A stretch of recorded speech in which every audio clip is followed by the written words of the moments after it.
So this is known as the bag of the gods.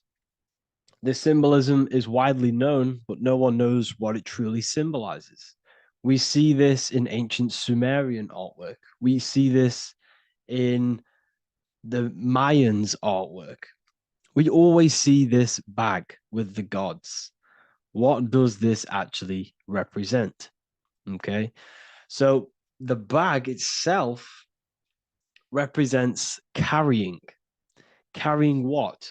It represents information, it represents knowledge. Your mind is the carrier of the information. So this is why in his left hand, he carries the bag, and the right hand has the pine cone. This represents carrying of information. Why is it a bag? A bag can be passed on to someone else. The information can be taught to someone else. This is the information of activation of the pineal gland or higher consciousness of humans. Because as humans, we all possess an animal nature, the nature that tells us to eat, to steal, to gain material wealth, to survive, to hate. This is our animal self. This is our animal behavior. But we also have a divine nature of consciousness, which we have access to, the higher planes of consciousness, the planes that manipulate this material world and create all things in this material world. The human mind has access to. The animal does not. The animal has no idea he exists. The animal has no inner dialogue, but humans have the inner dialogue. Humans can create infinitely. We can expand our minds infinitely into new realms of thought. So we have this higher divine nature and a lower nature. This bag of the gods is basically just representing the knowledge they possess of higher consciousness, of the higher aspect of life. Okay. Which is the activation of the pineal. The pine cone. The pine cone is in his right hand. The right represents wisdom.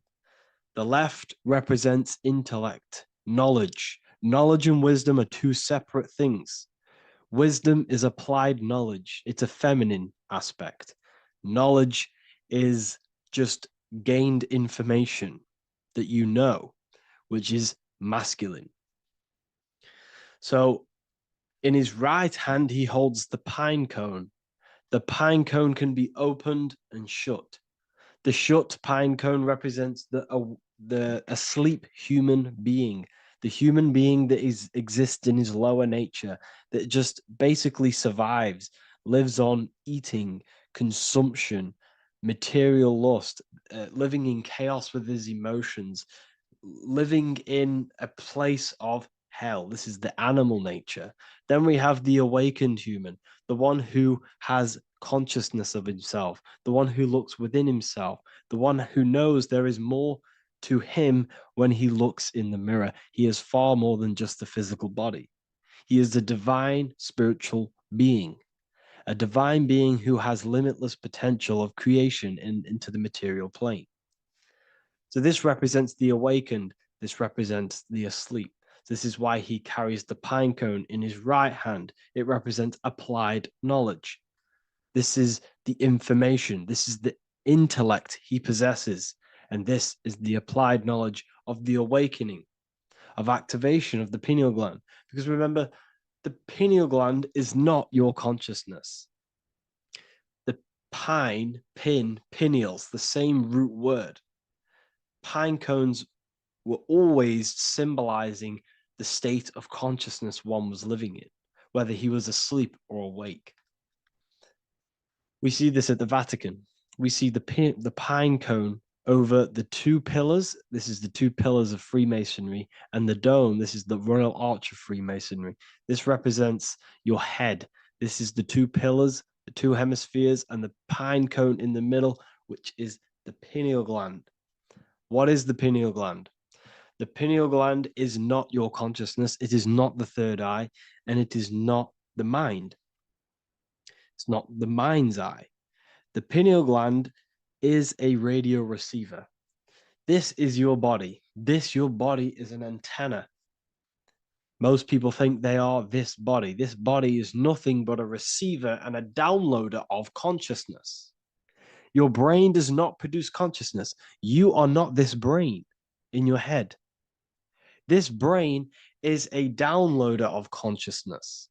Consciousness comes from a way higher divine plane, which is what this image is showing here with the clouds. The mind is light. Consciousness is light. And this light is coming down into the material plane, and your body is basically a crystal antenna which is receiving and downloading this consciousness. So you can experience a three-dimensional reality. So God can experience himself in a divided, separate state. This is what this represents. Now, the pineal gland can be activated, okay, and stimulated because the pineal gland has phytoluminescent crystalline jagged-shaped cells on it. And obviously, these are crystals. Crystals are on your pineal gland. And what do crystals do? Radios use crystals. Your phone uses crystals. They tell you that crystals are woo-woo and pseudoscience because they don't want you to know the power of crystals. Your body is basically a giant crystal. Your pineal gland is a radio receiver for your consciousness. So if they can ruin your pineal gland and damage it, this will damage your connection to the divine, to your true self, to consciousness, to God, whatever you want to call it, the source. There is all one source consciousness, and we're all collectively connected to it. And this is our connection. This is our antenna. So what a radio does, a radio has an antenna, and the frequencies are all around us because all the radios are playing in your ear right now. But what the antenna of a radio does is tune into a specific frequency to pick up that frequency and play that frequency. It's the same with your consciousness. You're all a fraction of God's consciousness. So that is essentially what we are looking at here. We're seeing knowledge, intellect in the left hand, and applied knowledge, activation of waking up to higher consciousness, to the higher human form. Because we can reach beyond our physical form. We can turn our animal self into a divine being, into one of these so-called gods. These gods are nothing but human beings. The Anunnaki were not gods. They didn't come from the sky. These are normal, regular human beings who activated their higher consciousness. This is what we have here. This represents spirit. Birds represent spirit. So do we have any questions? I'll take some questions now. That was just a short lecture on what that symbol truly means. Okay, so if we have any questions, feel free to go ahead and ask some questions. Anything that you don't understand, anything that you want to know. Okay.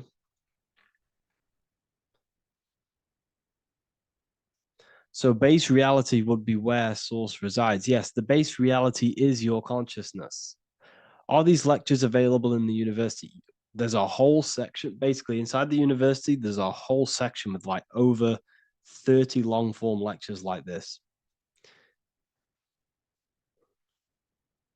So the base reality is where the source resides. Yes, the base reality is your inner world, your consciousness. That is the only thing that exists. Your outer world is just an effect of your consciousness. Your consciousness, everything that has gone on within the mind and emotion is pushed outwards into your reality. You have thought and felt your way into your external circumstances. Your life is a direct correlation of every thought you thought in the past. Therefore, your inner world of consciousness is creating and molding your outer world.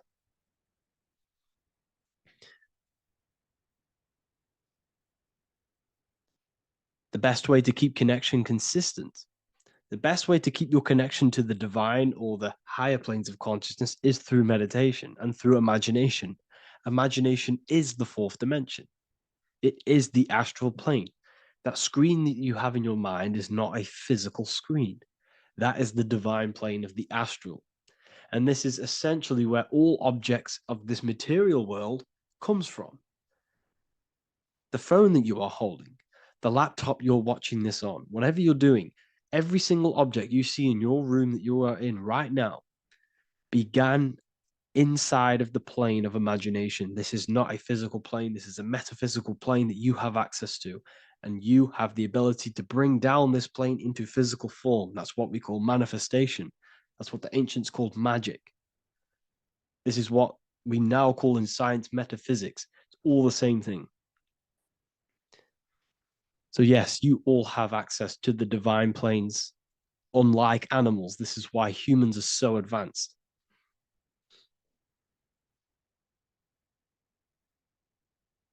Okay.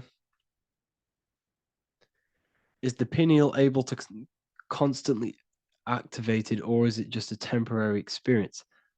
I don't fully understand that question, unfortunately. Maybe you could word it in a different way.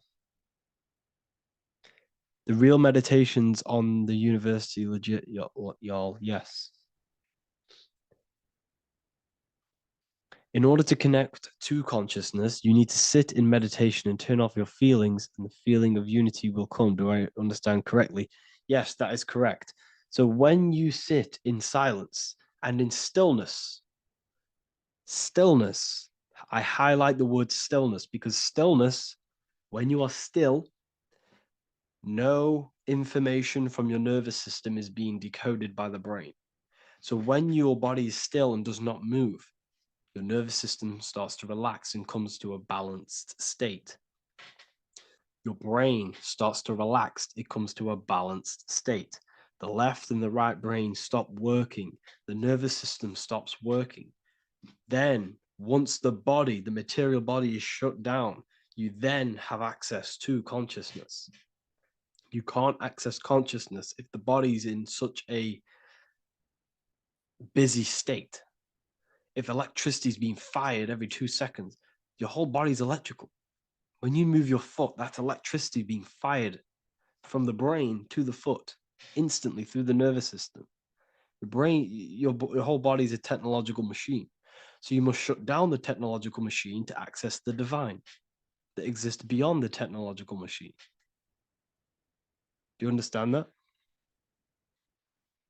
Did we create ourselves from the higher plane? When you say yes, you created yourself, you manifested yourself in this material form for a reason in this specific time and place.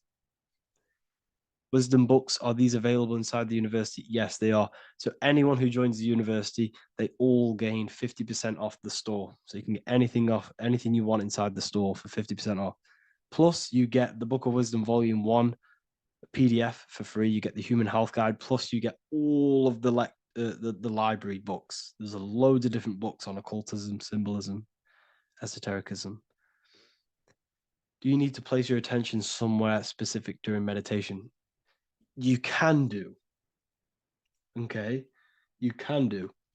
So, if you struggle, when you first start to meditate and you struggle to turn off the thoughts, think of the back of the brain, the back of your head. Don't think of it, place your attention on it. Okay. So when you place your attention on the back of the brain, this now shuts off thought because the back of the brain doesn't have any activation to do with thought. The front brain does, the neocortex. That's all to do with activation of thinking. So place your attention on either the back of the brain or your breath. What's more important, creating yourself or finding yourself? It's balance of both.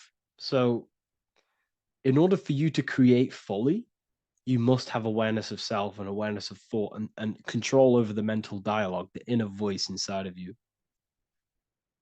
Okay. When you control that inner voice, that is when you gain power. That inner voice is what brings commands into physical reality. Before you kick a football, there is a change in consciousness. There's a decision made in consciousness before the body takes the action. Therefore, every physical manifestation is a change of inner consciousness before it's a physical reality. You can have the reality you want through consciousness before physically having it. That's the secret to creating. But you must believe it like you know the sun is going to rise in the morning. That's how much you should know that you have that reality in consciousness through feeling and thought and imagination. And that's how you can truly create in your reality. Shrooms help with consciousness or ego. I can't really talk about that because I'm maybe uploading this to YouTube, unfortunately. But we need to clean our pineal gland first from calcification. Yes, definitely. You should go on a detox the body, because you can't really connect with consciousness if your body is in such a dirty state. Because the brain is your nervous system is in a state of fight or flight, trying to fight off all these toxins. So when you meditate, you're probably going to be having thoughts all the time because your brain's firing, your nervous system's being attacked through toxins. So you must detox to have a true connection with the divine. Your diet plays a big role in your spirituality and mentality. What is the most optimal food for pure consciousness? Fruits and vegetables.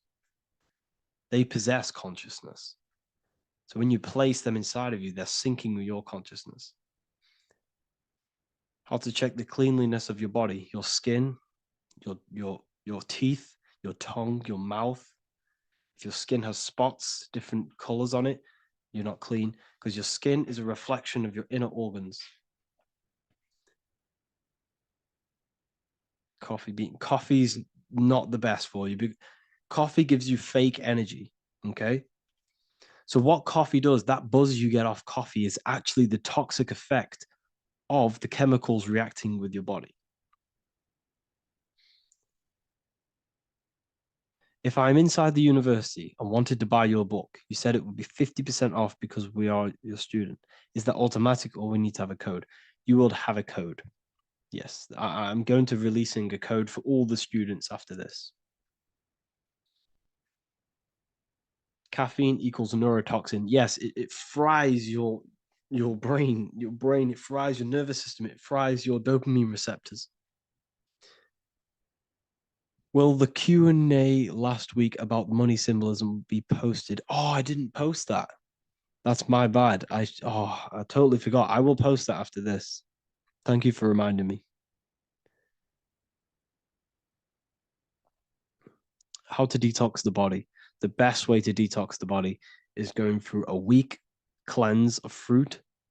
So only consume fruit, sea moss, and cayenne pepper, and lots of freshly pressed juice. Do that for a week or 2 weeks, depending on how you feel, and then start to fast. You will lose weight, but you're not losing weight. You're losing impurities. It's good to do this every couple of months, to just go on a raw fruit diet, cleanse the body, push everything out, and then start to fast while consuming sea moss and having lots of freshly squeezed juices. What is an alternative for coffee? Something with high energy levels. Okay, we're not taught the most simplest thing about the human body. It is an electromagnetic machine. It's electrical. It runs off electricity. The only energy you need is electricity, and that is found in fruits, vegetables. If you want energy, drink pure, fresh, pressed juice. That will give you more energy, more electricity than coffee. Can we cleanse ourselves through oil pulling? Do you recommend it? I do oil pulling every day with coconut oil in my mouth. Celery juice is a good one, very good one. Yeah, celery juice.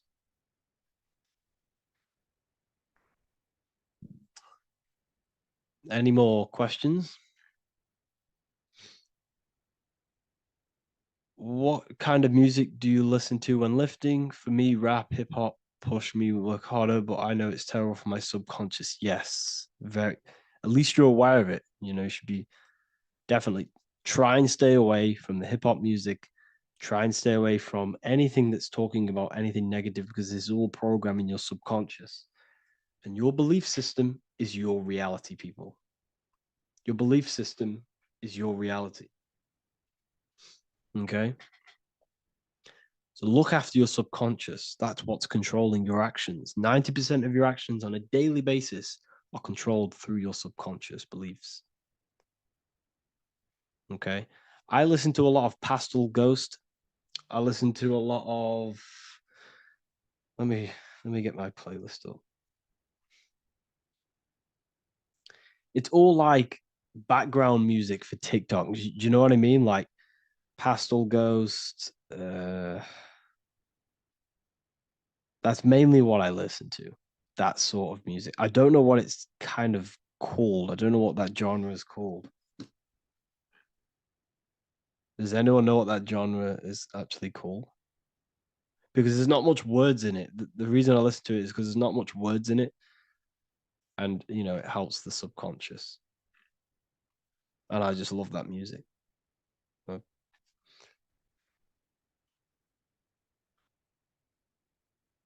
Like lofi, yeah, a bit of lofi.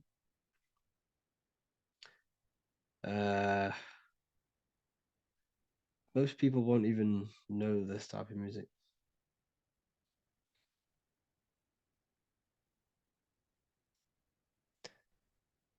Can you tell us how you use cayenne pepper?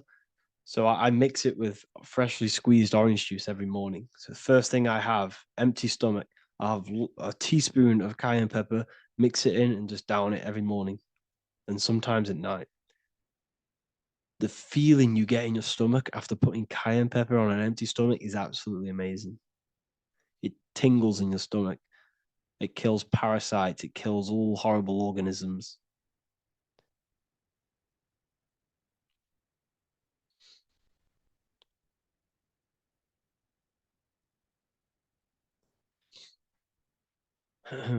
Mix it with hot water. Yes, hot water and key lime water. That I bet that's powerful. If you mixed warm water with key lime with cayenne pepper in first thing in the morning, I can imagine how powerful that is. I've never done that, but I'm going to try that.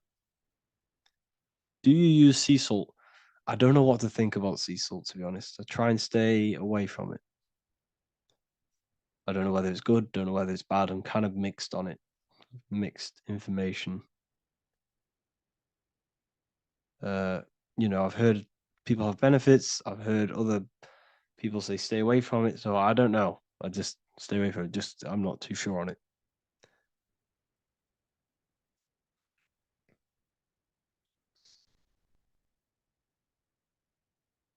I drink fresh pressed celery juice every morning. Yeah, definitely. Uh, is there any chance we could like feel for move to like esoteric occult questions? The only reason I say that is because I might be posting this to YouTube, so it's like I don't want them. I don't want them thinking I'm giving health advice because I'm not. This is what I do. I'm not giving anyone medical advice. This is what I would do to myself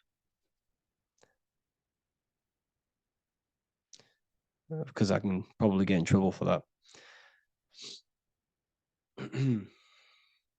So the subconscious is the all knowing, it is the all seeing eye. The subconscious knows everything. Your conscious mind does not. Your subconscious knows every single cell in your body. Your subconscious is making your heart beat. It's talking to your heart. It's talking to every organ, every cell in your body is being connected and spoken to by your subconscious mind. It is the all knowing. The subconscious has access to the astral plane, imagination, the fourth dimension. It has access to the mental plane, thoughts. It has access to the ethereal plane, energy, and has access to your physical body. It's the door, it's the portal. The subconscious is the portal to the divine. You must go through the subconscious in order to access the divine. Any coupon codes for book two? Yes, inside the university, there will be a 50% off coupon code. Speaking of ancient civilizations, why did they use symbols to give us true knowledge? This is a very, very good question. Very good question indeed. The reason they use symbols is because symbols are their keys. They hide meanings. They hide things. For example, if it was written down, if all of this sacred knowledge that I'm speaking now was written down, it can be easily taken. It can be easily misused. Someone can take it, read it, and steal it and misuse it and abuse the world and create horrible things. The reason they use symbols is because they're hidden. They hide the teachings. Only the ones who possess the key, that possess the knowledge, can read the symbol. So the symbols act as a guard towards this higher wisdom, this higher knowledge, which gives you power. All of the knowledge I teach you gives you power, and you can misuse it. You can misuse your imagination. You have no clue unless you've put this into action how powerful your inner consciousness is. You can become a real. Okay, listen. If you hate your job, it's not the job that you hate. Think about it. It's not the job that you hate. The hate is coming from your inner consciousness. It's the state of consciousness that you hate. So, what does that tell you? You can change that inner consciousness of to another reality, the feeling of another reality. You can become that consciousness within before you actually externally have it. And by becoming and knowing that reality, that's what produces effect on shaping your outer world. When you really truly know that reality inside of you, of being free, of being wealthy, of having abundance, your outer world has no other choice but to rearrange itself to your new inner state of consciousness. That's what magic is. It's manipulating your inner state of consciousness. It's convincing yourself that you already have it, not believing it, knowing it. Okay? Knowing is different than believing. Believing is a lie. You should know thyself. Okay? So we can say that human overpopulation is intentional. There is no human overpopulation. We're all cramped in these cities. We're all cramped into one little place. We're not supposed to live like that. We're not supposed to live so cramped. This is why there's so many weirdos out in public. So many weird people doing weird things. This is when things start to go weird, and we shouldn't be living in this state, in this condensed state. We should be spread out. Okay.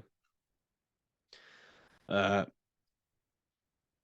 there is no overpopulation. It's just an illusion because we all lived in such. Have you ever been on a plane? Have you seen how much land there is? It's crazy. There's no overpopulation. And how many people do they say there's in the world? There's not that many people in the world that they say. I think it's like 8 billion. I think they say there's 8 billion people. There's not 8 billion people. There's probably more like 2 billion. And the reason I say that is because I have a friend who only has like 300K followers. So that's a lot of followers. Okay. And he gets recognized everywhere he goes. And he's into all this stuff. And he says, listen, the population is definitely not 8 billion or whatever they say. I think it's like a couple billion. It's probably more like a billion. How to properly manifest intentions. Thought, emotion, and imagination are the key. You must know that you have that reality. Don't believe it. Become that reality within your consciousness all day long, as much as possible. Feel it. Imagine it. Say it. and have zero doubt. How to have zero doubt? You can't, well, okay, so the doubt, that little voice that will seep into your mind saying, you can't do that, you can't do this, that's your old voice of your subconscious program. Listen, the reason why most people fail in life is because they have trained their subconscious that they will fail. They have told and believed that they will fail. The reason I will succeed for the rest of my life is because I have trained my subconscious to say, I will win, I will succeed, I will solve any problem. That's my belief system. And if my belief system is that, then my external reality, my conscious mind will seek a way to fulfill that belief. It will seek to control and create that belief in my external world. It will seek to solve any problem. I've trained my subconscious mind to know that I already have the reality, to know that I'm abundant, to know that I have everything that I already need. Therefore, if any problem comes, I can sort it straight away. But most people have a different belief. It's not your fault. We've been kind of manipulated and told this, that they will fail, that they can't do anything, that it's too hard. And that basically casts a spell on the conscious mind, where your conscious mind is just like, no, I can't do that, because of this subconscious belief that you hold. So you must reprogram your subconscious that you can do it, that you will solve any problem, and that you are abundant. That's the reason why successful people succeed. It's because they have a complete different mind state, a complete different belief system in their subconscious.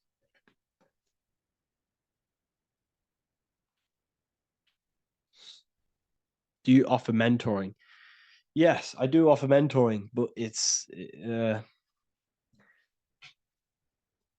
mainly for people who want to grow their online presence,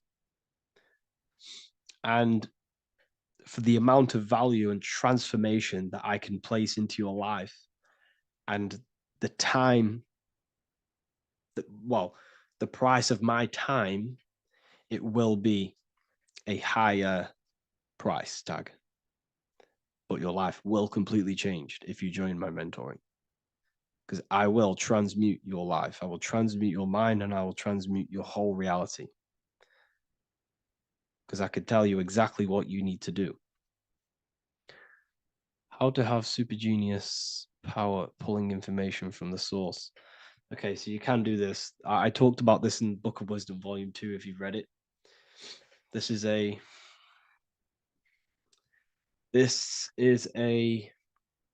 technique that Albert Einstein used. This is a technique that Thomas Edison used.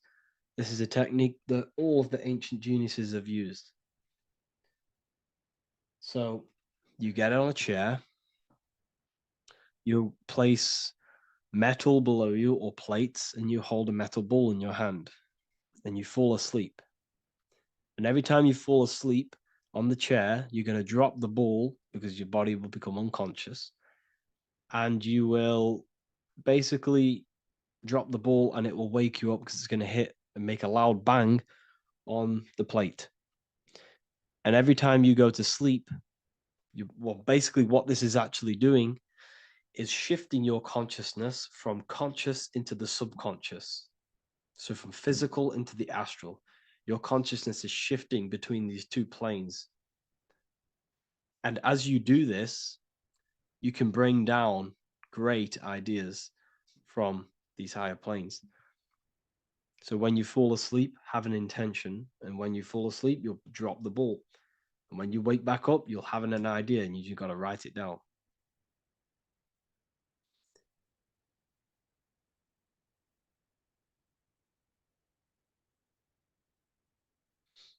How to balance chakras. Don't focus on balancing your chakras. Focus on the mind. The mind is the cause of the chakras being blocked. If you have a blocked throat chakra, this is a problem in your mind, not the chakra.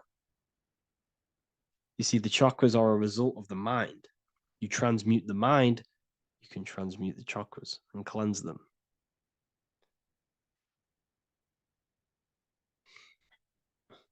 So was Jesus a real man that walked? Okay, so I'm going to tell you something like some of the things that I say in my reels, they are to catch attention. So if I say the first thing on the reel, Jesus never existed, straight away, you see that, it's going to trigger you. It's going to trigger Christians, it's going to trigger people.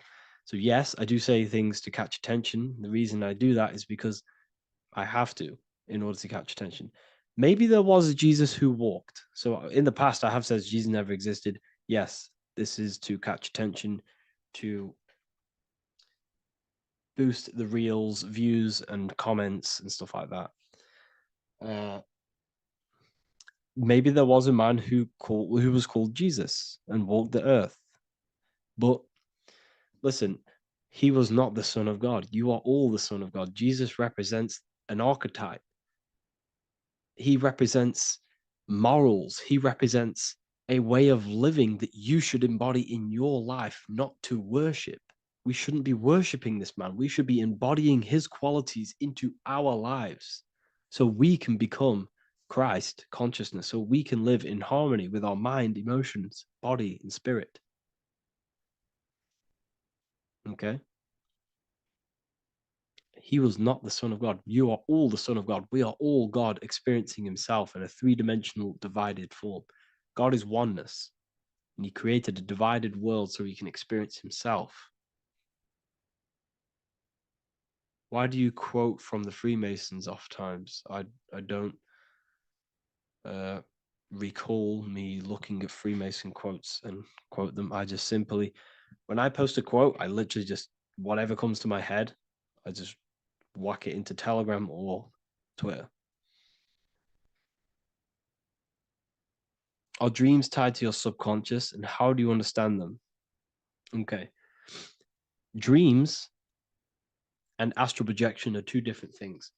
Astral projection is your soul leaving this plane into the collective consciousness, into the collective mind, the collective astral plane. But dreams are basically the astral plane, but it's your personal astral plane in your personal subconscious. So when you dream, you're entering your own consciousness, you're entering your own subconscious. Every character, every event that happens to you, everything that is said to you, everything that happens to you in your dream is yourself pushed outwards, and you're basically experiencing your own mind. If something scary comes up in your dream, this is your belief, this is something in the back of your mind materializing and coming to you and showing itself to you. So in order to understand your dreams, it's basically suppressed emotions, suppressed thoughts, all lingering in your subconscious materialized. Okay. A few months ago, I'd have concurrent dreams of getting in a car crash that lasted for months. Then one day out of nowhere, I got into a really bad accident, and that low-key bugged me out. I didn't know if my mind was trying to warn me or what. You can explain that. Okay. If you are having dreams about having a car crash, this is a belief. Okay, so let me tell you something. Let's say you're a drug dealer, okay? And you live in fear every single day of the police coming to you. This dealer, every day, is worried, he's scared, and he lives in fear of the police getting him. He was believing it. This fear, this emotion he was feeling on a regular basis, repetition, and the emotion is basically impressing your subconscious. It's impressed his subconscious that deeply that he now believes it. It's now become a belief. So one day the dealer gets caught and he goes to prison. Let me tell you something. He placed himself there because he created a program, a belief in his subconscious of the police. And his external reality is now in a prison cell. But that prison cell is just an external manifestation of the prison cell of fear he installed in his subconscious mind. The four walls he's now trapped in is just basically an externalization of his own belief system that he created through consciousness, through the subconscious. If you embedded your belief that you will be in a car crash, you will be in a car crash. He placed himself there. He materialized that reality through the thought, through the emotion, through the belief. He put himself there. You see? So if you were having dreams, this was maybe, it could have been anything. You could have watched a program when you were a child about a car crash, and that maybe scared you. Or you saw a car crash when you were very young, and that scared you, and that impressed your subconscious. Then you had a dream about it. Then you started to believe it. And then one day, bang, it happens. That's the power of the subconscious mind. It holds control over you. It holds control over every aspect of your reality, of your being. So, I hope you all enjoyed this live. I'll see you all inside Ethereal University. I'll be posting another lecture this week. And yeah, let me hold on.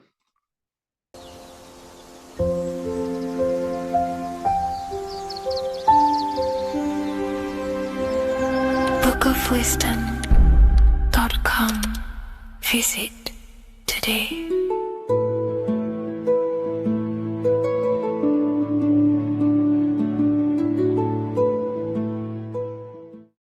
What if dreams aren't random at all, but messages from a deeper part of yourself trying to show you things? In this video, you're going to learn exactly what dreams are from an esoteric view, how to control dreams, and how to dream more frequently. Dreams are not nonsense. They are expressions of the subconscious mind. In the daytime, we're using our conscious mind, what we are aware of. This represents the daytime, the sun, the external world. We're operating in the external, outside the body in the day. But when we go to sleep, we return inward. Everything does this breath. We breathe in through the nose and out through the nose. Everything does this in and out process in the universe. We live, we die every single day. We wake up, we express things in the external. Then at nighttime, we return back to darkness, back to the internal. This is the breath of the universe. We have summer, we have winter. This is the breath of the sun and the seasons with the earth. You have an internal world and an external world. External is physical, the internal is spiritual. Like I said, when we go to sleep, we are returning back to the internal world of your own consciousness and subconscious mind. Your subconscious mind holds everything about you,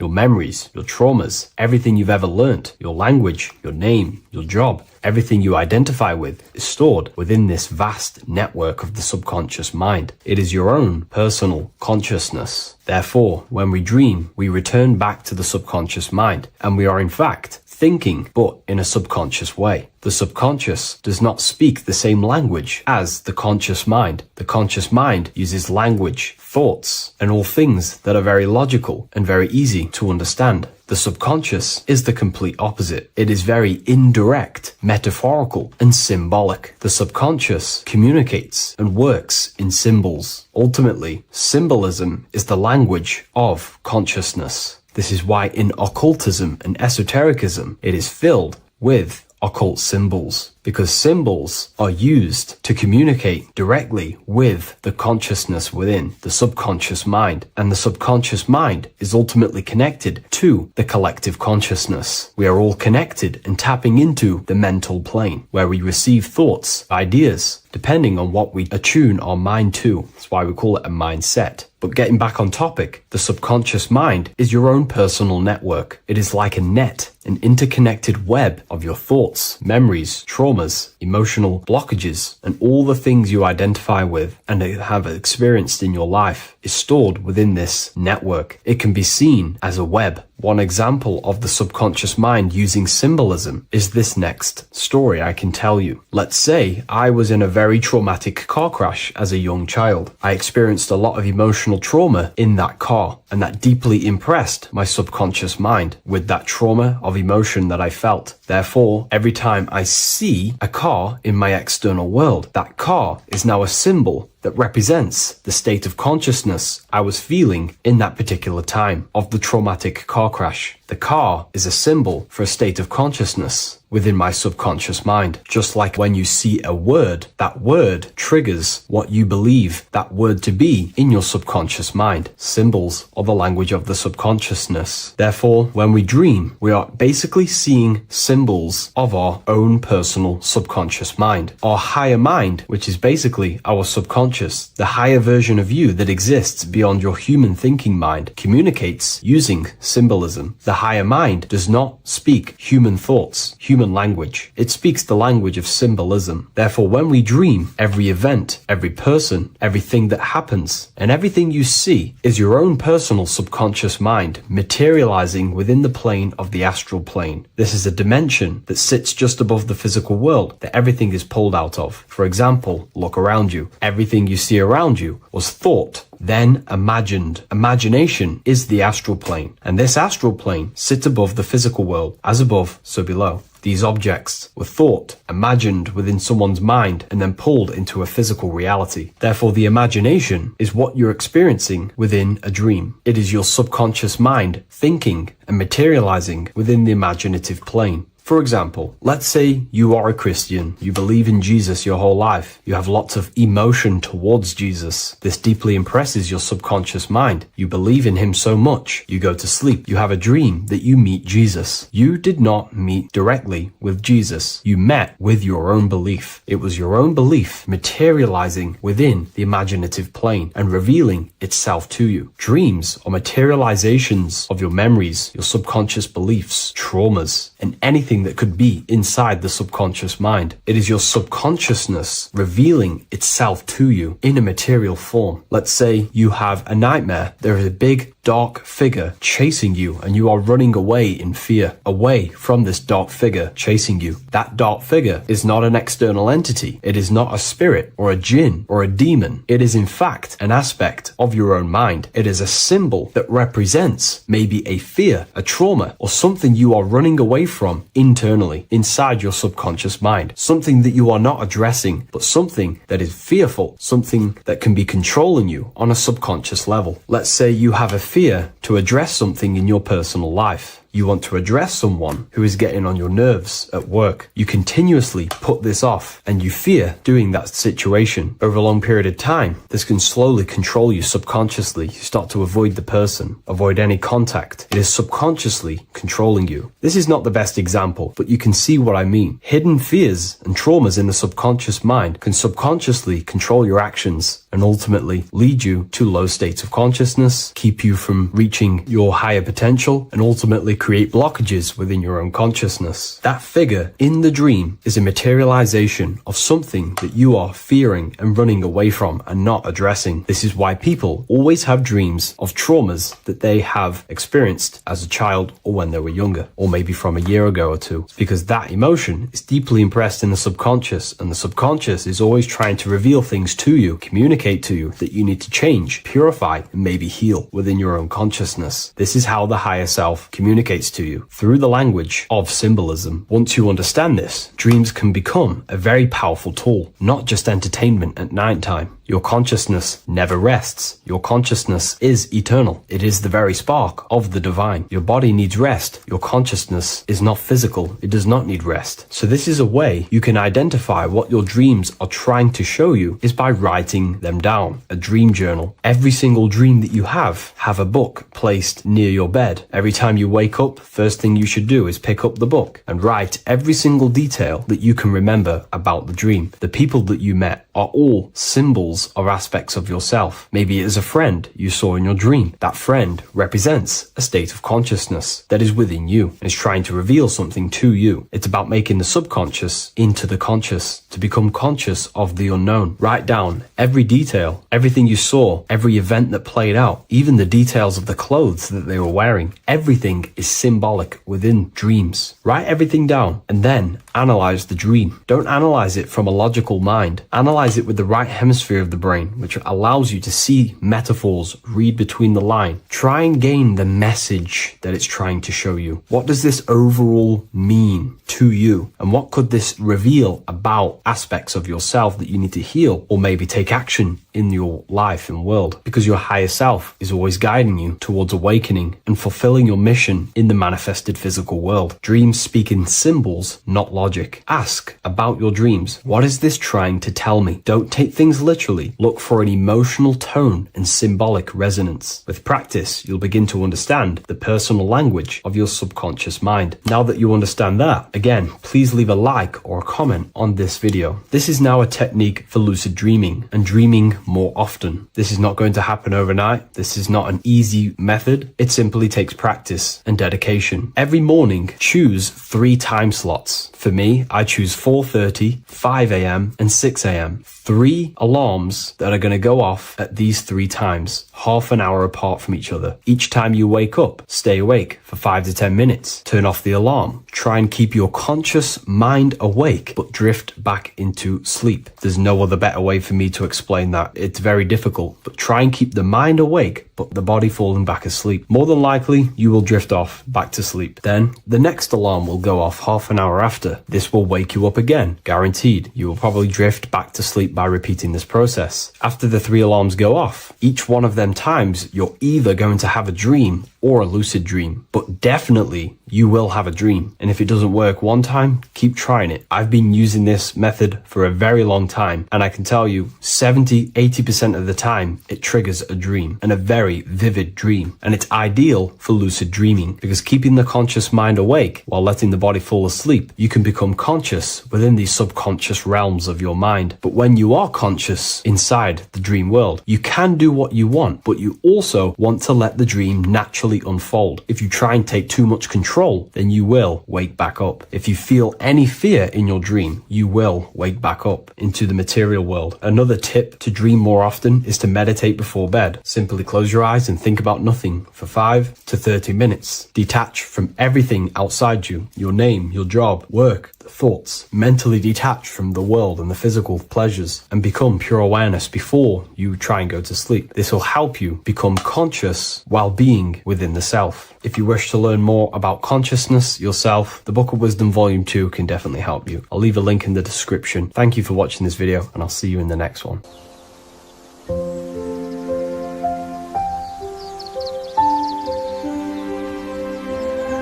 bookofwisdom.com. Visit today.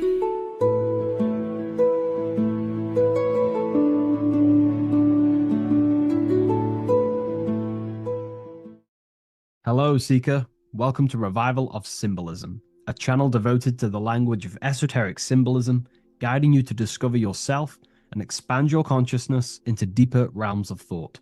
I'm Harry B. Joseph, also known as Revival of Wisdom, and today we're going to be discussing this particular piece of Freemasonic artwork, and in the context of force and form. This is a very important ideology to understand about life, your reality, and ultimately to gain your personal power. So if you want to gain your personal power, you have to understand force and form, which is one of the most basic understandings and teachings within the occult schools of thought. So if we look at this piece of artwork that we have here on this Freemasonic drawing or painting, whichever it is, we see in this context force and form. Now, there is a lot going on in this piece of symbolism. There's so much more than just force and form. However, in this video, we're just going to be breaking down the force and form aspects so you can gain an understanding. Here at the very top, we have light rays. This represents force. Here below, you have the physical manifested plane, form, force and form. All creation is force and form. It is the interplay of force and form. Force is the invisible energy that moves, and form is the pattern that contains and directs that movement. Force without form is chaos. Form without force is lifeless. So without any force, there would be no movement or manifestation. Without form, there would just be chaotic forces within the universe. So force and form are the opposites in duality, force and form, okay? So without any force, which is your spiritual life force, your consciousness, which is force, your body wouldn't even exist, because your body is the formation of the spiritual forces. Your life is a creation of your forces, such as thought, emotion, imagination, desire. We're going to be breaking that down in detail so you can use these forces in your life, okay? So we have light rays here. This is a force. This is light emanations coming down from above into the world of form. We have to understand, no physical action on the physical plane, there is no force. All force takes place within the astral and etheric realm. So that's what we must understand. Force takes place in a higher dimension. What you see in the material realm is the formation of that force. So every movement in the material is made manifest through the invisible forces. When you take an action, there is a reason why you are moving the body. And for me, for example, I've written the new book of symbolism, and it's out November 17th. The force that driven me to build that, to take the actions to build that, is a force, and that is an emotion or a desire. So that we all have a desire, which is the force that moves us. And that desire is not a chemical reaction within your nervous system. That desire is, in essence, a spiritual force what takes place within the astral plane. So we have the mental plane. Below you have the astral plane. Below that you have the etheric plane, and then below that you have the physical plane. All creation begins in the mental plane, what we think about. But then, if we have a desire about a specific thought, we have a specific emotion towards a specific thought, such as, I don't know, making money. We all have a desire to make money, right? That desire then focuses down the mind, because you can think any thoughts you wish, but if you do not have a desire or an emotion towards it, the mind will not be narrowed down to one specific thought. So then that thought has an emotion or desire behind it, which then manifests itself. The thought descends into an astral form. The thought takes the body of an astral desire or imagination. That imagination and desire feeds the human heart. That human heart feeds the force through the physical brain, through the nervous system, and then allows the body to take physical actions. So each one of us has forces. So it's very, very important that these forces, such as desires, are not random and they are controlled. Because if you desire many different things, you are uncontrolled, you will have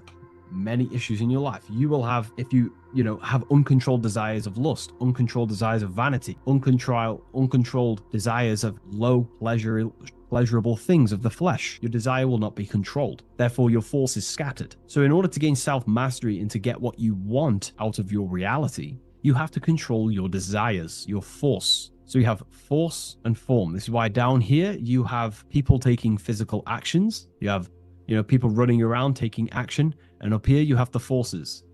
So it is the astral forces that is in constant rotation and interplay with the physical material realm, force and form. Force originates in the higher planes of consciousness and descends through the mental and astral into the physical. Within the mental plane, force takes the shape of thought. Thought is the first outline of form, the archetype that gives structure to creative currents. When one conceives an idea, the pure spiritual energy flowing through the consciousness becomes clothed in mental matter. This mental form is the mold through which all subsequent energies must pass. It defines the direction of movement and determines the quality of the outcome. Within the astral plane, the same force becomes emotion, desire, and vitality. Here, the mental pattern receives life. The astral body, being composed of the substance of feeling and magnetism, fills the thought form with motion and color.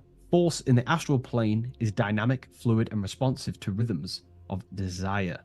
If desire is pure and unified, it directs energy faithfully into the form conceived by the mind. If desire is scattered or conflicted, the astral force distorts the form, producing confused results in the physical world, confused actions, chaotic actions, if you do not have your desires and your heart under control and your emotions under control. Thus, the quality of one's emotional life determines how effectively forces passes through the pattern of thought. So the emotional quality of life, of your life, is determining your actions, because we all take action on what we care about, on the force that is driving us.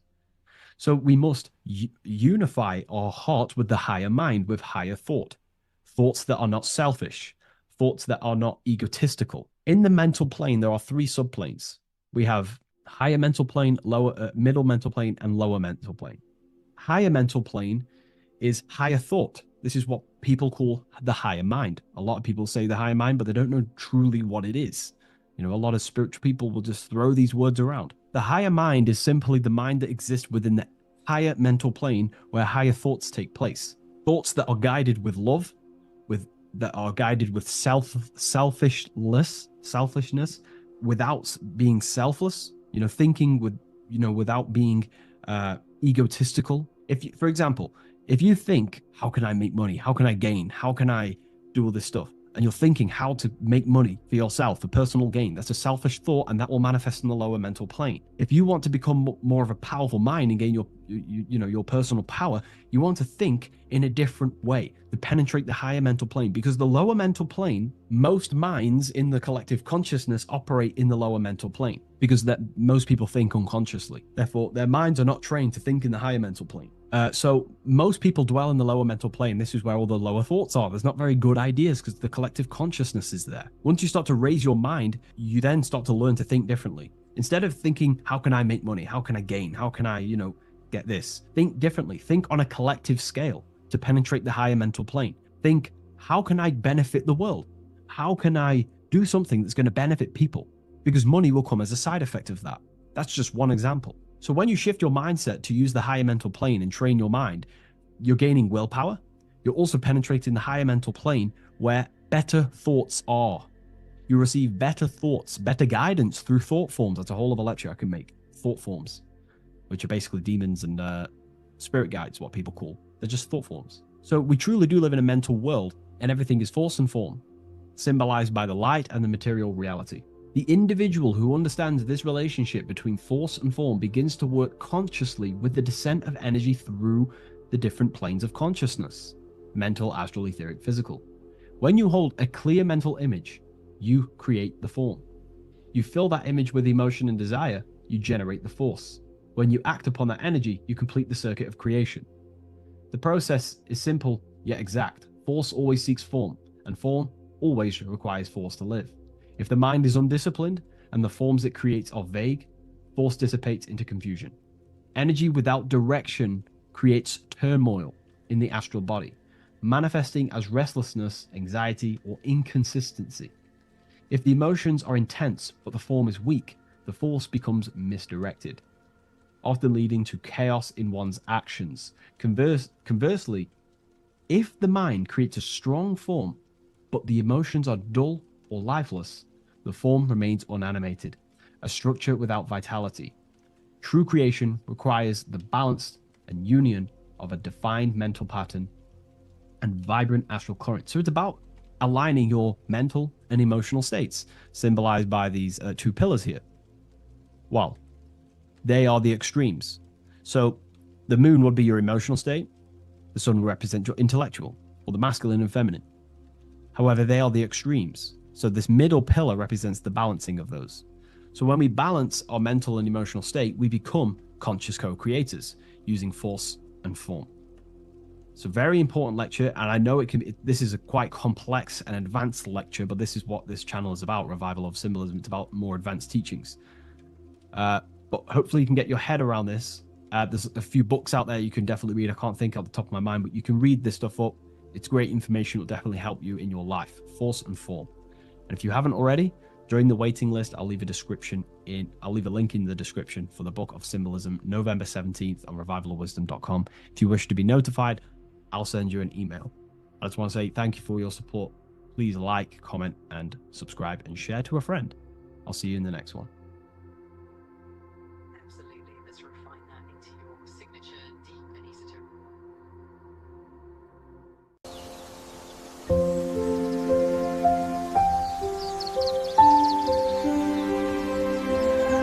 bookofwisdom.com. Visit today.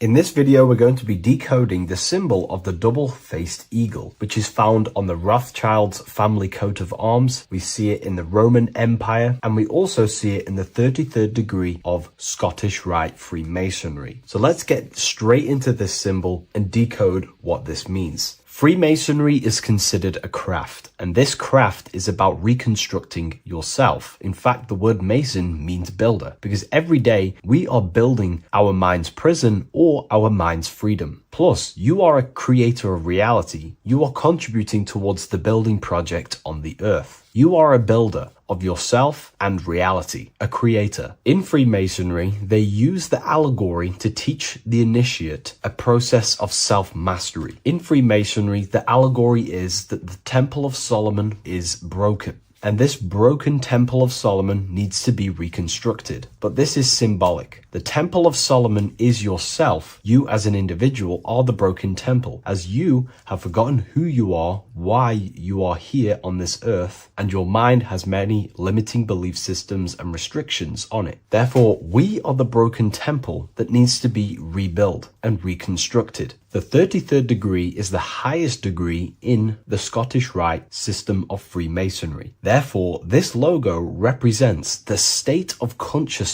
the 33rd degree Mason is operating at. It is symbolic of their level of mind, their level of self-mastery, their level of awareness. This symbol is a very powerful symbol that you can use to also find your personal power. Now, of course, this is my interpretation based off my years of studying symbolism and connecting the dots. If you feel like I miss anything, please leave a comment in the comment section to maybe add to my points. The first of all thing that I see in this symbol that reveals a great power of mind is the eagle. The eagle itself is a bird, and a bird can go on the ground and in the sky. In a symbolic sense, this represents the body and the spirit, the ability to transform from this earth body and then also access astral projection and the spirit. The bird sees things from a higher perspective while it's flying in the sky. If you're only in the physical body, your perception of reality is limited to the ground. We do not see much from the ground. This is all symbolic to a level of mind. The bird can see things from above. It sees the earth from a top-down view and sees the whole, sees things from a higher perspective, symbolic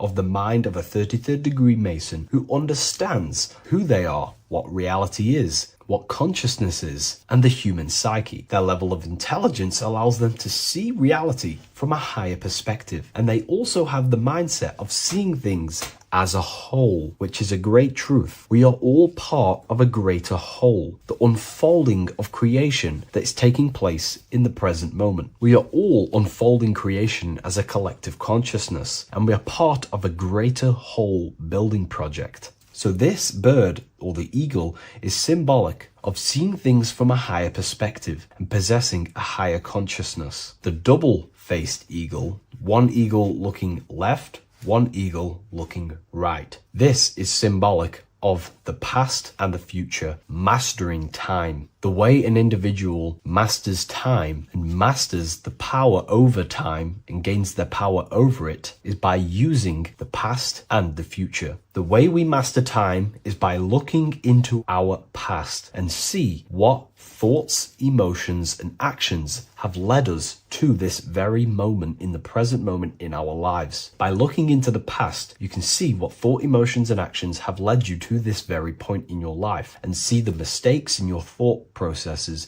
the mistakes in your emotions, and the mistakes in your actions. You can extract wisdom from the past of your past and apply that wisdom in the present moment to then change your future to a better future for yourself and the collective consciousness and your contribution towards the creation taking place on the earth. That is how an individual masters time. You can do this through memory work. Every time you go to sleep, go through your day backwards. Follow the events backwards. What this does is literally create new neural pathways in your brain and allows you to strengthen your memory so you can remember more. Memory work is massive in Freemasonry based off my research. They make you do rituals, memorize rituals, because they're trying to develop these different aspects and cognitions of the human mind. We see that the double-headed eagle is looking left and right, but then joins. This is symbolic of unity of duality, unifying duality. And the only way you can do that is by connecting with pure awareness without distortion of the mind and body. If you turn off your body, it goes to sleep. If you turn off your mind, you go to sleep. But if you can turn off your mind and body, then who are you truly? When you turn off your mind, you're no longer your belief systems, your name, your job, your reputation, your status. You are this pure awareness who's observing the mind. So in meditation, you realize you are not the mind. You are the awareness, and the awareness is singular, and the mind thinks in dualism. So this is symbolic of unifying and seeing things through the lens of the awareness and not the mind, because the mind can produce illusions. So this is symbolic of a state of consciousness of the 33rd degree who sees everything as oneness. We are all one witnessing consciousness experiencing itself. However, this witnessing consciousness is molded differently through the mind. My mind has gone through memories, traumas, events, and belief systems, which makes my mind unique to you. But when we all turn off the mind and connect with pure consciousness, the pure awareness,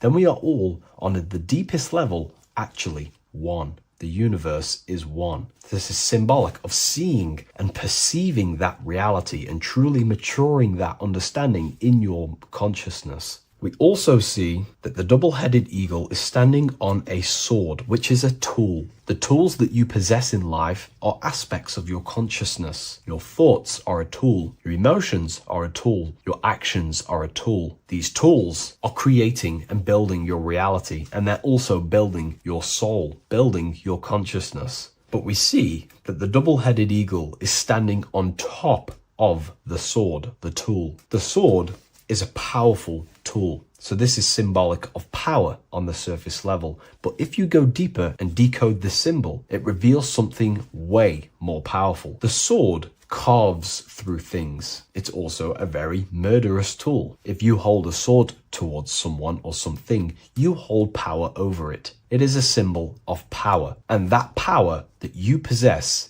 is, in fact, the mind. The mind is the powerhouse of control over reality. The mind is the most radiant force in the universe, as all things respond to the mind. The emotions, the body, and physical reality itself responds to the mind. The mind holds power. Matter is a physical manifestation of mind. The reason why the sword is the mind is because it's associated with the air element. When you swing a sword, you're moving this through the air. And if you've read the Book of Wisdom Volume 2, you understand that each element is corresponding to a different body of consciousness. Air is associated with the mind, the mental body of consciousness. Water is associated with the emotional body of consciousness. Earth is associated with the physical body of consciousness. Fire is associated with the spiritual willpower body of consciousness. Therefore, what we're looking at is the intellect. We're looking at gaining control over the intellect, the mind, thought, banishing all negative thought power from the mind. Think of it like this. You are tapped into a live stream of consciousness, and this live stream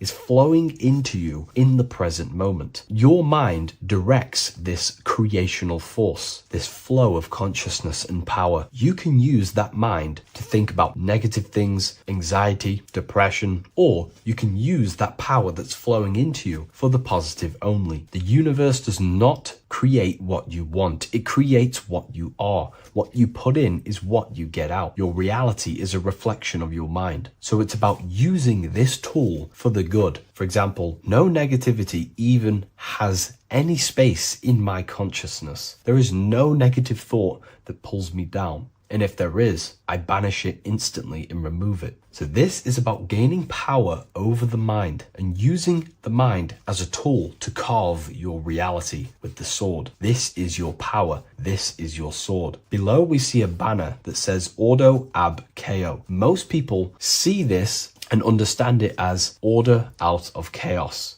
And yes, it is linked to, obviously, molding society, manipulation. However, on an internal understanding of order out of chaos, it's something much more powerful to the individual. Most people see order out of chaos and see the manipulation that takes place on human consciousness, which is very true. The ruling powers create chaos or a problem in society, then they produce an order and a solution to mold society towards their agenda. That's order out of chaos. However, to the individual, this represents something much more powerful that you can take advantage of. Ordo ab chao, order out of chaos. This is understanding that reality comes from chaos and physical creation is the order of that chaos. The mental plane is chaos. It's just simply pure thoughts, random thoughts. But the physical world is the order out of that chaos, the darkness coming into light. To you, for example, when you first start your journey of self-mastery and spiritual awakening, you are in chaos. My mind was in chaos. My mind had many limiting belief systems. My mind used to think random thoughts unconsciously. I used to take random actions, unknowingly create my reality, and produce chaos. That chaos needs to be ordered. So when there is chaos in ourselves, with different aspects of our minds and subconscious, we need to produce an order so that we can gain power over the mind and over our thoughts, emotions, and actions,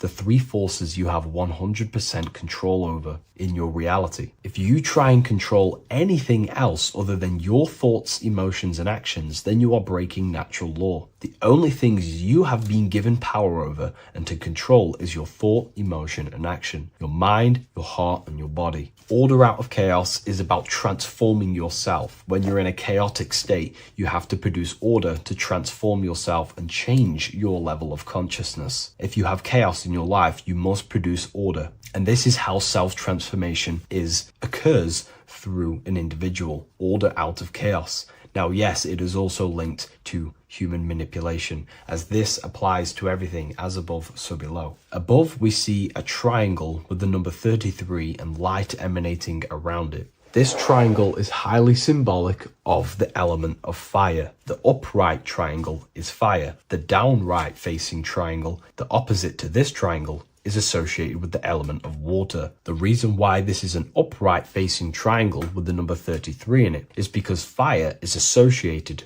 with dissolving. If I place this pencil in fire, it will burn this material into its raw form. Fire is about removing the illusions in our mind to gain power over it. It's about dissolving all the illusions in ourself, the false belief systems, the negative subconscious programs and thought patterns. This is about destroying them and producing order out of them. It's about removing the veils of consciousness so you can figure out who you truly are. If I burn this down, it will reveal its raw essence. It's the same with consciousness. If you want to figure out who you truly are beyond your mind, emotions, body, then you have to remove the veils of consciousness. You have to dissolve the mind by meditation and stillness. You have to dissolve the nervous system by keeping very, very still. And you will connect with pure awareness and can connect with lucid dreams and out-of-body experiences. It's like finding a needle in a haystack. If you want to find a needle in a haystack, you don't go looking through the haystack to find the needle. You burn the haystack and the needle reveals itself. That's how you truly connect with who you truly are. And this is why it's associated with the number 33 also, because the number 33 is the symbol of rebirth. Jesus dies at 33 and ascends to heaven. The human mind is fully developed at the age 33. Ice melts into water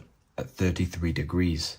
It's symbolic of transforming states from death to rebirth, rebirthing the self. And this is how you rebirth yourself, by figuring out who you truly are. Because when you actually figure out and have an out-of-body experience, or you figure out who you truly are, you go through a mental rebirth. Everything you thought once was true has been completely burnt away, and now you are reborn into a new mind and a new perception of self and reality. So it's about being reborn again. At the 33rd degree, you are reborn again by the understandings and experiences that you've had with yourself. And the crown is a symbol of mastery. People in position of power wear crowns. It is a symbol of power over something. This whole symbol reveals your own personal power, the level of power that the 33rd degree Mason has over themselves, not over other people, but themselves. But of course, once you gain your personal power, you understand how the mind works. You can use that against people. It's how you use the knowledge that determines whether you are bad or good. Again, if you think I've missed anything, leave a comment in the comment section. Please like, comment, and share if you love this content. I'll see you in the next one, and if you wish to get your hands on this book, I'll leave an Amazon link in the description. Welcome to Revival of Wisdom. Welcome people, we're back with another video. In this video we're talking about how Jesus Christ and Christianity is all sun worship. The Holy Bible of Christianity is not meant to be taken literal for history. It is a story and has lots of metaphors. Starting with the symbol of the cross of Jesus. This cross originates from this ancient cross of the sun. This symbol has been used for thousands of years, way before Jesus was a thing, in Europe, America, Asia, and all around the world. In fact, this symbol is still being used by Christians today, not knowing it represents the sun. This is a 4,500-year-old artifact, a golden plate with an equal-armed cross found in England. The gold to symbolize the sun, and the equal-armed cross for the 4 equal seasons of the year. So this is why in the Bible you have Matthew, Mark, Luke, and John, symbolizing the yearly cycle of the sun and the 4 equal seasons. Also in the Bible, Jesus is referred to as the light of the world. So yes, Jesus represents the sun. He is a metaphor for the sun. Hence why in all of these pictures and images and paintings of Jesus, there's always a sun behind his head, and some even with the sun cross behind his head. Jesus also has 12 disciples, which represent the 12 zodiac signs and the 12 months of the year. This is the Last Supper by Leonardo da Vinci. As you can see, the sun, being Jesus, is in the center, because the sun is in the center of the zodiac signs. There are 4 groups which symbolize the 4 equal seasons. Each group contains 3 people symbolizing the 3 months and the 3 zodiac signs in that season. There is only 1 female in the painting, which is Virgin Mary, who symbolizes Virgo, the astrological sign.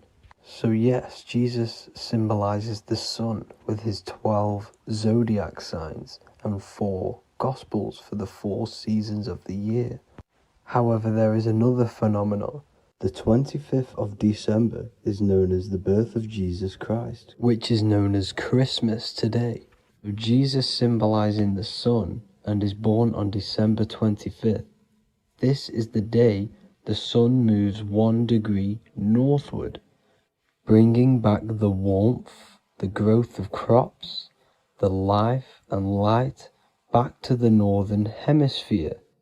Everything is springing back to life, as we call it, spring. So it is said that the sun is born again on the 25th of December, and Jesus is known as the risen Saviour, because the sun is our risen Saviour, because it gives life to the whole of this realm, the warmth, the crops, and without the sun rising in the morning, we'd all die in about 2 weeks. And we all know how Jesus died on a cross. The sun also dies on a cross in the southern hemisphere. It dies on the Southern Crux constellation. And on December the 22nd, 23rd, and 24th, the sun remains in the same position. So the sun dies for 3 days, and it is born again on December 25th, when it moves 1 degree northward. And this is when the sun is born again, or resurrected, just like Jesus. Constellation Virgo is prominent in the spring sky in the northern hemisphere. So therefore, the sun is born a virgin, Virgo. And as you see in this image, you see Virgin Mary holding the sun. Us as humans do not own the sun, so therefore God owns the sun. So yes, the Son is the Son of God, and this is what Jesus is symbolizing. And just how Jesus sacrifices himself for humanity, that's what the Son does. The Son gives out all of its energy so we can live. There are many other Bible verses which represent Jesus as the Son. Now in Matthew 8:23-27, his disciples are in a boat and there is a massive storm. Jesus is asleep, meaning the sun has not arose. And the disciples say, "Save us, Lord, we are perishing." Quote, "Then he rose and rebuked the winds and the sea, and there was a great calm." End quote. Now this is a metaphor for the sun rising and calming the storm, because in the ocean, when the sun is down, that's when there are great storms. The worship of celestial bodies go back thousands of years, and it's called astrotheology, and it can pretty much be traced back to all ancient civilizations. Now going back to the ancient Egyptians, the god Horus, the god of war, and he symbolized the sun in the morning. Ancients used to say that he walked over the sky in 12 steps. Yes, this could symbolize the 12 zodiac signs. It also symbolizes the 12 hours of daylight. So we have 12 hours of Horus, but now they've rearranged the word to hours. Horus and hours. And when the sun rises, Horus rises, we say horizon, which is Horus is rising. That's the etymology of horizon. Another Egyptian god called Amun-Ra was known as the god of all creation. He was the first god of them all. Amun was also a sun god. Therefore, after every Christian's prayer, they say Amen, sending their prayer through the sun to God. So this all goes back to the worshipping of the sun. Sun worship was around way before the Romans. However, in the Roman times, their sun god was called Mithra. Mithraism was the main religion before Christianity came into play. Mithra was the son of God. He died on a cross, and he was dead for 3 days and resurrected, just like Jesus. So the Catholic Church was not made in heaven. It was made by the Roman Empire. They mixed all the sun religions of Judaism, Mithraism, and other Arabic religions and combined it into one, so Caesar, the Roman emperor, could gain his own religion. So yes, Christianity was a political move to gain more control over the masses, because it was a worldwide government at this point in time. So here is a Sumerian helmet with the rising sun symbol. And then the Romans also used this rising sun symbol on their armor. So sun worship has been going on for thousands of years, and it still goes on today. However, with all the programming and the low IQs, today we do not get the full interpretation of the Bible and these stories from the past.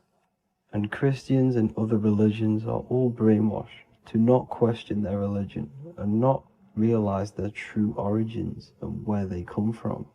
I do advise you all to do your own research and come to your own conclusions.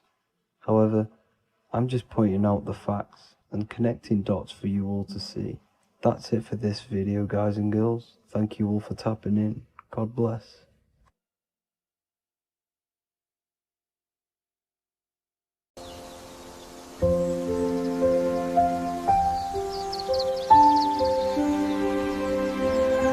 bookofwisdom.com.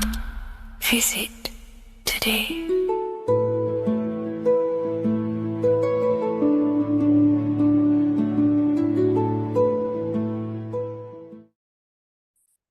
The Pope is supposedly opening 5 portals on Christmas Day. Now, I know this video is a bit late, but I'm going to be commenting on what I think this symbolism and this ritual truly means and what they are trying to do to society with this symbolic ritual. So, the first thing we must understand is that everything these people do on a mass scale, all of these major events that they take place on, are all symbolic. They're all ritual. They all have purpose. Okay. So when we look at the locations of these 5 doors that are in Rome, we actually see the sigil of Lucifer when we connect the dots of all of the 5 door locations. This is the sigil of Lucifer. Lucifer is not what you think. Lucifer, sigil of Lucifer, represents the outline of the human brain and our visual perception field. Now, the human perception field is how our brain interacts with the external reality. Our external reality is not physical. The only thing that exists outside of you is pure energy, formless, vibrational energy and light. Your brain is an energy decelerator. Your brain decelerates this light, this energy, into a material reality or perception that you can interact with. You don't look into the external world. The energy, the light enters the eye retinas, goes through the optic nerve, and travels to the back of the brain called the visual cortex. And the visual cortex is what shapes your visual screen. Now, if you are seeing the screen, this means that you are not the body, you are not the brain, you are the perception observing the screen that you are seeing. You are the eye behind that, you are the person behind that. So, what this is actually symbolizing is perception. This is a symbol of perception, of perceiving the material plane, of how spirit interacts with matter. Now, what's Lucifer? Now, the word Lucifer means the light bearer. He's known as the light bearer. The word Lucifer originates in Latin. Luci means light, and fer means to bring. It's the light bringer, the eyes, the visual perception of the light bringer to your reality.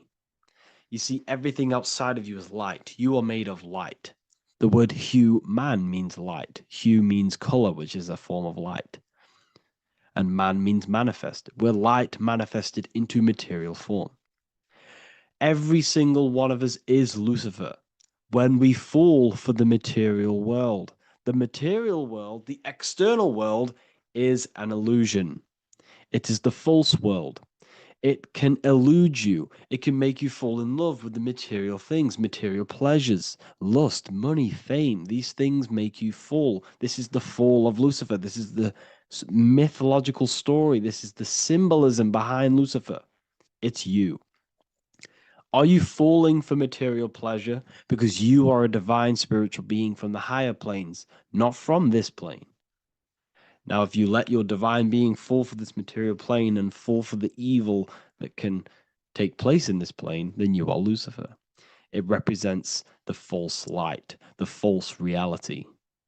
This symbol, the sigil of Lucifer, it symbolizes the interplay between light, consciousness, and the perceptual experience of the physical reality. The external world is truly internal. What we visually perceive is essentially light waves carrying information, which then gets processed by our brain, the central computer of our nervous system. Okay? So, how many doors are open? 5 doors. So 5 is the number of perception as well. 5 fingers on each hand, 5 points on the human body, 5 toes on each foot. We have 5 senses. 1, 2, 3, and 4, they're spiritual numbers. 6, 7, 8, and 9, they're material numbers. 5's the gateway. 5 is the middle bridge of how our spiritual self interacts with the physical self, how spirit interacts with matter. So this ritual is symbolic of perception. This is maybe bringing in a new perception. A new event will happen after this, a new perception of the world. Or personally, I think this ritual was to obviously shape the collective consciousness, because your reality is an externalization of your inner consciousness. It's simply just a mirror. Your material life, your material world outside of you is simply a mirror reflecting with mathematical and geometric precision of your internal consciousness. Your consciousness is creating and causing the effect called reality, physical reality. Your life is a result of every thought you thought in the past. Therefore, with that being said, everyone who perceives this ritual of, oh, the Pope's opening 5 spiritual portals, who's letting in demonic energy into the world, they're going to let demonic energies and demonic spirits all in the world.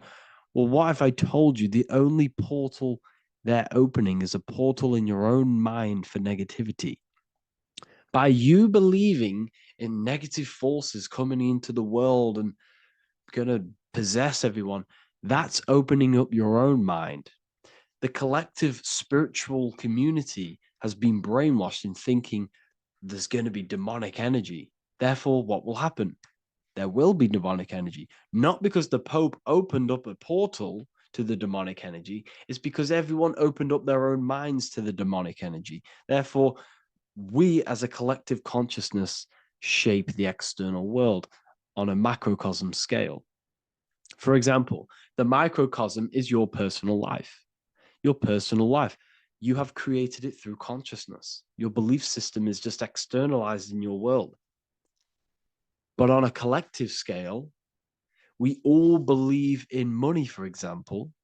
And because we all believe in money and we believe that this piece of paper holds value in our minds, okay, in the mental plane, this has an effect on the physical plane by shaping the physical plane by being ruled by this belief on a macrocosm scale. Yes, I know that money doesn't exist. It's just a belief in my mind. But that doesn't have an effect because the collective consciousness believes that money has effect, has power. When it doesn't, it's just a piece of paper with a belief behind it. If the collective consciousness stopped stopped believing in money, then the collective consciousness would have broke the spell and we would have no longer had a material plane ruled by money. You see, our beliefs is ruling and shaping our physical plane. This physical world outside of you is truly just an effect of the mind, an effect of our consciousness, our inner world. So I believe this ritual was done to change our perception, to make us think the Pope is bringing this spiritual energy and negative forces into the world.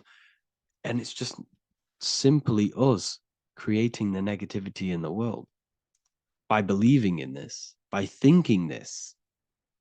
Remember, they have the power to send messages into millions of people's minds through media. And then messages are then believed, and that belief is shaping our world. What have I told you? That the New World Order is not manifested by the elite, it's manifested by you and us. We're all manifesting the New World Order. They can't manifest it. We can, because we are the ones believing it. We believe it. It is reality. It shapes our own prison. We're all shaping our own prison by believing in the prison, by believing in money. So this ritual was all to do with perception, creating a new perception, creating fear in our minds to, of course, distract us from what's really going on. This is all a ritual to implant messages in your own mind. So I hope you all understand this video, and I hope you all gain some insight, and I'll see you inside the university.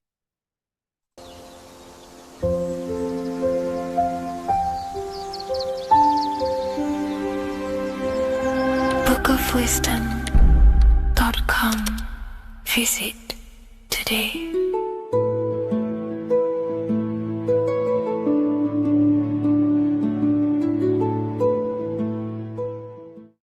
Welcome to Revival of Wisdom. This video is going to be about the flat earth and the breakdown of the whole cosmology.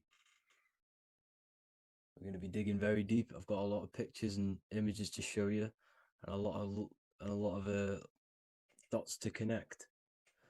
So let's start with the Freemasonry art. So this artwork we have here is the Freemasonic cosmology as they know and believe. So what is it symbolizing?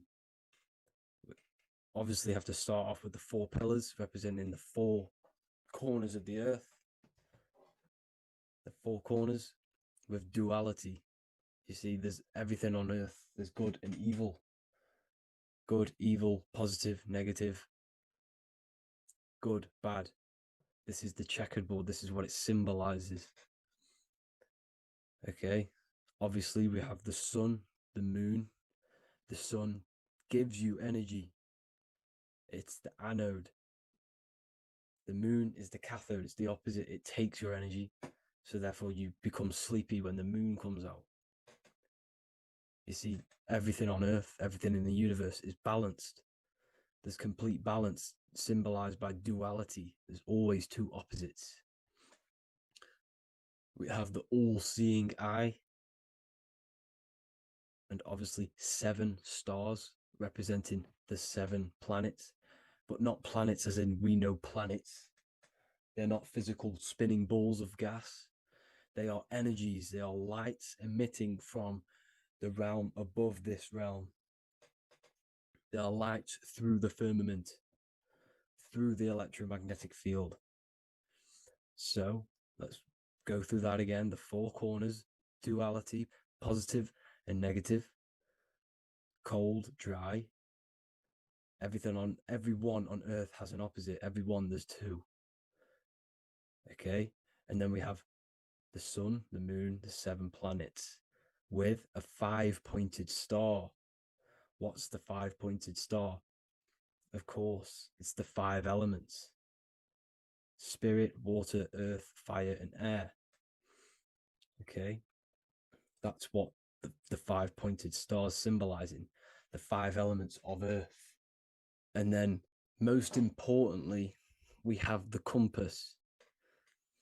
The compass is very, very important, hence why it's in the center. The compass is symbolizing many, many things. And one of the most important things, but we'll get into that after.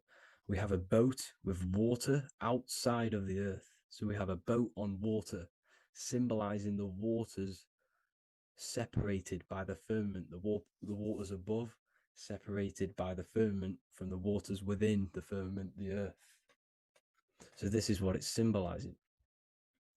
So the compass, what's the compass?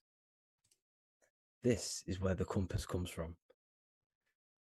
The Polaris, the most important star there is, because it's in the center of Earth, the sun, the moon, and the black hole, black sun.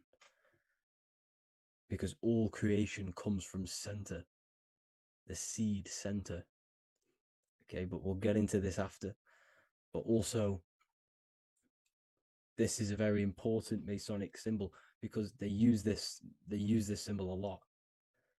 This is one of their main symbols, hence why Neil Armstrong has the Masonic ring with the compass on it. The people who supposedly went to the moon, which obviously they faked to push this globe model, because the globe model is based upon fear. Because the globe model, if they can sell you the globe model, they can sell you anything then. You don't know where you actually are. The globe model is to push fear upon the masses, because the globe model means there's not enough resources. There's also risks of asteroids hitting the planet. There's also risks of space extraterrestrial invasions, global warming, asteroids. You see, this is all the fear that they can gain of selling you the globe model. Okay, because they don't want you to know that this is an intelligent design. And also, they're hiding God, the creator, the source. This is why they are satanic. They are opposites. They are lefty, Lucifer, right, righteous, godly. Hence why they do the symbolism on their eyes. 666. This is another famous, what's it called? Sorry, famous astrologer, astronaut. This is another famous astronaut doing 666, showing that he's in the alliance of the occult. But even look at their 10th anniversary stamps. They have a Masonic compass on there. Also, the Order Out of Chaos. Order Out of Chaos, double-headed eagle. Okay, the Order Out of Chaos ring, which they wear. So all of these astronauts are in the occult. They are lying to you. They are in with this order, this Masonic New World Order, whatever you want to call it. So let's break this compass down a lot more. Because as I showed you here, the center, okay, this is what the compass is symbolizing. Let's go into the North Pole map. This is from 1595. This is a rough estimate of where this map came from. It's from around the 1500s to the 1600s, maybe 1400s. There's not an actual set date on this map because obviously our history has been tampered with. But let's break down this map and the symbolism that they use towards this map, because this map is the map of the North Pole. Okay, so in the center, we have the black rock symbolizing the tower, the pole, North Pole. And what's on top of the North Pole? Obviously, it's Polaris. North Pole and Polaris. Okay, with the 4 islands around the center. Okay, 4 islands around the center. And this is what blew my mind, right? They say that Santa sounds similar. And if you look at this pole that's pointing to the North Pole, you see this line here. So this is obviously from the 1600s. What color is Santa? He's red and white. Just like this map pointing to the center is red and white, and Santa comes from the North Pole. So it's not a coincidence that they use red and white. They're mocking this map because obviously they took over after the 1500s, 1600s. They took over around the 17, 1800s. So they're mocking this map with Santa coming from the North Pole with this red and white line to the North Pole. Notice the 4 islands. Okay. Like windows, their symbol, they obviously in the occult, they're part of the New World Order, is symbolizing these 4 islands with the blue behind it for the water. Okay, so this is another occult logo. They're symbolizing this center because the center is so important. Okay, we'll get into that. Also, we have the Mayan cosmology. This is the Mayan cosmology. This is what they created. This is their artwork, with also 4 major lands around the center. You see this 4 with green in between them all. 4 major lands with the underworld. You see this underworld is also symbolized by the Masons with the coffin of the skull and bones, the deceased, the dead. Okay, so this is also mentioned in the Book of Enoch. Okay, and it's called Sheol. Sheol, the underworld. Okay, and in the book of Enoch, it says all spirits of the dead go to these hollow places, that they are wait until their appointed time of judgment. And it also says in the book of Enoch, there are 4 hollow places underneath. 4, as above, so below, representing the 4 islands. As above, so below. That's where that could link in. Okay. The book of Enoch is very important because it was found in a cave thousands of years ago, and has a lot of truths about this realm and about this world we live in. So let's go back to the Mayan cosmology. So the ancient cosmology, they all must have had some sort of communication. They must all be in peace, at peace with each other, because all of their cosmologies link together. See, the Greek, Babylonian, Indian, the Celtic, okay, they're all linked in together. They all knew that they were in an enclosed system with an underworld and obviously a firmament. Okay, so this is what they all knew. They all must have had some sort of communication. They were a lot more advanced than us. They knew the center of the realm. Okay, and obviously the United Nations flag also symbolizes their center. You see how it has like a grid with a circle around the center. It's symbolizing that center of the realm, because that center of Earth is so important. The United Nations flag, all have it. See, some different ones all have that circle around the center. Because the center is the seed. All things come from a center.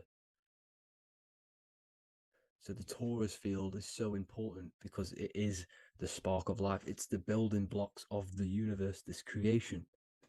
Because all things have a torus field. Just like an apple with what's in the center of an apple, a seed. Because the center is where the energies hold, is where the energies meet, and it creates that spark of life. Just like your heart is the center of your body, and it has an electromagnetic field. Because the center, all things come from the center. So this is why the North Pole is so important, because this is why it's so important, because this is where the creation sparked from, the center. This is where the most electromagnetic energy is stored. So this is why the northern lights come from the center. It's electromagnetic energy. This is what the northern lights are. It's being emitted from this black hole in the center. Okay? And obviously, what else is on the center? Polaris. Polaris is the center star. Okay? So the center star is what sits on top of this North Pole, Polaris, because it's a pole of electromagnetic energy, symbolized as a black rock, a black hole, pole. You see, because all creation comes from void. Light is born from darkness. Without light, darkness can't be born from light. You see, but light can be born from darkness. This is why darkness is so important. And this is why there's a black hole in the center of our realm, like the black sun. The black sun, the Polaris star, the North Star. You see, so this is this North Pole, Polaris. This is what they're talking about. And this is why compasses are an 8-pointed star, because Polaris is symbolized as an 8-pointed star. This is where a compass will point you to. It will point you to that center. So notice how a compass has this black hole in the middle, you see, and it will point you to this meeting point, the north, because in the center is the center of the torus field of the earth. This is where the most electromagnetic energy is.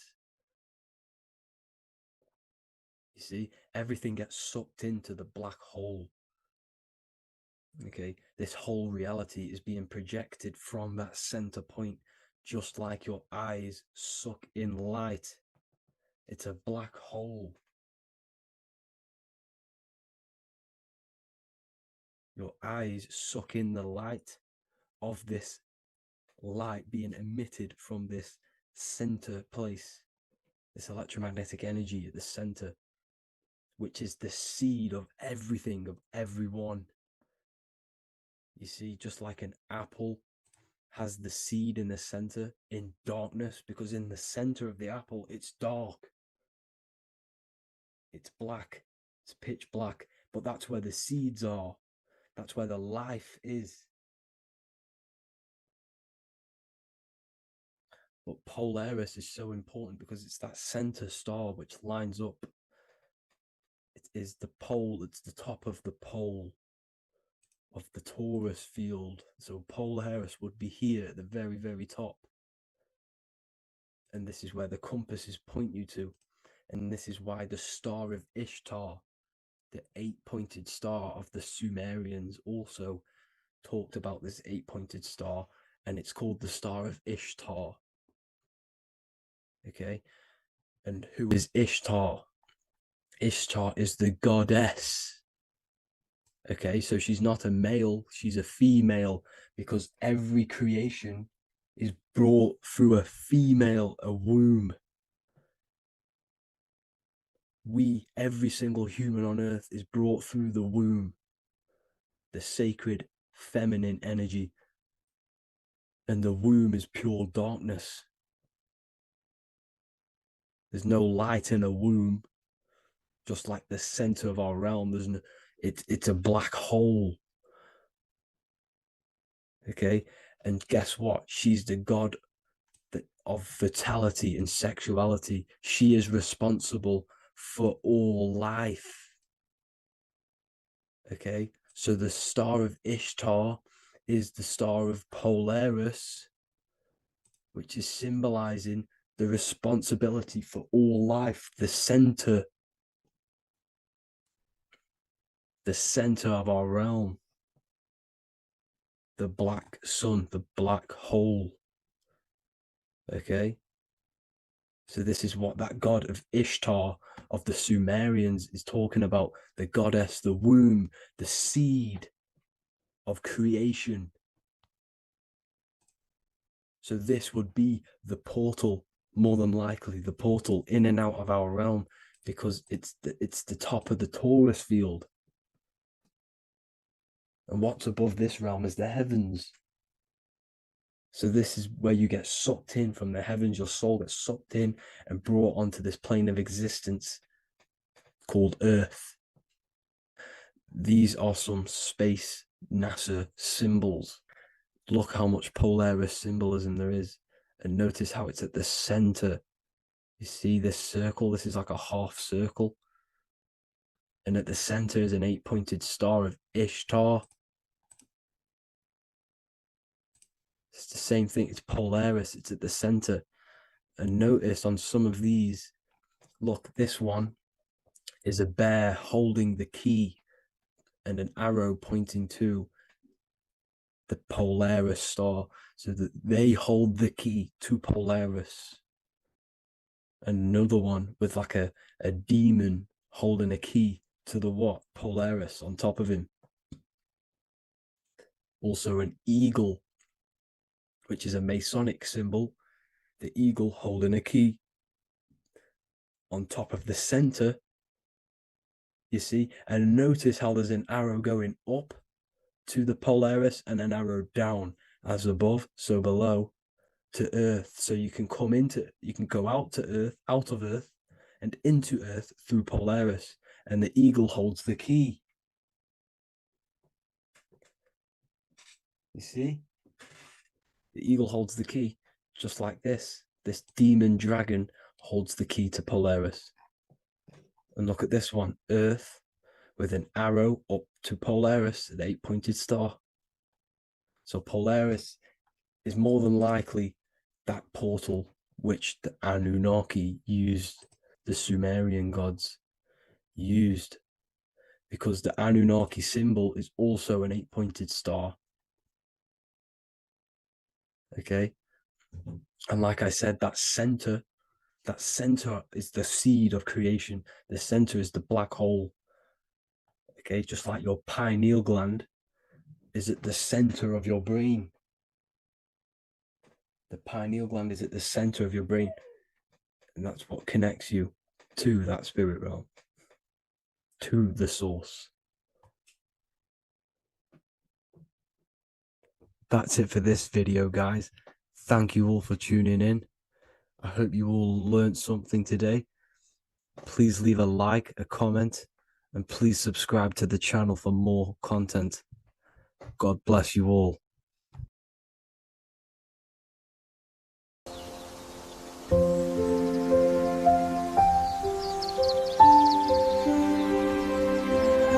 bookofwisdom.com. Visit today.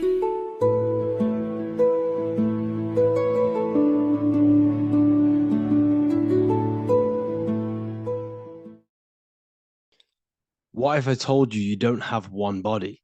You in fact have 4. There's a secret hidden right in front of you, and most of you overlook it. And by learning these teachings today, this will change your perspective on life, on yourself, and completely change the conception of yourself. This is the key to your highest potential. If you stay with me today, you will find secrets about yourself that will change your life. But I warn you, once you step this path of esoteric knowledge, there's no going back. Once you see, you can't unsee. So stay with me, and we will discuss the 4 bodies of your soul and how you can master yourself to reach your highest potential. The first thing we must understand is that there is a sun. And just like the sun gives life to the earth, there is this life force within the sun that gives life to all matter. We must understand that that matter itself is dead. It has no life potential. It has no ability to create or destruct anything. All of the life comes from above, from the sun, from the life-giving power of this infinite energy source we call the sun. No matter what model you believe, the sun still gives power to this physical realm, giving life to all of the crops, giving life to animals, giving life and growth to all things that the rays come in contact with. This is a macrocosm process. We must understand the teachings of as above, so below. This means that the macrocosm repeats itself in a microcosm form. Now, what do I mean? Humans are made in the image and likeness of God. You are a miniature version of God, a spark of the divine consciousness made in human form, in physical form. Just like the sun gives life to all physical matter and growth to all crops on the earth, your soul is a miniature sun. And your soul is giving life to the body. Your body is a miniature earth, which also goes through the cycles of the 4 seasons of the sun. We feel different in each one of these seasons. It's because our body does not only go through these cycles externally, but these cycles happen within ourselves, within consciousness. Your soul is the sun. The sun you see in the sky is an externalization of your soul. Your soul is the life force. You are the soul, not the body. And like the sun gives power to the earth, the soul gives power to your body. So first, let's look at the etymology of the word sun. The word sun comes from it's a Latin word solis or sol, which means the sun. Sol then became soul, sun, soul. And in fact, S-O-N and S-U-N in the old etymology dictionary mean the exact same thing. They are interchangeable. So when we look at the symbol of the sun, we look at a circle and a cross, which represent the four aspects of the sun, the four seasons of the sun: summer, winter, spring, and autumn. These are the four states of the sun. Like we said, this is why we get this symbol. You have the four states of the sun, which represent the four bodies of the soul. Now, this is where we get deep. Like I said, the sun you see in the sky is a macrocosm of your soul, an externalization of your soul. Just like your sun has four seasons, the four seasons within us are the four bodies. Our soul is incarnated and split into four sections. We have a mind, we have a physical body, emotions, and spirit. These are all interchangeable and they are all linked. In ancient alchemy, we have the exact same symbolism of the four stages of alchemy. But in this case, they're symbolized as the four elements: earth, water, air, fire.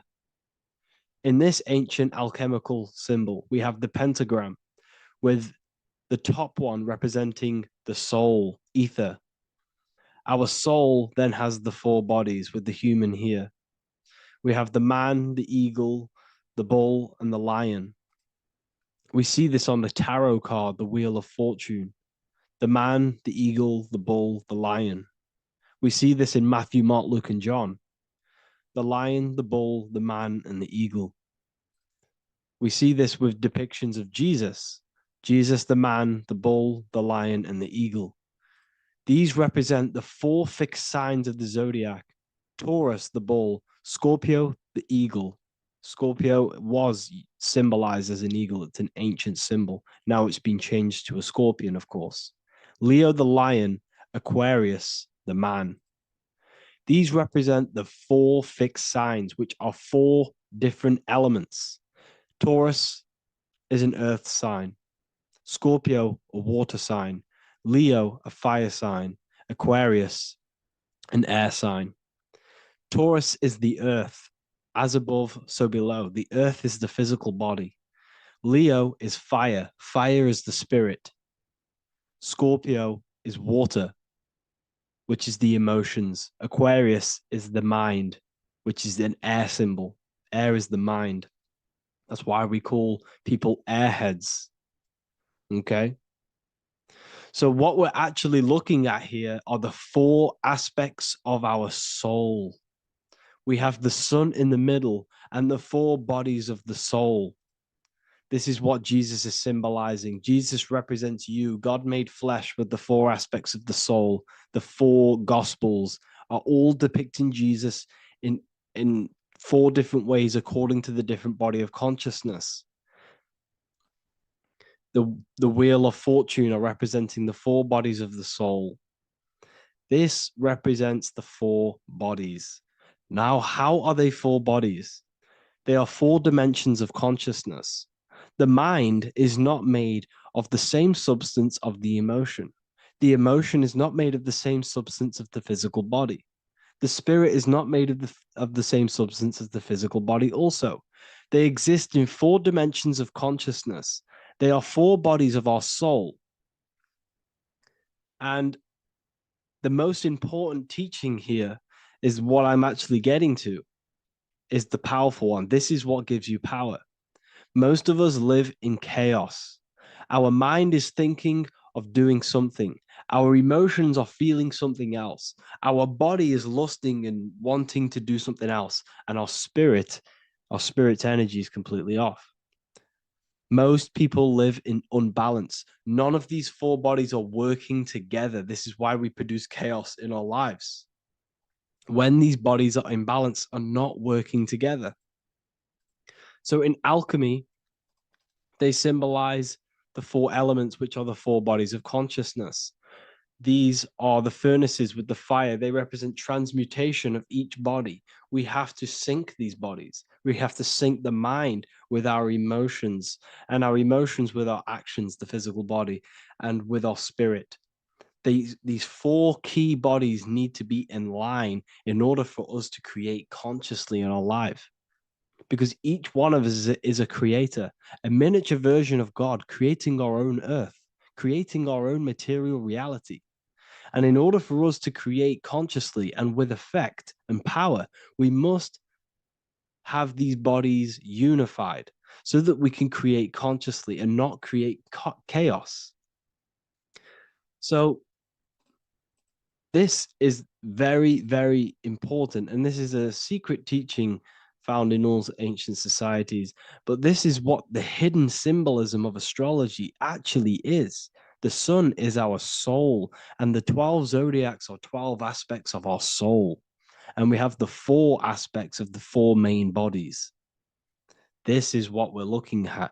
We're not looking at the sky. We're actually looking at aspects of ourselves, aspects of our soul that we must master and transmute in order to become our highest potential. So I hope this makes sense. And it may take a while for you to fully understand this, but the key knowledge in order for you to understand any of these teachings that I've gone through today is the major, major teaching of as above, so below.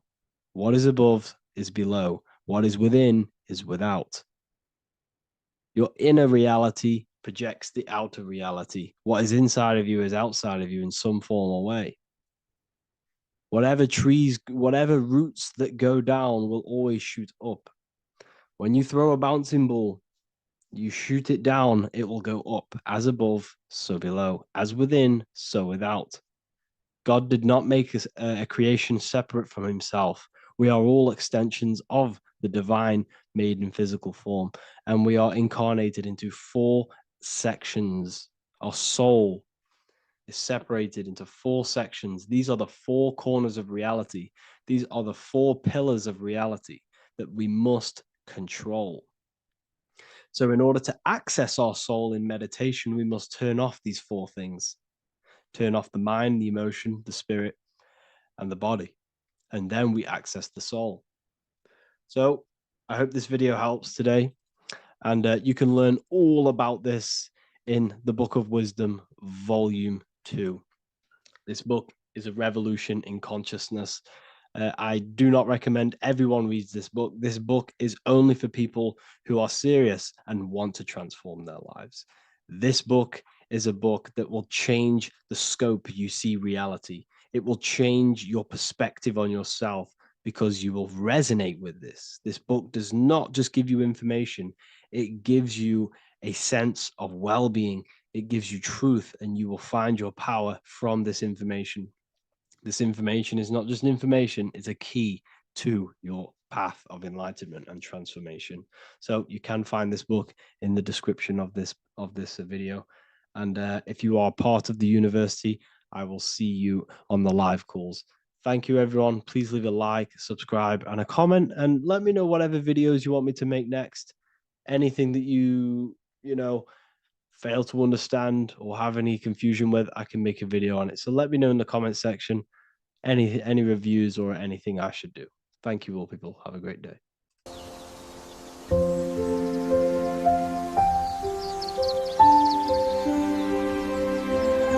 bookofwisdom.com. Visit today.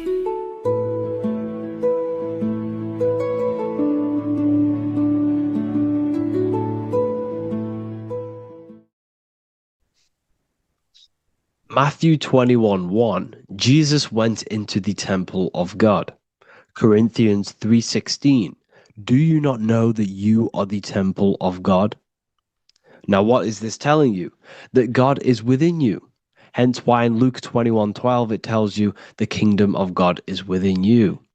And the side of your head region is called a temple for a reason. because the brain encapsulates the mind. The brain is a physical manifestation of the mind. The heart is a physical manifestation of emotion. So we have these different layers of our consciousness. We have an intellectual, communicative aspect of our consciousness, which we would call the mind. We have an emotional aspect of our consciousness, which is the heart. And to communicate with the divine, it's all to do with the mind. Hence why the ancients always symbolize the mind being God. This is why Michelangelo always placed God inside of the brain on top of Sistine Chapel in the middle of the Vatican. He understood that God is in the brain. God is within you, not outside of you. The church tells you that God is in the sky because they are creating a externalization of the truth to create a business and a distraction so that you don't find the divinity within you, so that you don't find your power. Now you have Adam, the physical man, the physical body, the ego, the lower self. And he is resting. He's not trying to reach to God, but God is reaching because the higher consciousness within you is always trying to communicate with you. It's always trying to wake you up to your divinity.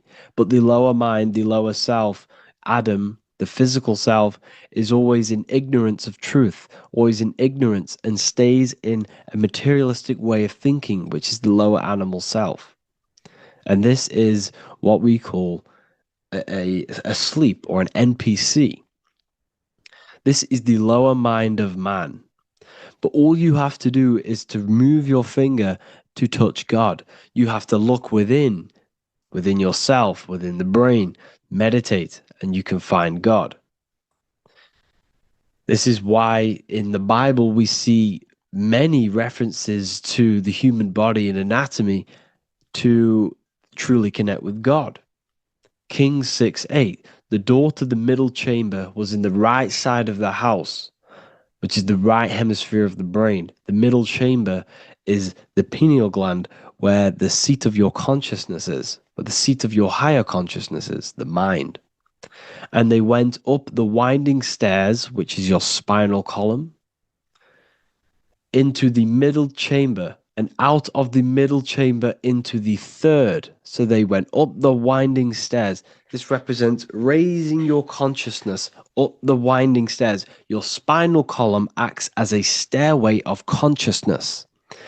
Depending on what sort of consciousness you are operating in, depends on what part of the spinal column you are using.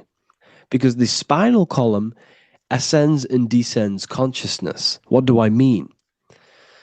If you are in a reproductive way of thinking and you're always thinking about sex, you're jerking off all the time and you're always eating, all of your brain's power and your mind's power is being descended into the lower aspects of the spinal column, which represents hell, the physical state of man, Adam, the ignorant state. We're basically living off low-level pleasures like an animal. And the stairway to heaven is your spinal column. They went up the winding stairs into the middle chamber, which is your mind, your pineal gland, and out of the middle into the third stage of consciousness, physical, etheric, astral. When you meditate and you start to raise your consciousness during meditation, you enter the astral plane when you turn off thought. But this is the middle chamber inside of the brain. Here we see another painting inside of Sistine's Chapel of God inside of the brain. This is the brainstem. This is the brain. This is the frontal lobe. This is the back lobe. This is the back lobe. This is the cerebellum. Here's the reptilian brainstem. Here's the claustrum. This is what we are seeing here. Anatomy. Here is another one in Sistine's Chapel in the middle of the Vatican. This is depicting the brainstem. God's neck looks exactly like the brainstem. Here we see a real brain compared to God's neck, because the neck is just below the brainstem. And this is what they are symbolizing, because they knew that God is within you. God is a part of the human body. God is inside of the body, because the body is a vessel for consciousness, for universal consciousness. Inside of you, inside of me, is the same spark of consciousness. And this same consciousness is spread out into every living essence, because everything comes from the one source, the one God, the one consciousness. Matthew 6:22, 23. The light of the body is the eye. If therefore thine eye be single, thy whole body shall be full of light. Practicing the single eye. What is this? This is meditation. This is entering within yourself. So the Bible's telling you to practice the single eye. But if thine eye be evil, thy whole body shall be full of darkness. What does this mean?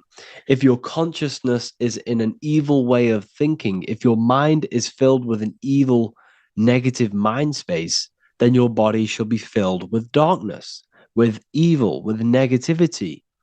Because negative thoughts destruct the body. Positive thoughts heal and regenerate the body. So he tells you to be, the light of the body is the eye, your consciousness, the inner eye of consciousness, the eye that lets you see. And what do I mean? You look with your two physical eyes, but you see with the inner eye. What you see is perception. You look with the two eyes, and what you see is perception. You are seeing, you are understanding, and that's what consciousness, the mind, gives you. Consciousness, or the mind, is the force that allows you to be a human being, that allows you to understand things and interact with things and make decisions. It's an infinite intelligence. See, the mind is not the brain. This is a big confusion with people. Hence why the eye on top of the pyramid is separate from the bottom half of the pyramid, because the consciousness is separate from the body, the eye, the all-seeing eye. It represents the observer, the eye that sees into this body, into this world, into this. You are the perceiver. You are the invisible spirit within the body. Theologians 4:17. After that, we are still alive, and our left will be caught up together with them in the clouds to meet the Lord in the air. You don't meet the Lord in the physical air. Okay? This symbolism of the ancient Christian artwork is showing you this is symbolic. These things never happened. There's no man in the sky. Moses didn't go on a mountain to meet with God. The air represents the mind. This is why you say you're an airhead when someone's very stupid. Earth is your body. Water is your emotions. Fire is your spirit. Air is your mind, the invisible mind. So Anton Mengs, an ancient Christian art worker, is showing you anatomy of God in the clouds. But this is anatomy of the human body, raising yourself to the mind and turning the mind inwards on itself during meditation. And that's how you meet the Lord in the air. You meet the Lord in an elevated state of consciousness. The air represents an elevated state of consciousness because the air is up. You have to raise your consciousness to meet the Lord in the air. This is why Moses went on a mountain to meet with God. The mountain represents elevation of consciousness, raising the mind up the spinal column, taking all of the mind's attention away from the reproduction and the physical aspects of self and raising it to the brain and turning off the brain and going inward into the air. It's talking about raising consciousness. It's allegorical. It's a spiritual, metaphorical text. The side of your head's called a temple because inside that where that temple is, right in the middle of where you call the temple, is the inner chamber, the open room, the holies of holies in the Bible, or the land flowing with milk and honey, or Mount Zion. There's so many different names for the brain, or the upper room where Jesus meets his 12 disciples, the 12 cranial nerves in your brain. This is the temple of God. Your body is a temple of consciousness. It encapsulates the consciousness. It encapsulates the mind and soul. John 10:30, Jesus states, I and the Father are one. Psalms 46:10, be still and know that I am God. He's talking about the I am within you, not within Jesus. Everyone refers to ourselves as I. I am God. When you say I, you're referring to the highest aspect of yourself, the aspect that is above all thought, above all emotion, and above all things. When you say I, you're referring to your pure awareness, your pure consciousness, the highest aspect of yourself. And anything after I is egotistical. I is God. The letter I is the Roman numerals for one, because there is one God, one consciousness. The letter I is one line, just like the number one. Matthew 6:3-4, take no thought. Therefore, take no thought. Take no thought. He says this 5 times because you must turn off the 5 senses and take no thought to connect with God. Be still. This is telling you to meditate and know that I am God. The I am within you. I and the Father are one. I and God are one. You, who you think you are, is a completely wrong. The body is matter. Your name isn't you. Your job isn't you. Your reputation, your trauma, your memories, your friends, family, worries, bills, interests, dislikes, goals, passions, anything to do with the thinking mind is not you. Who you think you are is a part of your thinking aspect of consciousness. But once you remove thought, you are no longer your name. You are no longer your body. You're no longer your reputation. You are the I. You are pure awareness, pure consciousness. Pure consciousness. And this pure consciousness has latched on to this name, this job, the body, and your traumas. Your pure consciousness has attached itself to this character who you're playing in the physical world. And this is essentially who you think you are, but you are not. You are the I, you are the self, you are pure awareness. So, in order for you to detach from these things, you must learn how to detach from your name, your job, your reputation. And you do this through meditation by turning off the thinking mind. Turning off the thinking mind allows other aspects of your consciousness to open up. What do I mean? Your whole life you've been thinking, and all of these thoughts has attached you to this physical body. You haven't allowed your consciousness to open up. And you can only do this by taking no thought. That's why Jesus tells you, take no thought. When you turn off the thinking mind, other aspects of your consciousness starts to open up. Other aspects of your being can open up. And this is how you have astral project. This is how you do all these mystical things and things to do with consciousness. It's taking no thought. Imagination, emotions, thought, and memory are all to do with consciousness. These things are not physical. You can't touch thought. You can't touch emotions. You can't touch these things because they are not a physical thing. So you must turn off these things for other aspects of your consciousness to open up. Okay? So essentially, the Bible is a metaphorical, astrological, numerological, metaphysical, spiritual, encoded text that talks about human anatomy, spirituality, and the true nature of the human experience. Everything they teach you in school is to make you think that you are this body. Everything they teach you in church is the externalization of the true teachings of Jesus. Jesus was telling you to meditate. Jesus was telling you to practice the single eye. Jesus was telling you to look within yourself and find God. He wasn't telling you to pray to him. Mark 16:19, he was taken up to heaven and sat at the right hand of God. the right hemisphere of your brain. John 21:6, cast the net onto the right-hand side of the boat and you shall find fish. Fish is understanding. The boat is your body, your brain. Cast your awareness into the right side of your brain and you will find understanding, because the right side of your brain is all to do with the creative aspect and the intuition and the spiritual sides of your consciousness. This is why God is here. This is why Michelangelo depicted God in the right hemisphere of your brain, because this is all human anatomy. And I speak about all of this in the brand new Book of Wisdom, Volume 2, which is now available. The start of the revolution has begun. This book is truly going to change the way people see the world. It's got so many more topics than the last one. It's truly a revolution. It's written in so much detail. It's very practical.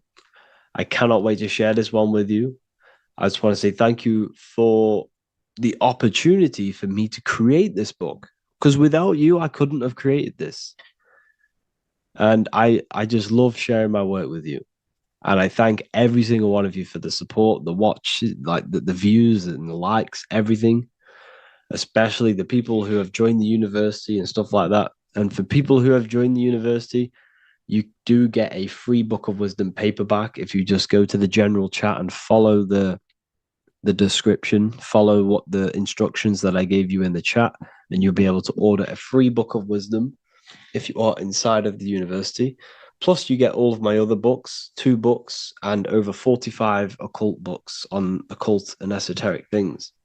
You get lectures, live calls, a community, a manifestation mastery course, and a whole library and reoccurring updates every month, every week.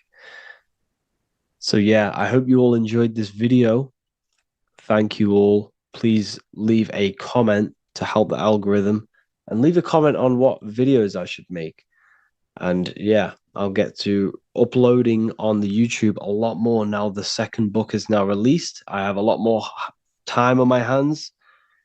No longer using my energy to create the book. I'm now going to redirect this mental energy into the YouTube. So there will be a lot more content coming. So I need some content ideas. So feel free to comment some ideas, some YouTube videos that I can create. Thank you all, people. Have an amazing day.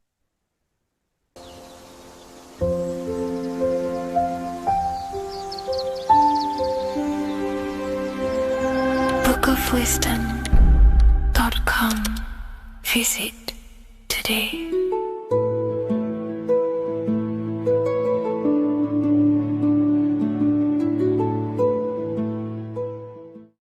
The Freemasonic square and compass is not just a symbol that represents Freemasonry, a lodge, or a secret society.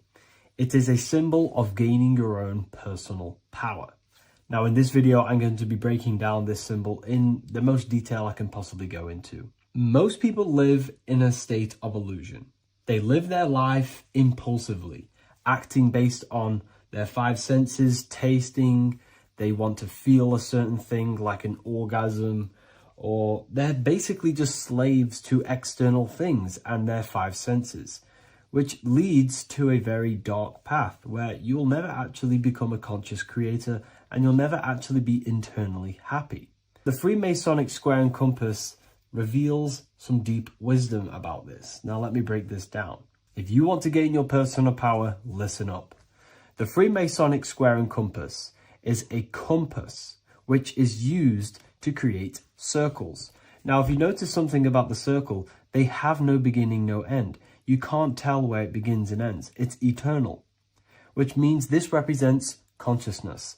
Now, if you don't know what consciousness is, if you close your eyes, you have an internal world. You have thoughts, emotion, visualization. This is all consciousness, spiritual.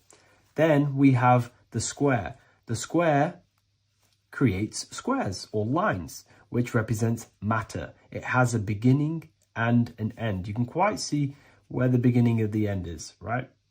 So we can even link this to Leonardo da Vinci, the Vitruvian Man. We see the man in the square with the circle. The circle is the eternal consciousness, and the man is the square, limited to the physical world. But consciousness is not limited. That's why it's outside the square. This is eternal, the body is mortal. The body will die, consciousness will never die. If we look even closer at the symbol, we notice in this particular symbol, we have the compass overlapping the square.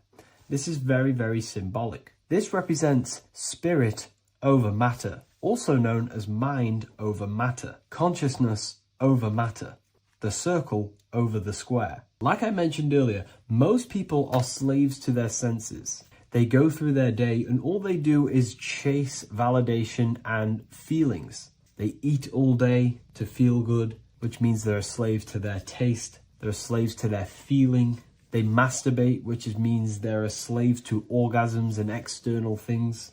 They're literally being governed by the external world controlling their internal world. They're literally living life on autopilot. And don't get me wrong, I was guilty of this too. We're all guilty of this when we join this world because we're not taught this sacred knowledge. Until you actually stop and recognize this, you'll be living life on autopilot, literally not even living. You'll be running off subconscious programs, seeking external validation and being ruled by these five senses. The square underneath the compass represents consciousness on top of matter, which means the internal world is controlling the external world. It is the mind controlling matter and not matter manipulating the mind. In the occult and esoteric world, it's very important that you are conscious of every action that you are taking in your day-to-day life. Never act subconsciously. Always be conscious. What are you thinking? What are you acting? What are you giving your attention? All of this is contributing towards creating because you are a creator. Consciousness is a creative force. You need to make sure that the compass is on top of the square, that your inner world is controlling the outer world and not the outer world controlling the inner. As I've mentioned in many videos before, the internal world of consciousness is what's producing the external world. Your life is just a result of every thought and emotion that you felt in the past. Everything you own, everything you possess, your friends are all reflections of your consciousness. They're all reflections of what you are thinking about. When you change your thinking, your external world starts to rearrange itself. On a basic level, this symbol represents the combination of spirit and matter. You are a spiritual being and a material being. You are heaven, the sky, and earth, the ground. You are heaven and earth, spirit and matter infused into one. You are a bridge between the divine and the earthly worlds. And you can bring down these higher realms of consciousness, thought, imagination, and emotions into a physical, tangible reality. To do this consciously, we need to make sure the external world is not manipulating the inner world. Because if your internal world is being controlled by external circumstances, for example, you have a circumstance happen in your reality, an emotion triggers inside of you, and that emotion is a command to create more of that. And the thoughts that you think are creating more of that negativity. So it's a constant cycle of negative manifestation if you let the external world control your internal world of consciousness. So we need to make sure the compass is on top of the square, that the internal world are commands and not reactions to create your external reality. And not only just to create, but to actually enjoy life. If we let the external world bother our internal world, this means that we have some sort of mental or emotional attachment to the external world. We need to detach from the external world. Why do I say that? Because it's temporary. It's an illusion. We are going to die one day, and none of this will matter. You need to understand that everything in this world is temporary. You have to be okay with losing things, losing family, losing things in this world, because it's guaranteed to be temporary. We need to make sure the internal world is order and not chaos, commands and not reactions. Now, at the back of the Book of Wisdom, Volume 2, the book that I've wrote here, I go over the different meanings of the different arrangements of the square and compass. Sometimes we see the square overlapping the compass, which is the opposite of what we've just broken down.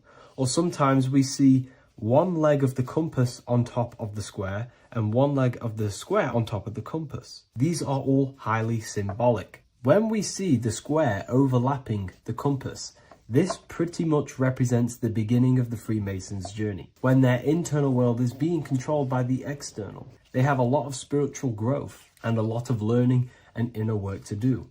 Now, when we see half and half, one leg of the square on top and one leg of the compass on top, this represents the Mason's gradual emergence from the material realm into the spiritual. This interplay of symbols reflects the process of gaining greater light and knowledge as the Masons ascend from material concerns towards spiritual enlightenment. And of course, we've just broken down what this means. This represents spirit over matter.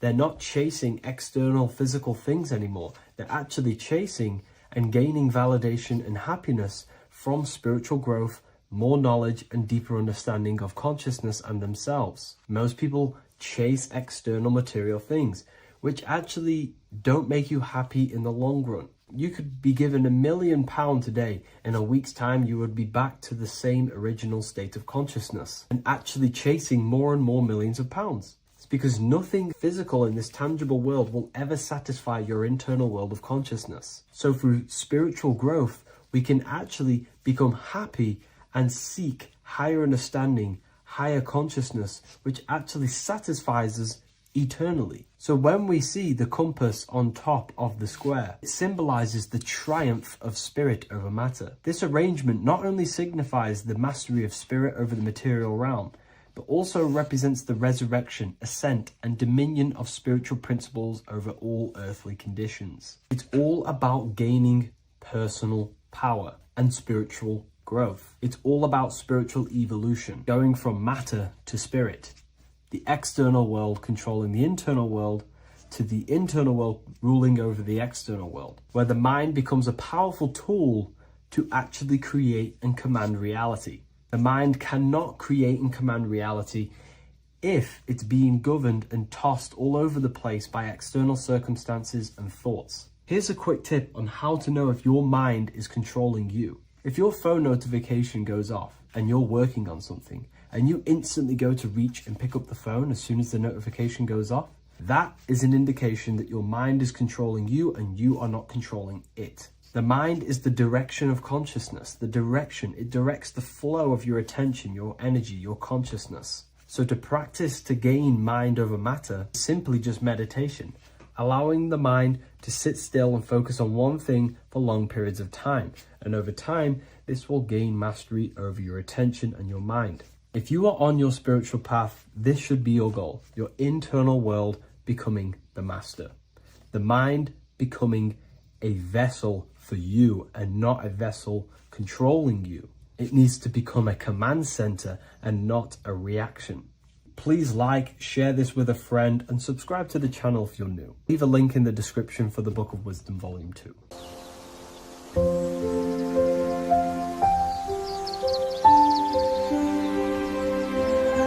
bookofwisdom.com.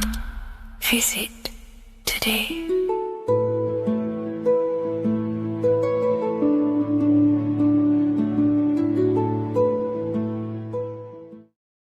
Welcome to Revival of Wisdom. Welcome people, we're back with another video, and this video is about Freemasonry and their connection to the Illuminati. Please, as always, to make sure to hit that like and the subscribe button and turn on the notifications to never miss a video.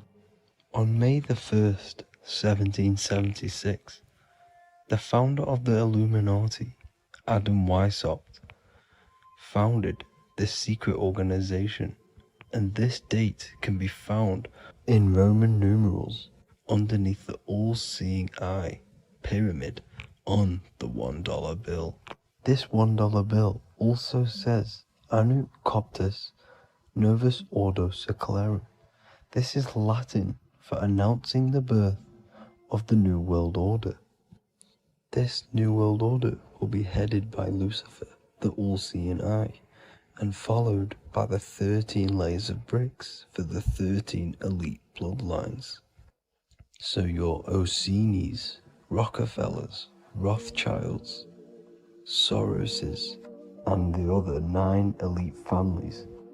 So when Adam Weishaupt created the Illuminati, he made it consisting of high-level degree Masons, French and Latin philosophers, and many more powerful people to all become one society. So this is why you see Masons using this same symbol of the all-seeing eye inside the pyramid. But not all Freemasons are part of this Illuminati secret society. As the 33rd degree Freemason Manly P. Hall said in his book The Secret Teachings of All Ages, Freemasonry is a fraternity within a fraternity, an outer organization concealing an inner brotherhood of the elect.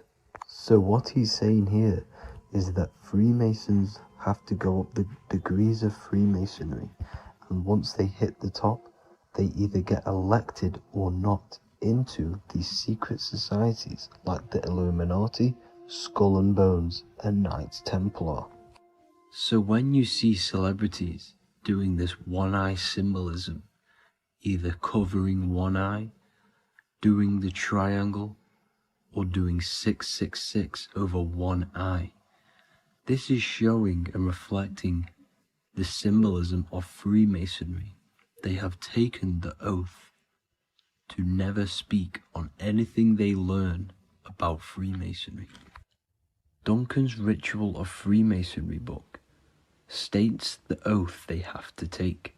Quote, I ... of my own free will and accord, that I will hail, ever conceal, and never reveal any of the secrets, arts, points of Master Mason's degree to any person whomsoever. All this most solemnly, sincerely promise and swear.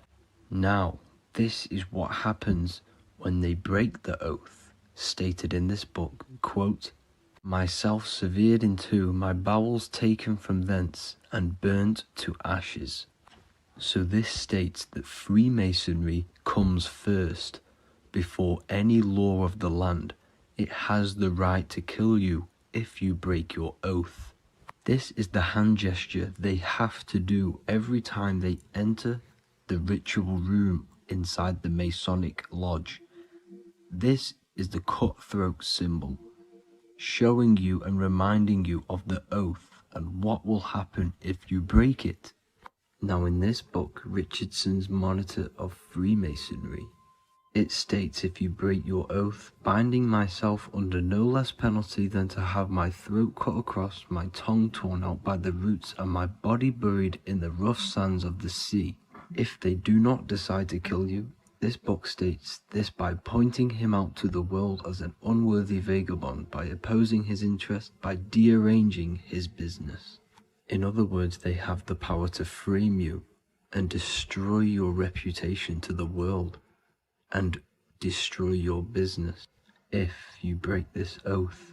So yes, they do kill to keep this truth hidden, because this truth of this reality is what keeps them in power. They have the ability to manipulate people, because people do not know what manipulates them. This is why they call themselves the government. They govern the ment, which is the mentality, because the mind is the root cause of reality.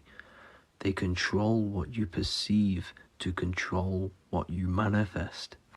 By knowing the truth, you are set free, and you no longer need no controller above you. So this is why they are willing to kill and do whatever it takes to keep the truth concealed within these high-level degrees of masonry and these secret societies.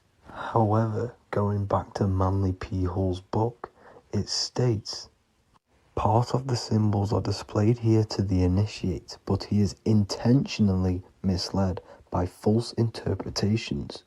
So this is saying even Freemasons are intentionally misled and told lies to conceal the truth, to make sure the truth is hidden in the high degrees of masonry.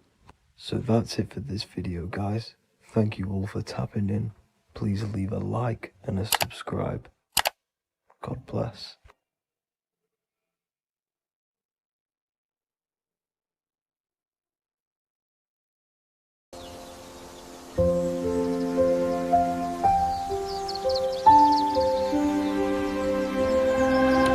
wellofwisdom.com. Visit today.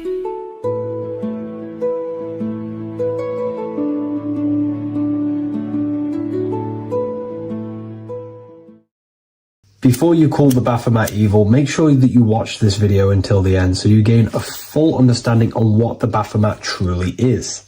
No, I am not a Satanist. I am simply an esoteric and occult researcher.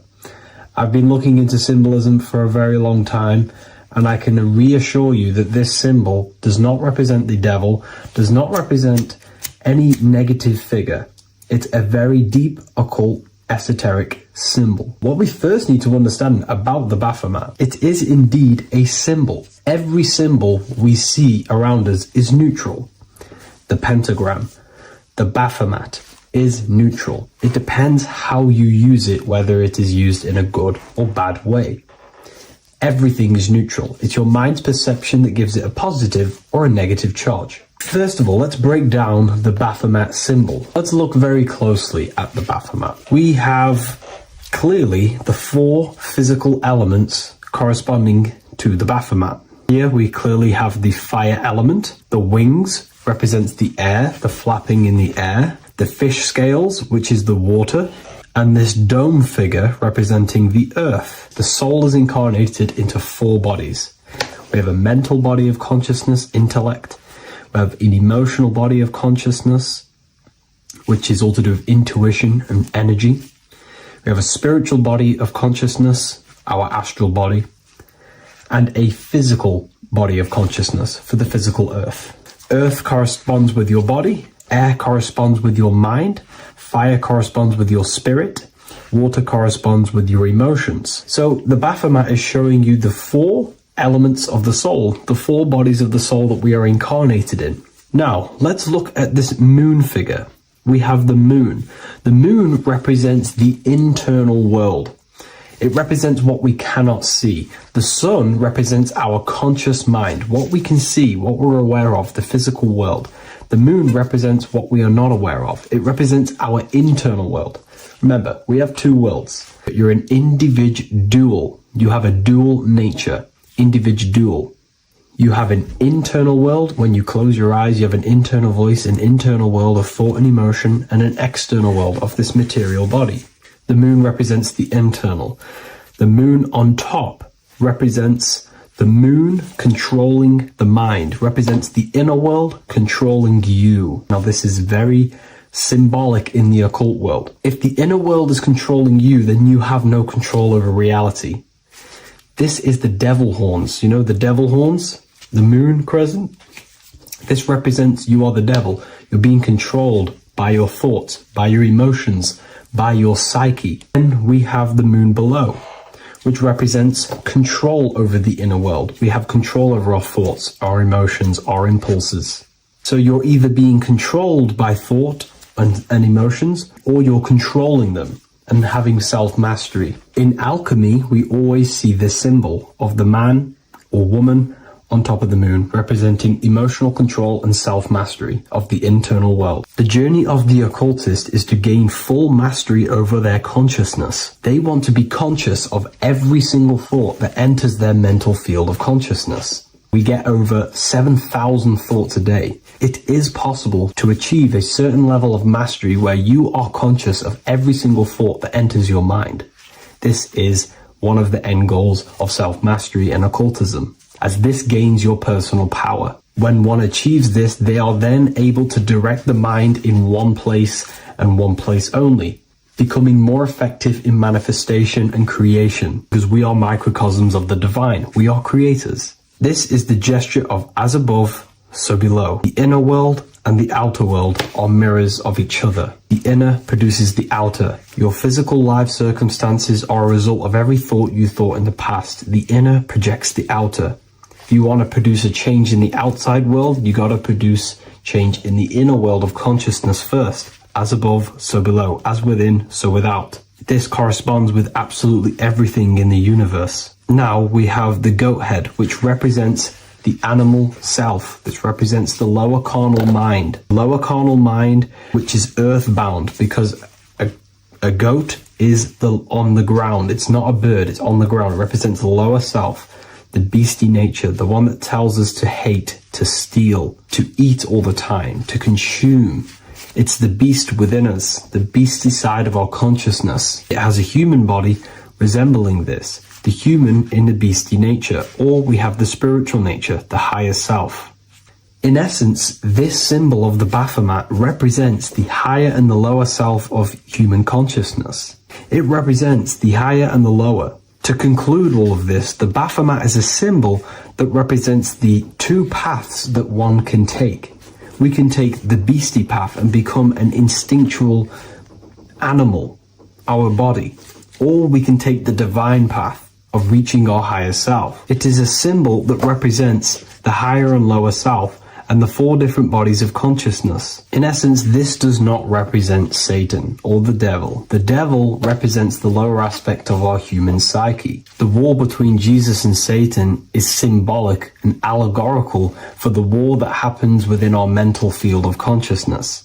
The internal war between good thoughts and bad thoughts, positive emotions and negative emotions. It is the constant war inside the battlefield of your own mind.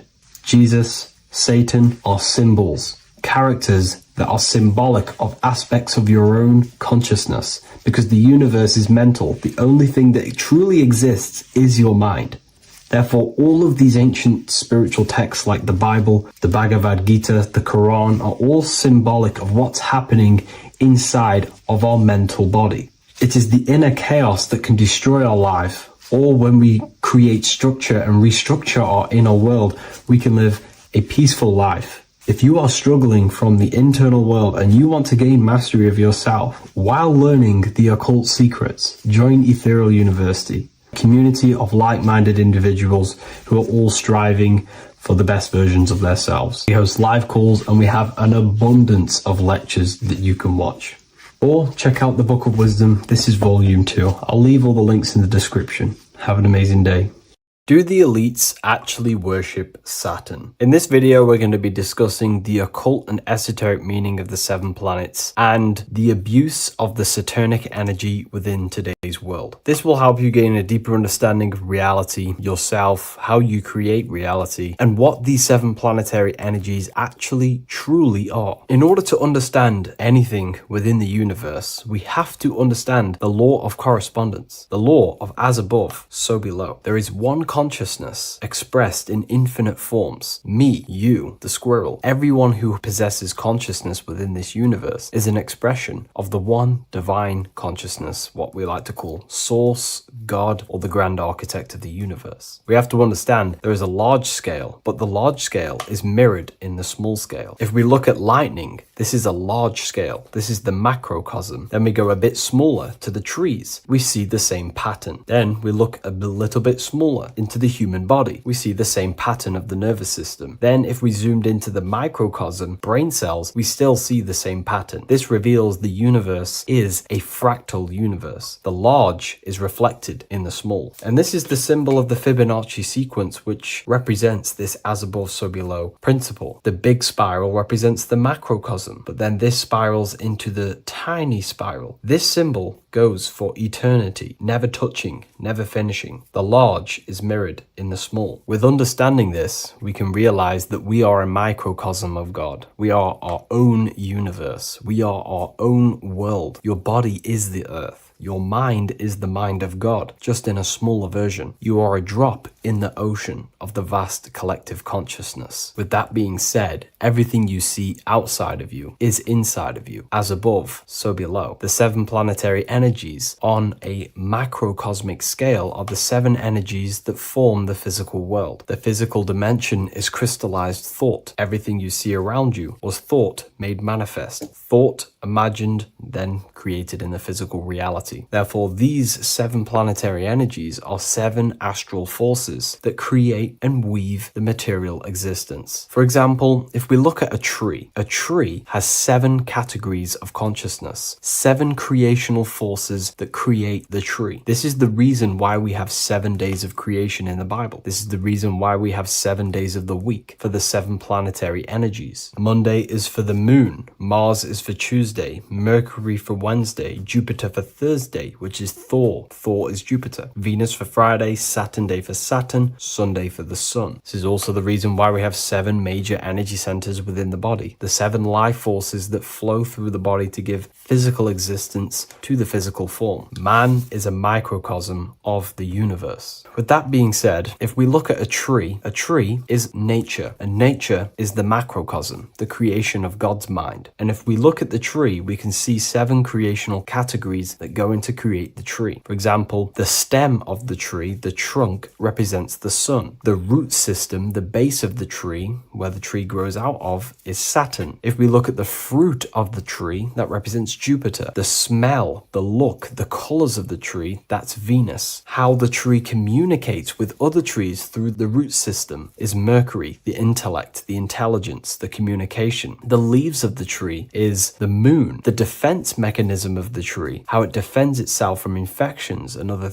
territories, is Mars. So we can see all physical matter, all physical creation demands these 7 categories of consciousness, these 7 planetary forces. But again, that is the macrocosmic scale. The macrocosm is reflected in the microcosm, which means you have access to these forces, these 7 planetary energies, and you use them to create anything in reality. You've been using them maybe unconsciously your whole life. For example, this book that I've created, the Book of Wisdom Volume 2, you can find it in the bio if you're interested in reading it. It has the 7 planetary forces that go into this tree, into this book. I used the sun, which is my passion and my drive to take actions. I used Mercury, which is my intellect, my thinking, my communication. I used Venus, the layout, the look of the book. I use Mars, my defense of my work, my trademark, my copyright. I use Saturn. Saturn is my time, my discipline, my attention. I use Jupiter, which is the why, the reason why I created it. I used the moon, which is my care. My care is the generative force. Whatever you create in your reality is because you care. You care about keeping a house above your head. Therefore, you go to work and earn money. Care is the driving force to create anything in reality. What you see right now watching this video is because you care about watching this video. If you lose care about watching the video, you will turn it off and continue to do something else. All creation demands these 7 forces, hence why we have here a midsection. Sometimes we see the symbol of the earth, which is a circle and a cross in the middle, because these 7 forces create earth. But again, this video is specifically aimed to Saturn. We're going to be discussing Saturn's Saturnic energy because there is a lot of misunderstanding in today's world, and I'm going to give my perspective and my research on the energy of Saturn and how we use it and how it's being abused in today's world. Saturn externally, because remember, we have an external world, an internal world, a macro and a micro. Saturn externally in the material plane governs the foundational and enduring aspects of existence, such as the roots of plants, the bones of our body, even the insects that dwell beneath the ground. It represents the dull, hard, unyielding forces of life, symbolizing structure, limitation, and conditioning. Under Saturn's influence, things become rigid, bound by the god of time, bound by restriction and boundaries. In Roman mythology, Saturn is revered as the god of time, ruling over the cycles, beginnings, and endings. This connection with this emphasizes Saturn's role in marking the passages of life, aging,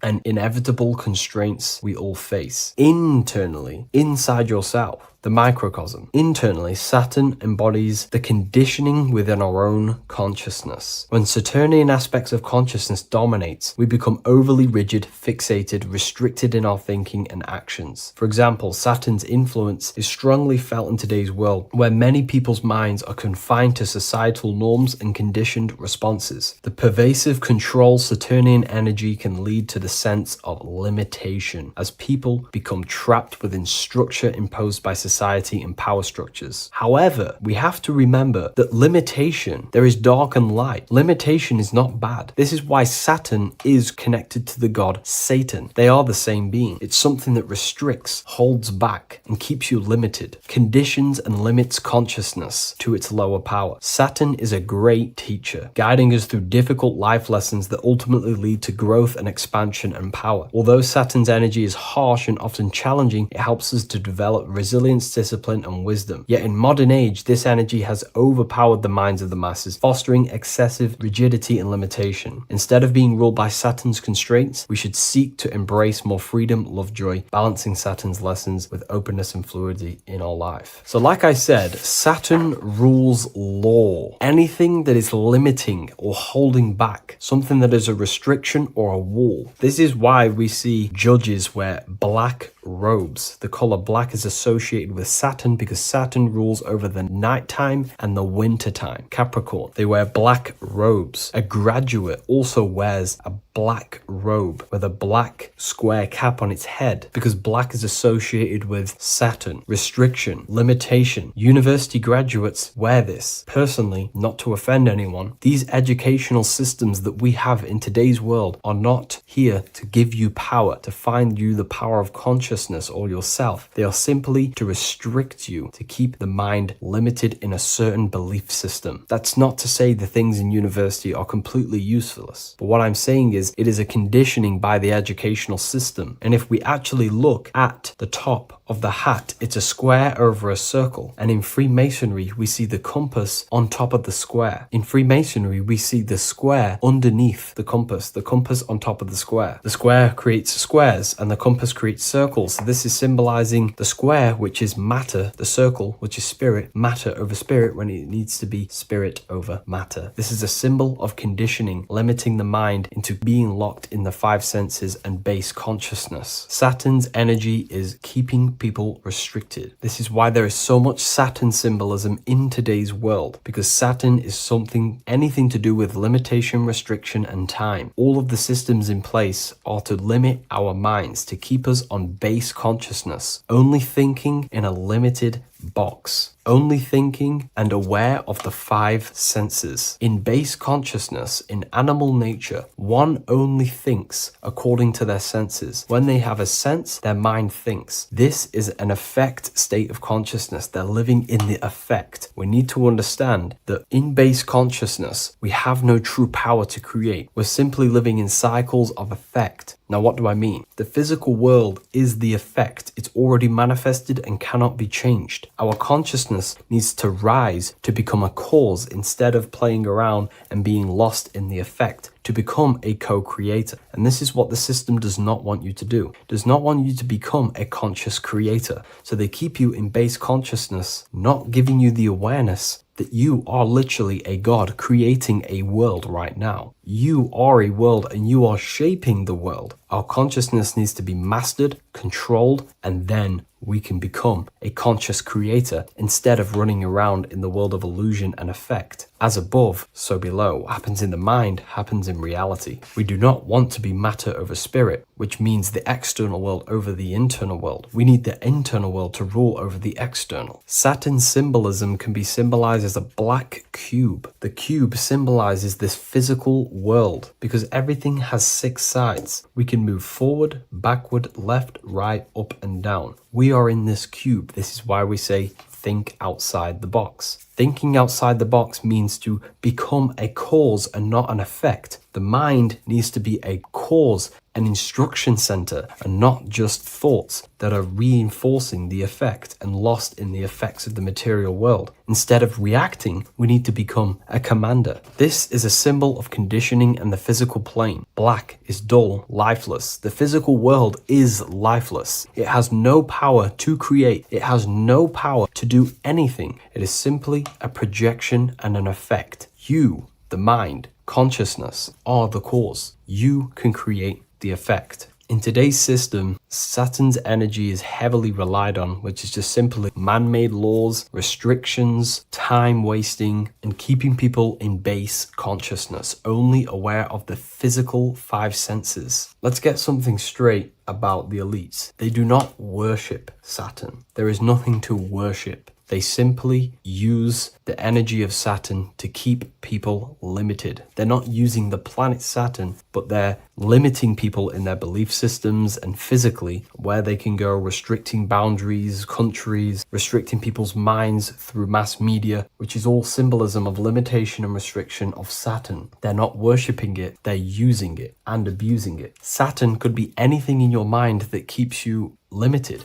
If you have a limited thought that does not allow you to take action on something, that is a Saturnic energy within your own mind. Anything that is indoctrination, anything that is boundaries on you, that is a Saturnic energy. Some people say that the Saturn and the moon are working together to trap our soul. This is highly symbolic. Saturn and the moon are not forming a matrix to trap your soul and keep you reincarnated. Again, this is symbolic, and in the esoteric version and understanding of this, we can see that they do have a relationship. The moon is our subconscious mind, and Saturn is restriction. If we have restrictions and belief systems in our subconscious mind that keep the soul locked and trapped only in these 5 bases, these 5 senses, then we will think and condition ourselves that we are only the physical body and never actually free ourselves from the material world and ascend. Saturn and the moon are not working together, but these are highly linked. By limiting the subconscious, we keep people stuck in base awareness, keeping them locked in the world of effect, never becoming a conscious creator. We have 2 spiritual currencies, time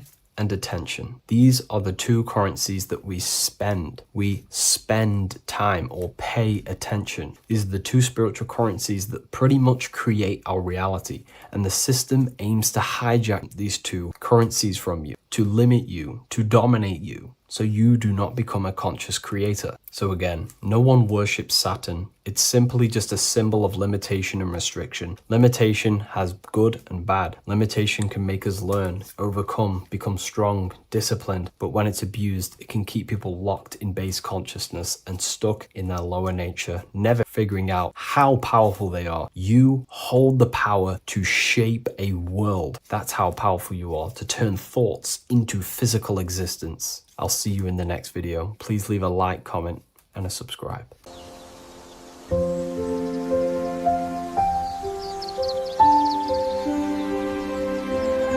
bookofwisdom.com.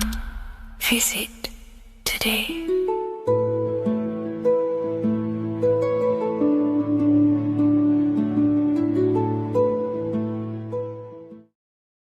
Neo is plugged in on the back of the neck, which is the reptilian brain stem. The reptilian brain is all to do with survival mode, survival state. It's always scanning the environment for safety, whether that's physically, emotionally, or mentally. It does not think. It is instant. For example, do I smack the guy or run off? If something happens to you, like a car's coming really quick to you, you do not think about this. The reptilian brain is the animal instinct that will instantly move your body on the instant reactions. Hence why it's the closest brain to the rest of the body. It has instant access to the electrical nervous system to control the body at instant reactions. Now, Neo is plugged in on the back of the neck, which is the reptilian brain.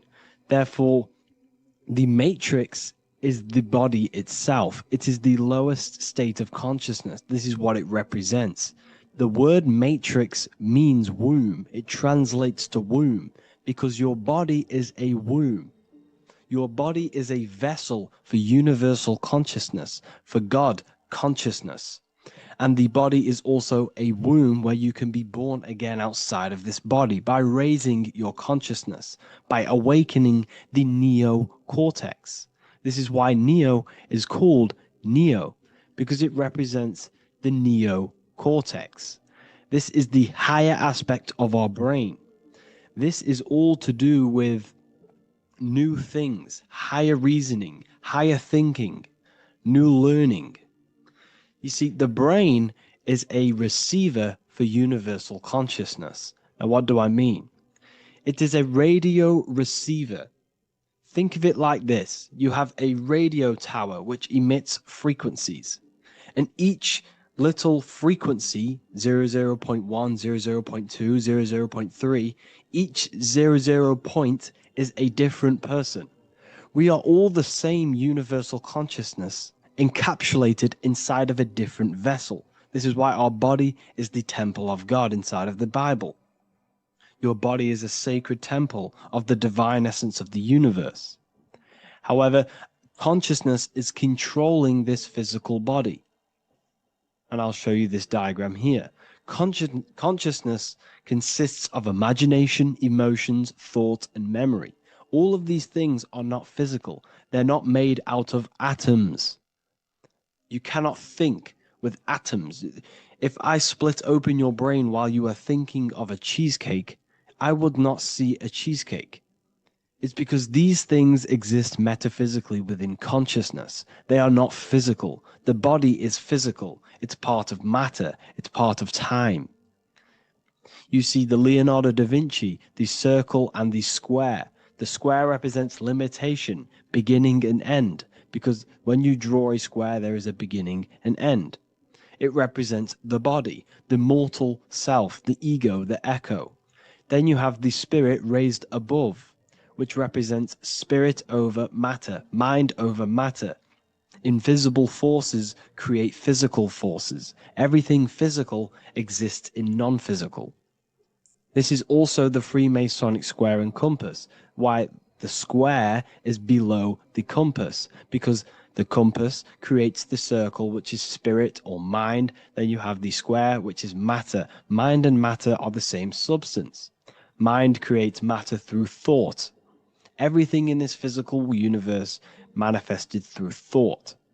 Everything began as thought. So you are spirit and matter. You have a material body and a spiritual body.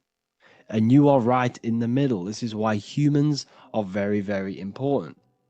Because we have an animal nature, the reptilian brain, and a higher consciousness, the neocortex. And we must awaken out of the matrix, which means womb, which is the body. And neo is waken up from the lower self, the reptilian brain, and moves into the neocortex. Because the brain is a radio receiver for consciousness. Now, what do I mean? I went over this before.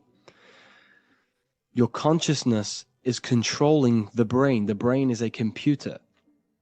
And when our consciousness, our imagination, our emotion, our thoughts, and our memories are all contributing towards just survival things, food, safety, fear, all of these things, and our consciousness is locked into a survival state, we are using the reptilian brain. We're no longer thinking. You don't think with the brain, but the consciousness is thinking, which activates the different parts of the brain. When we think for higher reasoning, we use the neocortex. It stimulates the neocortex. When we think about survival, we're using the reptilian brain. So therefore, when Neo wakes up, he wakes up to the higher aspects of consciousness, which is only utilized by the neocortex, by learning new things and expansion of the mind and expansions of consciousness. Okay?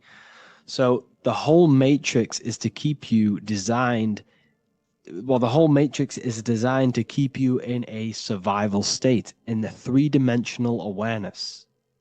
They want you constantly scanning for safety, scanning for food, scanning for emotional safety in relationships in other people. You see, they do not want you to think. They want you stuck in that reptile, that animal state, that beastly state that most people are in. Most people, all they do is eat, listen to music, consume, have sex, lust, desire. This is all the reptilian brain.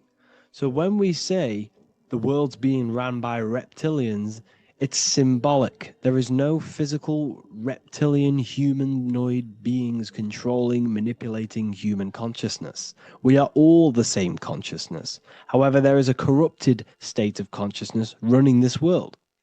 And this consciousness worships the physical plane. And they control the physical plane. So by doing that, they keep you stuck in a reptilian way of thinking, the animal state, to keep you stuck in the lowest state of consciousness. Now, this is the god Osiris, which represents the reptilian brain. None of the Egyptian gods ever existed. They are all symbolic for the brain and anatomy of the human body. Osiris represents the reptilian brain. As you can see, this anatomy compare to the brain stem and Osiris statue found in Egypt. And we also see an ancient artwork of Osiris with green skin and two reptile crocodile alligators next to him, which also symbolizes the reptilian survival state of human consciousness and the activation of the reptilian brain. This is what it symbolizes. Now, this is what the Matrix is all talking about. It's talking about the awakening, the expansion of consciousness. The word divine is dive in because you connect with the divine by diving inward. There is no man in the sky going to save you. You must connect with the self. Know thyself. Truth comes from within. All of these things I'm telling you comes from within you. I'm just pointing it out. All of this is self-realization. A lot of people say, well, what are my sources? My sources is knowing thyself, observing thyself, using the neocortex of critically thinking, sitting down and thinking about yourself and having deep realization of yourself. You can realize that your thoughts are not of this physical world. It's quite simple. The brain does not think. The brain does not imagine. The brain does not hold memory. All of these things exist in consciousness, the one consciousness, but we are all fractal, infinite parts of. This is the eye on the triangle, consciousness being given down to the rest. This is separate. Consciousness is separate from the rest of the pyramid. The pyramid is your body. Neo is the one consciousness. This is the Egyptians symbolizing the one consciousness giving Ankh, which is life, to all the different life forms.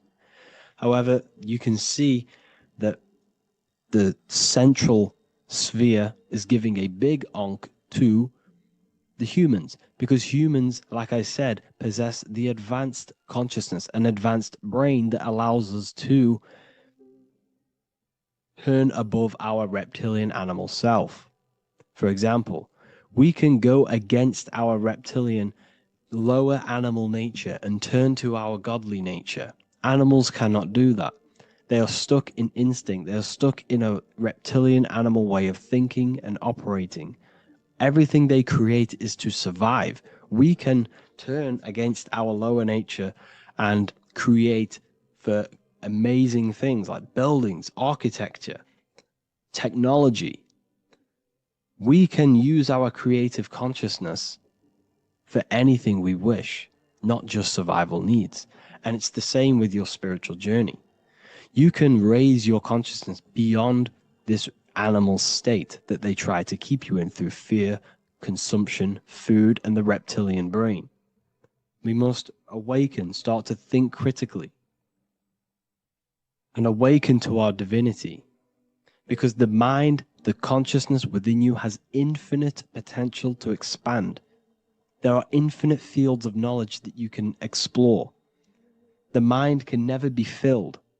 It can never ever be full of knowledge. It always expands, and that's why you are alive. That's why you are part of this universe. That's why the science always says the universe is always expanding, because the universe exists in your mind, and the mind is always expanding into new fields of thought, new fields of knowledge and information.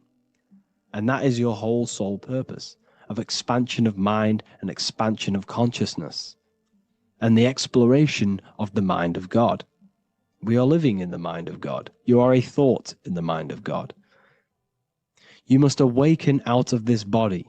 This is why Jesus says you must be born again to see the kingdom of God. You must be born again. You must raise your consciousness beyond physical limitation and awaken to your divinity. And this is pretty much it for this video. I hope you all understand this, that this is all symbolic for consciousness.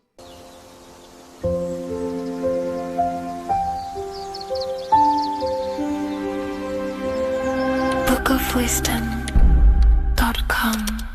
Visit today.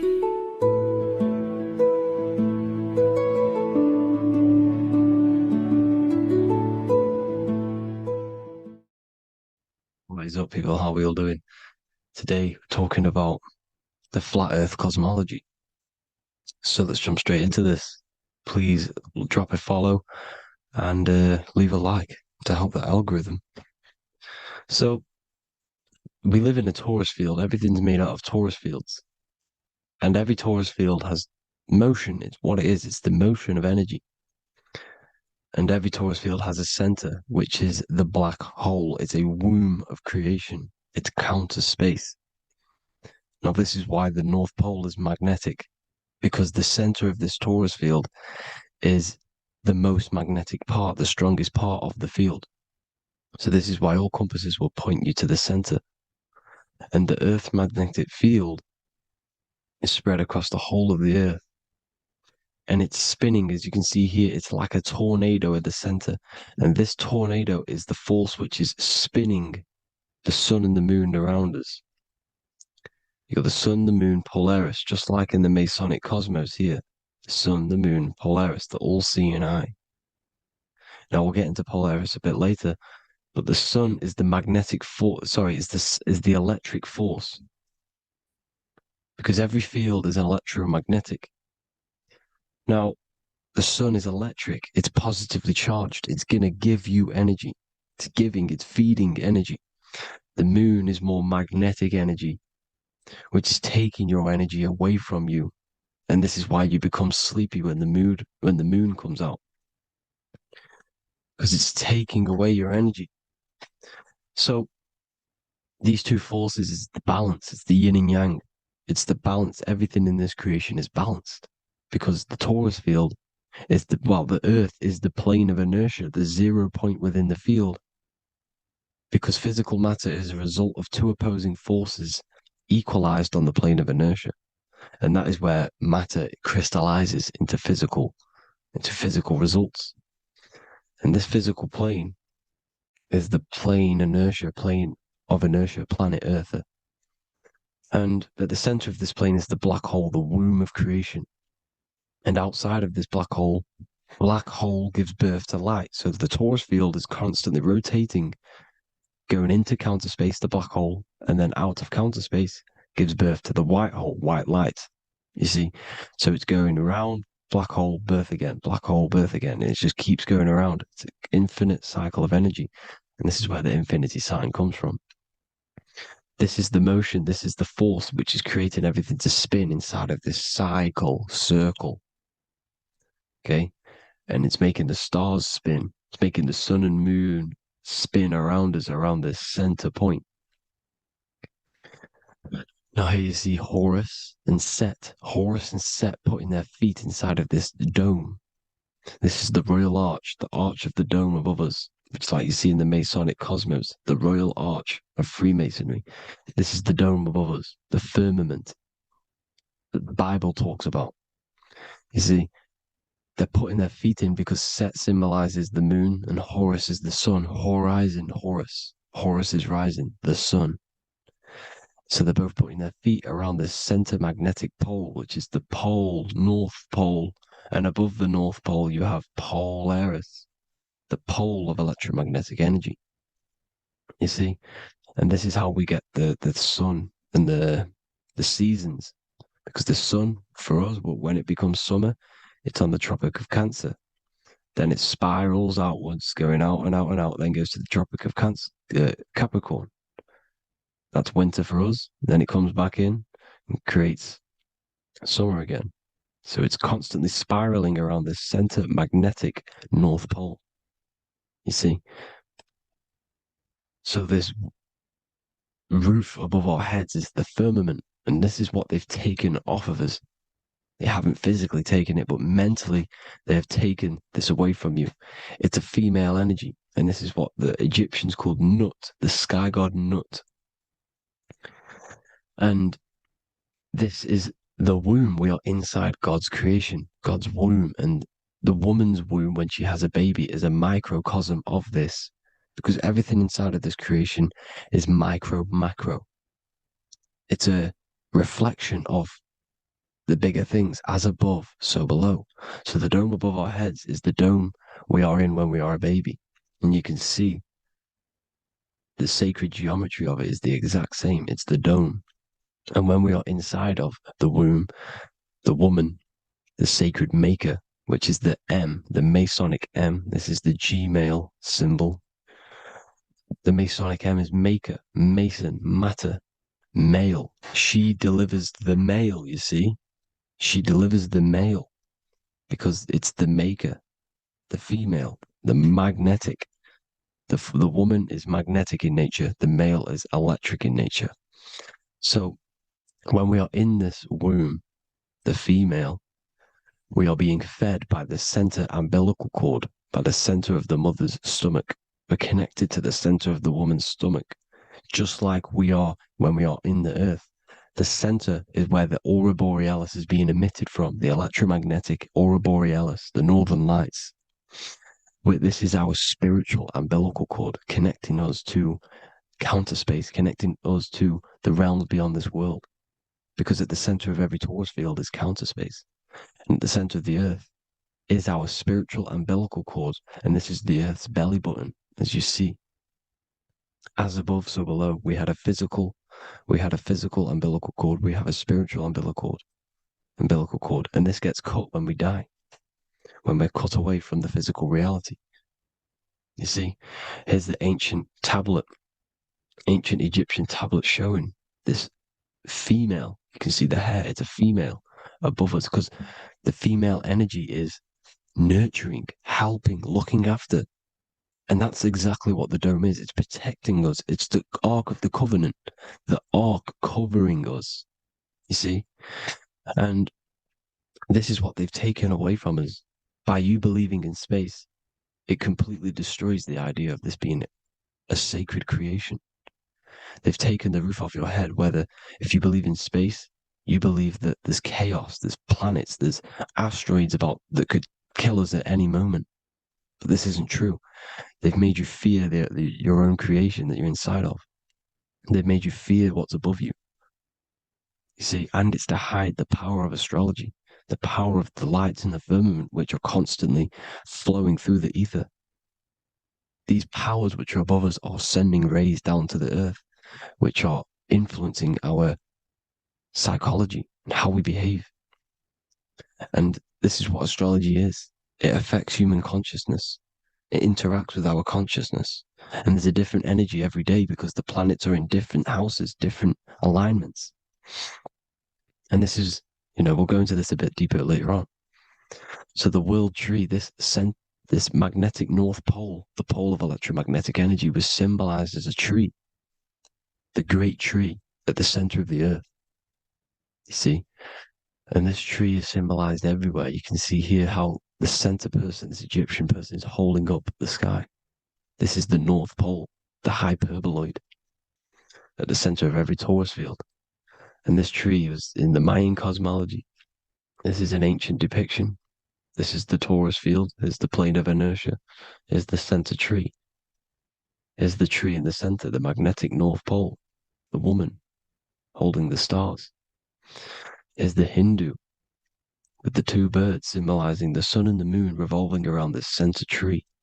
The Mayan tree, his Horus and Set around the North Pole. They all knew this flat earth cosmology. They knew these secrets. It's so sacred you understand the creation that you're inside of. Because if you don't, you'll be led astray. You don't know where you are. You're lost. You see? And here's the Masonic art with the rays of the stars coming down with the tree in the center. So it was personified as a tree. And we are in Asgard, Midgard, the middle garden, where there's good and evil. So the 7 layers of heaven, which is talked about in the Quran. Each planet has a different layer of the firmament, and this is the 7 layers of heaven, and these are our 7 layers of the energy centers in our body. So we start in the stars, so we are stars in a physical body. And this is why we say Mr., Sister, Fraudster, Sinister. Stir is star, and we are in the stars, and our star descends into the soul system, not solar system. And as we descend into the soul system, we enter Satan's kingdom, Satan's world. As it says in the Bible, Satan is the god of this world. Well, if you've been into my research for a while, you know Satan is Saturn. Saturn's world, because Saturn's the outermost ring. He's the Lord of the Rings. and you enter his kingdom, the kingdom of time. And this is why Saturn's the time god. As soon as you go past the rings of Saturn, you're now in the solar system. You're now in time. You're now bound by space and time. And you're bound to the earth plane, the heart. Earth is heart. It's a rearrangement, it's an anagram for heart. And the heart of the electromagnetic color spectrum is green, and that's why the earth is green. And above green is blue, and this is why the sky is blue. In order to go to heaven on the macro scale, you have to go through the blue sky, through the 7 layers of heaven. In order to reach heaven in your body, whilst you're here, you have to go through the blue chakra to your head, which is heaven. It's micro, macro. Everything is micro, macro inside of this creation. Is an ancient. I think this is a French image, piece of art from the ancient French, with obviously the 7 layers of heaven, which they all depict. And notice how it's like a dome. We'll go into this dome symbolization, the Royal Arch of Masonry, which is next. But these 7 layers of heaven give us the 7 metals, the 7 days of the week, the 7 diatonic tones, the 7 chakras, the 7 everything. It's God's favorite number. And this is why the Masons use the G inside of the compass, because the G is the 7th letter and God starts with G. You see? So it's 7. God is 7. Here's another depiction of the heart, the soul system, the 7 layers of heaven. La fermente. You see, la firmament, with the stars on the outermost layer. Here are the 7 planets: Jupiter, Mars, la Sophie, the sun, la luna, the moon. So Saturn. So we are in the heart of this soul system. In order to ascend, we need to ascend up our chakra system, reach 144,000 hertz, God consciousness, the God man. You have to unfold God man, master of the mind, mastery of the mind. So what are the stars? The stars make everything unique. The stars are constantly rotating around the center, magnetic North Pole, the tornado at the center, which is stirring everything. It's stirring the ether. The center is the ether, and the 4 elements are born out of this ether. There's 5 elements: ether, spirit, water, air, and earth. The ether gives birth to the 4 other physical elements, which the whole of creation are made out of. About them 4 elements. 4 is the number of stability. You know, a chair, a table has 4 legs. It stables things. It's a foundation, and these 4 elements are the foundation of this creation. You see, and this magnetic North Pole is stirring this, and the 4 vibrational states of the ether are the 4 elements. Now let me get back to the stars. I just wanted to give you that. The stars are being stirred around this center point, center. It's stirring everything, and they're always in different alignments. Every millisecond, they're moving in different placements of the stars. And the planets are called the 7 wanderers because they're not fixed. The stars are fixed, but the planets are called the 7 wanderers, the 7 layers of heaven, because they move faster and slower than each other. Each planet is slower and faster, has a different rate of speed it's moving. So these alignments are mixing in with the energies of the different 12 constellations. And this is why you have a unique characteristic. You have a unique look, a unique energy, a unique personality. This is because when you were born and you took your first breath, that energy which was in the ether, because the ether is all around you, and energy travels through the ether. The energy that the stars were casting down and the energy that the planets was mixing in with the 12 constellations was in the ether. So when you came out of the womb and your first breath, because breath is spirit, okay? So that first breath you took, that is the energy that is imprinted within your DNA, your soul. And you reflect that energy, you emit that energy. That's the energy that is with you forever until you die, till this physical body dies off. And that's what the stars are. The stars are giving a unique energy, characteristic, personality to every living thing.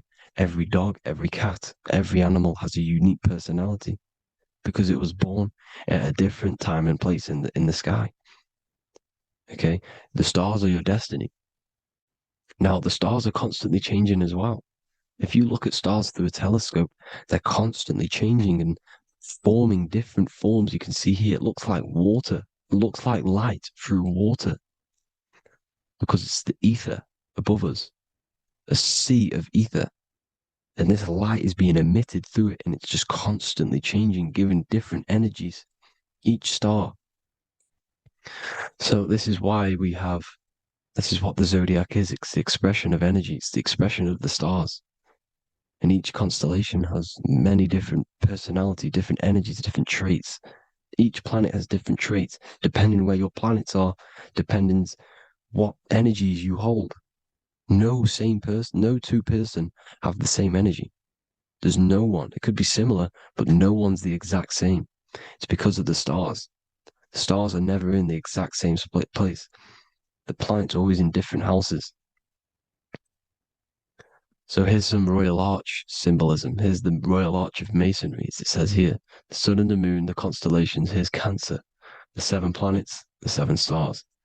Here's the Royal Arch. This is the firmament. Here's the duality. Black and white, duality, good and evil, rest and motion, dielectricity, magnetism. See? So this is what the Royal Arch is. It's symbolizing the cosmic dome above us. The womb we're in. We're inside God's womb.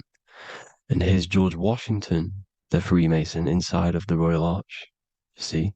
With the G, the Masonic G, God, 7. Here you see another depiction of George Washington with the stars in the dome above his head, his Polaris, the sky vault, Polaris. We'll get into that later. Go inside of all of your ancient churches, you will see the dome. Go to the Vatican, you'll see the dome. All of your ancient churches have this dome because it's the dome above your head. The ancients knew this. This was known. We did not live in space. It was known back then. They all knew. This is Crown Court, which is one of the most important courts in the UK. You can see it's clearly so much Masonic symbolism. You've got the 4 pillars of Masonry. The Royal Arch is like an arrow pointing upwards to Polaris. His Disney World is under a dome. In his Polaris, the sky vault. You see? And also 666 in the symbol. Here's more 7 layers of heaven. Here's an ancient depiction. The firmament. Here's the astral plane outside of the firmament. The Royal Arch. You see? It's everywhere. Here's Polaris, the 8-pointed star. Polaris is in between the sun and the moon. It's at the center of the Taurus field. And Polaris corresponds with the pineal gland as well because it's the all-seeing eye. See? So is Polaris, the 8-pointed star, which is at the very top. It's the very center. It's on top of the North Pole. And it's an 8-pointed star that's always symbolized as an 8-pointed star. Here you see the Vatican. The Vatican is a giant key with an 8-pointed star. See, it's a key. Here's the dome. Here's the Space Delta, the USA Space Delta logos. Here you see the Egyptian god looking from the center of the North Pole, looking upward to an 8-pointed star, Polaris. An arrow pointing up to Polaris. Here's another, the bear holding a key with an arrow up to Polaris, 7. Holds the key to Polaris. Here's an eagle holding a key above the North Pole to Polaris. Polaris, and here's another one. There's another bird, like a dragon, holding a key to Polaris. Because Polaris is definitely something to do with leaving this creation. Okay, maybe, I can't say for sure, but maybe it's to do with ascension, and this is why the Vatican hold the key to the 8-pointed star.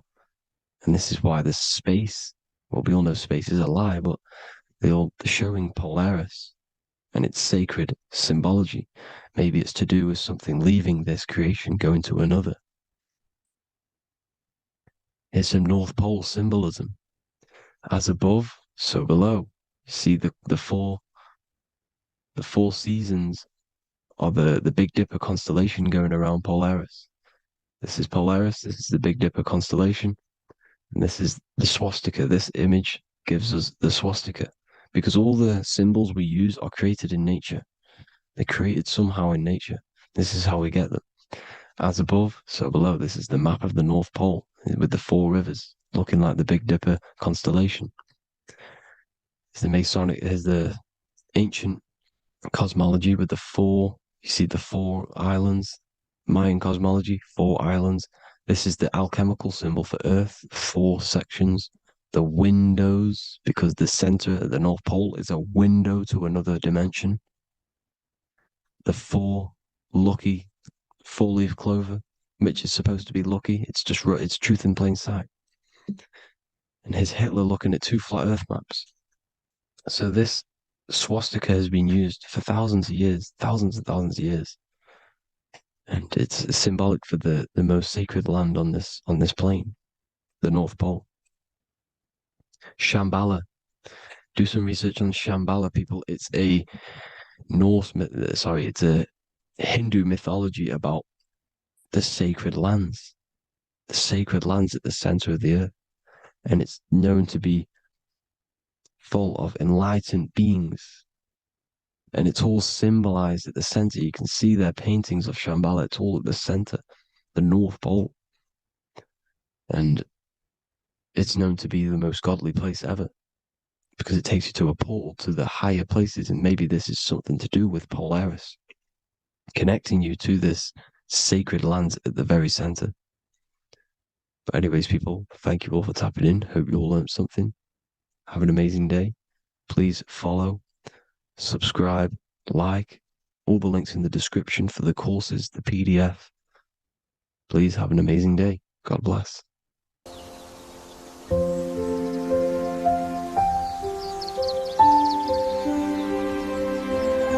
bookofwisdom.com. Visit today.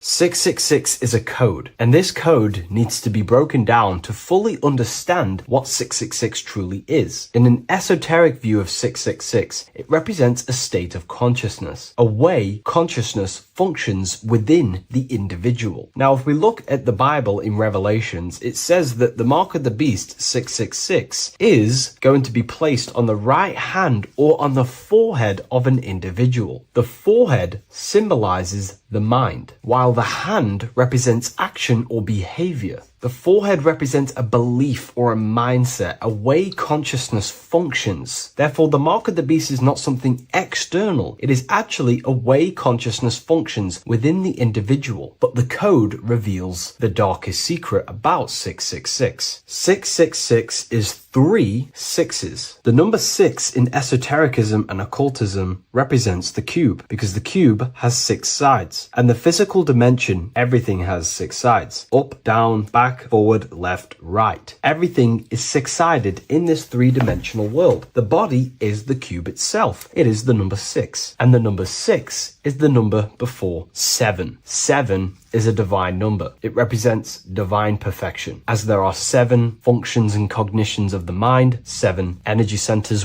along the spinal column, 7 major planets for the 7 days of the week, 7 days of creation, 7 visible light spectrums, colors. The number 6, therefore, is often understood as imperfection, as the body is imperfect. The physical form is imperfect compared to our divine spiritual nature. But let's decode the 666 code properly so you can understand this. Now you understand that the number 6 represents the material 3-dimensional world, or the physical body of consciousness. We can then look at the number 3, because there are 3 sixes. The number 3 represents the 3 ways consciousness functions. Consciousness thinks, consciousness feels, consciousness acts. We have a mental body, an emotional body, and a physical body. Most people confuse these things to be all one. They think their mind is their emotions and their mind is their brain, and they interlock all of these, but these are actually three different bodies of consciousness. Consciousness has many vehicles or bodies it expresses itself in. So the three ways that we ultimately create our life, the three ways that shift our reality, and the three full things that we have full control over are our thoughts, emotions, and actions. If you try and control anything else other than these three aspects of life and consciousness, you are then breaking natural law. If you try and control someone else, you are then breaking their will, their natural rights. These are the three things you have full control over: your mind, emotions, and your body. Therefore, the number 3 represents the three ways that you express consciousness in this life or reality. And the number 6 represents the material body. 666 is the mark of the beast. Therefore, the mark of the beast could be a state of consciousness where your thoughts, emotions, and actions are all directed towards the physical, material, three-dimensional world, leaving no room for true spiritual connection with your higher self, no divine connection to the source or God, giving no attention to your true internal nature, to the self inside the mind. All of your thoughts, emotions, and actions are directed only for physical pleasures, for materialism,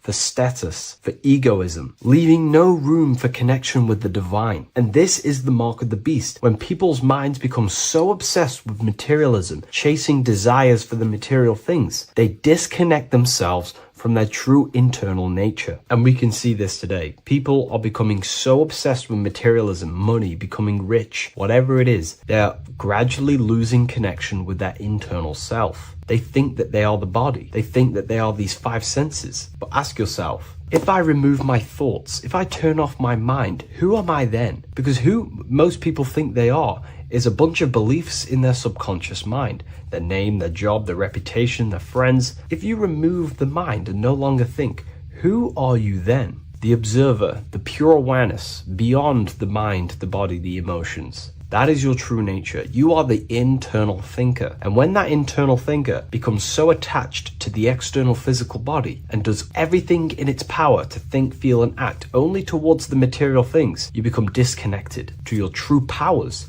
to your divine nature, to literally God. If you don't want to become the mark of the beast, then have balance. Now, I'm not saying materialism is evil.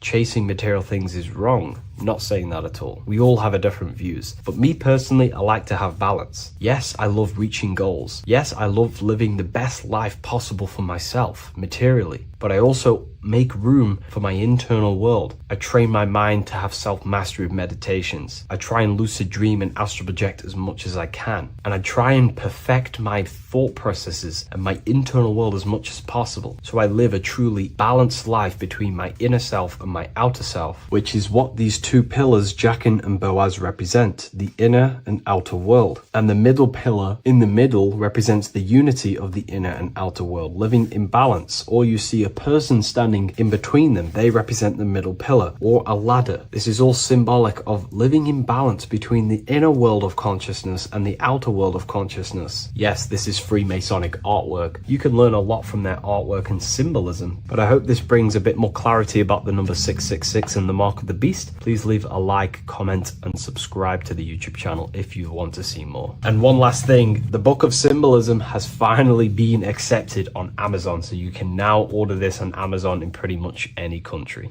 What if I told you the devil is closer than you think, and it's not actually a real person, force, or spiritual entity outside of you, but a being and an aspect of your own mind and psyche? In this video, you will learn exactly what the devil is and the true esoteric meaning of the devil. The first thing we need to understand is that the universe is a mental universe. Look around you. Every action, every building, everything you see around you was begun first as thought in the mind, then manifested. We use the mind to build and shape our reality. The universe, the world, only exists inside of our mind. Therefore, God and the devil exist inside of our own psyche. So first of all, the devil is not a literal being, but a symbol of the lower self. It represents the unmastered, ego-driven part of the human mind, a symbol of destructive thoughts, emotions, behaviors, lives in realms of chaos, fear, hatred, lust, and ignorance. This is why we see the devil as red, because red is the lowest vibrational color on the color spectrum. It also corresponds with the root chakra, which is all to do with survival instincts. Red represents chaotic and intense emotions like hatred and anger. When we are angry, our face turns red. The devil represents our animalistic fundamental needs, our instinctual needs, our survival state of consciousness. We have a survival state of consciousness and a godly state of consciousness. Our godly state of consciousness is creating, not just experiencing in the animal state, but consciously creating reality. This is why we see the devil with a goat head, an animalistic head, and the head is where the brain is. The animal head represents living off instinct, the part of our mind that lives on urges, impulses, and instincts. Eating, sex, power, ego-driven actions, and ego-driven thoughts. Animals are only aware of themselves. Animals live on instinct. They have no ability to consciously create like humans. This is our lower desires for the material world. That's not to say the material world is evil. However, when our consciousness is only seeking material things, this leads us down a path of self-destruction, because nothing material can ever satisfy our soul. Everything material is temporary. Therefore, the devil represents the part of us that seeks only material desires, only material fulfillment, the ways of thinking where we only think about ourselves and ego-driven thoughts. It also represents the unchecked, unconscious self, where we have no mastery over our thoughts, over our emotional impulses, and no mastery over our actions. We're living in instinct and impulsive states, which causes chaos, selflessness, destruction, and keeps us bound to our lower material 3D state of consciousness. It's important to recognize that the word devil was never present in the earliest Gospels. Instead, what was mentioned was a spirit of evil. This distinction is crucial because it underscores that the idea of the devil, as popularly conceived, does not actually exist as an independent entity. Rather, it is a personification of the lower aspects of the human mind, a facet of our own consciousness. The term spirit of evil was not meant to denote a specific deity or being, but rather any force of negativity, whether it manifests as a destructive thought, emotion, or action. A spirit is a force, an energy, and we have three forces that create our reality: thoughts, emotions, and actions. We have full control over these three aspects, which transform and mold reality. A destructive thought, a destructive emotion, a destructive action is a spirit of evil, and it originates from the darker aspects of the human psyche. So now, because we're on the topic of the devil, we have to look at the pentagram, which is obviously connected to the devil heavily. The upright pentagram represents spirit, air, water, earth, fire. Upright, which represents spirit, the most important element on top of the earthly elements, showing spiritual principles over material principles. As spiritual beings as we are, we have to put our spirit first, our higher self first, and material things second. Why? Because material things never satisfy us long term. Seeking material fulfillment will leave us feeling unfulfilled in the long run and very unhappy, and we can lose ourselves in illusions. We have to put our spiritual principles first. Seeking wisdom, knowledge, connection to the divine, and connection to our higher self is what gives us true fulfillment in our hearts and souls. But when we see this pentagram inverted, we now have spirit on the very bottom, which now represents earthly principles on top of the spiritual principles. We're putting our earthly elements on top of our spiritual element, which this inverted pentagram represents no longer caring about spirit, no longer caring about our invisible internal world, and only caring about this external body, food, sex, material things, cars, money, and all the things outside of us, the world outside of our mind. This is what true Satanism is. Satanism is not worshipping an external deity, but it is worshipping the self, only fulfilling the ego's desires. This is what true Satanism is, and we have all been conditioned to live in this state. Satanists want us to believe that there is an external deity called Satan or the devil, and the reason they do this is because they trick us, making us believe that we are not Satanists, while they are actually conditioning us to be self-seeking, ego-driven people, where we only care about sex, food, material things, and money, which is actually conditioning us to be Satanists. 80% of the population today are unknowingly involving themselves in Satanism, which is ego-driven thoughts, actions, and emotions, dwelling and living in this state, where we only care about ourselves. When we are spiritual, we realize we are all one. We are all one consciousness family, and we need to do things that help and contribute towards our collective experience, helping others, instead of seeking to serve only the self. The angel is depicted with wings, which represents elevation, higher self. The devil is represented with an animal horns, which is on the ground. A goat is on the ground, which represents the lower self. This is the elevated mind and the lower material mind. Horus, the bird, higher self. Set, the ground animal, lower self. Jesus and Satan. These are two forces, two characters that exist within the human psyche, not real entities. They are forces of our minds, and there is a battle between our higher self and lower self all the time within our own minds. There's always a part of us that's telling to do one thing and another thing, to do something bad and to do something good. There is this battle inside of our own consciousness. Here we have the human spinal column. The human spinal column is showing you the higher and the lower self. The higher self represents the head. The head is where the mind is. This is the creative essence of the universe. This is where all material things begin as a thought in the mind. We create with the skull, with the brain. This is our higher self, the heavens, connected to the heavens, the sky. And the lower end of the spinal column is where our reproductive organs are, where our gut is. Our reproductive organs and our gut is all to do with survival. The lower end of the spinal column, lower instinctual 3D based consciousness. The lower end of the spinal column is where our lower self dwells. Eating, consumption, power, and sex, lust. These are all emotional forces and instinctual based organs that are not inherently evil, but when we dwell and live off this lower end of the spinal cord, it keeps us in low states of consciousness. Our goal to raise to our higher mind is to balance this, not to overeat, not to abuse power, not to abuse sex and lust, but to master these organs and gain the ability to say no to these organs so that we can raise to our creative side of consciousness. Instead of dwelling in our instinctual nature, we can turn to our creative nature and consciously become a builder and constructor of reality. This is the true way of raising consciousness. This is the stairway to heaven, out of the animal consciousness to the higher consciousness. To wrap all of this up, it's all about gaining control over our instinctual lower nature and allowing our spirit to rule over our body and not our body ruling over our spirit or mind. The moment you let a thought become instantly an action is the moment you are an impulsive person. We are all trained to be this way. It is okay if you are in this state. The moment you let a thought turn straight into an action without questioning, that is the mind controlling you and you not controlling the mind. We need to gain control over the mind, and we do this through many different ways, through meditations,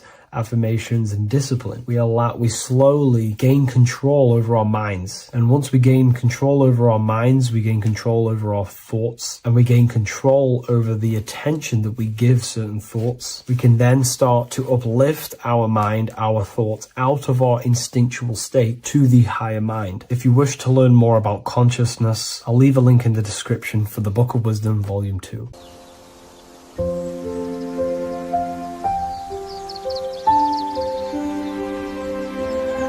bookofwisdom.com. Visit today.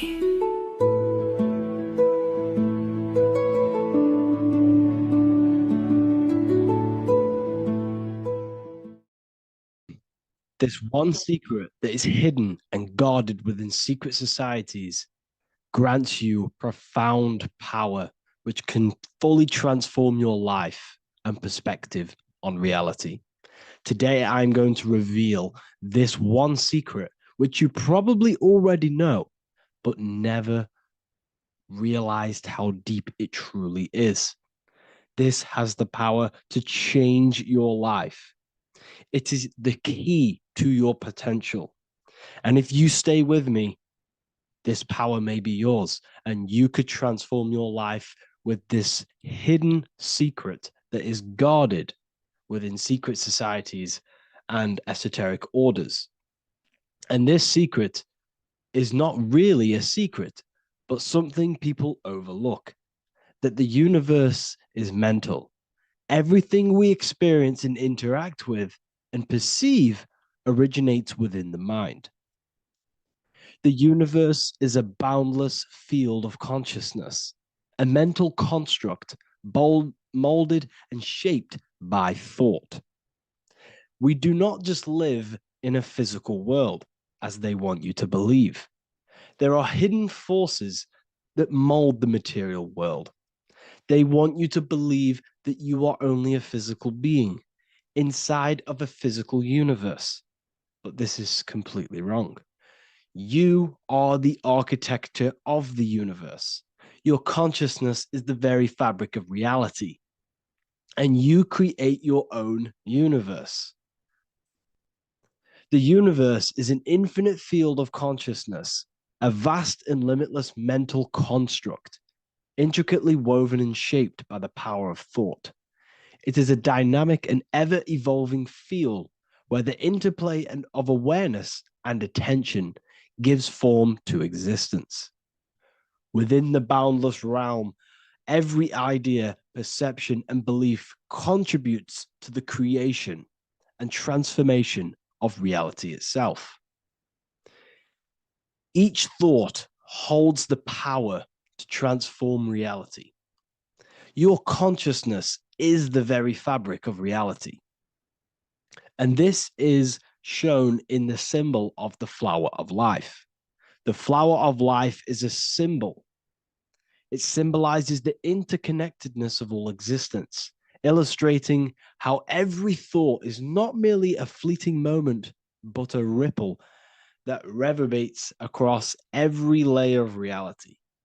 Each action, like the intricate overlapping circles of this pattern in the symbol, extends its influence far beyond its origin, weaving a web of interdependence where every choice impacts the whole. It serves as a profound reminder that everything is connected, bound by an unseen field of consciousness. This symbol represents how one action, one thought is a ripple in the whole vastness of the ether of consciousness. To master your mind is to master the universe, because your mind is a miniature universe. The mind is the very fabric of reality. So if we gain the hook, if we gain the power and the mastery over our minds, we have now gained the power to create reality to your will and intent. You see, most people live in a cycle, and this cycle is the outer world manipulating how they feel on the inner world. People's external circumstances are creating their thoughts and emotion in the inner world of consciousness, which is producing a constant cycle of negative manifestation. For example, let's say something negative happens to me in my external world, then I start to think negative and feel negative. What that is actually doing is manifesting and projecting more negativity, because our thoughts hold the power to control and weave our own life. Your life is a direct correlation of every thought you thought in the past. What we need to do is stop and not let the mind control you in your reality. You need to control the mind so you can control reality. So, what does this actually mean? Reality is an externalization of consciousness. Consciousness and matter are one, they're not separate. They are inseparable, and interconnected. Everything we see, experience, and observe is a manifestation of thought, beliefs, and consciousness, shaping the world around us. Now, this ties in with the secret fifth element that they have hid from you. They've hid from you this sacred and very important symbol and pillar to reality. And this pillar, this sacred thing they've missed, is called the ether. And they've held this from you for a reason, a specific reason. This is the true fifth element. Why do they hide the ether? Because the ether has the power to shape and manifest whatever we imprint upon it. Every thought is a vibration interacting with the ether and actively shaping our reality. The ether, you could see it as the codes to physical reality. It's like an energetic blueprint which surrounds all physical objects. It is the life force that gives life to all things. All energy comes out of the ether and returns back to the ether. Energy, it's 0 point energy, and it is an infinite source of energy. So this is why they hide the ether, because whatever our mind can imprint onto the ether, we can create into a reality. And we imprint the ether through thought and imagination. The mind holds the power. The mind is the very source of reality. The material realm is not separate from the mental realm. Rather, it is intricately shaped and influenced by it through the ether. This subtle, all pervasive medium bridges thought and matter, allowing consciousness to mold and manifest the physical reality. To transform our lives, we must first transform our minds. True change begins within, as our thoughts, beliefs, and perceptions shape the reality we experience. By shifting our mindset, we unlock the power to reshape our world and recreate the life we desire. This is the power of the mind, and this is the power that's been hidden from you. We're not taught these things in schools for a reason, because they don't want us all to be conscious creators. Instead, they feed you your beliefs. They feed you your thoughts through the music, through the entertainment, through the movies, through the news. They're controlling your thoughts with this information. They're installing beliefs and information into your mind. So you are producing their reality. But this is what we need to stop. We need to take control. We need to stop consuming their music, their movies, their information, their news, because all of this is contributing towards your reality. They have the collective consciousness at the tip of their fingers. They do not create the world. We create the world by believing their beliefs and their thoughts and installing their information into our minds. You see, it's mind over matter, and most people live in matter over their mind. Most people let matter, the external circumstances, dictate their mind, when it should be the other way around. It should be mind over matter. This is the mental plane. This is the astral. This is the etheric. This is the physical. The mind holds power over the emotions, over the imagination, over the physical, and over our spirit. It holds power over everything. It's mind over matter. It's the mental body that we must transmute and change. Most of us live in a chaotic state of mind, and this is what we must change. Turn chaos into order. So we need to be mind over matter. We need to install this belief into our subconscious. I, Harry B. Joseph, have created the ultimate esoteric school on the earth. As a member, you'll gain access to live mentoring calls twice a week, along with new lectures, books, and exclusive content released every week. Additionally, you'll have a full access to all my life-changing programs. If you're ready to transform your life and start your journey today with me, join Ethereal University. These are the campuses. We have the real lecture sections filled with lectures that you can watch.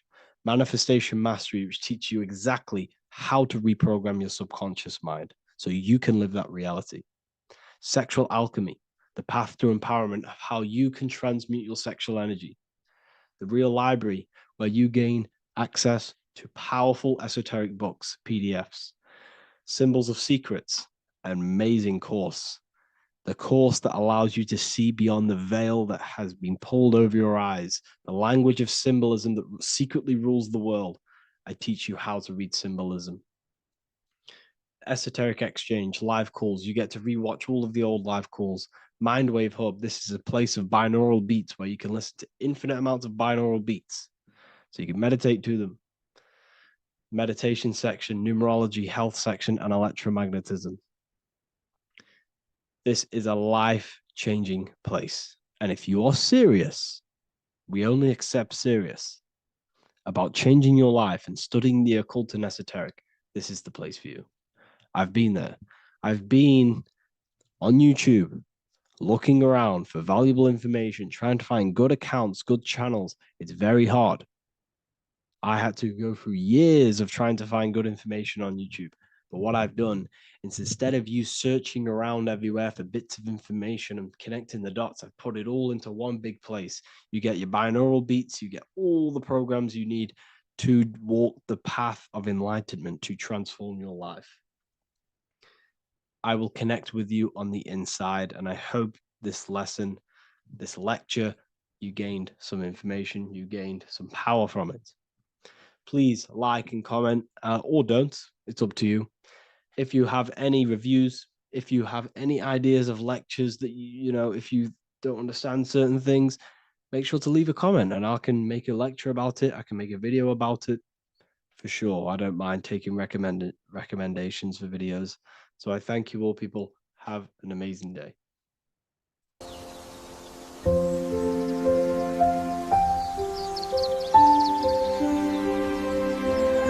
bookofwisdom.com.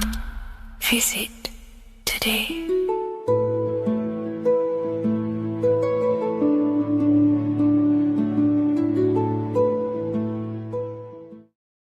What is good, people? It's Revival of Wisdom. I hope you're all doing well. And this video is how to raise your holy oil or your kundalini. Let's get straight into this. So this is a monthly cycle. Every month, when the moon is in your zodiac sign, this oil is released.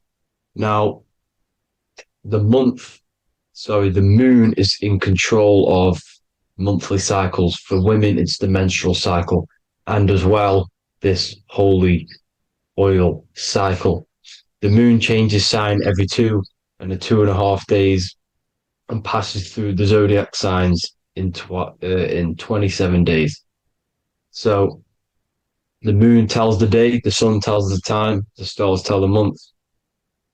This reality is a massive clock, if you like to say. It's a cycle. Okay.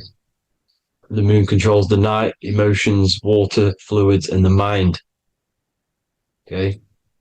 So this oil is produced in the claustrum. It's produced in the claustrum, which is here, right?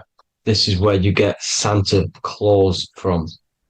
Now, the claustrum is at the center of the brain, and it is next to the pineal gland and the pituitary gland. Once it starts in the claustrum, this is the holy present. This is the present that Santa gives to us, Santa Claus. And it goes to the pituitary gland and the pineal gland. And what's connected to the pituitary gland and the pineal gland is the Ida and the Pingala. The Pingala is the pineal gland's nerve, which is the honey, which is the positive charge, electric. And the pituitary is the Ida nerve, which is the magnetic charge. This is the milk, the land flowing with milk and honey. This is the brain, the heaven, okay? And it travels down the spine using these two nerves, these electromagnetic charge And this is what the ancients symbolized with the two serpents wrapped around the spinal cord, the Ida and the Pingala. And this travels down to the sacrum or the solar plexus. Okay. So once it's here, okay, the spine is an elongation of the brain. So the spine is pretty much the brain. It's an extension of it. And it's kind of a microcosm of how we descended from heaven to physical reality, to physical matter, which is our consciousness has done. Our consciousness has descended from heaven into physical matter. And this is a microcosm of it. Okay. So once we're in the sacrum bone, this holy oil, like I've just explained, this holy oil starts in the Santa claustrum, goes down the chimney to the sacrum. This is the sacrum, the solar plexus, and drops the present off at the sacrum. Now, once we're at the sacrum, we need to raise our vibration to take this oil back up the spine. Okay. And the River Jordan symbolizes this in the Bible. King Herod wants to kill Jesus in Nazareth, which is here, this is the River Jordan, is Nazareth. He goes to be born in Bethlehem and then goes back up to Nazareth to Joseph and Mary. Joseph and Mary, the pineal gland and the pituitary gland. The Bible is huge symbolism. It's all metaphors for this sacred process which goes on inside of your body. You are the Temple of Solomon. You are the Holy Land. The Holy Land is your brain. Once this oil is at the sacrum, you need to raise your vibration in order to take it back up. Once this oil has gone back up to the pineal gland, it activates the crystals which are wrapped around your pineal gland. Your pineal gland is this tiny little beam here. This is the claustrum. This is the pineal gland. And it's wrapped in crystals. And when this oil travels back up the spine by raising your vibration, back to the upper room where Jesus met the 12 disciples, or the 12 cranial nerves in the brain, and it activates and it turns on this pineal gland. And once it's turned on, it illuminates all the cells and the nerves in your brain and turns them all on and activates the higher God man, the God consciousness, Christ consciousness. And it regenerates the whole body. This is the secret to regeneration. It regenerates all the cells in the body.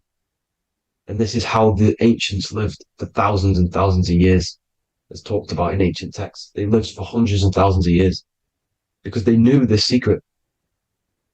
And this fluid, this brain fluid, the secretion, or the Christos in Greek, which means gold, because this is the alchemical process from turning lead to gold. Your body is the alchemical furnace. Now, the ancients knew about this center of the brain because they symboled it. This is the Eye of Ra, and it's the brain. And this is what's wrapped around our consciousness. Our consciousness isn't wrapped around the brain. The brain is built around the consciousness. We are the consciousness. You don't have a soul, you are the soul. Okay? Now, the head, heaven, hell, heel at the bottom of your foot, that's hell. Head is heaven and hell.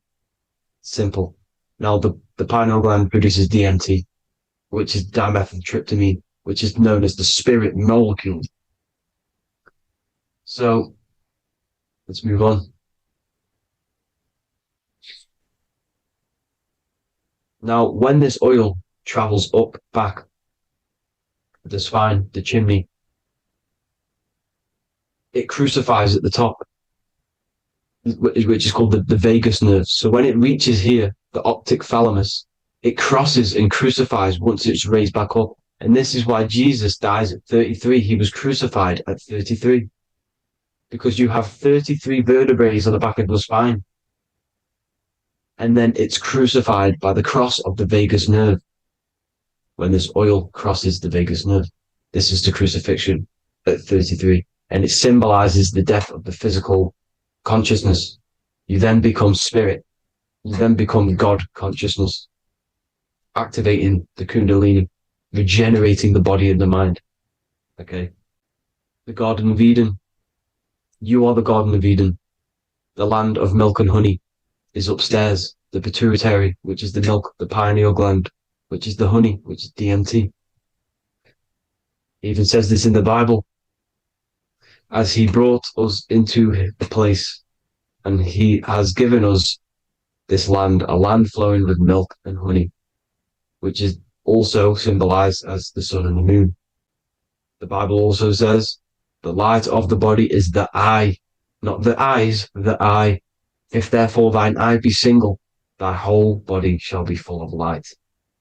This is the activation of the pineal gland by raising this oil back up to the pineal gland, to the center of the brain. Neither shall they say, see that here, or see there, for behold, the kingdom of God is within you. So he's saying, don't look out there. Nothing is out there. It's all inside of you. Everything's inside of you. You're the universe. Now, how to raise this oil back up to the pineal gland? Every month, like I said, the moon controls the cycle. The moon controls monthly cycles. When the moon is going into your zodiac sign every month, this oil goes down the spine, and you must raise your frequency to get it back up. You must retain your seed. This is the most important. Your fluid, your secret, your holy fluid, your life force. You can't let that go. That life force is the reason you're alive. This holy oil is the reason you're alive, because it feeds all of the systems in your body. It feeds all the systems in your body. You have to retain your seed, alkaline diet, positive thinking, and meditation. Okay? When you retain your seed, you will live longer. The moment you release it, you're killing yourself. You're killing a piece of yourself every time you release your seed. Every single time. You're killing a part of yourself. Okay? Now, this could be why this could be the illumination, the single eye on the Illuminati's symbol, the Freemasonic symbol, the illuminated eye, the triangle, which could symbolize the body, mind, and spirit, but the eye illuminated. Now, in the Bible, it talks about the two trees, the tree of knowledge and the tree of life. The tree of knowledge is the tree of good and evil, which is the most important system in your body, which is the nervous system. The nervous system, the most important. The tree of good and evil. And the tree of life, which is the cardiovascular system. Now, this oil, when it's released every month, feeds these two systems, and these two systems feed everything. Now, it's important you understand that. Okay?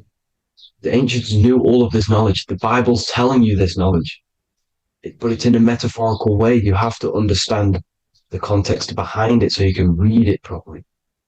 Now, eating of the tree of life, which is when it talks about in the Bible, eating from the tree of life is actually symbolizing a bad diet, ejaculation, because you're eating from these two systems. You're killing yourself with a bad diet. You're killing yourself with an ejaculation. Okay? So, that's important to understand.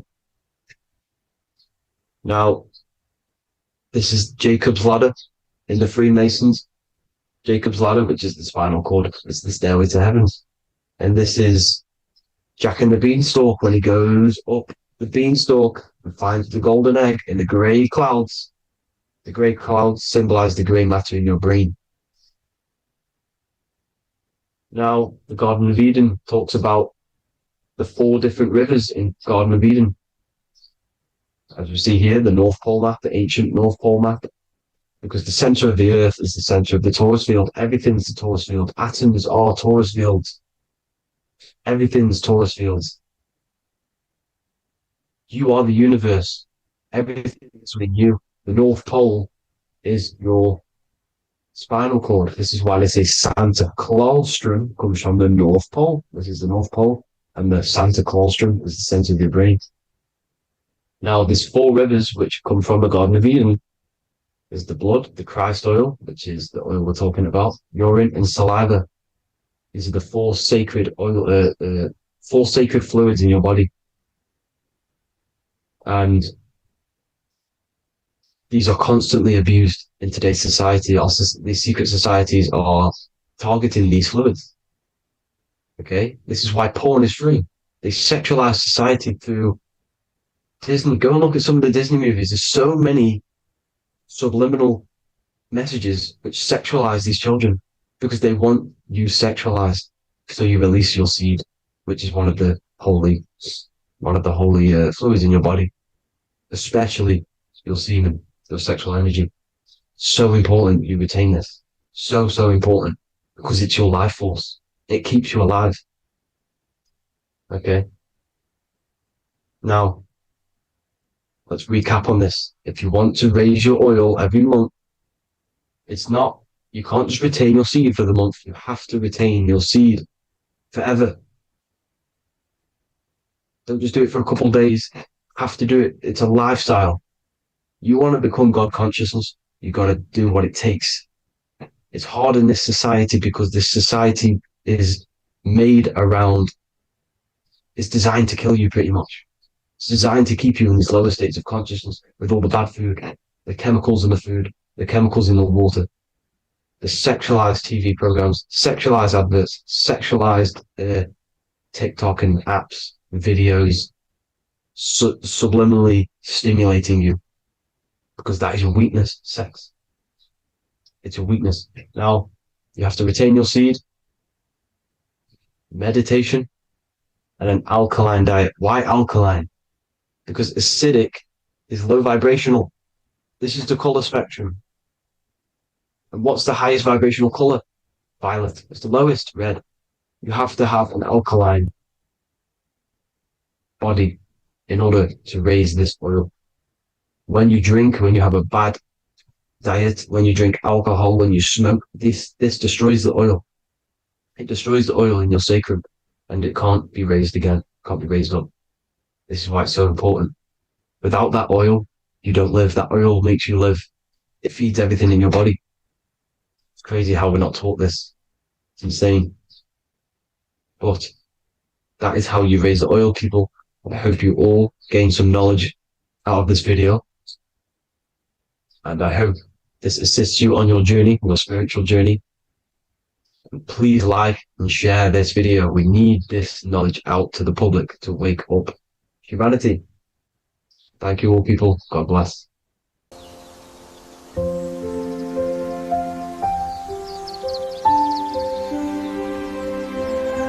bookofwisdom.com. Visit today.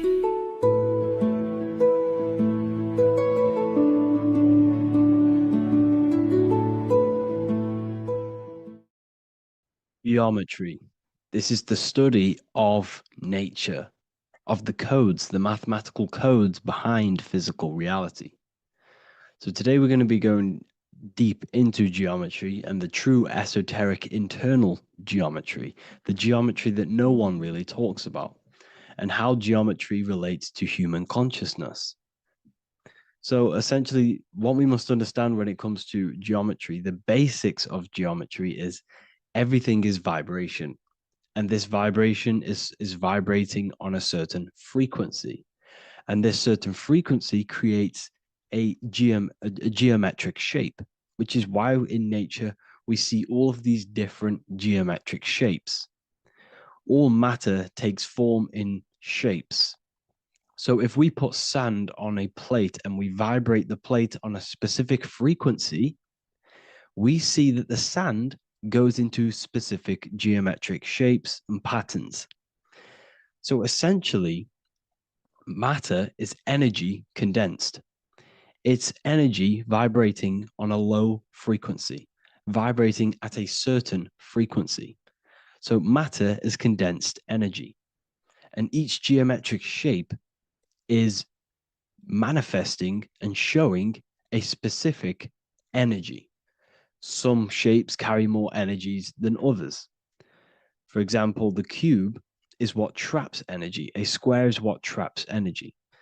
So geometry and the flowers are basically how energy manifests itself into physical matter.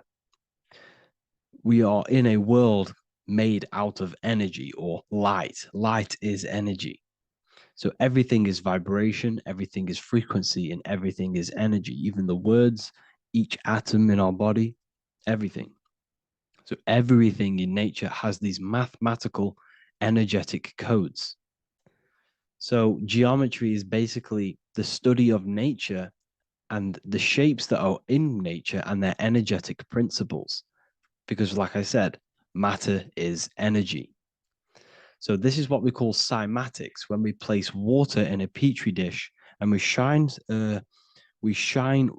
light on top and we vibrate the water, and we can capture. This creates certain patterns. Each frequency, like you see here, has its own pattern. So what we are seeing here in the physical plane is essentially energy condensed into physical reality. We see it in the turtle. We see it in every single form in nature.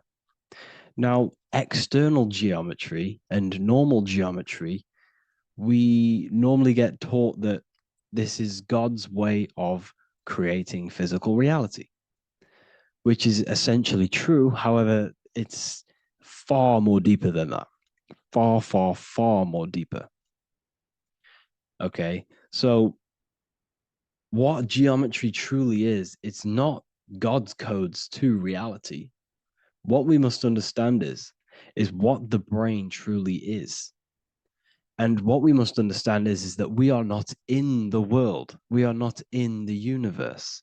The universe is us ourselves, and the world is produced by our brain itself. Okay? So the way you must understand how the brain works, so what you visually see, so geometry is to do with what we visually see. And what we visually see is heavily connected with our eyes, which are an extension of the brain. The eyes are the brain. And essentially, how we see is energy enters the eyes, and each eye goes to the optic nerve.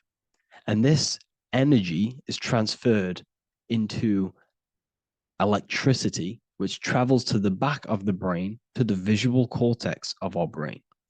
And this is where the image is produced, what we see. Therefore, the world outside of us is truly inside of us. It's a projection from within the brain. The brain is an energy condenser, a decelerator, an energy decelerator. Everything outside of us is basically formless energy. It is formless energy vibrating at a certain frequency. So what the brain is, it's sucking in this energy, this light, and turning that frequency, that code, that light code, into a physical reality. It's condensing the energy and turning it into a visual image inside of the brain. Therefore, everything outside of you is not what it looks like. Everything outside of you is basically energy, infinite energy. And our brain is condensing this into a physical reality and projecting it outwardly, which you experience your visual field. Okay? And the ancients knew this. So this is basically called the sigil of Lucifer. Lucifer is known as the light bringer. Lucifer in Latin means to bring the light. This is the sigil of Lucifer, which shows the visual field and the brain. We also see this in the Google Play symbol. It's a powerful symbol showing you the visual field, which is basically a symbol that tells you that reality is inside of the brain. The brain is what produces reality, but consciousness is not produced in the brain. The brain is essentially a consciousness downloader. It's a computer, and it's a reality simulator. The body is a simulation of physical reality. You are inside of the body experiencing the body simulation. The body produces this reality. It's a piece of technology. So Lucifer is to bring the light. Lucifer is the light being produced in our brains. Okay. So this is why they say Lucifer can tempt you. Lucifer can be the devil because it represents physicality. It represents the false light. Lucifer can trick you because it represents the physical world can trick who you truly are. So now that you understand how the brain is basically an energy decelerator and it creates and simulates a reality to your consciousness, you are no longer a person in a universe. You are the universe itself experiencing itself. Therefore, geometry is heavily linked in with the brain. Geometry is essentially how your brain and how your eyes decode energy. So, what you are seeing is the mathematical codes of your brain creating reality. So, what they teach you is the external is that geometry is God's way of creating this world, and these are the mathematical codes God's created. But now I'm telling you the internal. This is the truth. Geometry is how your brain mathematically condenses energy and light into a physical reality. So therefore, your brain is a computer program. So now geometry is nothing outside of you. Geometry is not something created by something else. It's created by your brain. Your brain produces these patterns through mathematical codes by breaking down energy into physical reality. And this is why you see geometry in everything around you. This completely changes your view on geometry. It's in your ear, it's in your face, it's in everything. Geometry is everything. Okay. So now that you understand this, now, as we were talking about the visual field earlier, the ancients knew about this. The ancient Egyptians knew about this. We can see this symbolism inside of the casket, the Egyptian casket. See, this crossover represents the visual field. This represents the back of the brain. This is the left hemisphere, the right hemisphere. And now some of the most simplest teachings in geometry is that straight lines are masculine and curved lines are feminine. And we even see this in the human body. The feminine human body is curvy and the masculine human body is liney. And even with the genital reproductive area, we have a line and a curve, 0 and 1, the binary code of all creation, 0 and 1, because that's basically all that exists. Nothingness and one, nothingness and God, nothingness and consciousness. That's all that exists. Now that I've told you that, the basics of geometry and the line and the curve and the feminine and the masculine, what do we have here? You see this stick here? This is a curve. And what's the right hemisphere? The right hemisphere is the feminine, the feminine energy, the feminine aspect of our brain. Then we have a straight line. This is straight lines. Now this represents the left brain. So the Egyptians are showing you the left masculine brain and the right feminine brain because of the curve and the straight line. And this is the visual field, the crossover. So there's a crossover in the brain. The left eye is connected to the right brain. The right eye is connected to the left brain. Okay, so the left eye is connected to the right brain. The right eye is connected to the left brain. The solar and the lunar. So, like I said, everything outside of you is basically energy. Your body is basically a holographic avatar, condensed energy produced by your brain. There's nothing actually outside of you. Your 5 senses are electrical threads of light. And when you touch something, this is basically electrical signals in your nervous system, which are reporting back to the brain.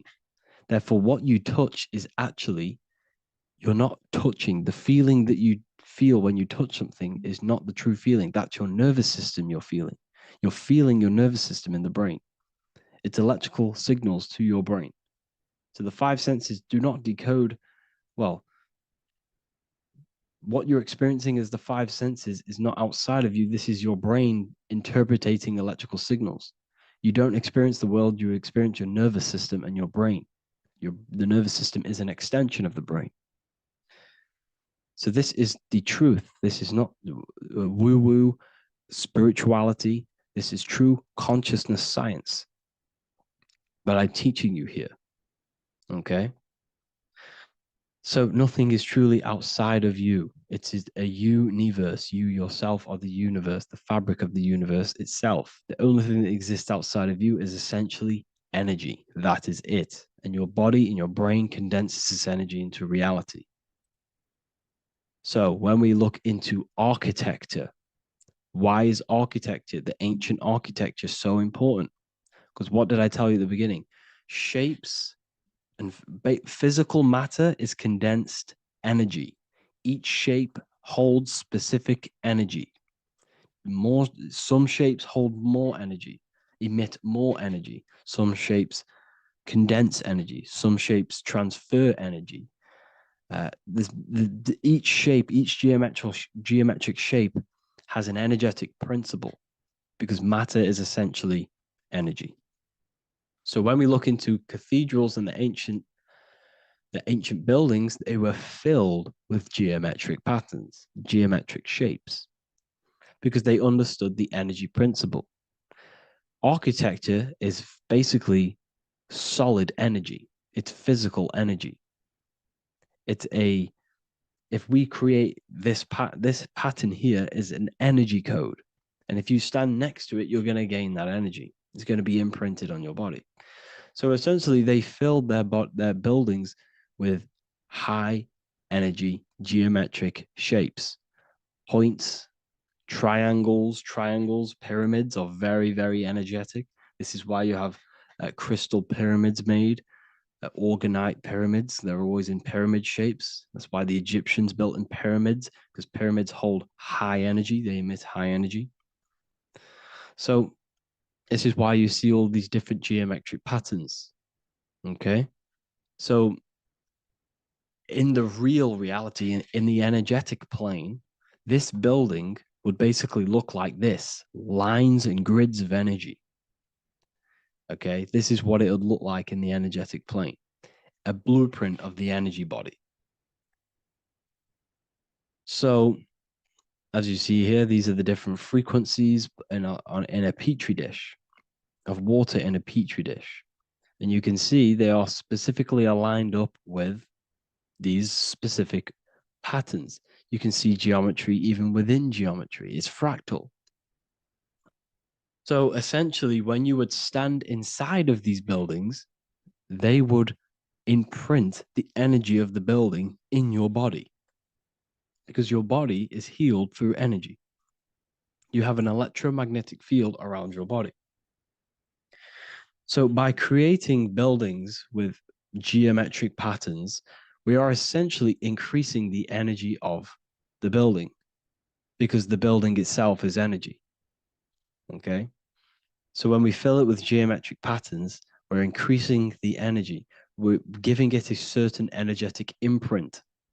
So when you stand inside of that building, you're being imprinted with that energy. Okay.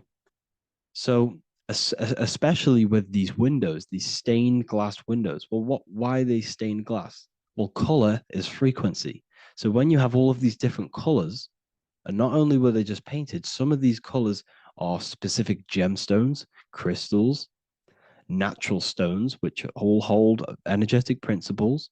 Each crystal is vibrating on a certain frequency. Wood has its own frequency. Metal has its own frequency. What you must understand is that everything in nature is not just a piece of matter. It's vibrating. The atoms of wood are vibrating on a certain level, which give it a certain energetic principle. Each crystal is vibrating. The atoms of the crystal are vibrating on a certain frequency, which give it a certain energetic principle, quality. So each thing, this is why the ancients were obsessed with natural stones, natural things, crystals, natural metals and they wore different metals, different things like copper on their bodies because they understood the atoms of these natural things are vibrating, which give certain qualities to you if you wear them. So you're not wearing it, you're basically putting that frequency onto your body because they understood this is energy. If I put copper on my body, I'm not putting copper on the body, I'm putting the frequency and the energy of the atoms onto my skin. And that frequency of them atoms are going to vibrate my skin, that frequency, and heal my body. So this is why this is so important. So each building is an energetic code. Okay. So when you stand in these buildings, it can heal your body. This is why when people walk into these ancient churches, they feel like they've met God. They feel a certain way. They feel so amazing when they enter these churches. They feel holy, for example. It's not because God's there. It's not because these man in the sky dwells in these holy places. It's because the energy of these buildings affect our consciousness. They increase your energy. They raise your vibration. They heal your body. They heal your cells. They imprint the water in your body, especially with these stained glass windows. Like I went a bit on a tangent there, but these stained glass windows were encoded. Well, they use different gemstones, different lights, different colors. And when the sun would shine through this window, well, what's the sun? The sun is light. Light is energy. The sun's light would go through this filter of the window of the crystals and the different gemstones and the different colors, and the sun's light would be encoded, imprinted with these crystals, with these colors and these natural glasses, which have healing energetic principles. And when you are inside that building, the sun's encoded energy of the window would be imprinted into your body, into your energy field, and it will heal your energy field, and it would heal your body, your cells on a cellular level. Because your body is what? 60 to 70 to 80, some people say 80% water. And water is encoded with vibration. If you say certain things into water, it gives it a specific geometric pattern, like I broke down in the beginning. If you say love to a water and then freeze it, it will go to this. If you say hate, it will go to a distorted pattern. So when you are in these buildings, you're being imprinted by the energetic codes of these buildings, the energetic principles of the windows, of the structure itself. The ancients never used to build in squares. Their buildings, their insides were never square rooms because they understood squares trap energy. They always had pointed roofs so energy can escape. So there's many little things that we need to look into geometry. For example, when you see magicians, when you look at ancient magic, why do they stand in circles with different geometric patterns? They use different geometric shapes. Why? Because shapes are energy. They hold specific energy. So when the magician stands in a circle with a pentacle, they're working with the energy of that pentacle. You can work with different energies based upon the different geometric shapes that you draw. And you can use this in your structure, in your architecture, in your work, and it can influence everything. So this is the true geometry. I hope you gained a deeper understanding on geometry and how it relates with you and your consciousness. Like I said earlier, your brain produces geometry. It's basically how your brain decodes energy. It's not God, how God creates this reality. And no, you're in this reality. You are the reality itself. Your body produces the reality. Therefore, geometry is one with you. So therefore, if I play with the geometry of the buildings, for example, like the government have, everything's in squares. If you look outside, everything's a square, everything's a rectangle. You go to a city, every window is a rectangle, every building is a rectangle. You live in a box room, everything is boxed and squared off in this reality, in this modern society. Why? Because they're trapping energy. The cube is the most simple geometric shape, which basically condenses energy and it traps energy. And if you subconsciously see squares all the time, your phone's a square, your TV screen, Everything's a square. Your keyboard, your desk. Go and look at the ancients. They never used to build in squares and cubes. And if you go into nature, you'll never see squares and cubes. Nature doesn't create squares and cubes. Everything in the modern society is squares and cubes to simple your consciousness down, to dumb your brain down. So the ancients built very, very complex structures. Why? Because they understood what we see affects our brains, because our brains decodes reality and creates reality. If you see a sophisticated building, this is going to give you a sophisticated mind and raise your IQ levels over time, subconsciously. I'm not saying if you look at this building, you're going to become smart. I'm saying if every single building in your environment, ment is mind, mental, every single building in your environment was this complex and complicated, it would increase your IQ on a subconscious level. It'd make you more complex, make you more intelligent. So they've dumbed everything down. They've dulled everything down. Look at everything. Everything is being dulled down. So anyways, I hope you all gained a better understanding on this. If you want to gain more occult knowledge and esoteric knowledge, make sure to read the Book of Wisdom, Volume 2. If you're inside the university, you can get this book for free. Go to the general chat area and follow the instructions, and you can order yours for free. Truly life-changing stuff. Because the issue is with the world is that no one really understands who they are, what they are, and why we are here. That is the issue for people's depression, for people's wrongdoings. They don't understand who they are, what their emotions are, what their mind is, what their body is, what reality is.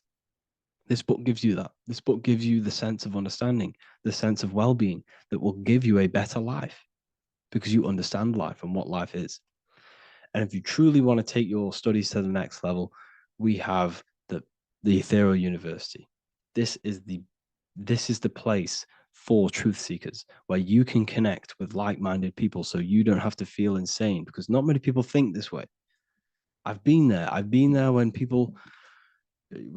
you wake up and not many people around you are thinking the same way, and you start to feel a bit insane and you can't really talk to people about these things. That's why I created this, so you can connect with people and learn at the same time and become the best version of yourself by understanding truth and knowledge. If you join, you'll gain access to free live calls every single week, every single Saturday morning. We do live calls. You can ask me questions and all sorts. So make sure to leave a like and a comment. And thank you all for tapping in.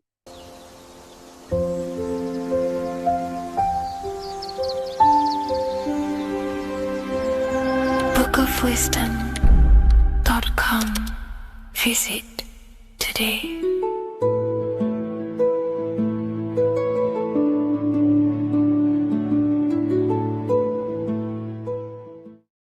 Hello, Seeker. Welcome to Revival of Symbolism, a channel devoted to the language of esoteric symbolism, helping you discover yourself and expand your consciousness into new realms of thought. I'm Harry B. Joseph, also known as Revival of Wisdom, and in this video, we're going to be discussing the symbol of the double-headed eagle, also known as the emblem to represent the 33rd degree Freemason. So let's jump straight into this. We have a piece of Masonic artwork here, which is what we call a complex symbol. A complex symbol is not just one symbol, but many different symbols in one piece of artwork coming together, forming a greater meaning. So we have many different symbols to break down here. And we're going to start off with a little bit of context so we can understand this symbol. This symbol represents the 33rd degree Freemason. Once you reach the 33rd degree of the York Scottish Rite Mason system. So once you reach this level, this symbolism corresponds to that individual. So therefore, this piece of artwork is representing the consciousness, the mindset, the ways of thinking, the ways of viewing the world of the 33rd degree Mason. It represents the consciousness of the 33rd degree Mason. And this is what esoteric symbolism is about. Esoteric symbolism is symbols and emblems representing states of consciousness and teachings within the forces of consciousness. So let's jump straight into this. The first thing that I see when I look at this piece of symbolism is the double-headed eagle, okay? The double-headed eagle. What is this eagle doing? So the thing with symbolism is that symbolism trains the mind to think in a subconscious way. Now, what do I mean? To the person who thinks in linear thought, straight line thought, A to B thought, they see an eagle. They see a piece of artwork. They just see a piece of artwork with no meaning. But to the person who is trained in the occult, these symbols are representing thought vibrations. One example would be in occult symbolism, what we're meant to do. These symbols represent thought forms in the mental plane, within the mind of the individual. Instead of me just giving you the answers, in the occult, they give you symbols. And what you're meant to do is look at these symbols, stare at these symbols, and see what kind of thought arises in your mind, and follow the chain of thought. This is how you unlock deeper levels of symbolism. This is what we call the chain of thought. Now, what do I mean by the chain of thought? If I look at the eagle, I see an eagle on a basic level thought. But then that thought leads to another connection, because this is how thought works. Whatever the character of the thought we think is, or whatever the vibration of that thought, for example, the character of the thought right now would be an eagle, then that leads to another thought. For example, flying. Then flying is connected like a chain to another thought, higher perspective. So we follow the chain of thoughts until we unlock the deeper levels of the meaning of the symbol. And this is what the occult seeks to do. Symbols make and force the individual to go inward. You look at the symbol, it's not a direct meaning, but you have to go inward and start to think and follow the chain of thought that this symbol is connected to until you find its deeper meaning that relates to the individual, to you, to a teaching or a force of consciousness or a state of consciousness. Okay? It's very difficult to explain in words because symbols transcend the barrier of words. Okay? So what we're looking at here is a eagle. And what does the eagle do? Well, the eagle has the ability to fly above the earth. It looks down upon the earth. In allegory and metaphor, this represents a higher perspective of reality, a higher perspective of the world, of the self. So this is representing the consciousness of the 33rd degree Mason. They have a higher perspective of themselves. Why? Because they studied the mysteries. They studied the Kabbalah. They understand consciousness. They understand the human psyche. They understand the origins of consciousness, the forces of consciousness. They understand how the material world is created through the forces of consciousness. So the eagle represents higher perspective because it can fly above the earth. And here you have the earth, this circle here, this sphere. So it's flying above, symbolizing a higher perspective of reality, a higher perspective of the physical world, the physical body, and the self. Because ultimately, this is what it's about. Freemasonry is about, of course, self-mastery, building a better self. That's what the craft is. But it's ultimately trying to figure out the mysteries of consciousness itself and the origins of reality. We gain this insight through Kabbalah, the study of the Kabbalah tree. So let's not get off track here. So the eagle ultimately represents a higher perspective of reality because it can fly. On a deeper level, it also represents the astral body because the astral body can fly above the material plane. It has no connection, no limitation to the physical plane. It does have a connection to the physical plane because all of the dimensions, the mental, the astral, the etheric, the physical, are all interwoven to each other. However, it also represents the activation of the light body, hence why we see this light rays around it. But that's a bit too deep for now. Let's go a little bit deeper into about the basics of this symbol. If you look at this eagle here, this eagle's looking backwards, and this eagle's looking forward. So this is forward and backwards. This is symbolizing time. So we have an eagle looking into the past and an eagle looking into the future. This is called the mastery of time. This is how you master time. You have a crown in the middle of these two heads. A crown.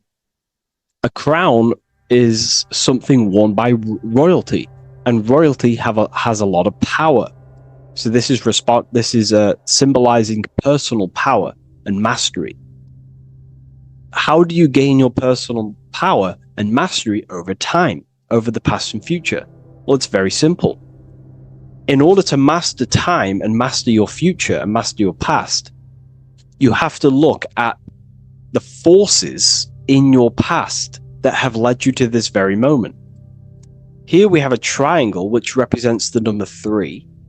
Remember, in this middle, which is the present. So you have to look into the past to see what thought, emotion, action, the number 3, the 3 expressions of consciousness. Consciousness expresses itself through thinking, feeling, and acting. That's how consciousness manifests itself in 3 different ways. You have to look into your past to see what thought, emotion, and action has led you to this very point in your life in the present moment. And what you can do now, which is your power, the present moment is your power, you can ultimately change your thought, emotions, and actions now to create a better future. You observe the past to see what thought, emotions, and actions created your present moment. You notice the mistakes and you change the now through thought, emotion, and action to generate a better future. This is how you master time. Now, keep in mind, this is always in the mind of a 33rd degree Mason.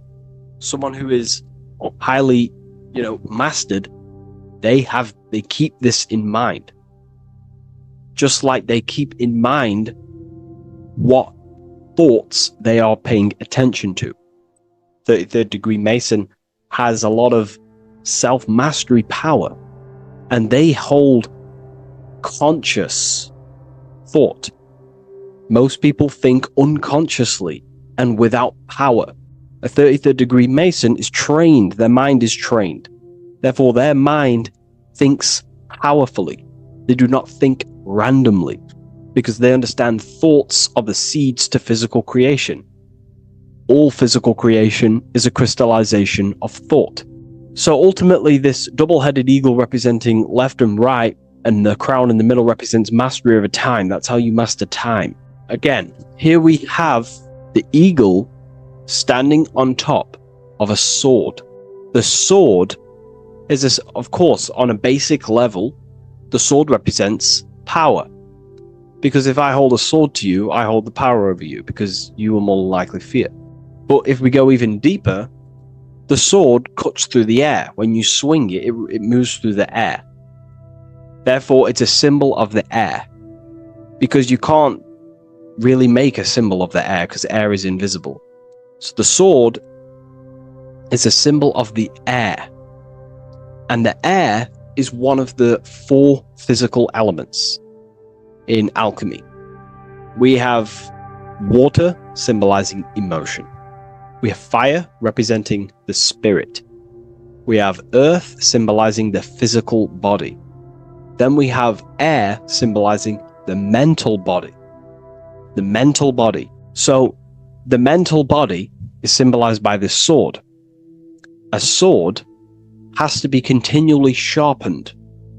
If you don't sharpen the sword over a long period of time after using it, it will become dull and it won't be very effective. This is an allegory symbolizing the human mind, because the human mind is like a sword. If you do not sharpen your mind, you will lose control of your mind. When you stop doing the meditations, when you stop being conscious, when you stop doing the affirmations, the mind falls back into old, unconscious thinking patterns, and we start to lose control of it. The mind is seen as a sword within the occult, because this is pretty much your tool. Your mind is your tool. This, just like the sword is a tool. Your mind is a tool to create reality. So we need to make sure this tool is always sharpened, that we stay on top of the mind, hence why the eagle is on top of the sword, symbolizing control over the sword, mastery over thought.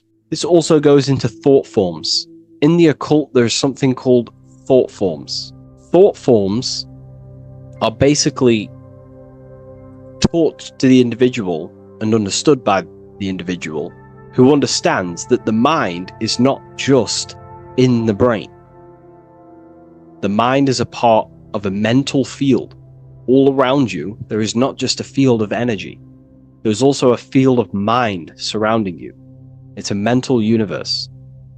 And this field of mind is what we call the mental plane. The field of mind is where all of the possible thoughts in the universe infinitely express itself. So each area has different thought forms. Each postcode, each place you go has different thought forms. This is why if you walk into a cathedral, for example, an ancient, amazing structure, your mind instantly becomes, you're amazed. You feel different when you walk into these areas because all around you is a mental field. And there's something called thought forms. Thought forms are basically what religion call spirit guides or angels, helpers. This is what thought forms are. Thought forms are basically, if you dwell on the thought that you are going to lose your girlfriend, for example, let's use a negative example here, because a lot of people can relate to this, or your boyfriend. Let's keep it simple. Everyone can relate to this at some point in their life, hopefully, or if not, it's okay, no worries. It's just an example that most people can relate to. If you constantly dwell on the thought that you are going to lose your partner, what we have to understand is that the mental plane, what we have to understand is that the forces within consciousness, within what we call the universe, is always trying to give you what you want to create. That's your right. The universe or mind or consciousness, whatever you want to call it, is always trying to unfold what you want to create. It doesn't know the difference between something you don't want to create or do want to create. Whatever you think about is ultimately what this power of consciousness or the universe will try and manifest.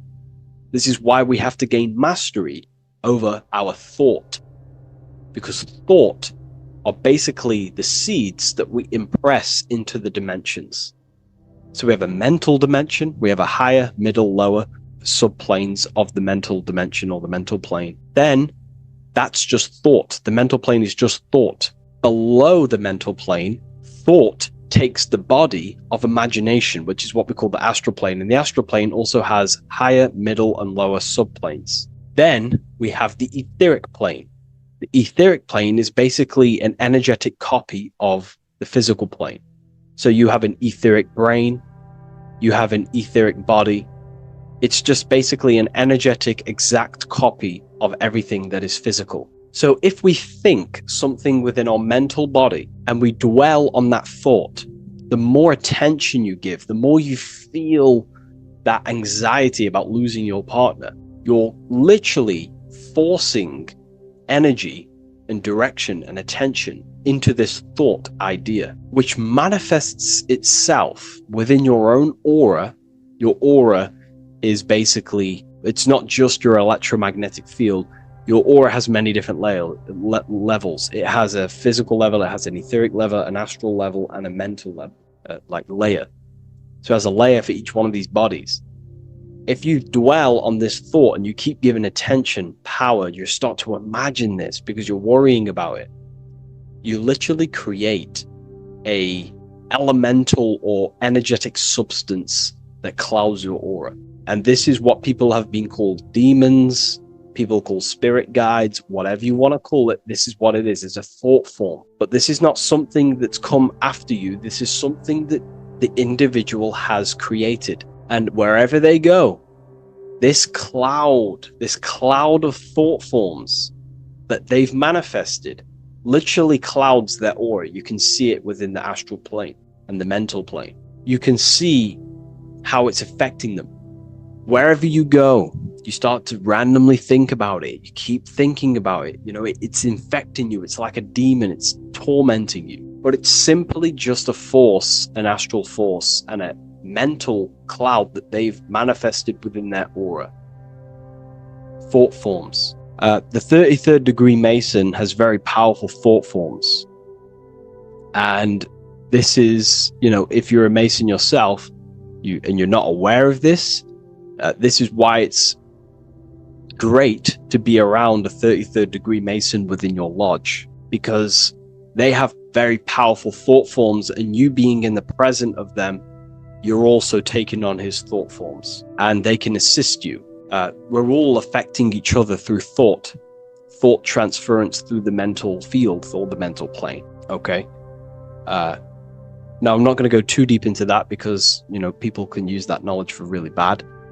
But ultimately, it represents thought forms also, symbolized by these clouds. Clouds are a symbol of thought forms, because they manifest themselves as basically like a cloud form energy within the aura of an individual. So this represents the mastery over the intellectual side of consciousness, of thought, sharpening the mind, gaining mastery. Then we have 33 in a triangle. A triangle in alchemy symbolizes, the upwards triangle, the upright facing triangle symbolizes the element of fire. The downright facing triangle represents the element of water. So an upright triangle represents fire. Fire is very transformative. If you place, a pencil into fire, the fire will burn it down into its raw material. And this is ultimately what this triangle represents. It represents the consciousness of the 33rd degree Mason, who has basically transformed themselves from ego consciousness, only dwelling within the limits of their ego, their old belief systems of thinking they were the body, only reacting to 5 sense thinking, linear thinking, low base consciousness, not knowing right from wrong.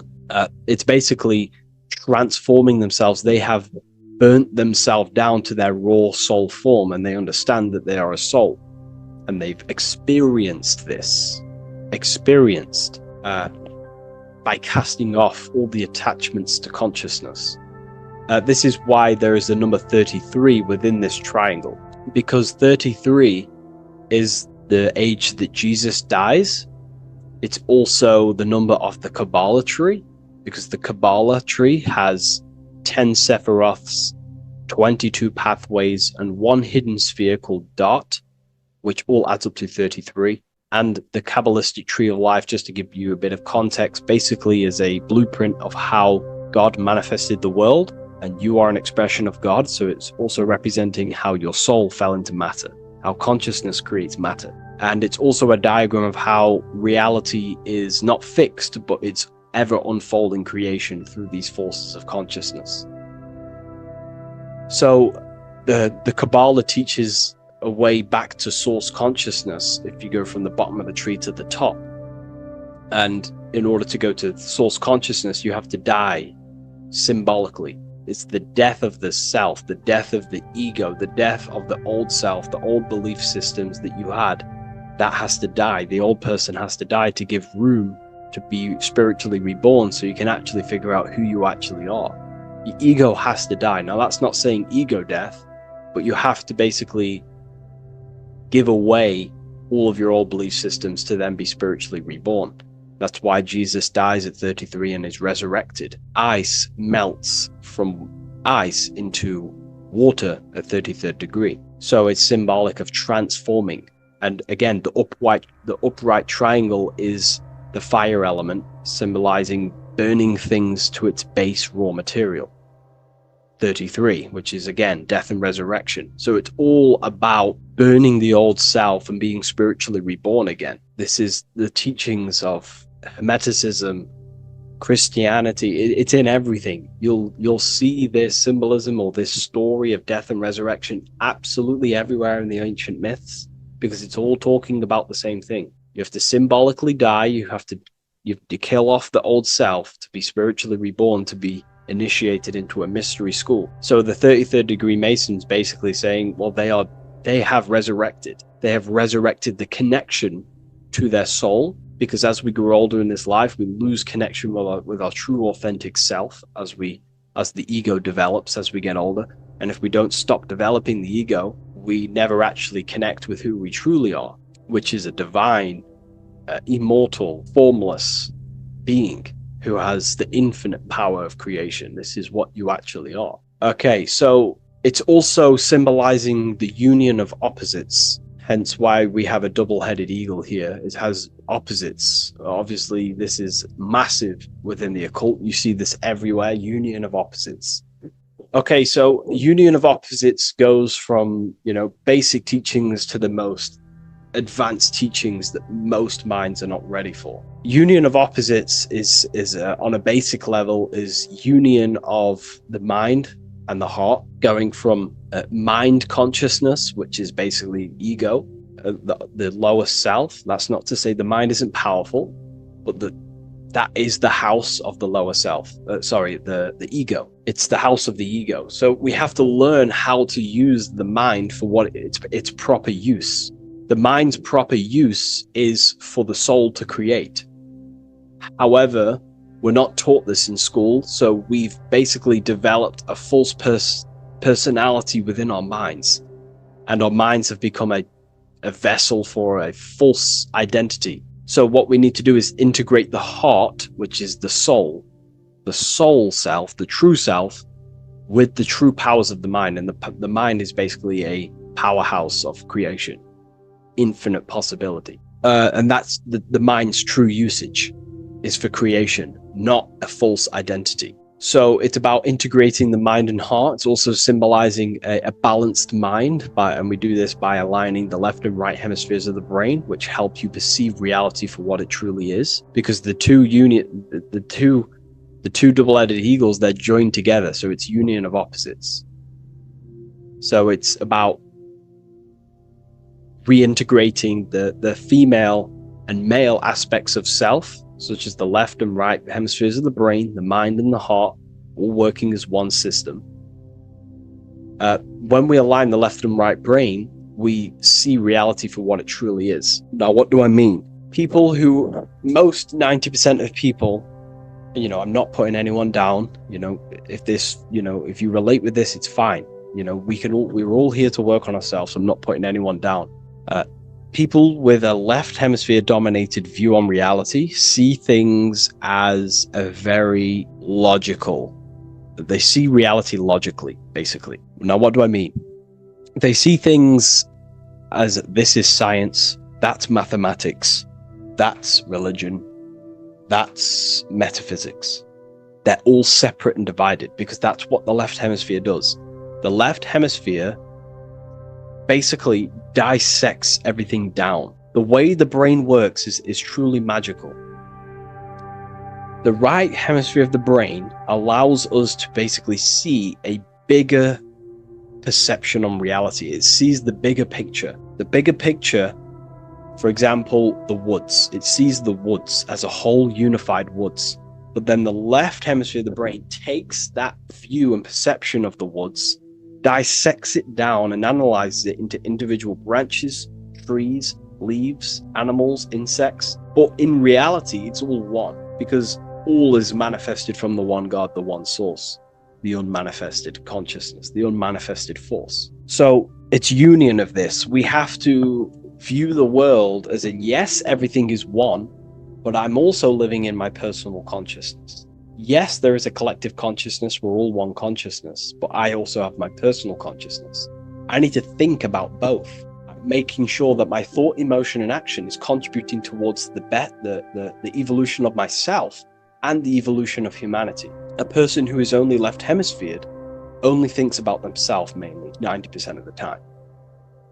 They only, they're trapped in ego, and the individual can't see pattern recognition, really. Pattern recognition is more the right hemisphere because it sees the whole. So it's about aligning the brain hemisphere so we can actually see reality for what it is, so we can, without distortion or illusion, and be neutral. Okay, we have light rays. Light rays are very symbolic within the occult, especially Freemasonry. Light rays are symbolic of force. Force and form. These are the two dualities within the occult. Force and form. The internal world is force, external world is form. Everything outside of you is a formation of force. No force ever takes place on the physical plane. All force takes place within mental, astral, or etheric. The physical world is form, formation. Therefore, what is the force that drives you? What is the desire that's a force? Emotion, force, thought, force. What are the forces driving you to take action in the physical world? And we need to gain mastery over these forces. Light is also a symbolic of knowledge, because knowledge is considered light. This is why Freemasons say going from darkness to light. Darkness is ignorance. People who are only aware of their five senses, they don't want to know anything else. Their minds are completely shut off. I have my belief system. That's it. I'm happy. I don't care. That's their ego limiting themselves and building their own prison. Light, on the other hand, is about going from a state of unconsciousness, not being aware, into a state of light. Light makes things reveal itself. If I shine light on you when it's dark, I reveal truth. You're there, you're manifested. If you're in a dark room and I shine a torch on you, you're revealed. The veil is lifted. The darkness is gone. So this is symbolic of light revealing higher truths to yourself as you walk the path of self-realization and gnosis.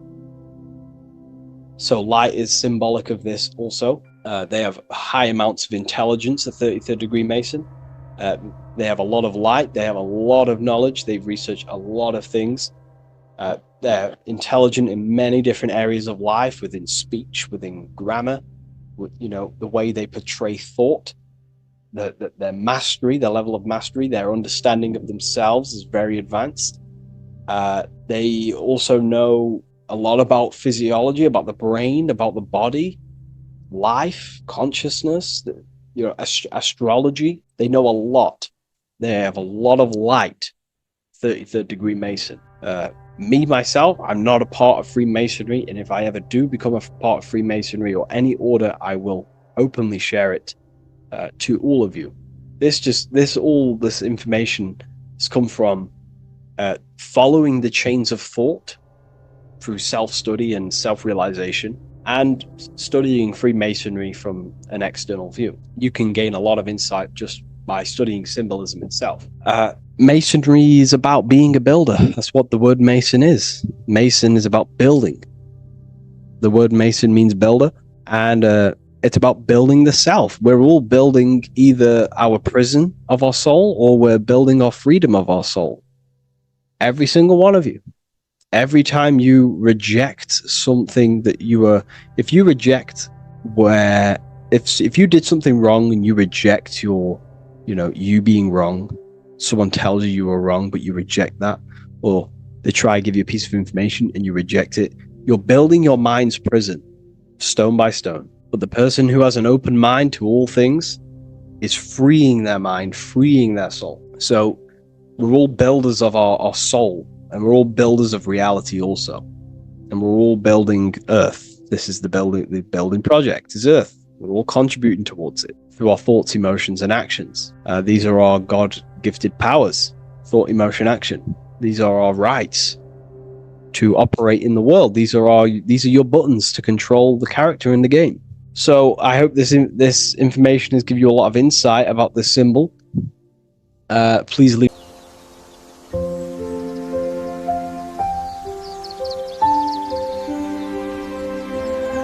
bookofwisdom.com. Visit today.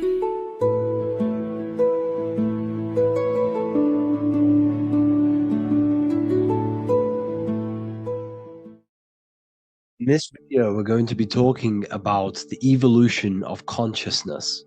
You are born human. However, you possess consciousness, which is the awareness behind your being, the awareness behind your thoughts, the experiencer behind your five senses, the experiencer, the observer behind your thought, emotions, and senses.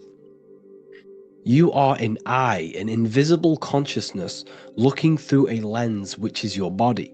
Your body produces this physical world that you experience. Your brain produces this world. Your brain and body is a technological computer. However, you are an infinite, ever-expanding consciousness behind this physical body. And there is an evolution of consciousness, a cosmic journey of expansion. And this is why we see so much pyramid symbolism in the occult and esoteric world, and especially within Freemasonry. Because the pyramid represents climbing, an evolution, a raising state of consciousness, a journey. Steps symbolize a journey upwards. This is the raising and the evolution of consciousness, our inner world, the transmutation of our inner selves, of our souls and consciousness and our minds. So when we see this pyramid, we're seeing a evolution, a way up to source consciousness. And the eye in the pyramid represents your source consciousness. It represents illumination. It represents divine guidance through this evolution of consciousness. This is why we see the ladder. Consciousness is ever expanding on an infinite journey of evolution. Each individual is a part of this cosmic process, contributing towards the ongoing expansion of both mind and awareness. As we evolve, we collectively explore deeper levels of existence, expanding the boundaries of thought and consciousness. The mind has the ability to expand infinitely into new realms of thought, into new dimensions of mind. The mind cannot be filled up. It is not a physical substance. The body can be filled up because it is a physical thing, but you cannot fill the mind. Therefore, the mind is constantly expanding, ever expanding into new fields of thought. So what we see in Freemasonry, the ladder, is again a journey, an elevation of consciousness. When we are born with an infant consciousness, and as we gain older, we gain an adult consciousness. Our inner world, our inner mind, and our emotional intellect changes and evolves.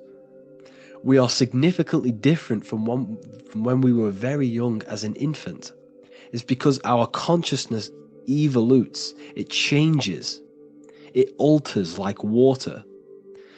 So, just like this evolution of your own consciousness as growing up, there is consciousness of beings existing in cycles beyond our own. And their consciousness is unimaginably different from ours. They operate on a higher level of understanding and knowing, experiencing reality in ways that transcend our current comprehension. Our minds right now cannot comprehend the highest states of consciousness. There are entities, there are beings beyond our own, existing in higher dimensions of consciousness that we cannot comprehend because they have expanded. They are on a further way up the ladder of consciousness. However, we are all on the same journey. None of us can take the same journey. There is one ultimate goal, reaching source consciousness. However, this is always ever expanding. However, we are all on a different journey. There is one truth, one source, one goal. However, there are billions in different ways of reaching it, and we are all on these different paths to source consciousness, to this ladder, this evolution of universal evolution. Okay? Their awareness is attuned to new dimensions of existence, reflecting a more advanced stage in the cosmic journey of consciousness evolution. So when you take DMT, you are shot into these higher realms of consciousness where you meet these beings who look similar to these images. They are not speaking to you physically. They don't speak to you three-dimensionally through vibration and words. They speak to you mentally. If you have done DMT, then you know this. And if you have met these beings, then you know this. You might have even met some of these types of beings on mushrooms or any psychedelic drugs. Because ultimately, when you take these mind-altering substances, it's altering your consciousness. It's merging your consciousness with the spirit of that substance. And you are essentially attuning your mind to higher dimensions of consciousness. That's why we say we're getting high when we take these substances. Therefore, when you meet these beings on DMT, you are essentially meeting beings who are attuned to higher dimensions of consciousness, and they speak to you mentally. They speak to you telepathically through thought, because the universe is mental. Everything exists within the mind. The way you are now, your physical existence, is a state of mind. Mind, thought creates matter. Spirit and matter are two opposing ways of thinking. If we have a very spiritual mind, we have an expanded mind, we are a spiritual person through the mind. However, if we have a very low state of consciousness where we think about food, sex, lust, and all physical things, then we have a physical consciousness. Matter and spirit are two opposing forces, two ways of thinking. The mind attunes itself to different levels of understanding in different dimensions. So, essentially, this is what we're looking at.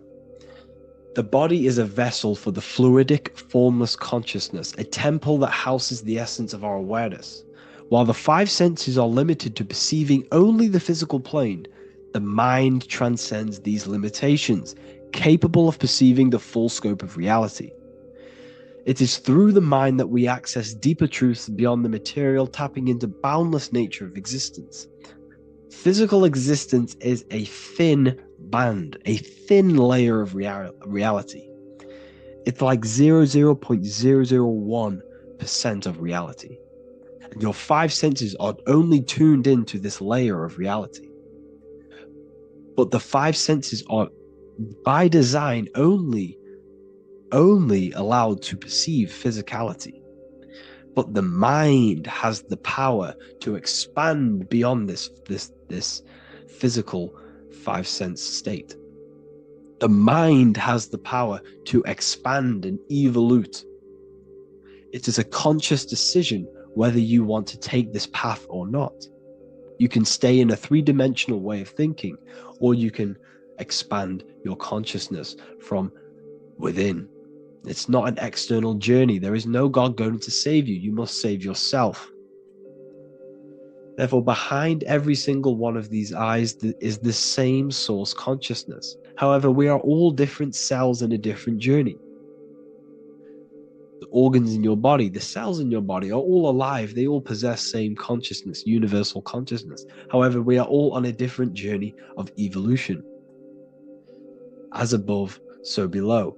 As the baby is in the mother's womb, when the baby becomes conscious, there is a world outside of its mother. What does it do? It presses and seeks a way out to be born in the other world outside of its mother. It is the same with your consciousness, your mind. When your mind becomes aware that there is realities beyond the immediate surroundings, it seeks a way out. And this is exactly what I'm doing to you now. I am now expanding your mind and telling you there is other ways of reality. There is other dimensions of consciousness which you can access through inner transmutation, through different ways of thinking, spiritualism, and meditating and connecting with yourself and detaching from external things. We can upgrade our consciousness. Your body is a womb. Why Jesus says you must be born again to see the kingdom of God, because you are born physically and then you must be born again spiritually, awakening your inner consciousness. So like I said, as the baby is in the womb, it's the same principle. As above, so below.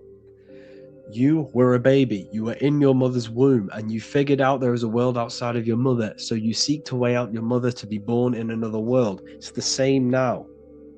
You must do this now. This is your spiritual evolution. This is the evolution of consciousness. It's ever expanding. When you die, this is a transition. You must learn to not fear death. This is another part of your spiritual journey. You must master death. Therefore, like I said before, the mind has limitless capacity to expand into new realms of thought, continuously exploring uncharted ideas and concepts without boundaries. The mind can ever expand. It can never be filled. It can never ever know everything. There is infinite fields of knowledge, infinite fields of thought. Your current state is just one stage on an infinite pathway. You won't remain human forever.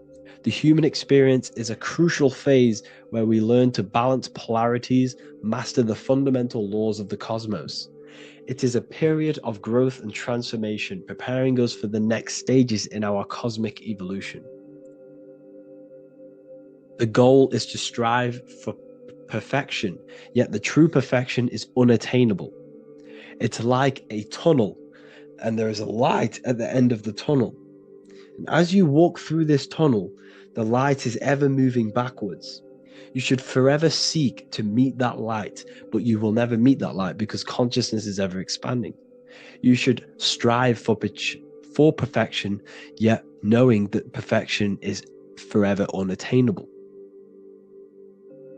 The journey is endless, with each step revealing deeper layers of understanding and experience. The pursuit of growth and expansion is itself the essence of our evolution. You can find all of this knowledge in the amazing book that I have read for years. I have read this book, The Emerald Tablets of Thoth, the Atlantean, by M. Dorial, translated by M. Dorial. I'm telling you now, this book, now that I've told you this, you have some context on the book. The whole book is about evolution of consciousness. He's talking about higher dimensions beings. He's talking about how you can transcend this physical plane. It is truly the most amazing book you will probably read. One of the best spiritual texts you'll see. It's hard to understand, so you must read it over and over again. And the more your mind progresses, like for me, I read this every couple months. And the more I learn about consciousness, the more I expand my own consciousness. And every time I read this book, I pick out something new that just completely blows my mind, because you can only understand this book to your level of consciousness, to your level of understanding. So now that I've told you all this information, go and read this book and it will absolutely blow your mind. And so will the Book of Wisdom Volume 2, which is now available. I released it the other day. I'm just going to read a page out now. This page is called Spirit and Matter. The Earth is not merely a dense, lifeless rock drifting through space. It possesses spirit, a living essence that animates its form. But what do we mean by spirit? Spirit in esoteric terms refers to the energy, the life force, animating the principles infused in matter. So essentially, what this page is talking about is how everything has spirit, consciousness within it. You are the middle, you are spirit and matter. You have the ability to expand your mind to the God self and raise above our animal instinct, our material self, and know the divine and expand. Animals cannot do this. Animals are not self-aware. Humans possess self-awareness. We can observe our consciousness. We can say, why do I exist? We can look in the mirror and know that we need growth. And this is what Anunnaki means. Anu means above. Anu was the supreme god of the sky, which is a metaphor. He represents spirit above, heaven. Anu came down to earth and married Ki, the goddess of the earth, which represents matter. It's a myth, it's an allegory. Anu married Ki and gave birth to the Anunnaki. Spirit came down and infused with matter and gave birth to the human, which is you. You are spirit infused in matter, Anu and Ki, Anunnaki. You are the Anunnaki. And this is just one of the teachings in my book.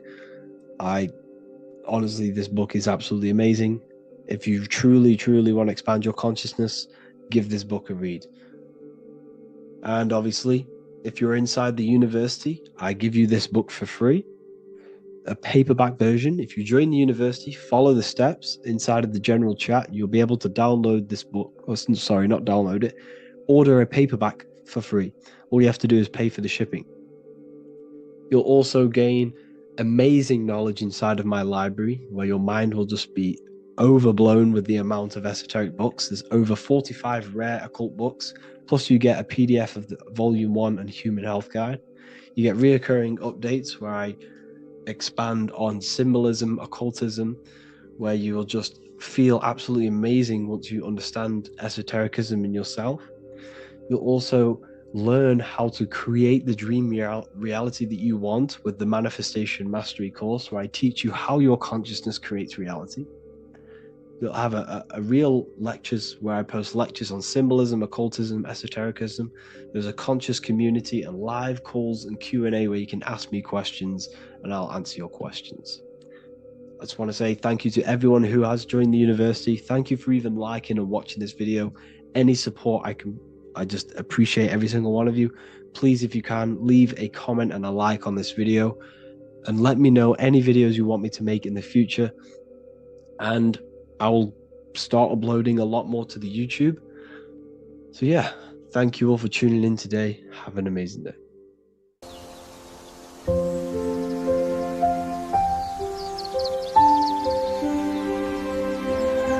bookofwisdom.com. Visit today.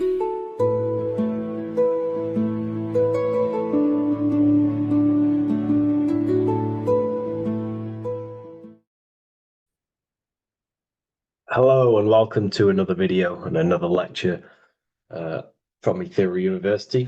Today we're going to be breaking down in detail the Freemasonic 33rd degree symbol. Now, of course, this is a complex symbol and it's composed of many symbols put together to create a greater meaning. So, as you should know from my previous videos, a bit of context behind Freemasonry, what it particularly is, and I will give you a brief overview before we go into this. It's definitely important to know what Freemasonry is before we break down this symbol, okay?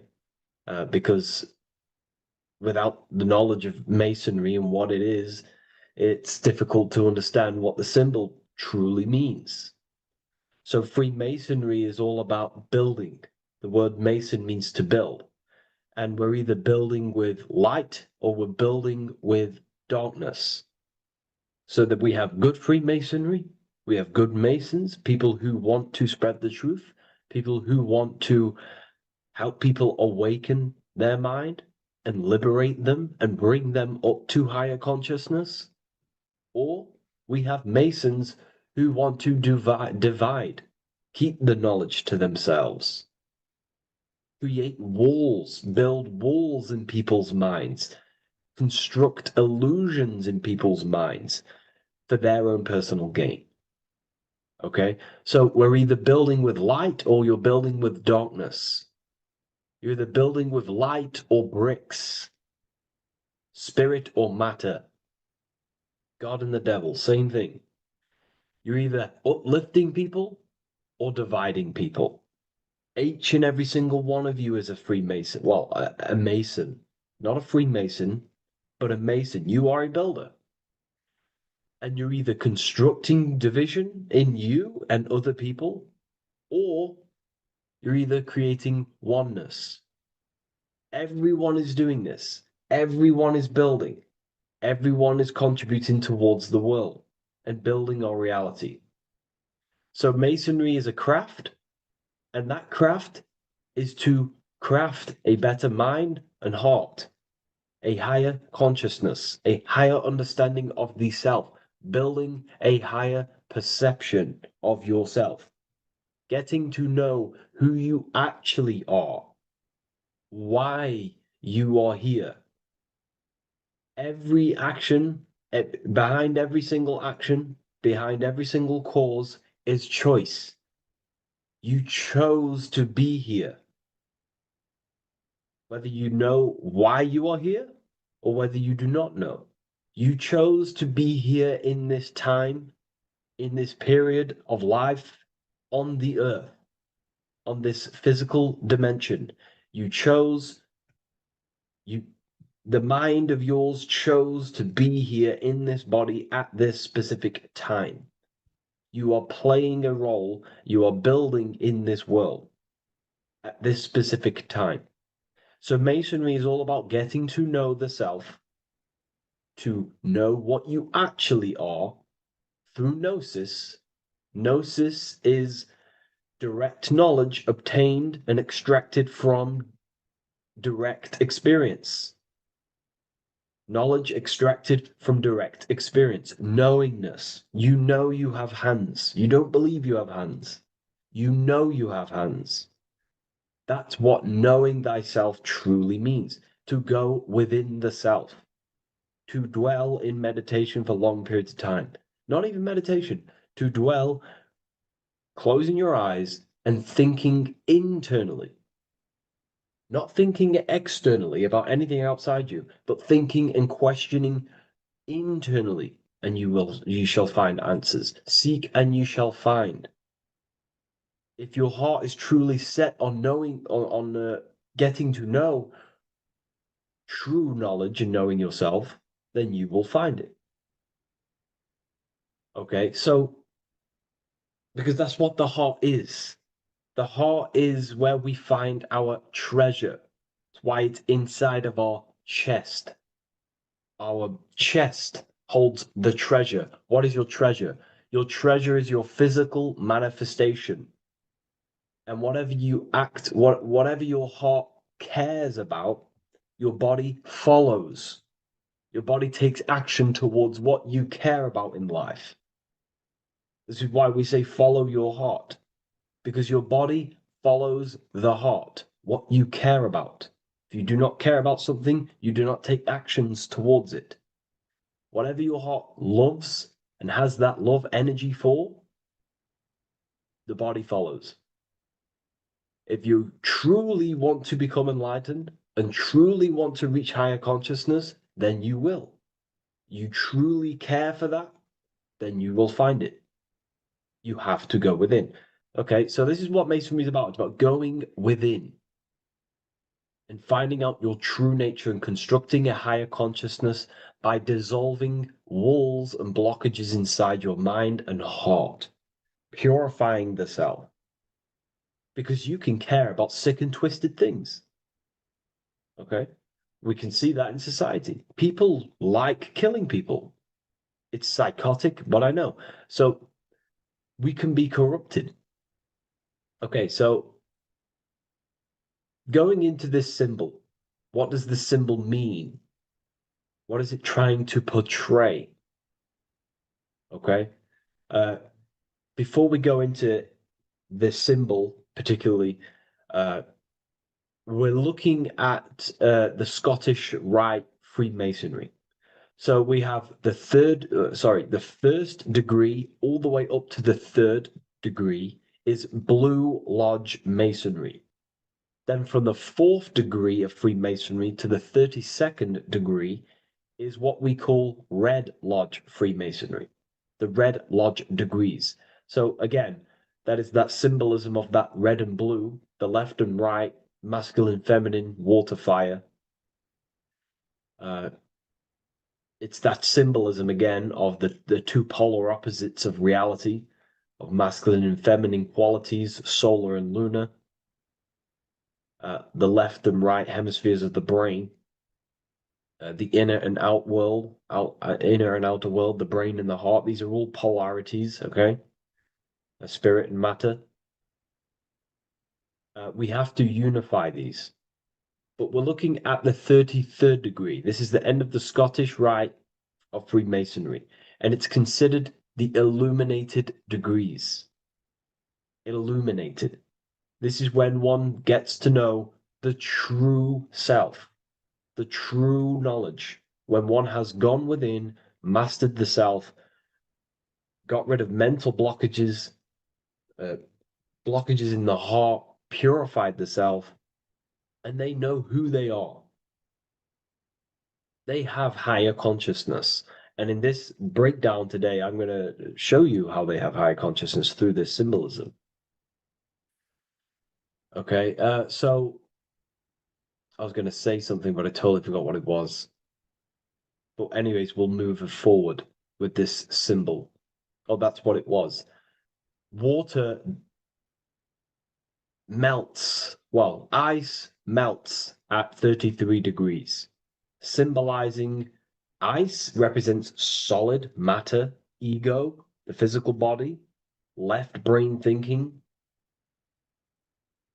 physical reality identification, identifying self with the ego, the name, the job, the reputation. That's the ice, that's solid, that's ego thinking, left brain thinking. When we identify ourselves with the body, our ego, our name, our job, our reputation, our family, that is ego. That is pure earthly survival base level consciousness. This is the degree, this is the level of state of mind that we need to rise out from and figure out what we are, what you actually are inside you. When you turn off your thoughts, what are you then? If you do not think, you are not your name, your job, your reputation, your family, your beliefs. Because when the mind is turned off, there is still something left. That is you. And that is the substance that we have to get to know through gnosis, through going within and thinking internally and dwelling within. Okay. So Freemasonry is all about learning about the psyche, the true nature of consciousness, how it functions, the mechanics of consciousness, how we can integrate universal law with consciousness. We're going to be going into that. Natural law, how we can become one with God's law. We can become one with the universe and integrate universal consciousness into yourself. Okay, so the first thing I'm going to say about this symbol, straight away, the first thing you probably notice about the symbol is the eagle. The eagle is a bird. Okay, what do birds do? They are high in the air. They are above the earth, which represents rising, rising consciousness, rising the mind out of the lower mind, earth-based survival, impulsive, reactive, egotistical mind.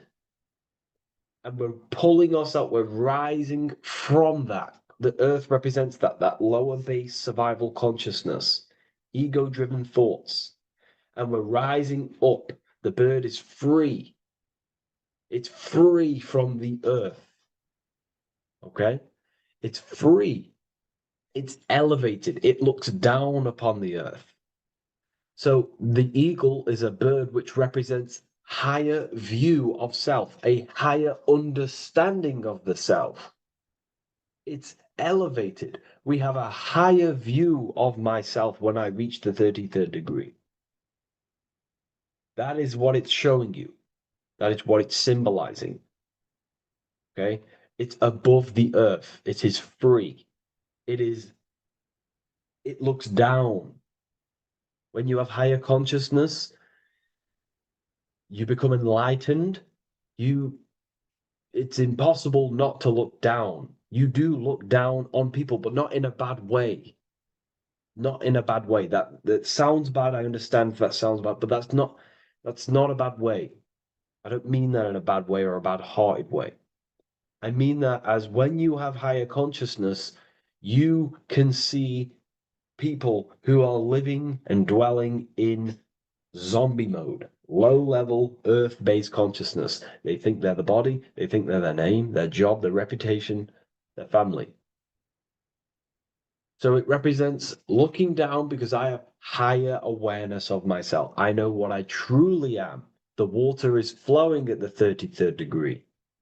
The water melts at the 33rd degree, representing the flowing of consciousness, the flowing of the mind, flowing of light energy entering the body. Because when we reach higher consciousness, when you raise your consciousness, which is just an easier way of saying mastering thoughts, mastering yourself, we no longer give attention to negative thoughts because we understand what thoughts are and why would you let your own mind take away your own power? So again, Freemasonry is about gaining personal power, not in a bad way. Well, it can be used for bad. Gaining mental power, a strong mind. Most people have very, very, very weak minds in this world. Very weak minds. This world is a mental world. We have to gain strength in the mind. It's a mental universe. The stronger the mind, the better your reality. The less affected you are by external things. Nothing external should ever bother you. Okay? uh, so it's about gaining mental strength, mental clarity. So again, the bird is elevated, it looks down, it has a higher awareness, it sees things from above, it sees the world for what it truly is. That's the eagle. Okay? It's the higher view. This is the illuminated degrees. So we're looking at now the sword. The bird, the eagle, the double-headed eagle is standing on the sword. Very symbolic. The sword is not above the eagle. The sword is below the eagle. The sword moves through the air. On a basic breakdown of the sword, it represents power. Power. Because if I have a sword, I hold the power over you. That's what it symbolizes. In war, you have a weapon bigger than someone else and more destructive than someone else, you hold the power. So it's a power symbol. To go even deeper on this, on its true meaning, the sword, I've already broke this down plenty of times. It moves through the air. It cuts the air. It's the mind. Air represents the mind. Water is emotion. Fire is the spirit. Earth is the body. So we're looking at the mind, the power of the mind. And the eagle is standing on top of this, representing, I am conquering my own mind. I am conquering my mind. My mind does not conquer me. My mind is truly mine. I hold the power over it. I stand on top of my mind. The mind does not rule me. Thoughts do not enter my mind that take away my power. I think it, I feel it, I act towards it. It's unity. My mind is the monarch. It is the command center. It is mine. I'm above the mind. That's what it's showing here. I hold full control over this mind. I hold the power. Okay? And I have an elevated view of the mind. The eagle is elevated. It looks at the earth from above. It's the higher perception of the mind. The mind has a higher view of the self. It is conscious. Most people are not conscious. Okay? Most people walk around, they act unknowingly, they don't even know they don't even know they exist. They don't realize they have consciousness. They think they grew from a monkey. They're born on a spinning ball in the middle of space, and they think they're the body. That is the level of earth-based consciousness. And it's saying, I hold the power. I hold my mind to what I want to direct the mind's forces to. I create with my mind. I carve reality. I shape my reality with my mind and thoughts and my intellect, my communication. Okay? That is what we're looking at here with the sword. It's on top, meaning I control it. When you stand on top of something, you are the top. You are on top of it. You hold the power. You rule over it. When you are the boss of your business, you rule the business. That's what we're looking at here. The sword needs sharpening. It always needs sharpening. You can't use a sword forever. You need to sharpen it. The mind will not stay powerful and strong and and aligned with what you actually want unless you continuously refine the sword. The mind needs to be refined or reminded. If you stop doing affirmations, the mind will fall back to old ways of thinking. If you constantly meditate, you constantly implant the messages into your subconscious mind, you constantly visualize, you are keeping the mind sharpened with what you want in life, what you are trying to create. And the mind will continue to think with that power, with them words, with them visualizations. If you fall off, if you stop meditating, you will lose control of your own mind. Okay? This is symbolizing you have to keep on top of the mind. You have to keep control. This is what the world is. The world is like Minecraft. You ever played Minecraft? You're a builder. Okay? What do? You control the man in the world. That's what you are. You need to control this body in the world. It's all about control. You are in a game. It's like Grand Theft Auto. You don't know how to use the buttons. You're going to create chaos, and you're not going to have that much fun in the world in GTA if you don't know how to work the buttons. Same with this world. You are in a world, and you need to learn the buttons of the body, the mind, the soul, the heart. How will these things function so you can actually live a better life and create what you want in the world? Aligned with natural law, of course, unless you want to walk down the path of Satanism. So this is what we're looking at with the sword. Now, moving on, we're looking at this little banner here. This says "God and my right" in Latin. God and my right. What is your right? Natural law is your right. What is natural law? You already know the natural laws. We all intuitively know the natural law. What is natural law? Do good. We all subconsciously, on a soul level, we know to do good. We know to do right. It is wrong to hurt people. It is wrong to control people. What is your natural law? What are the forces that you hold power over, that you have full control over?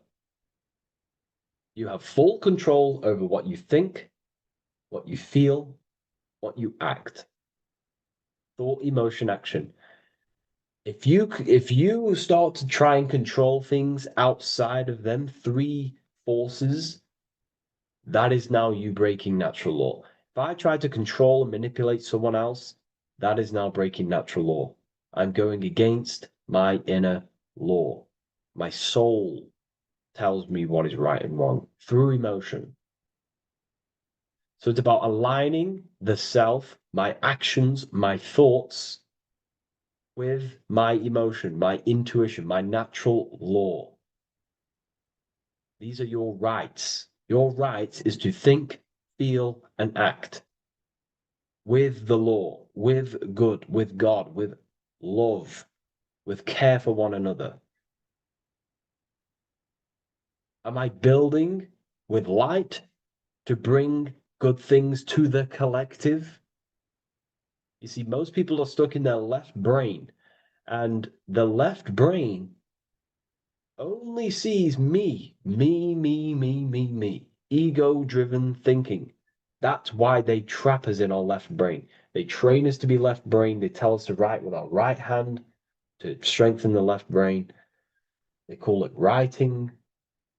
Everything in this matrix is to activate your your left brain. Why? They need you in ego consciousness so you can be controlled and manipulated. So you do not recognize patterns. That's the right brain. The right brain recognizes patterns, symbolism, metaphors. They don't want you reading between the lines. They want you logical. They want you divided because the right brain sees the whole. The right brain sees the woods. The left brain sees the trees. And that tree is your ego. And the woods is the collective consciousness. They want you only thinking about you.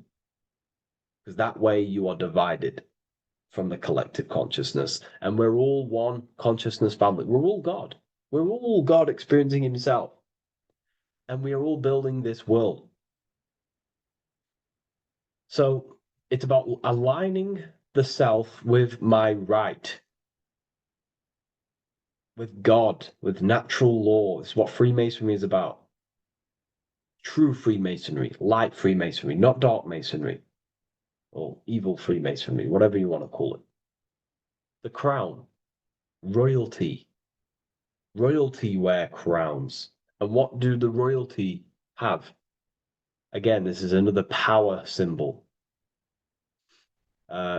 They hold control. Yes, royalty hold control. And that's why this crown is at the top of the image, not at the bottom of the image. It's at the top, representing I control the left, I control the right. I control my left brain and my right brain, the two eagle heads, the two views. The eagle has one eye on each side. It's looking, it's seeing. And that's symbolic of the left and right brain. We see, not physically see, but I mean perceive. We perceive reality with the left brain and we perceive reality with the right brain. And it's about unifying these two brains so we can see and perceive reality from a true lens. Because if we see reality only from the left brain, and a left brain dominated brain, we see everything as divided. But if we see everything from a right brain perspective, we see everything as whole. When everything is in the middle, you need to see reality from the middle. Yes, I have my own personal consciousness, and yes, there is a collective consciousness. So I need to balance between that. I need to see reality between the line, between the left and right brain, and align this worldview, and align my thoughts, align my actions with this. Because if you're left-brained dominated, you're only going to take action on ego. You're only going to take action on me. You're only going to think about me. But if you're right hemisphere brained, you're only going to take action for the collective, which is, yes, that's good, but you also need to think about yourself. Why did you come here? Your life has a meaning as well. It's not just about the collective, it's about you as well. But we need to balance this. You see? This is what we're looking at. The crown is in the middle, representing the balance, the power over the two. Okay? It's the balance, it's mastery, it's control. Royalty hold control over society, royal families. So it's about controlling the self. It's control over the eagle, control over the sword, over the mind. It's about personal power we're looking at here, self-control. Now we're looking at a upright triangle, which represents the element of fire, which is masculine.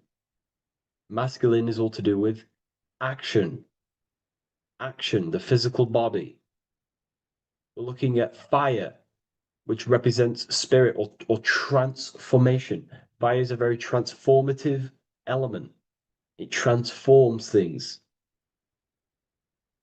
Okay, so we're looking at self-transformation through action. This is what we're looking at here. Fire is a very, very masculine force, a very penetrating and transformative force. So we're looking at transforming the self, not through knowledge, but through action. We have transformed the self. 33rd degree. I've reached the 33rd degree and I have now fully transformed. Now, there are higher degrees than 33rd degree, but we're just breaking down the symbol. That's a whole of a lecture. But this represents full transformation. 3, another, if you watch my video on numerology, you know 3 is all about what? Transformation. Thoughts, emotions, actions. These are the transformative forces that turn and create reality. Jesus dies and dies and resurrects after 3 days. Transformation from dead to the awaken. Brahma, Vishnu, Shiva. God is threefold.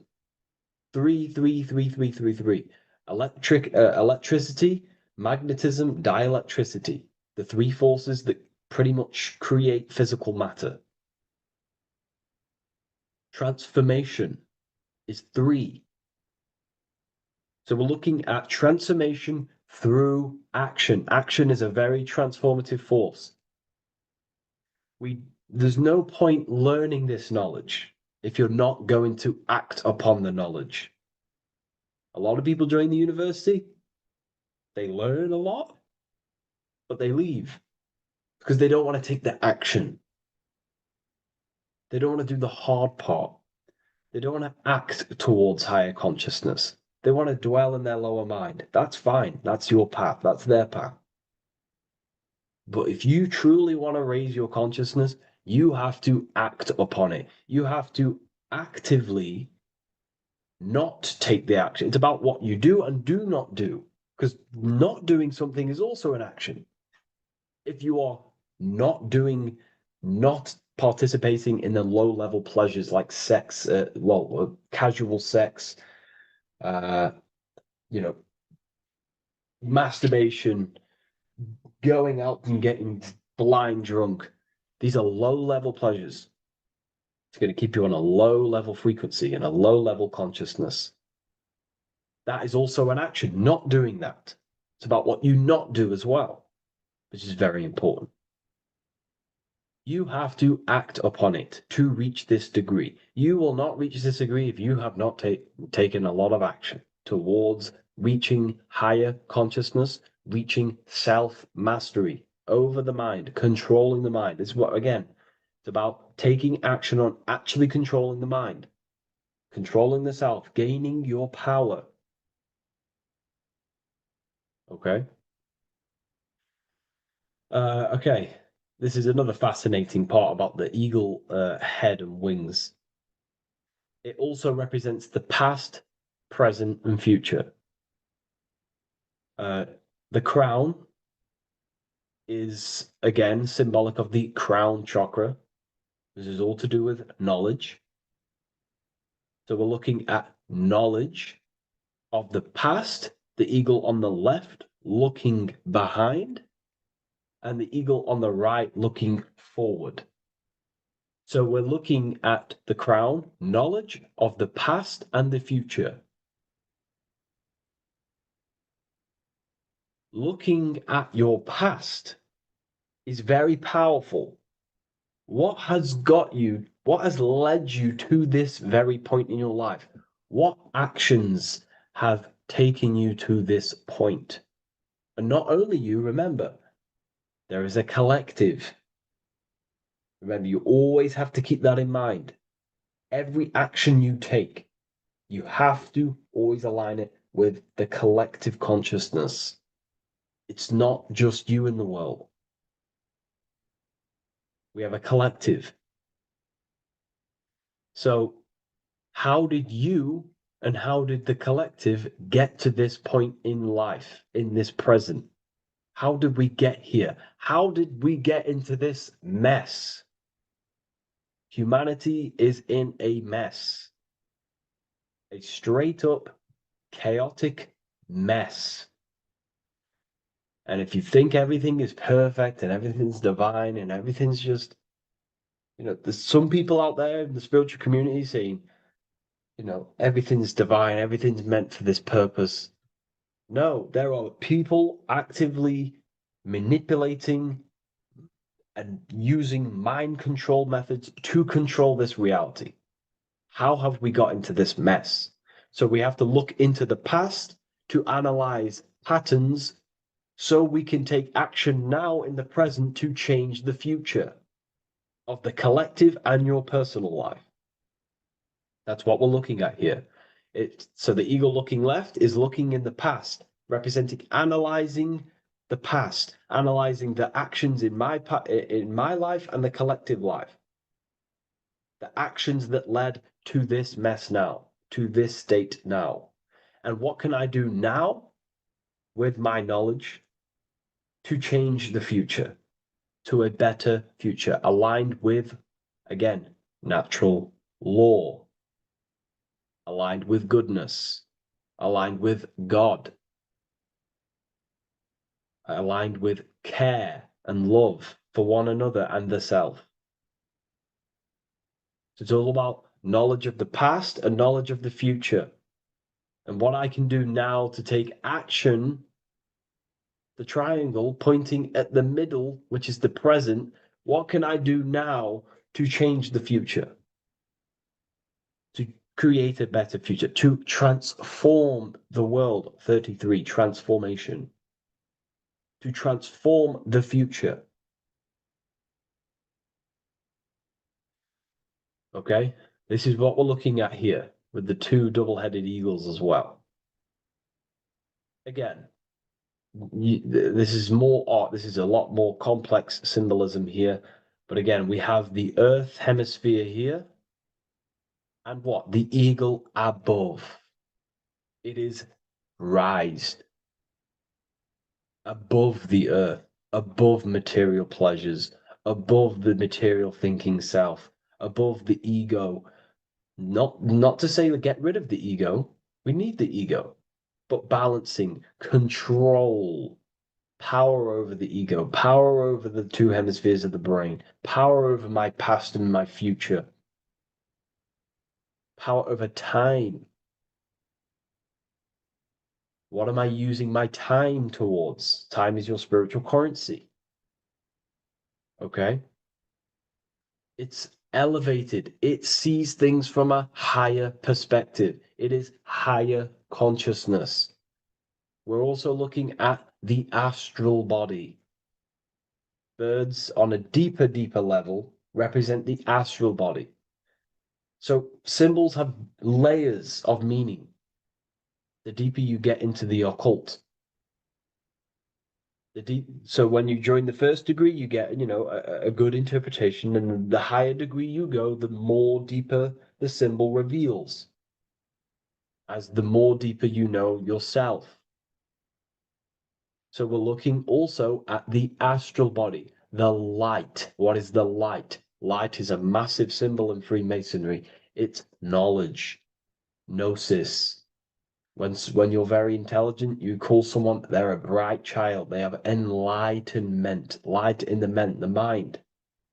Looking at light, a lot of knowledge, a lot of self-knowledge of the self, of the psyche, how I function, what I am, knowledge of the astral body, rising above the earth, astral projection, exploring your true nature, exploring consciousness. This is what we're looking at here. And in order to explore your astral body and explore the astral realm, you have to control the sword, the mind. And you can then explore. You are free like a bird to fly. This is all symbolic of rising consciousness. All symbolic. So I hope this video has gained a bit more clarity on this symbol and given you some insights. And I will see you in the next one. Thank you for tuning in today.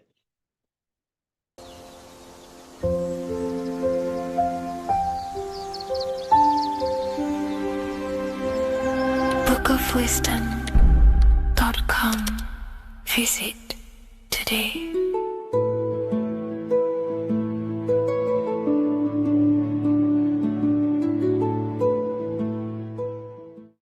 Creation demands destruction. Every time you release your sexual fluids, you're destroying a part of yourself to create an extension of yourself. For example, if you want to create a business, you have to destroy your time, attention, and energy in order to create the effect of the business. All creation demands some sort of sacrifice or destruction. This falls under the law of polarity in the universe. It's the same with your sexual fluids. Your sexual fluids, especially as a man, contains minerals, all the minerals in your body. It contains your vitality. It contains your DNA. It contains the blueprint of you, and it can create a whole new human being. You are literally playing with the power of creation if you are releasing your sexual fluids too much. Sexual fluids also extend beyond the physical plane. They contain astral forces because all physical creation is a mental creation. We live in a mental universe. Everything begins as a thought in the mind, then the thought takes the form and the body of imagination, which is an astral force. Imagination turns into etheric emotional energy. Then the etheric emotional energy turns into the physical action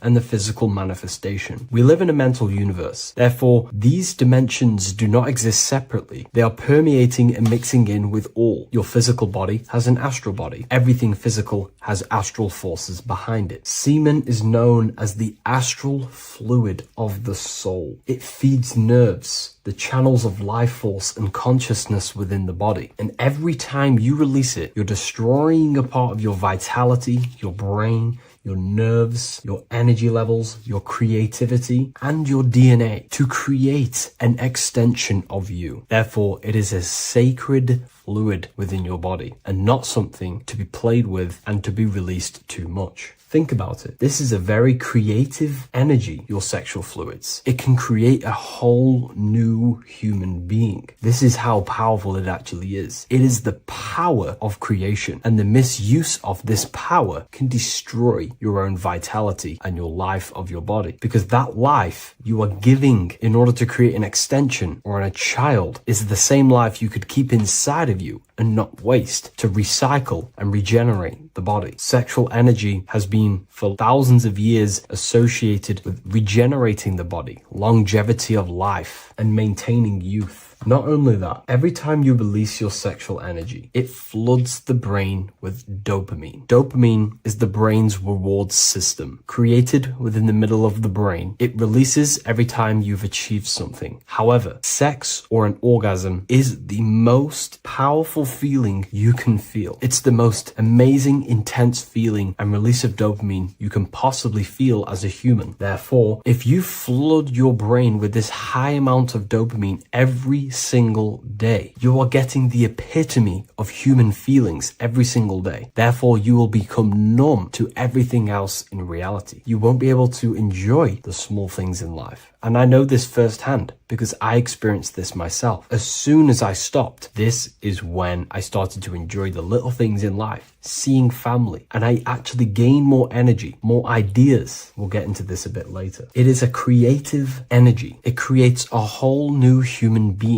Therefore, if we maintain this energy, we can maintain our creative power within us, because that's what we are. We are all creative beings, moving energy from higher dimensions of consciousness, the mind, into lower dimensions of consciousness, the physical world. You hold the power to create. You are not in a world. The world is working through you. You do not possess a life. Life is working through you. You are not in a universe. You are the universe. It's moving through you. There is no past, present, and future. The present moment is you. When we release every single day or frequently throughout the week, like I said, we're triggering the brain's reward system, dopamine, which makes you feel as if you have already achieved something. And if your brain is telling you you have already achieved something by overusing your sexual fluids, then you will not have the motivation to achieve other things in your life. I know this firsthand. I became very lazy. I didn't want to work. I didn't want to do anything because subconsciously my brain felt as if I've already achieved. If we look at the symbol of the Baphomet, we notice the Baphomet has horns and a goat head. Now we look at the word horny. When you become sexually aroused, it's known as horny, which is the horns, representing the lower mind. The lower mind is the mind we use for our animal instincts. We have two parts of our mind. A higher mind, which is contained of higher thought, which chases spiritual things such as love, wisdom, knowledge, and God. Then we have a lower mind, which chases the things of the material world closely associated with the ego, chases validation, material gain, status, and physical sensation, physical pleasures. It is these physical pleasures that can keep you in an endless loop, making you feeling empty inside, because nothing material can ever satisfy our internal world. Nothing. You can achieve millions of dollars. You can achieve your dream house, your dream car, your dream watch. And if that is the only thing you are chasing, you will feel empty inside when you achieve it, because nothing of this material plane can satisfy you. Nothing of the lower mind can ever satisfy you. This is why we must sacrifice the lower mind and overcome the lower mind and the lower instincts. One thing I found amazing when I mastered my sexual urges and my lust is that my mind became a lot more clear. The thoughts and the time and the attention that I used in my mind to go towards lust, sex, and chasing these things was taking up a lot of mental space, time, and energy. But as soon as I removed it and mastered it, my mind became an open vessel for higher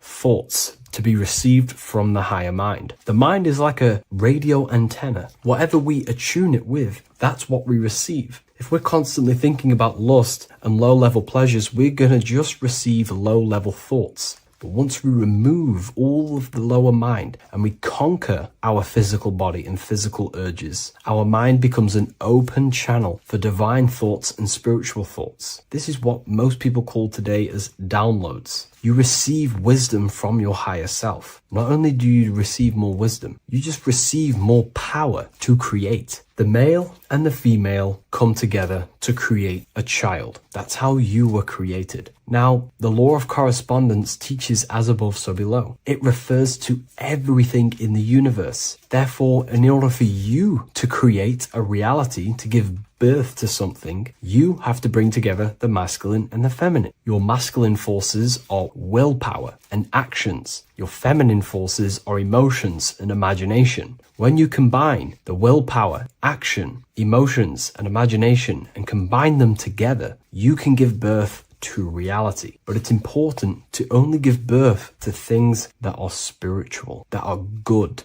that are for the benefit of yourself and humanity, and not for the ego and the lower mind. Killing our lower mind is essential for spiritual ascension when we die. The thoughts that we give the most attention and energy to when we die are pretty much the same thoughts that we're going to think when we die. When you die, your physical body and external world is stripped and you're left with your internal world of consciousness. More than likely be resonating within the lower astral plane before you move on to any higher dimensions of the astral. It's important that we kill any addictions such as sex, food, attachments, emotional attachments to people, any desire for material things before we physically die. The Hindus taught this, Buddhism taught this, the ancient Egyptians taught this. We have to remove the desires in our heart for material and things before we physically die, because when we die, we cannot fulfill physical pleasure. Therefore, we will create our own suffering within the astral dimension. So sex is the biggest part of this. We have to remove the desire for sex or releasing any of our sexual fluids before we physically die to master ourselves. And not only that, it's going to benefit the way you feel, the way you think, the way you act towards people once you have mastered this.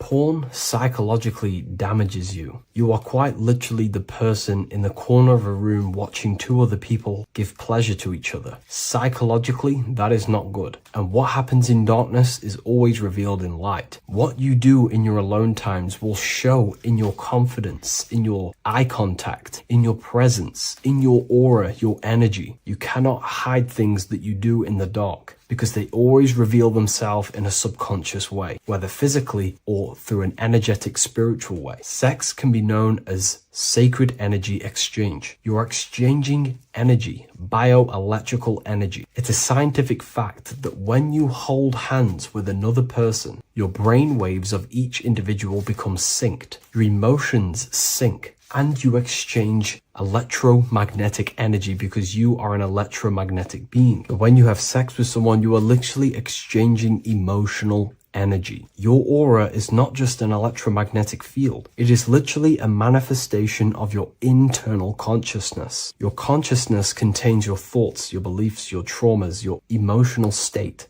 And this manifests externally through the vortex of your heart into an energy presence around your body. This is why you can feel sad when someone else is sad next to you, because their energy is merging with yours. When you have sex with someone, you are quite literally exchanging consciousness, beliefs, traumas, emotions, feelings, vibrations, and your consciousness merges with their consciousness. So be careful with just having casual sex. Now, I'm not here trying to say never release, never have sex with your partner. I'm not saying that. I'm saying take caution with these things. Take my teachings with a pinch of salt. If it benefits you, that's great. I'm not here to tell you how to live. I'm simply giving you my research and the things that have helped me in my life on my esoteric research, awakening, or spiritual path. I don't like calling it a spiritual path, because it's not spiritual. It's simply just life, the knowledge of consciousness and the self. So I hope this video helps. If you'd love to read this book, I'll leave a link in the description. This book I wrote myself called The Book of Wisdom, Volume 2.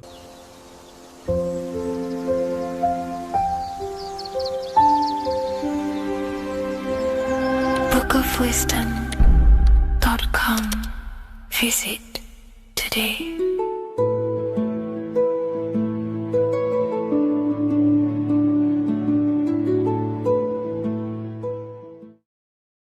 You're living in 4 planes of existence right now, but most people are only aware of one. And that's why they feel lost, disconnected, and stuck in cycles they can't explain. If you don't understand the blueprint of reality, you'll keep trying to fix the physical, while the real causes lie in the unseen dimensions that you have direct access to.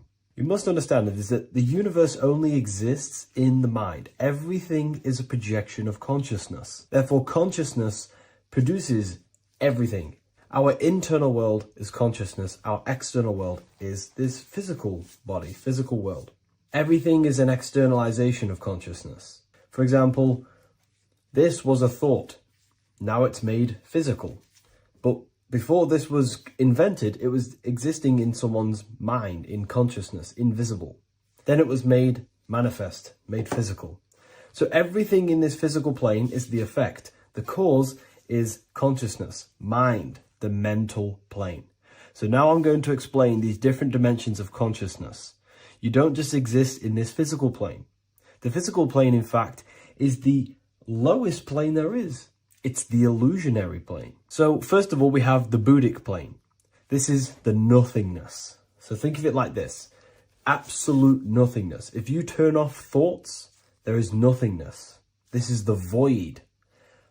And out of the void springs infinite potential, which is the mental plane. Now, your mind has no limitation. It can think anything, be anywhere, anytime, any place. In the whole world, there is no limitation with the mind. This is the realm of infinite possibilities. This is the realm of thought. Thought is a dimension, information and thought. To go a little bit deeper on this, there are pockets of thoughts, what we call in the occult fields of thoughts. Your mind does not think thoughts, it receives them. Your mind is like a radio. Whatever the mind is tuning into, setting its mindset, setting your frequency or setting your mind, you will receive thoughts based on that set, whatever you set your mind to. So there are pockets of thoughts that we penetrate in the mental plane. The mind is the mental plane, the infinite possibilities. This is the spark of creation. This is where all things begin to manifest as an idea in the mind as a thought. So if you want to gain certain information, you need to meditate or do thought exercises where you are penetrating that dimension of thought, that pocket of thought. For example, if you want to find a way on how to make financial wealth, you would use your mind, set your mind on wealth and money, and think, close your eyes and think about that specific topic and see where your mind takes you. And you will expand your mind into different pockets of thought and gain information. So this is the mental plane. This is how you can use the mental plane. You can use the mental plane to do this. Then we have the astral plane. We have higher, middle, and lower astral plane. The astral plane is the body for thought. So every dimension, physical, etheric, astral, mental, Buddhic, is a body for a dimension above. Each dimension below is a product of the dimension above. So for example, the astral plane is imagination. This is the lucidic realm of imagination. This is where thoughts begin to manifest into some sort of form. It's not a physical form because this is physical, but imagination is a lucidic form. It's not really physical, but it's there. It's a projection of light. It's astral matter condensed by the willpower of the mind. So depending on the vibration of that thought will depend whether it manifests in the higher astral plane, middle astral plane, and lower astral plane. If you think about more material things and visualize material things, this will manifest on the lower astral plane because material matter is low vibration. Now, that does not mean it's evil. That does not mean it's bad. Okay? It just means low vibration just means more material. But if you think and imagine more spiritual things, this manifests on the higher astral plane. So the astral plane is the screen in your mind that allows you to vision an apple, that allows you to vision anything. It's that mental projection that's inside of your mind. Now, this is what we call the third eye. It's an eye because the eye is the mind, and the mind can see into the astral plane. It perceives this spiritual world, this lucidic realm that we have access to. This is where also infinite potential takes place. This is the realm of spirits, demons, jinns, whatever you want to call them. Spiritual entities exist in this because this is where thought forms manifest into form. This is where thoughts create bodies. Think of it like this. The mental plane is a thought of a chair.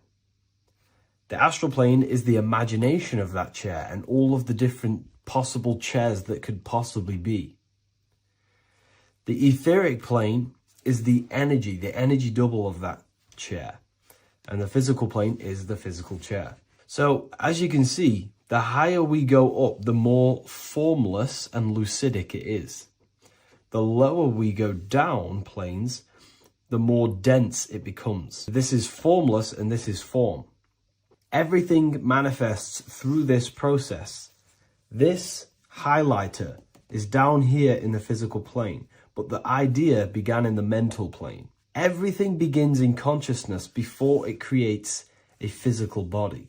It goes through this process. Therefore, if you want to start to mold and create your own reality and create things in your world, you can use these planes to your advantage. You can use your mind to do mental thinking exercises by closing your eyes and expanding your mind into a different pocket of thought to gain wisdom, gain information, gain downloads.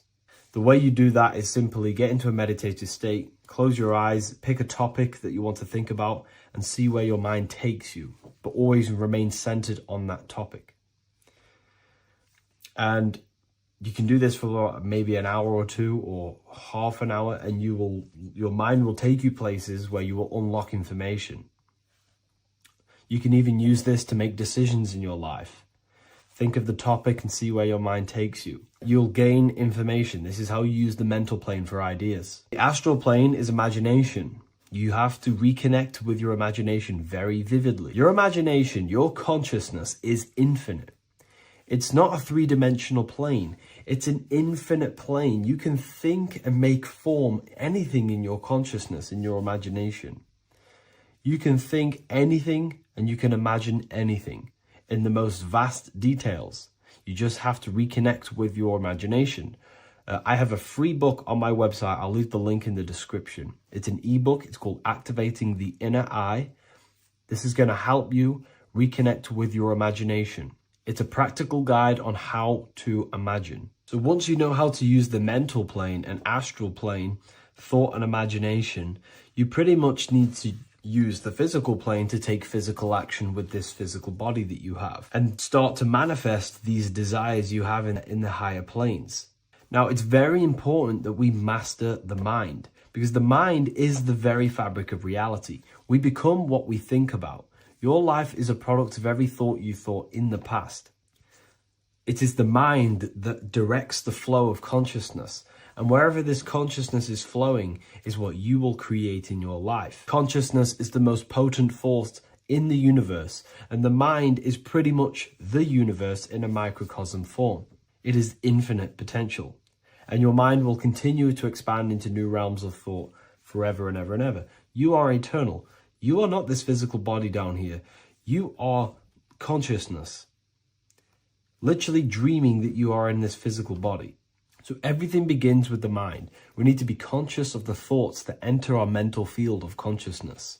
There is a level of self-awareness that you can reach where you can become conscious of pretty much every single thought that enters your mental field. Now, we have over 7,000 thoughts a day. You can gain such mastery over your mind where you can become conscious of every thought you think. And that is when you gain superior power. Because when the mind is fully under control of self, you can direct the mind's potent force into a specific goal. Most people's minds are dualistic. They want something, but their mind is thinking something else. They have limiting belief systems. They have the little voice that comes in and says, you can't do this, you're a failure. That is a fractaled mind. The mind needs to be singular. It needs to be on your team and not an enemy. Do not let your own mind take away your power. Your mind should be on your team, giving you power, giving you the best possible thoughts and the best possible beliefs. When the mind is in this condition and on your team and not taking away your power through the destructive thoughts, it becomes a potent, powerful force used for manifestation to create anything. And the way we get the mind on your team is through constant meditation to learn how to control the mind and turn it on and off. Subconscious reprogramming through visualization, affirmations, cultivating emotions associated with your goal. All these three ways we can reprogram the mind slowly over time so that it becomes powerful and becomes on your team and doesn't give you negative contradicting thoughts. When the mind is fully aligned on one thing, it can create massive empires and things in your physical reality. So I hope this video helps, and I'll see you in the next one.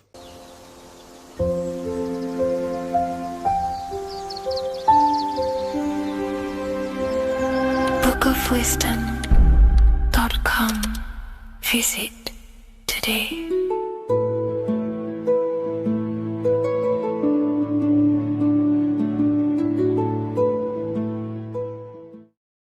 Before you call the Baphomet evil, make sure that you watch this video until the end so you gain a full understanding on what the Baphomet truly is. No, I am not a Satanist. I am simply an esoteric and occult researcher. I've been looking into symbolism for a very long time, and I can reassure you that this symbol does not represent the devil, does not represent any negative figure. It's a very deep occult esoteric symbol. What we first need to understand about the Baphomet, it is indeed a symbol. Every symbol we see around us is neutral. the pentagram, the Baphomet, is neutral. It depends how you use it, whether it is used in a good or bad way. Everything is neutral. It's your mind's perception that gives it a positive or a negative charge. First of all, let's break down the Baphomet symbol. Let's look very closely at the Baphomet. We have clearly the 4 physical elements corresponding to the Baphomet. Here we clearly have the fire element. The wings represents the air, the flapping in the air. The fish scales, which is the water. And this dome figure representing the earth. The soul is incarnated into 4 bodies. We have a mental body of consciousness, intellect. We have an emotional body of consciousness, which is all to do with intuition and energy. We have a spiritual body of consciousness, our astral body, and a physical body of consciousness for the physical earth.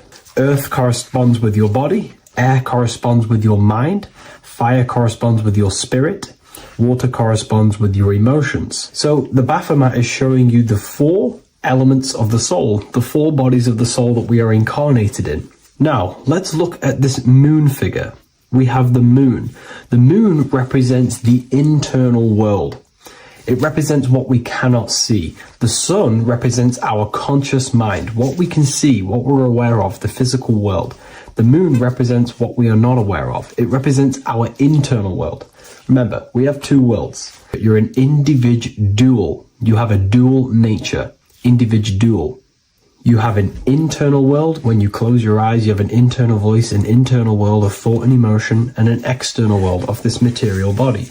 The moon represents the internal. The moon on top represents the moon controlling the mind, represents the inner world controlling you. Now, this is very symbolic in the occult world. If the inner world is controlling you, then you have no control over reality. This is the devil horns. You know the devil horns? The moon crescent? This represents you are the devil. You're being controlled by your thoughts, by your emotions, by your psyche. Then we have the moon below, which represents control over the inner world. We have control over our thoughts, our emotions, our impulses. So you're either being controlled by thought and emotions, or you're controlling them and having self-mastery. In alchemy, we always see this symbol of the man or woman on top of the moon, representing emotional control and self-mastery of the internal world. The journey of the occultist is to gain full mastery over their consciousness. They want to be conscious of every single thought that enters their mental field of consciousness. We get over 7,000 thoughts a day. It is possible to achieve a certain level of mastery where you are conscious of every single thought that enters your mind. This is one of the end goals of self-mastery and occultism, as this gains your personal power. When one achieves this, they are then able to direct the mind in one place and one place only, becoming more effective in manifestation and creation, because we are microcosms of the divine. We are creators. This is the gesture of as above, so below. The inner world and the outer world are mirrors of each other. The inner produces the outer. Your physical life circumstances are a result of every thought you thought in the past. The inner projects the outer. If you want to produce a change in the outside world, you got to produce change in the inner world of consciousness first. As above, so below. As within, so without. This corresponds with absolutely everything in the universe. Now we have the goat head, which represents the animal self. This represents the lower carnal mind. Lower carnal mind, which is earthbound, because a goat is on the ground. It's not a bird, it's on the ground. It represents the lower self, the beastie nature, the one that tells us to hate, to steal, to eat all the time, to consume. It's the beast within us, the beastie side of our consciousness. It has a human body resembling this. The human in the beastie nature, or we have the spiritual nature, the higher self. In essence, this symbol of the Baphomet represents the higher and the lower self of human consciousness. It represents the higher and the lower. To conclude all of this, the Baphomet is a symbol that represents the 2 paths that one can take. We can take the beastie path and become an instinctual animal, our body, or we can take the divine path of reaching our higher self. It is a symbol that represents the higher and lower self and the 4 different bodies of consciousness. In essence, this does not represent Satan or the devil. The devil represents the lower aspect of our human psyche. The war between Jesus and Satan is symbolic and allegorical for the war that happens within our mental field of consciousness. The internal war between good thoughts and bad thoughts, positive emotions and negative emotions. It is the constant war inside the battlefield of your own mind. Jesus, Satan are symbols, characters that are symbolic of aspects of your own consciousness, because the universe is mental. The only thing that truly exists is your mind. Therefore, all of these ancient spiritual texts like the Bible, the Bhagavad Gita, the Quran are all symbolic of what's happening inside of our mental body. It is the inner chaos that can destroy our life, or when we create structure and restructure our inner world, we can live a peaceful life. If you are struggling from the internal world and you want to gain mastery of yourself while learning the occult secrets, join Ethereal University, a community of like-minded individuals who are all striving for the best versions of themselves. We host live calls and we have an abundance of lectures that you can watch. Or check out the Book of Wisdom. This is volume 2. I'll leave all the links in the description. Have an amazing day.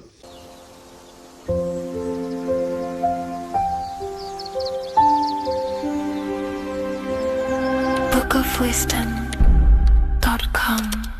Visit today.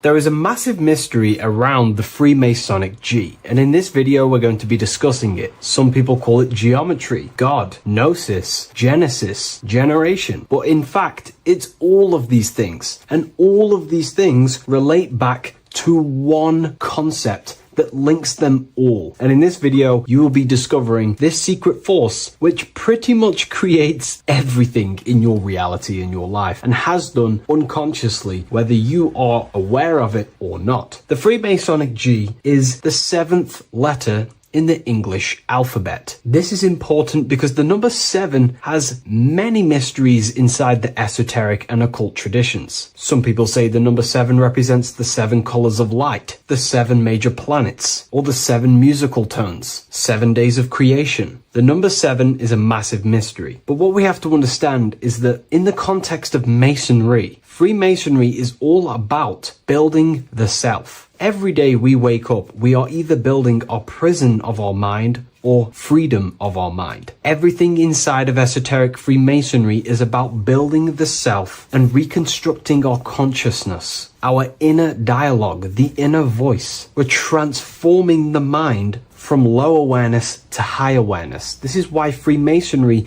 uses the allegory of stonemasonry, stones, chipping away at stones. The stone is in fact you, and we are perfecting the stone, which is your very own mind. Because the universe is a mental construct. Life is happening to us inside our minds. We are all the universal mind expressed and clothed in a different body. Therefore, now we understand that everything is about the internal inside of Masonry. This G relates to something inside of you. Hence why you see the G inside of the square and the compass. It's something internal in you. G is the 7th letter of the English alphabet, and the number 7 symbolizes the 7 cognitions of the mind. In esoteric and initiatory traditions, the 7 psychological cognitions of the mind refer to the 7 distinct modes through which human consciousness perceives, interprets, and transforms reality. Different schools use different names, but across Hermetic, occult, Gnostic, and mystical systems, the same underlying pattern emerges. The mind has 7 functional powers, each representing a layer of awareness and a stage of inner development. Number 1 would be perception. The first cognition is the raw reception of sensory and subtle impressions. It is the gateway where the outer world enters the inner world of our minds. Perception involves learning to see without distortion, to notice the symbolic dimension behind ordinary appearances in an occult interpretation of perception. The second one is interpretation. After perception comes the act of making meaning. The mind organizes impressions into patterns, beliefs, and judgments. Esoterically, this cognition determines whether a person interprets life through the ego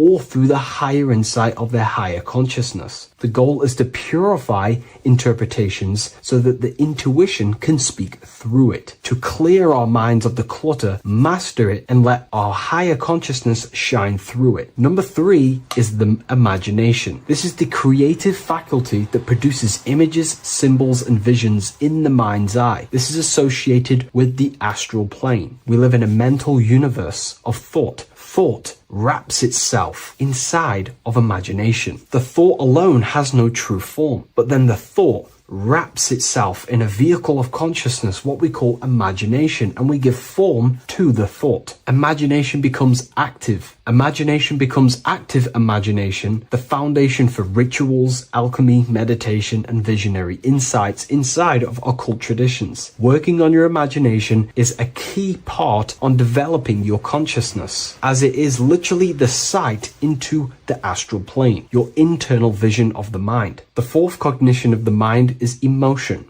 Emotion is energetic response that gives intensity, direction, and magnetism to thoughts. Emotion fuels the magical will. Unrefined emotion binds us to lower impulses. Refined emotions become devotion, compassion, and the inner fire to transform thought into a tangible reality, to become a conscious creator. The 5th cognition is will, the faculty of intention, decision, and directed energy. Will is the power that aligns personality with the higher self. It is the driver of discipline, transformation, and the capacity to act consciously rather than react unconsciously. Most people walk through life as an unconscious zombie, living day to day, running off subconscious programmings, never actually using their conscious mind. We develop our will and try to align our will with the highest will possible so we can align our will with our higher mind. So the higher mind can manifest through us in the material plane. The 6th cognition of the mind is memory, the storehouse of experience, impressions, and archetypes. It shapes identity, determines how one repeats and transcends past patterns. Memory includes not only personal memory, but also a deep strata of the subconscious and the collective subconscious field, what we call the Akashic records. Memory is a massive quality that you must work on inside the Masonic system. You are required to remember certain rituals and certain things so that you can regurgitate them to pass on along the degrees. Based off my research, I myself personally am not a Mason. The 7th cognition of the mind is intuition, the highest cognition possible. It's direct knowing. It bypasses the linear reasoning and reveals truth as the inner illumination. Intuition is the voice of the soul. It is the guiding force, guiding our physical vehicle of consciousness through this physical experience, providing revelations, insights, and even sometimes gnosis and higher understandings.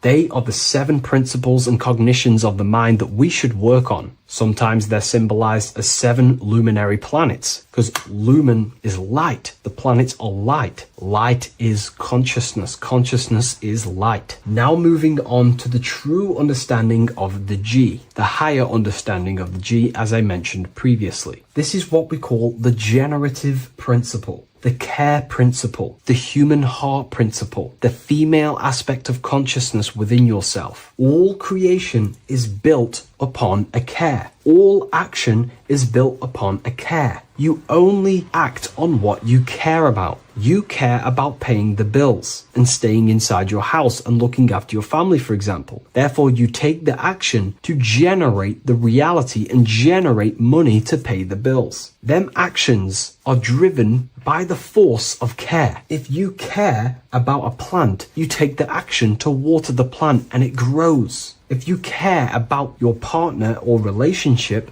you give them attention and care and love, and you grow the relationship. As soon as you stop providing care, watch the relationship crumble and the reality destroys itself. Care is the generative force of reality. This is the generative principle that generates your experience in this world. We are in a continual state of becoming. Each cause gives birth to an effect, and that effect gives birth to a new cause. The G is the generative principle that drives creation in the present moment. Reality is creating, unfolding in the present moment, and the G is the force inside of you that generates your experience. You're watching this YouTube video right now because you have a care in your heart for the information I have provided in the past, and you have a care about watching this video. As soon as you don't care, you take action to do something else with your time that you actually care about. The G is the generative force of the heart. It is the love energy. You only take action on what you love or care about. The whole world is built upon this principle. This is why we say money makes the world go round, because the whole world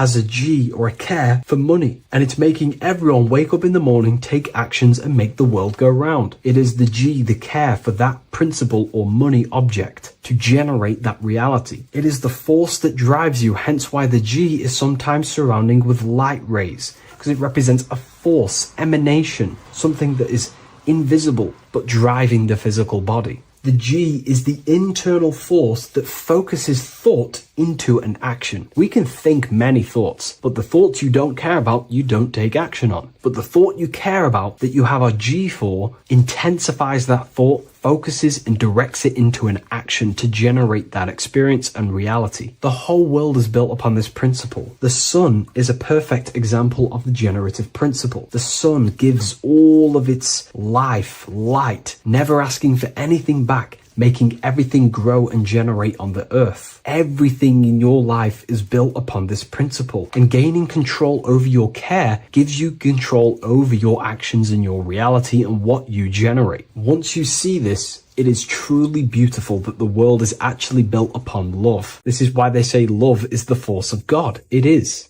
Truly. This is the reason why God begins with a G. It's about Genesis. Genesis means creation. G, generation. Anything that generates and creates is all to do with a care or a love energy. But don't get me wrong, people can love sick and twisted things, and they act upon them sick and twisted things. This is why purification of ourself is important by understanding this principle, as it is a very powerful principle to understand. This is the reason why the word gift begins with a G. You're giving something. I care, I'm going to give you something, a gift. Or guidance. This is what guides you into becoming something, what you love. This is why also gnosis begins with a G. Gnosis is not actually knowledge. Gnosis is knowledge obtained, attained by direct experience or through direct experience. For example, you're not believing you're watching this video right now. You know you're watching this. Know, gnosis, same phonetic sound. It's about knowing. Gnosis is about gaining knowledge of the self. Self-knowledge through direct experience. Instead of believing in God, I seek to know God through direct experience, by altered states of consciousness, transcendent meditations, understanding human anatomy, understanding the laws that govern my mind, understanding creation. That is direct gnosis, knowing that God exists instead of believing he exists. By going within the self, questioning the self, and gaining a deeper relationship with the inner observer, you start to gain gnosis, self-knowledge through direct experience. And in order to gain gnosis, you have to care, because gnosis requires action. It requires you to meditate and go within yourself. It requires you to study yourself. It requires you to go within yourself. And in order to do that, you have to care. If you don't care about knowing yourself, you won't take the action to generate the gnosis. If we take a look at this piece of Freemasonic artwork, we can see a whole lot going on here. But if we focus down here with the temple with the letter G on, and when you walk through the temple, there is a pathway leading up a hill towards the light. The light reveals things. If something is in darkness, you can't see it, but the light reveals something. It's symbolizing truth, the light of gnosis, knowingness. And in order to walk this path, you have to go through the temple, which means entering in yourself. This is symbolic of the path. The Masonic path is about the self, reconstructing and learning about the self. In order to walk up that hill, it takes a lot of effort. It's not easy walking up a hill. You're going to be tired. It's not easy. It's horrible. Who likes walking up a hill? I know I don't, but people like hiking and stuff. I understand that, but it's symbolizing this is hard work, working on yourself, because the labor of working on your mind is the hardest labor you will ever do. It's called the Great Work or the Masonic Work. And in order to climb that mountain, you go through the G. You have to have the care. If you do not have the care, you will not walk up that mountain. You will not generate the gnosis. You will not get close to the light. You have to have the G to walk that path of self-mastery and working on your mind. This is very, very important. If you want to gain the light, you have to have the G inside of you. You have to have the care to generate a higher consciousness. If you want to earn more money, you have to have the care, or else you will not take the action necessary to generate that reality. This is why we have to master ourselves and write down everything you love. It could be even the bad things. It could be lust. It could be anything you're wasting your care energy on. Try and remove them one by one. Master them and become disciplined. And then you'll have more G energy, care energy to direct towards something else in your life to generate and grow that experience or reality. Again, the word grow, G. It is a growing force. What you place your love and care into grows and expands. What you have a G for is what you spend your time and attention on, your two spiritual currencies. So this is the Masonic G, and I hope you gain a deeper understanding of this. So that is pretty much everything about the Masonic G that you need to know, and hopefully this has helped you. If you wish to learn more and gain guidance through your life and understand yourself on a deeper level, the book I've used today is called The Book of Symbolism. I'll leave a link in the description. This isn't just spiritual fluff. Your words are vibrational commands that teach your subconscious what to believe and what to create in your reality. Now, I'm not going to sit here and tell you how words are these vibrational things that create reality. In fact, they are. However, the power of words does not hold in the vibration of the word. Yes, it has a little effect on plants. Yes, every word is a vibration that speaks to every cell in your body. However, this is not the main power of words. The main power of words is restructuring your consciousness and invoking energy inside of your own consciousness. I'm going to go over these two in detail for you. Your life is an externalization of your consciousness. Your belief system, your internal world, are building blocks to create your external world. What you believe in is how you see reality. It is the filter that you see to see reality. If you want to change reality, you have to change your consciousness first. There's no point trying to create a change, a manipulation in the external world, because it won't last very long. You have to restructure your inner temple, your inside world of thought and emotion. For example, your external reality is an externalization of every thought you thought in the past. Your life circumstances are just a result of every thought you thought in the past. You become what you think about. So if we can control what we think about, we will control who we become. Words are a powerful way to restructure your subconscious mind, which will then restructure what you think about. For example, if I said the word chicken all day long, I'm going to be thinking about chicken all day long. The words we repeat enter our subconscious mind, and our subconscious mind molds our conscious mind of what we are consciously giving attention to and thinking about. And that becomes our emotion. Our emotion becomes the energy, the charge behind our action. And all of this creates who you are and your reality. If you want to create a change in your external world, you need to repeat the end result as in an affirmation. I am abundant. I am disciplined. For example, if you're trying to stop a certain addiction, don't say, I am going to stop smoking. Say, I am disciplined. By saying discipline, the subconscious mind accepts the word discipline and not the word smoking. If you repeat smoking, I am not smoking, your subconscious mind will just pick up smoking and then do more smoking. So if you are trying to create discipline in your life and trying to stop something, say, I am disciplined. The reason for this is powerful because you're conditioning your consciousness. You're conditioning your subconscious mind and filling it with the word discipline. And I'm not going to say do this a certain amount of times a day or do this in the mornings.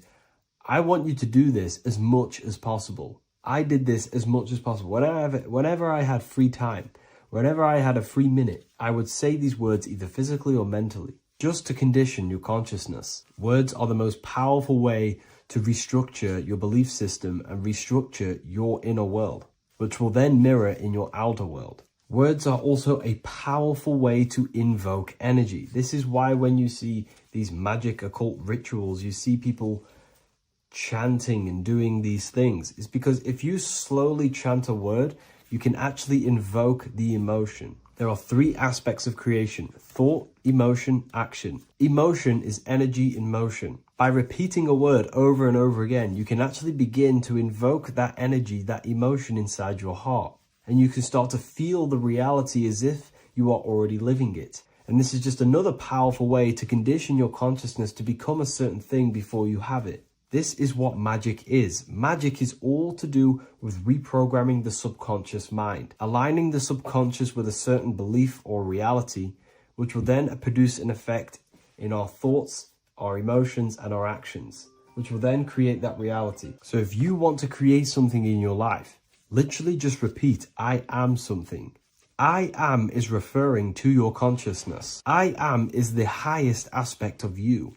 It is the true self. Whatever you condition your consciousness will be mirrored in your external reality. I am abundant will condition your consciousness to feel and believe you are abundant, which will then seep into your thinking. And then you will start to act more on this because you are thinking about it, which will then change your external reality. Words are vibration, and vibration is powerful. However, if you truly want to change your reality, you have to change your inner world of consciousness. And words are the best way to invoke feelings to become the reality you want. And words are the best way to condition your consciousness to a certain belief or a thought. And by doing this, you're actually creating a root cause. The cause is your consciousness, your mind, and you have to restructure the mind to create that reality. Words are a great way to restructure your consciousness and create reality.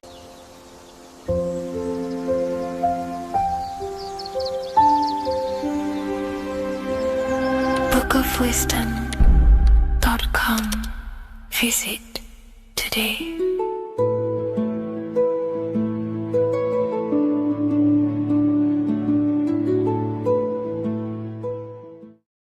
What if I told you that the pentagram can unlock the secrets of creation and make you manifest any reality you want? Hence why the pentagram is used heavily in magic and witchcraft. We have to understand that the pentagram has been heavily demonized. Religions, churches claim that this symbol is associated with Satanism and witchcraft. I personally believe this was intentionally done so that people do not gain their personal power over reality and their life. The pentagram reveals so much about you, and it is one of the most important symbols to understand inside the occult studies. It is one of the most common symbols that you will see across all occult esoteric orders and different occult traditions, such as Freemasonry, Kabbalah, Rosicrucianism, alchemy. You will see this symbol everywhere. And in fact, you even see this symbol, the pentagram, on old church buildings, statues of Jesus next to church buildings.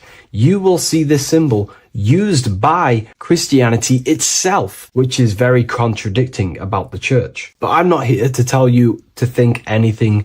You can simply take this information with a pinch of salt and see if it benefits you. The pentagram used by the early Christians was said to symbolize the 5 wounds of Jesus on the cross. But this goes much deeper in an esoteric explanation. The pentagram ultimately represents the 5 elements of creation. All creation falls within these 5 elements. We have spirit on the very top, then you have air, water, earth, fire. This is the correct placement and order of the elements. Air is always on the left, water is always on the top right, earth very bottom left, fire bottom right, and spirit placed on the tip point of the pentagram. It's a 5-pointed star drawn with one continuous line. But this actually reveals much deeper things, and we're going to be going into how to use this symbol for magic and creating your reality towards the end of this video. But now we're going to give you a basic understanding of the pentagram. It's showing you the 4 physical elements symbolized as triangles and spirit symbolized as a circle. The 4 physical elements are made out of the base element, spirit, or what the ancients call ether. Ether is the underlying base of all physical matter. This is the substance that animates physical matter with life force. All physical matter has its origin in the etheric substance, or spirit, what we want to call it. It is simply the life force that animates the physical thing. However, if we go deeper onto this symbol, it also represents something personal to the individual who wears this symbol. If you wear this symbol, you're basically saying you're putting your divine nature over your material nature. Your divine self is in control of your material self. You put your spiritual needs before your physical desires and needs. Hence why the spirit is on top, looking down over the four physical elements. The circle is continuous, one line, eternal, no beginning, no end. The triangle has beginning and end and points. You can see the beginning and the end when you draw it. On a deeper level, this is pretty much showing the process that symbolizes the structure of the macrocosm, the universe itself, showing how the invisible spiritual planes condense and crystallize into the visible physical world, spirit turning into physical reality. But if you wear this symbol, you're basically saying, I put my divine nature over my material nature, showing that your spiritual nature rules over your earthly existence. You put your spiritual needs first. If you see this inverted, it is now the opposite, placing spirit on the bottom, basically saying, I desire the physical things over the spiritual. But what exactly is your spiritual nature? Well, your spiritual nature is simply your internal self. You chase things that are immaterial, such as knowledge, love, experience, expansion, gnosis. These are the qualities of spiritual things that the spiritual person likes to chase and desire, instead of desiring the things that are temporary in the material world and never actually lead to fulfillment. True fulfillment is by chasing spiritual things. God, the nature of creation, the self, gnosis, knowledge. But if we go even deeper, this symbol ultimately represents how reality is created. Hence why this symbol is heavily used in Kabbalistic magic and so-called witchcraft. We are all magicians. Each one of us are creating reality. There are just certain ways you can actually create reality by becoming conscious of them. By becoming conscious of the elements and the qualities of the self that actually create your experience in your life in the present moment. If we look at the pentagram, we see that when you draw a pentagram, it is one continuous line. It is one expressed in five. The order of the elements are very important. Spirit at the bottom, fire at the bottom right, and so on and so on. Because this is showing you the descent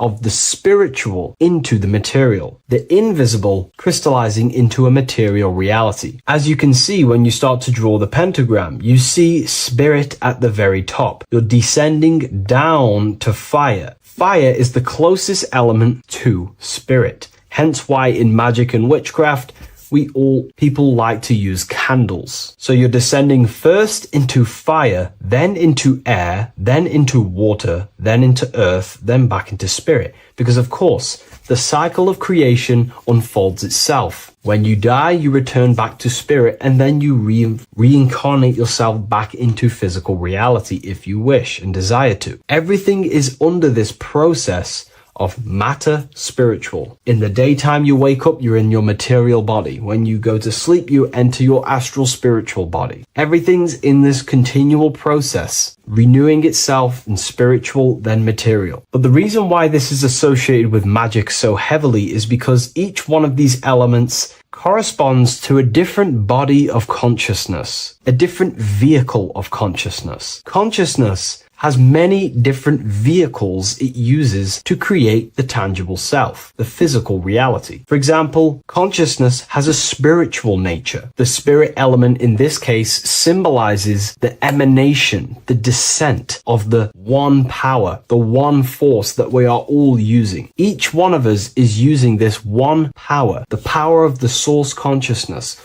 unfolding its creation in the present moment. This represents the source, the emanation, the descent of this continuous flow of energy through us that we are tapped into, like a live stream in the present moment. This descends first, the force descends into fire. Fire symbolizes the willpower, will. In this aspect or vehicle of consciousness, the will is the being that directs intention, initiates action, shapes reality through focus, determination. It sets direction, holds intention, projects a desire into form, and aligns your inner world with the outer creation. The will comes out of the force, spirit. Then the will goes with intention to air. Air symbolizes the mental vehicle of consciousness, the mind, the psychic man. The psychic aspects of your consciousness is thinking, imagination, mental images, logic, using the thought or the mental vehicle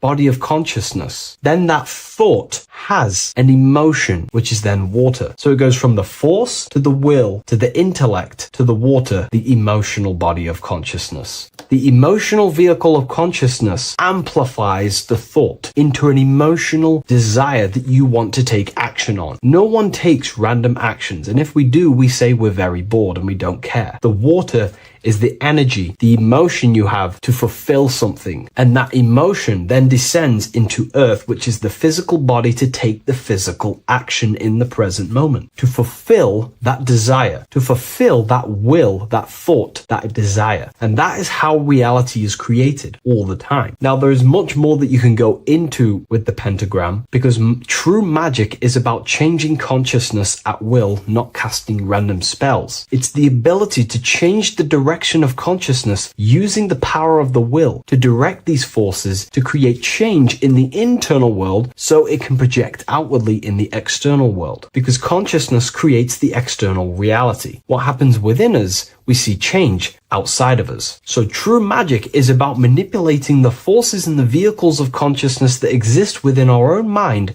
to produce a change in the material world. There are other ways you can use magic, by purifying each body of consciousness or banishing each body of consciousness. Other forms of magic, you can dissect each body of consciousness and work with that specific body. If you think you're using your mind too much, you can start using banishing rituals to banish the power of the mind, to stop overthinking, for example. Or if you have lack of emotional connection with your emotional vehicle of consciousness, we can dissect this body, tap into this body, and invoke this body and strengthen it. We're dissecting each body and vehicle of consciousness so we can work with it to create a specific change inside ourselves, then to be mirrored outside of us. So pretty much this pentagram represents the descent of the spiritual turning into a material reality. Hence why sometimes we see a human figure standing in the point of a pentagram, because it ultimately represents the microcosm. You are the microcosm.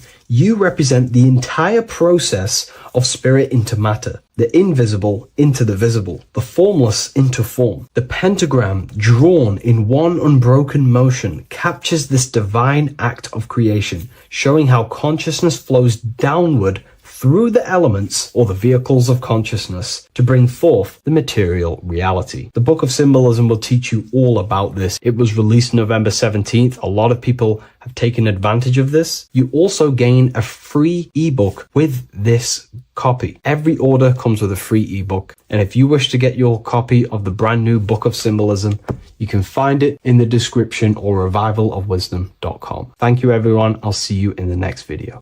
Watching pornography makes you see people as objects. It does a lot of psychological damage to the human mind. And if you truly want to progress in life, your spiritual journey, mastery, whatever it is, mastering your sexual urges is essential to become powerful, successful, and become the best version of yourself. And there are some occult practices that I used to help master this urge. They're not really techniques, they're more mindsets, which will definitely help you overcome your urges. So if you want to quit pornography today, this is the way forward that I used to create this version of myself. Before we go into the tactics, we must understand that whatever we do in darkness comes into light some way or another. If you watch pornography, you know you have a problem, you keep this to yourself. We all naturally do. These things are private, and what we do in our private time molds our subconscious mind, and we keep it away from people. But whatever we do in darkness always comes to light. If you're doing things you don't want others to see, such as watching pornography, it will come out through a subconscious force. It will come out in your eye contact. You won't really be able to make eye contact with the person you're attracted to. It comes out in your energy, your aura, your presence, your confidence. All of this plays a role in molding your consciousness. And especially women can pick this up so easily. Females are more subconscious, males are more conscious. Females speak indirectly, males should speak directly. If a woman is hungry, they will say, I'm hungry. Are you hungry? But a male will say, let's go get some food. You have to see the underlying subconscious messages in women because they speak in more of a subconscious language. Men speak in a direct language. And maybe even men will pick this up. If you want to be taken seriously in the business world or your career, whatever it is, this is essential for your body language and your personal power. So you must master your sexual urges. Releasing your sexual energy, your sexual fluids, removes the life in your eyes. A lot of people get dark bags underneath their eyes. I used to have them years and years ago. My eyes were always half shut. There was no life in my eyes. But as you purify yourself, the life and the energy comes back into your glaring eyes. The first tactic on mastering your sexual urges is understanding that thoughts produce emotions. Whatever we think about inside of our mental body directly corresponds to what we feel in our emotional body. What we see here is a piece of alchemical artwork showing you the light of the mind shining down into the heart. This represents the mental body with the clouds. This represents the human heart, the emotional body of consciousness. What we think about, if we think about sex, or if we watch things that are stimulating to us on Instagram, TikTok, that thought goes into the mind and the feeling gets then produced in the heart and the body becomes aroused. What we think inside of our brain becomes emotional energy in our heart. As above, so below. And what becomes in our heart is what we take action on. We take action on emotion. Human action, human behavior pretty much comes down to what we feel. We only act on what we care about or what we love. If you love that feeling of watching pornography, that is the reason why you're taking the action. So keeping this in mind at all times is very important in your journey of self-mastery. What you think is what you feel, and what you feel is what you act upon. Remove stimulations that can possibly produce that thought of watching pornography. Unfollow the people. Purify your environment so these thoughts do not enter your mind. And if you do become stimulated, remember, thoughts produce emotions. Change your thoughts. Think about something else instantly. The more you think about it, the more you feel, and the easier it is to take action upon it. And the second tactic that I say to myself is that it's all mental. World, the universe, life is all mental. For example, unfortunately, my brother passed away recently. I've never gone through something like this in my life. It's tough. It's horrible. It's not nice losing a loved one. However, if I sit around and focus just on the negative side of that, yes, of course, I'm going to have my moments. But if I just sit there and focus on the negative, it will destroy my life. It will pull me down. The only thing that I can do to benefit from this situation is to become a better family person out of this. Become more loving. Spend more time with the people who mean a lot to you. You can always change and transmute the mindset of every situation in your reality. There's a famous saying I like to say, if you can change it, change it. But if you cannot change it, change the mental attitude towards it. Never just sit there focusing on the negative side of reality. This helped me with mastering myself watching pornography. It's all mental. You hold the power over the mind. And the next tactic is probably the best one ever. And I still use this today in everything in my life. Before I make any decision in life, I always say to myself, what is the effect of this cause? Is that effect going to push me towards who I want to be? Or is that effect going to pull me away of who I want to be and become and where I want to go in life? If the effect is not pushing me towards who I want to be, I will not take the action which is the cause. Consciousness cannot escape the law of cause and effect. It is an immutable,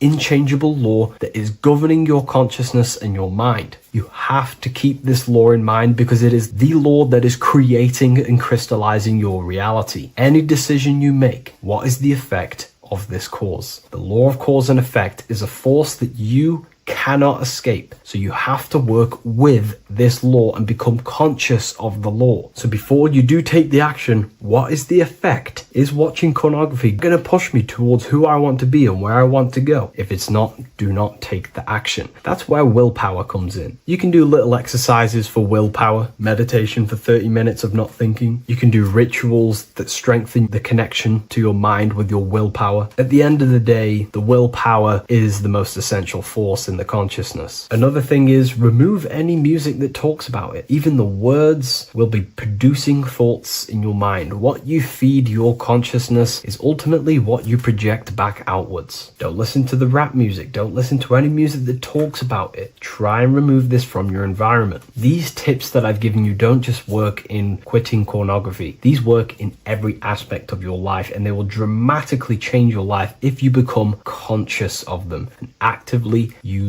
your mind. Don't fall under the spell of becoming unconscious. Never act unconsciously. Never think unconsciously. Never feel unconsciously. Stay on top of your mind. Be the observing eye in your mind. Never fall unconscious. Of course, we all need to sleep, but I mean in the waking times. And this is why learning about yourself or consciousness is essential for every aspect of life. Business, your career, money, whatever it is. Whatever you're doing in your life comes down to understanding human consciousness. And that's why I wrote these books, so you understand yourself, so you gain your understanding of the functions of your own mind, body, emotions, and how you are creating reality. That's why I wrote the book of symbolism, because symbols are not just symbols. These symbols represent forces and aspects of the human psyche themselves, and they are veils, they are keys that help you remember and become conscious of what has fallen unconscious in your mind. We're simply just becoming conscious of what we are unconscious of and becoming conscious of them and using these powers. You want to take your life to the next level? Feel free to get the book of symbolism. I'll leave a link in the description.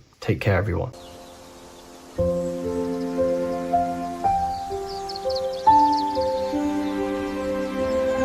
bookofwisdom.com. Visit today.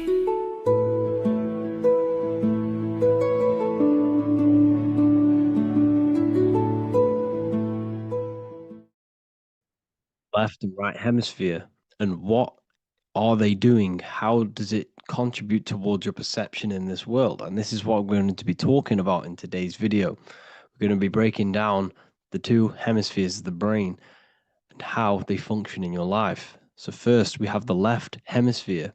This is the logical hemisphere. This is the analytical, divided, scientific, or verbal hemisphere.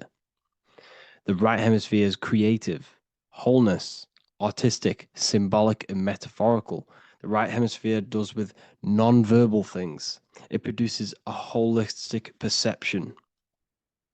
It is more to do with creativity. Because what you must understand is that we are not in the external world. The world is produced by our brain. We see with our brain. Our eyes are a part of the brain. What we touch is the brain's interpretation of electrical signals on the nervous system. What we smell is the brain's interpretation of smell through the nose. What you taste is your brain's interpretation of chemical reactions on your taste buds. So what you are experiencing is the brain. The brain is a computer creating a simulation. And you have two hemispheres which breaks down this reality.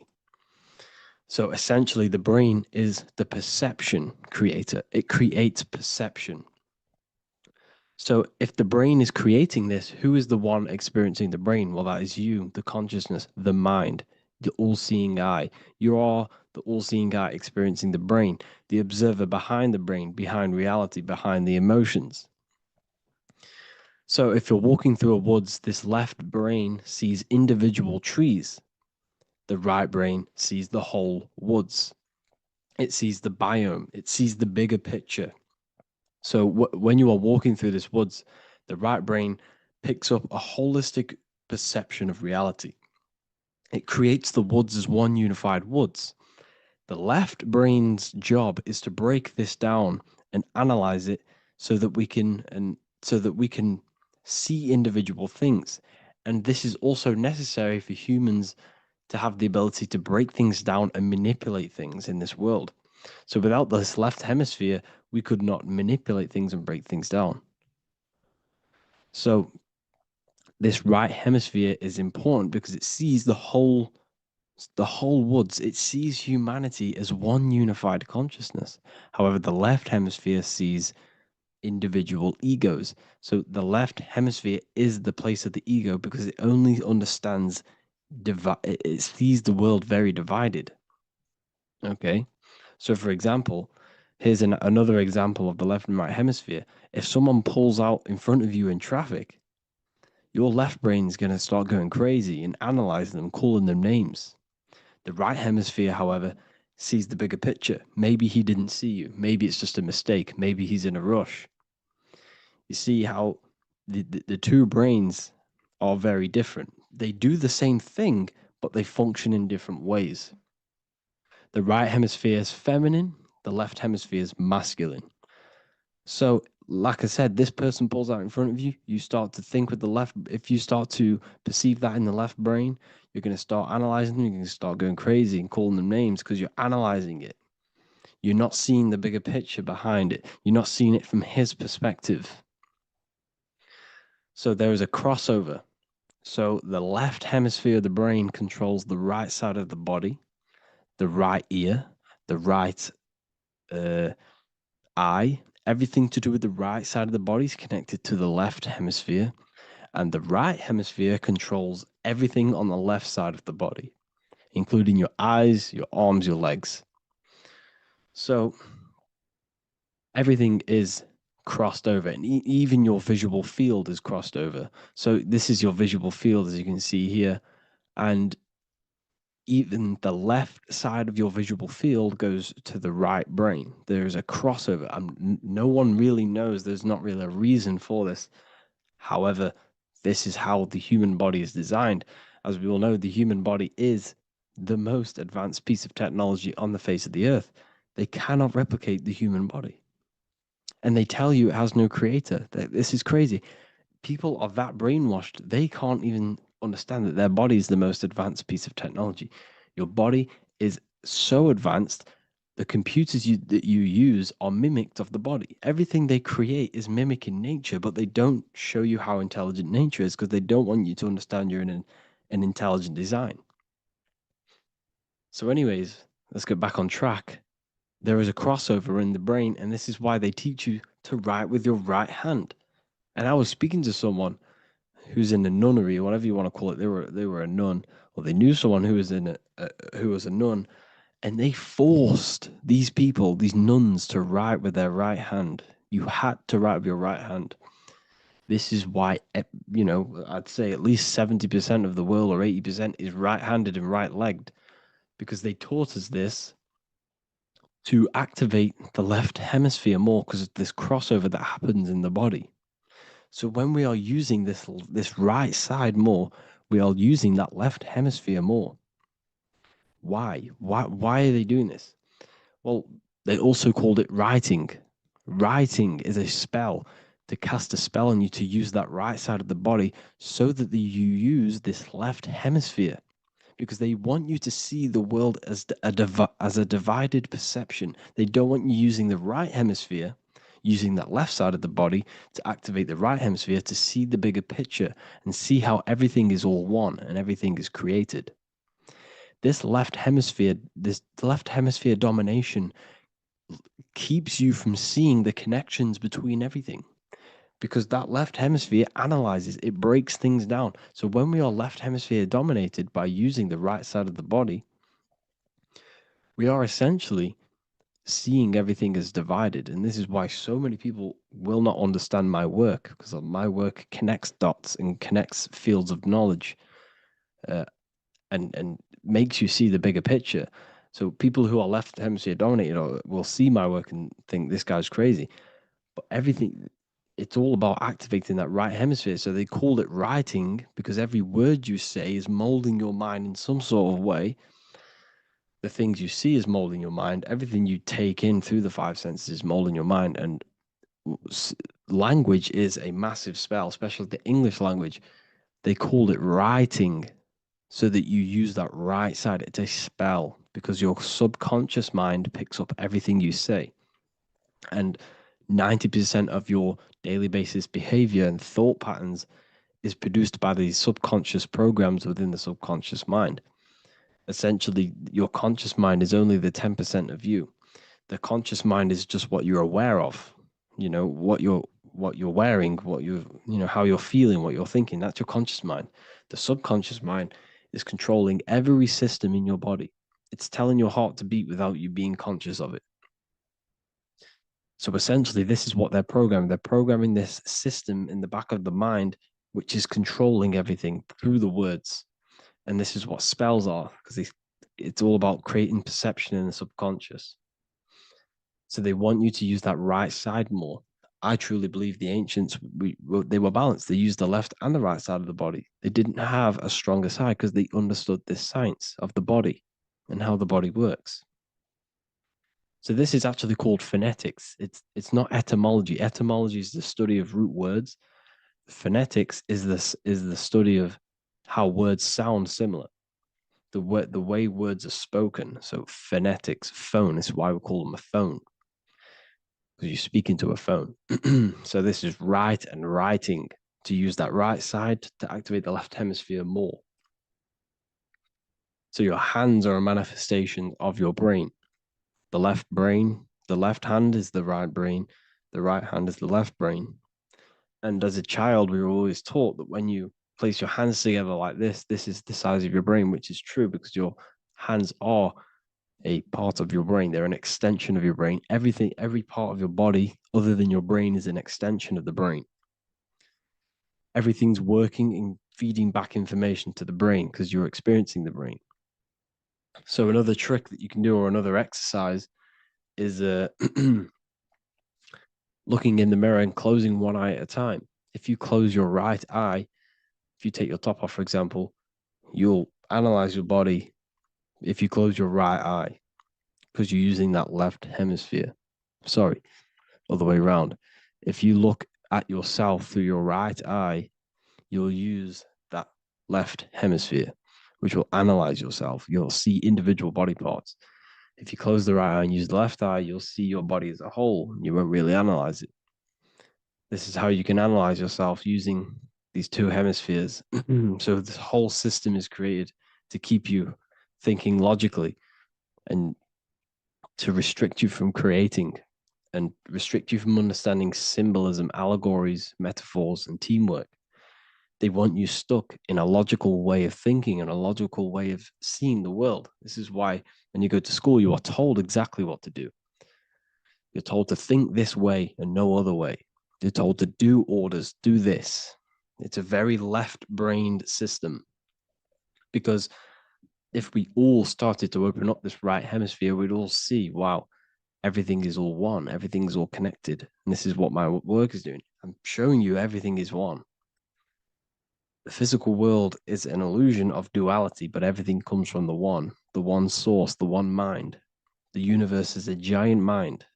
I am mind, you express mind. We all possess mind. Behind the physical body is the same mind consciousness. And we are all expressions and fractals of this infinite consciousness called mind. And this is what they don't want us to figure out, is that we are all just one consciousness expressed. It's an infinite consciousness. It's even in the squirrel, it's in the dog. All of these different animals, they're just different bodies, but behind the bodies is the same consciousness, which is mind. That's what the pineal gland is. The pineal gland is not the mind, and it's not the third eye. The third eye is your mind. If you have a closed third eye, it just means you have a closed mind. If you have an open third eye, it just means your mind has expanded from beyond physical things through astral projection and mystical experiences. This is how you gain an open third eye. It's just an open mind. A mind that has astral traveled, that has explored the realities within the mind. So everything they do is to keep us in a divided state. Divide and conquer, right? That's their motto. All to keep you thinking how everything is divided. Everything they've done is division. Postcodes, countries, everything is divided. Like football teams and all this stuff. It's also a natural process when you grow up, because as you grow up, your brain is constantly analyzing the world. So this is sort of a natural process of how you become more left hemisphere dominated, because your brain is always analyzing. And unless something awakens you, you can awaken that right hemisphere where you can start to see the bigger picture. The even the music, all tuned to 440 hertz, shuts down the right hemisphere of the brain. 440 hertz, Spotify, Apple Music, the radio. Every time you turn on the radio, it's tuned to 440 hertz. This was specifically tuned. It never used to be tuned to this. It was in the 1950s. It was changed. The standard music tuning was changed to 440 hertz because it shuts down that right hemisphere of the brain. They don't want you thinking, seeing the world in this way and perceiving things as one. I'm going to show you. It tells you this in the Bible. Cast the net onto the right-hand side of the boat and you will find the fish. What was Jesus saying? You see, people read the Bible and they don't understand it. If the Bible is not talking about you, then it has no meaning. The Bible, everything you read in the Bible is about you and how it can better your life. It occurs to you. So if Jesus says, cast the net onto the right-hand side of the boat, this is an allegory. The boat is your body. Cast the net. It's the awareness, the perception onto the right hemisphere of the brain, and you will find the fish. What's fish? What do fish do? They swim deep in the ocean. It represents the knowledge. Deep knowledge. Cast the net onto the right-hand side of the boat and you will find fish. You will find the wisdom. You will gain understanding when you cast that your awareness into that right hemisphere. You will see that I am you and you are me. We are all one consciousness. You will see everything. You'll see that the trees are the same patterns as the nerves in your body. You'll see everything is connected. Everything is a fractal of the one infinite consciousness. And how many fish did they catch? 153. That adds up to 9. This is now numerology. The Bible's filled with numerology. Adds up to 9. What's 9? Human consciousness. It represents consciousness. You're in the womb for 9 months. Feminine. It's all about consciousness. And then Revelation 14. And I looked, and behold, the Lamb standing on Mount Zion. That's the spines, the mountain. With him, 144,000. 144 adds up to 9. It represents consciousness on top of the spine. You see? And he had his name the name of his Father written on the forehead. What's the Father? The higher mind, the higher consciousness within you. Where is that? In the forehead, the pineal gland. The pineal gland is the radio receiver for the higher consciousness. Because every body part of the body has consciousness. Your heart has consciousness. Your gut has consciousness. You are thinking with these different consciousnesses. You think with the gut. You think with your penis. You are thinking with all these consciousness. And it's about raising your consciousness to the higher consciousness, which is the Father, the mind in the head. Don't think with the lower parts of the body, because that is your animal nature. Think with the higher parts of the body. It's all representing consciousness. How to activate the right hemisphere of the brain? Well, it's all to do with non-verbal things. So music will activate the right hemisphere. Make sure it's tuned to the right frequency though. 432 hertz, 528 hertz. Any frequency that adds up to 3, 6, or 9 is good for you. Meditation, turning off the thoughts, and you raise yourself to the higher brain. Symbolism. Symbolism is all right hemisphered. Reading between lines, metaphors, determining the Bible, it's all right hemisphered. Seeing the bigger picture, it's reading between the lines. So tithing in the Bible. These people in the churches are giving 10% of their money to the church. It's nothing but a scam. What these people have done is they have externalized the Bible. They have taken the Bible and literalized it so that they can make a business out of it. So what they're doing is 1/10 of the produce of what it says in the Bible, A tenth of the produce of the land, whether grain or fruit, is the Lord's and is holy. So what's that saying? The tenth of it's basically saying give the 10% to the Lord, to God. What does that mean? Well, what's the land and the fruit? This represents physical things, the physical things that you have. The tenth of the physical things that you have. What's that? That's your ego. All the physical things that you have is all to do with your ego. That's the lower self. The ego, what is the ego? It's the mind's perception of the physical self. You had no ego when you were a child. Okay, when you were a child, you had no ego. As you grew older, you created the ego. But the ego is the full self. It's the echo. Ego, echo. It's the echo of the full self. So it's saying give the ego over. Take away the animal self. In that left hemisphere, that's all to do with the left hemisphere. That left hemisphere sees the ego. It sees individuality. It's divided. So it's saying give that 10%, give that 10% of you over to the right hemisphere, the 90%. The 90% of you is in that right hemisphere, the higher self. Now, I'm not saying the left hemisphere is bad. Okay, I'm not saying that at all, but it sees it sees things divided. It's like I said, the left, the hands are manifestations of the brain. So when these Christians are praying, they're putting their hands together. What are they doing? They're syncing the brain hemispheres. What you're doing, because everything's an extension of your brain. So if you put your hands together, you're putting the two hemispheres together.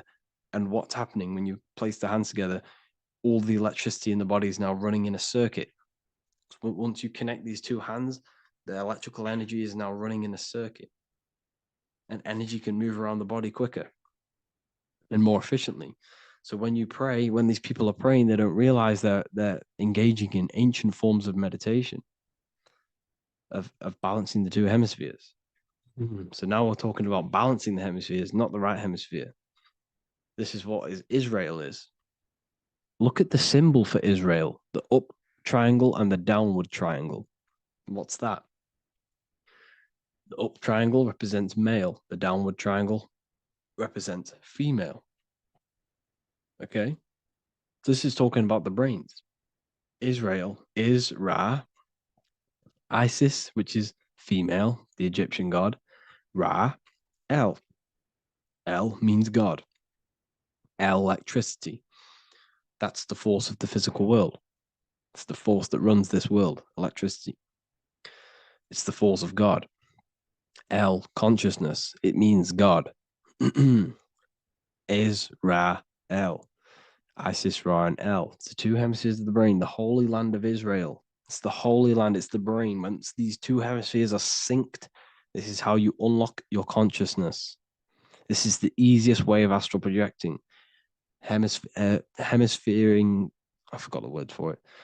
Hemisphere syncretization, something like that. It's about syncing the hemispheres. This is how you unlock your consciousness. Once the brain is running as one electrical system, this is how you balance the two masculine and male opposing energies. Once these opposing energies are no longer in war with each other, the brain, they come together to work as one. You unlock your consciousness. You are born again. What happens when a male and female have sex? It creates a new child. It becomes one. You are born again. Once the two hemispheres of the brain, you are born again. You can then have an out-of-body experiences. So this is why the symbol of the Holy Land, Israel, is the up and down triangle back combined together, because it represents unification of the male and female, unification of the hemispheres. You're born again. You unlock consciousness. And you can get this for free. It's called the Gateway Tapes on my website. Basically, it's a audio track from the government, and they did this in the Gateway Experience. It's a CIA document, and what they do is there are different forms of meditations you go through. I think there's about 5 waves of meditations you do, half an hour each one, and it will teach you. It will sync your hemisphere, because what does it do? They understood that playing one frequency into one ear and another frequency into the other they understood that the right ear is connected to the left hemisphere, the left ear is connected to the right hemisphere. So when you play two different frequencies into both ears, what happens? The brain picks this up, the two hemispheres of the brain picks this up, and it syncs it.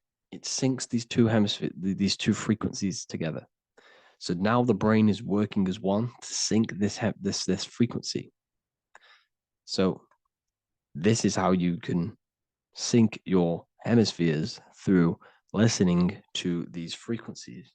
Okay, you can get them for free and do the meditations yourself. This will definitely help you. This is an easy way to astral project. So it's all about syncing the hemisphere and seeing reality from a unified perception. We should all aim to get out of that left hemisphere. I'm not saying don't use it, but we should now start to see we should now start to read between the lines of the Bible, read between the lines of the symbolism they're showing. Study symbolism, study allegories and myths. What are they trying to tell us through these allegories? And this is how we start seeing things in a better way. Once we understand that we are all microcosms of an infinite consciousness, we can all come to one, because love is the unifying force of this infinite consciousness. We are all divided. We are all disconnected from our hearts.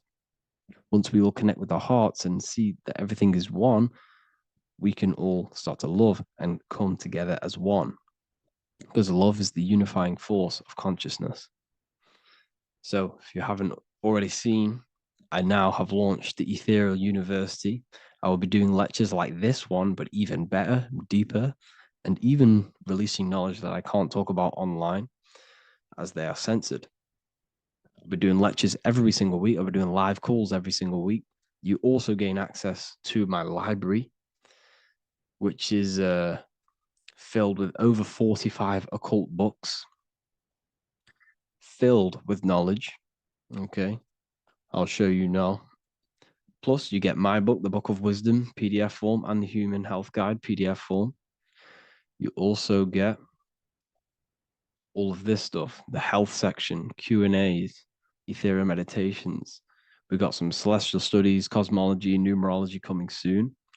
You also get the brand new Manifestation Mastery course, plus the library. And there'll be new books, new lectures, new live calls every single week. Or you can get the Book of Wisdom, use the code WISDOM in all capital letters to gain 40% off. This sale will be ending very, very soon. So if you're watching this, be very quick to get yourself a physical version or a PDF of my book. You can get it in all these languages. Hope you enjoyed this video, people. I'll see you inside the Ethereal University, the real university.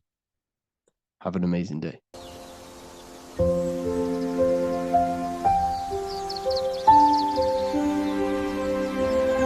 bookofwisdom.com. Visit today.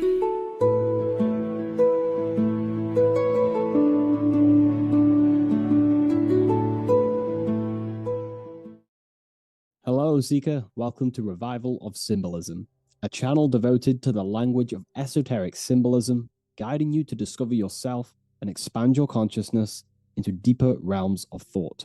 I'm Harry B. Joseph, also known as Revival of Wisdom, and today we're going to be discussing the symbol of the pentagram. The pentagram is a well-known symbol inside the occult, used by pretty much every ancient tradition, Freemasonry, Rosicrucianism, Hermeticism, all the occult schools of thought. You will see this symbol. And today we're going to be breaking it down into some great detail. Now, there's a lot that goes into this symbol. It's basically a 5-pointed star. Now, if you notice that the star is one line continuously, you can draw this symbol continuously with one line without taking your pen or pencil off the piece of paper. So it's actually symbolizing one, and one expressing through 5 ways. So if we look at this symbol and each one of their points, we're looking at the 5 elements that create life, the universe, or creation itself. So the element of spirit simply represents the divine. the unseen world, the things that we can't really put our hands on, we can't feel, touch, taste, or see, but they hold influence over the material plane. So spirit covers a large category of things such as spiritual forces that drive physical existence.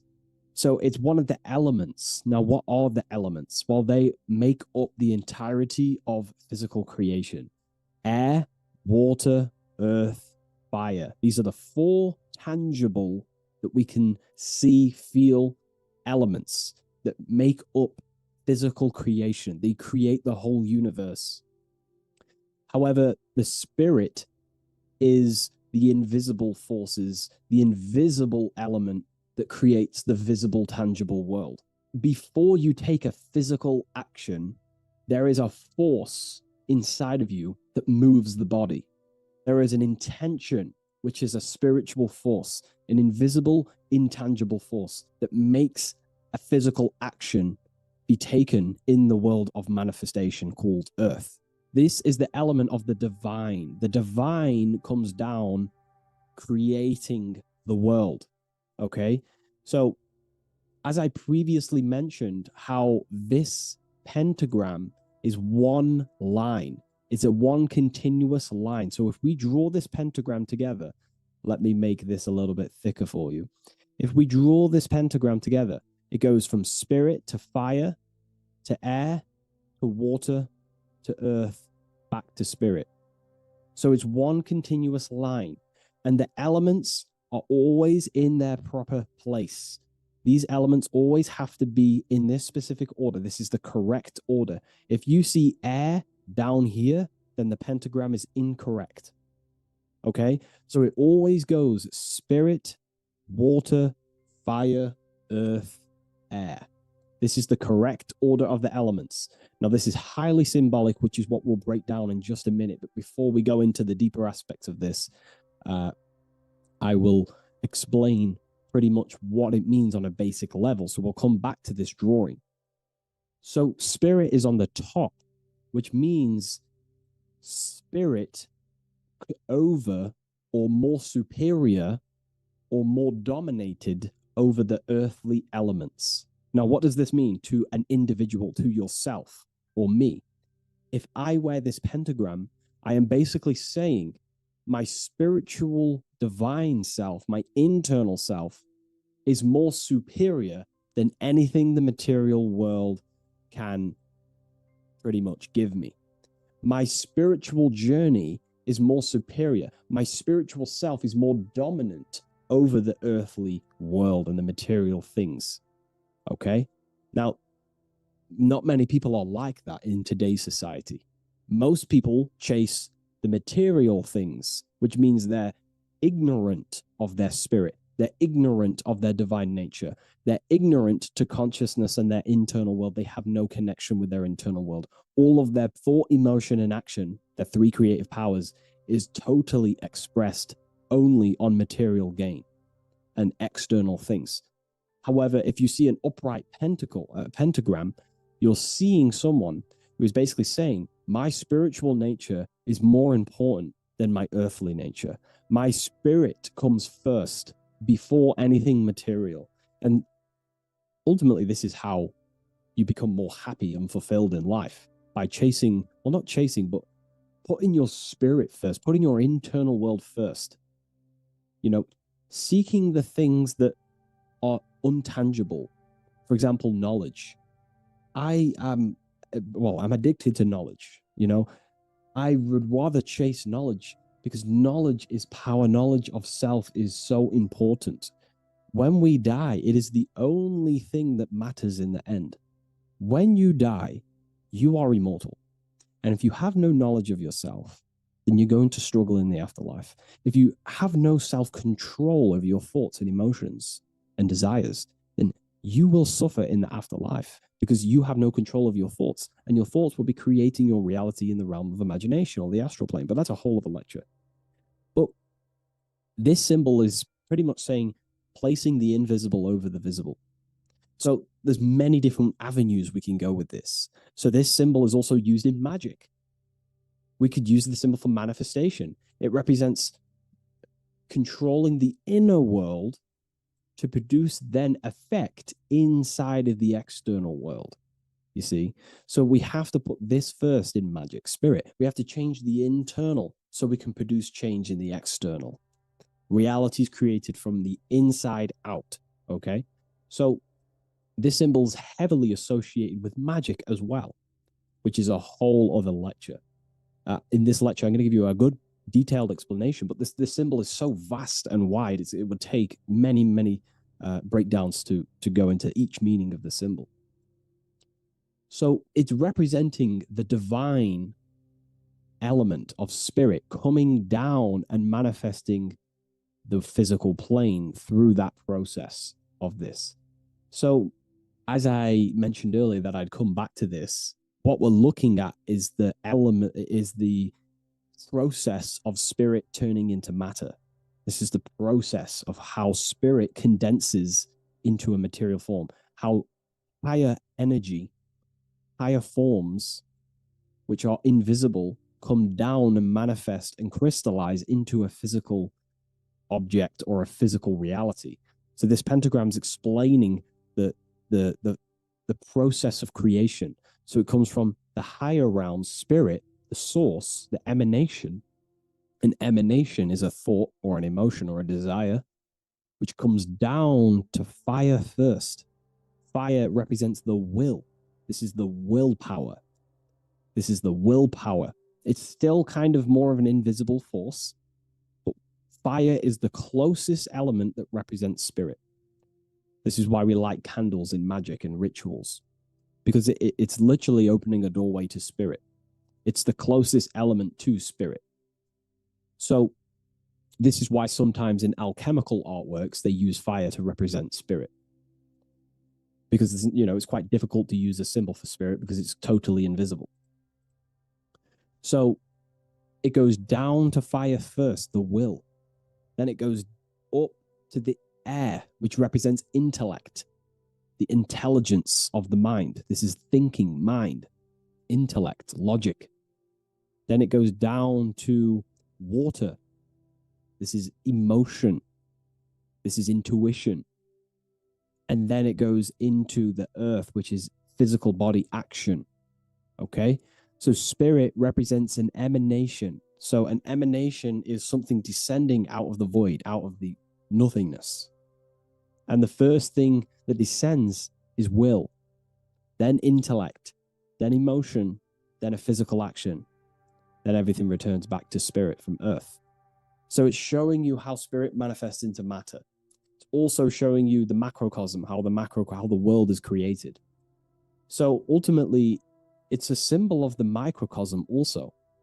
It's a symbol of you. If you put your body outwards, you would see your body in this 5-pointed star shape. So it's a symbol of the microcosm, because you yourself are a microcosm. You contain all of the elements: spirit, fire, earth, water, and air. You breathe air, you drink water, fire in your nervous system, which is electricity, and earth is your physical body.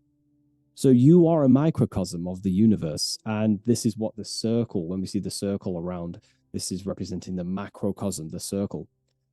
So why are you a microcosm? Because you know how the sun changes the earth with its different electromagnetic rays, depending on how far away the sun is to the earth when it's rotating. Well, depending on what model you believe anyway, the electromagnetic rays produce change on the earth. So when the sun is further away from the earth, or whatever model you believe, when the sun is further away, then the electromagnetic rays of the sun are weaker, which means that's what the winter is. The winter is the death and the death of the electromagnetic rays of the sun. We still get sun, but it's just not as powerful as summertime.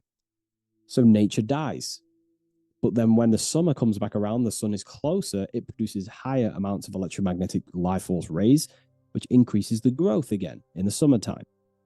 But this is also not only happening on the earth, it's happening within the body. The body goes through this rhythm.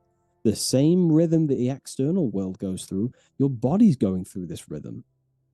So these changes in the cycles not only change the earth. They change consciousness. These cycles happen within you. They happen within your body, your cells, your nervous system, your brain, your psyche, your emotions, your intellect is all affected through these cycles of the sun. So this is why you are a microcosm of the macrocosm. Your mind is cut out of the same fabric of God's intelligence, of God's mind. The same power of thought God used to manifest the world, to think it into existence, the same power you use to think your world into existence. You are truly a microcosm containing all the 5 elements, all the same powers of God, but just in a smaller version. It's a symbol of the microcosm. It's a symbol of the macrocosm also. It's a symbol of how spirit manifests into form. And this is why it's associated with magic, because you can use these elements in magic, this process of how spirit becomes matter. So there's so much that goes into this. And I actually broke this down inside the new book, the Book of Symbolism, on these 2 pages here. I will do another one on the inverted pentagram. This book, I've basically gone over every Freemasonic symbol, alchemical symbols, every occult society symbols is pretty much in this new book of symbolism. But again, it's not a book on symbolism. These symbols are representing forces within yourself. They represent you, and these symbols are designed to awaken aspects of yourself. So this is not a book on symbolism. This is a book on you. Each symbol will awaken different aspects of yourself to help you understand yourself. So anyways, it's a big book. It's going to be ready very soon. I'll leave a waiting list in the description. You can join the waiting list, or I'll just give you an email when it's ready. And I will see you in the next video. Please leave a like, comment, and share. And I'll see you in the next one.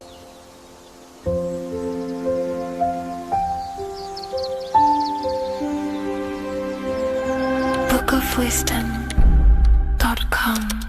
Visit today.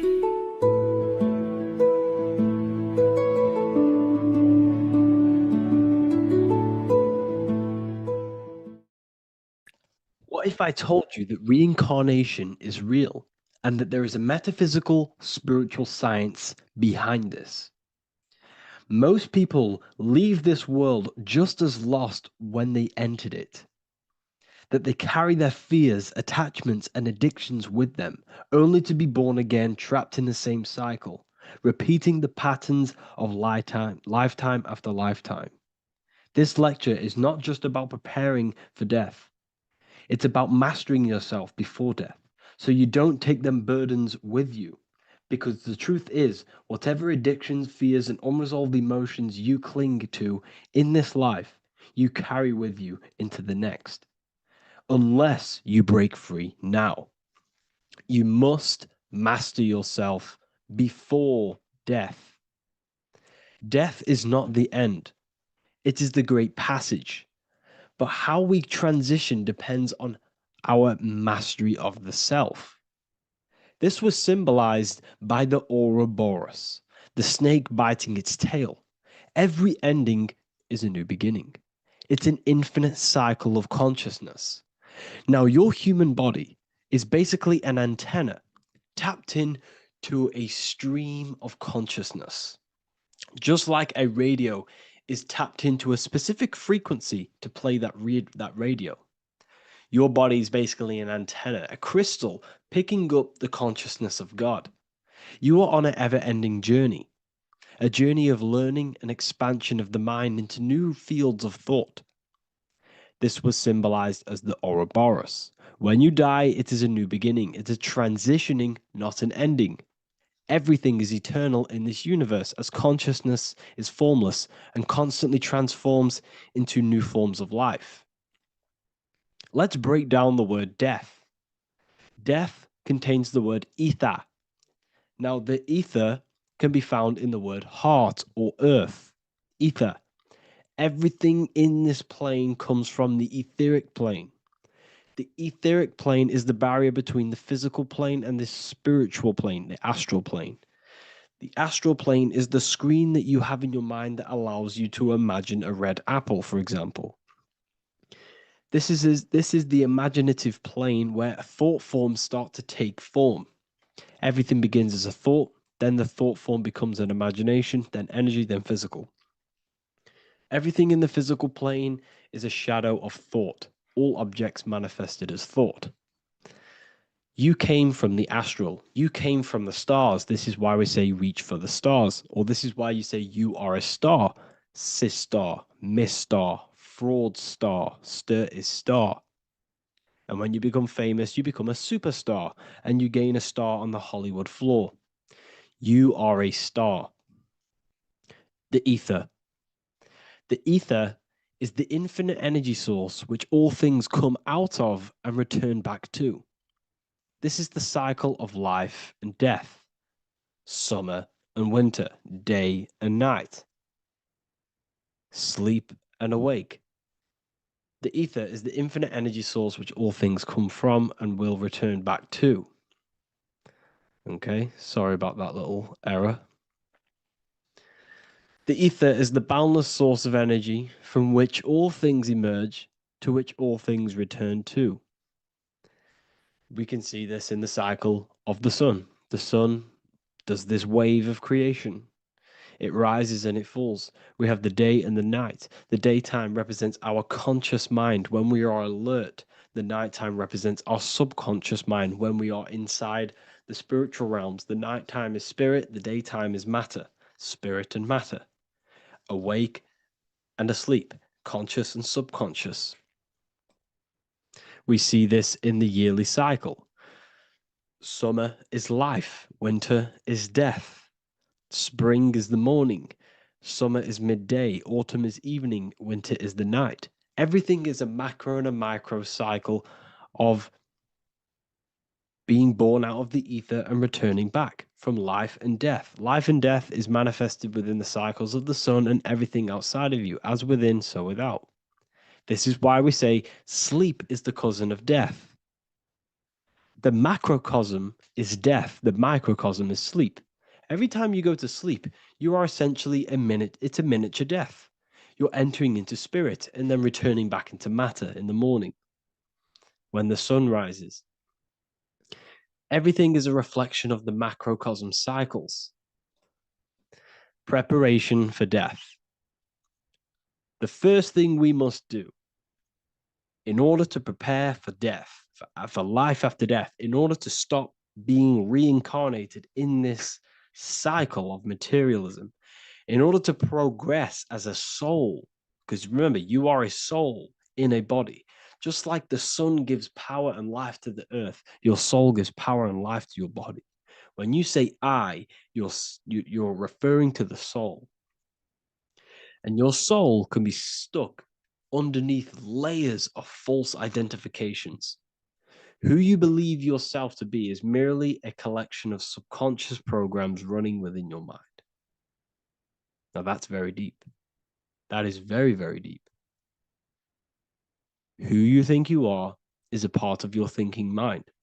Your name, your job, your reputation, your family, your friends. These things are not you. They're all aspects of the thinking mind. What happens if you meditate and you turn off the mind? Then all these things do not exist. You're left with the pure soul, the pure awareness, the pure observation. If you turn off the thinking mind, you're no longer your body, you're no longer your reputation, you're no longer your friends, you're no longer your job and your labels. You are the soul. That's the true you, the observation of the mind, not the thinking mind. The ego is the echo. It's an echo of your true self. The ego is your mind's perception of itself, shaped by experiences, trauma, emotions, and beliefs. It is merely an echo of your true soul self. The ego is not you. Your mind is not you. You are the soul.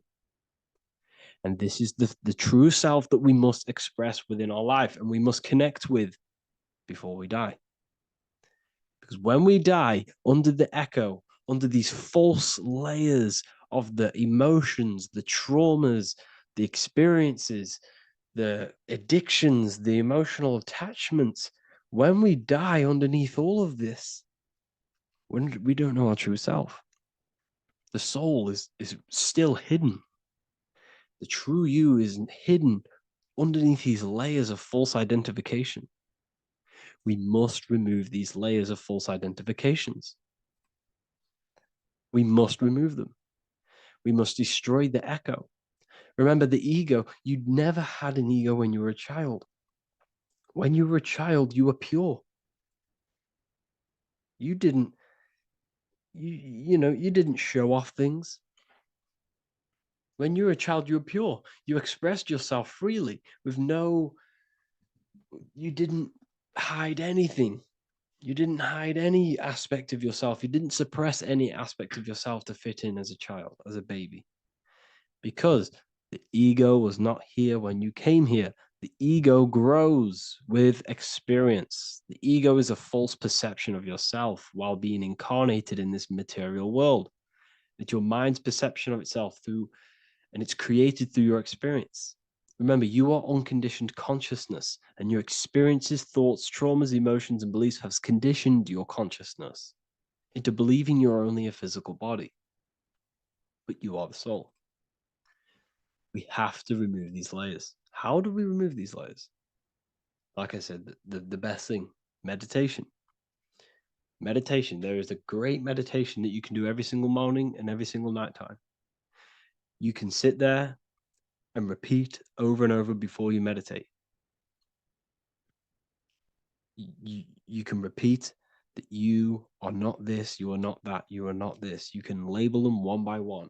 Start with I am not my body, I am not my job, I am not my name, and then detach from absolutely everything until you are left with nothingness. And when you start to meditate, detach from everything. Nothing matters. I am here right now. And what will be left? The only thing that will be left is the language that your mind is using. Now, this is very deep. Not many people will tell you this, but I've lingered in meditation many times. And I can tell you from experience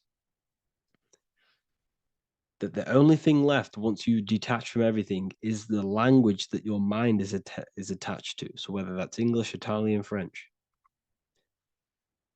Once you detach the language of the mind that that little voice in your head's using, you're left with the soul.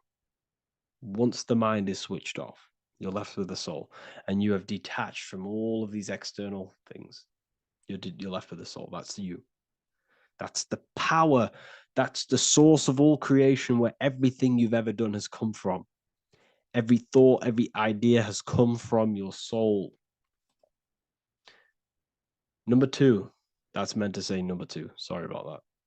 Mental addictions and emotional addictions. Okay. These two are very important. Mental addictions, this could be thought patterns, this could be the labels that we've just been talking about. Then you have emotional attachments, which is maybe you're too attached to an external thing. Maybe you're too attached to your phone. Maybe you're too attached to family. Maybe you're too attached to loved ones. Yes, I'm not saying don't love them, but what I'm saying is do not rely on anything in this world to make you happy, to fulfill your emotional needs. Everything is found within you. You must look within, and if you're looking without, if you're trying to find yourself in the outer world, you'll never find yourself. You'll constantly be looking around in loops. Because you cannot find yourself in the outer world. Nothing will give you long-term validation. Seeking validation in the outer world will leave you soulless, leave you feeling empty inside and sad and depressed. You have to find yourself within. You have to detach from everything you are relying on to give you emotional stableness. You have to detach from all. Yes, love your children. Yes, love these people, but do not rely on them. Because everything in this world is temporary. Do not conform to this world. The Bible tells you this. Everything in modern society nurtures the body, but neglects the soul. They keep you addicted to as many things as possible. Smoking, you have to detach. Drugs, you have to detach. Alcohol, detach. You cannot rely on anything. This is why this path is very, very difficult to walk. But I'm showing you the way. These are the things you must do before death. You have to detach from absolutely everything.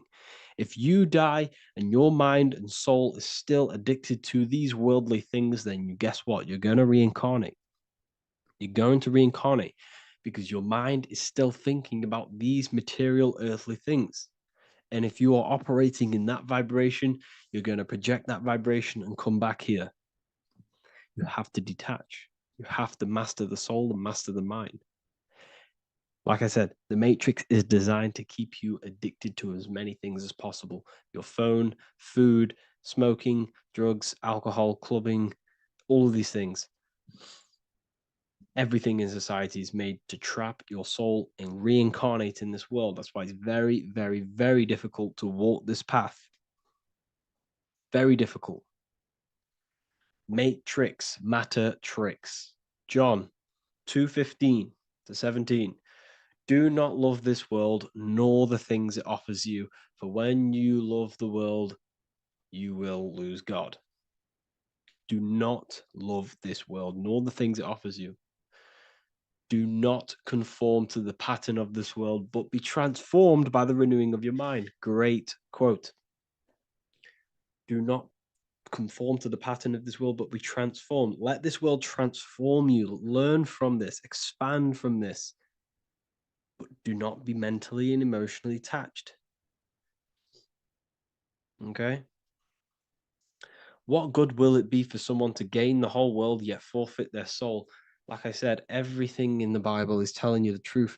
You just got to read it correctly. This is spirituality. This is spirituality. The Bible is spiritual. It's a spiritual text.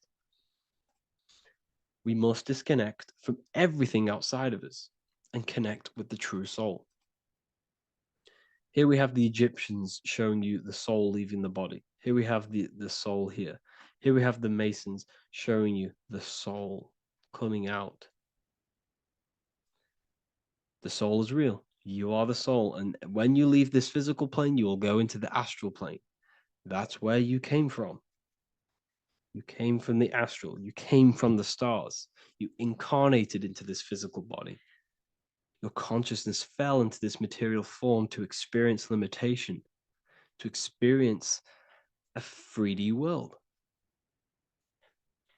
So, in order to ascend properly before we die, we have to let go of all the attachments. Every addiction you have, write them down. And one by one, tackle them. Before you die, you have to, or else you will reincarnate. This is the teachings of Egyptians. This is the teachings of Masonry. All of these addictions contribute towards life after death. Everything must be controlled, and we must be attached to the soul. I'm not saying I'm perfect. I'm not saying I'm perfect, people. We're all not perfect. We're all under psychological operation by the government. We're all in a very difficult situation with this awakening. I'm simply pointing out what I know from my journey and what I've been learning through occultism and research and reading lots of books and many different things. I'm on this journey just as you are. Maybe I'm further. Maybe you're ahead of me. We don't know. But this is what I'm sharing with the world. This is what I'm sharing with my research. And this is what makes sense. It's common sense. Look at everything around you. Everything's made to feed the body, not the soul. So, my beautiful watchers and fans and supporters, I appreciate every single one of you, and I hope this video has supported your journey. If you're feeling lost in life, if you're searching for deeper answers, whether you're seeking clarity, looking to expand your studies, or ready for personalized mentoring, this is your chance to connect with me live and receive insights tailored just for you. Start your path to self-mastery and enlightenment inside the world's best esoteric school. Your journey starts now. Tap the link in the description if you want to join Ethereal University, or feel free to check out my books. I thank you all, and I really appreciate for 100,000 subscribers on YouTube. I love every single one of you. Make sure to drop a like, a comment, and subscribe to the channel if you're new. Let me know some ideas for, lectures, anything that you want to know. I can make lectures on them. Just drop it in the comments. I appreciate every single one of you. Take care.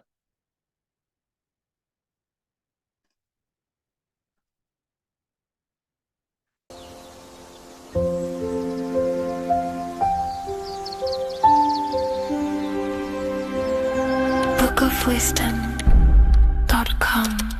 Visit today.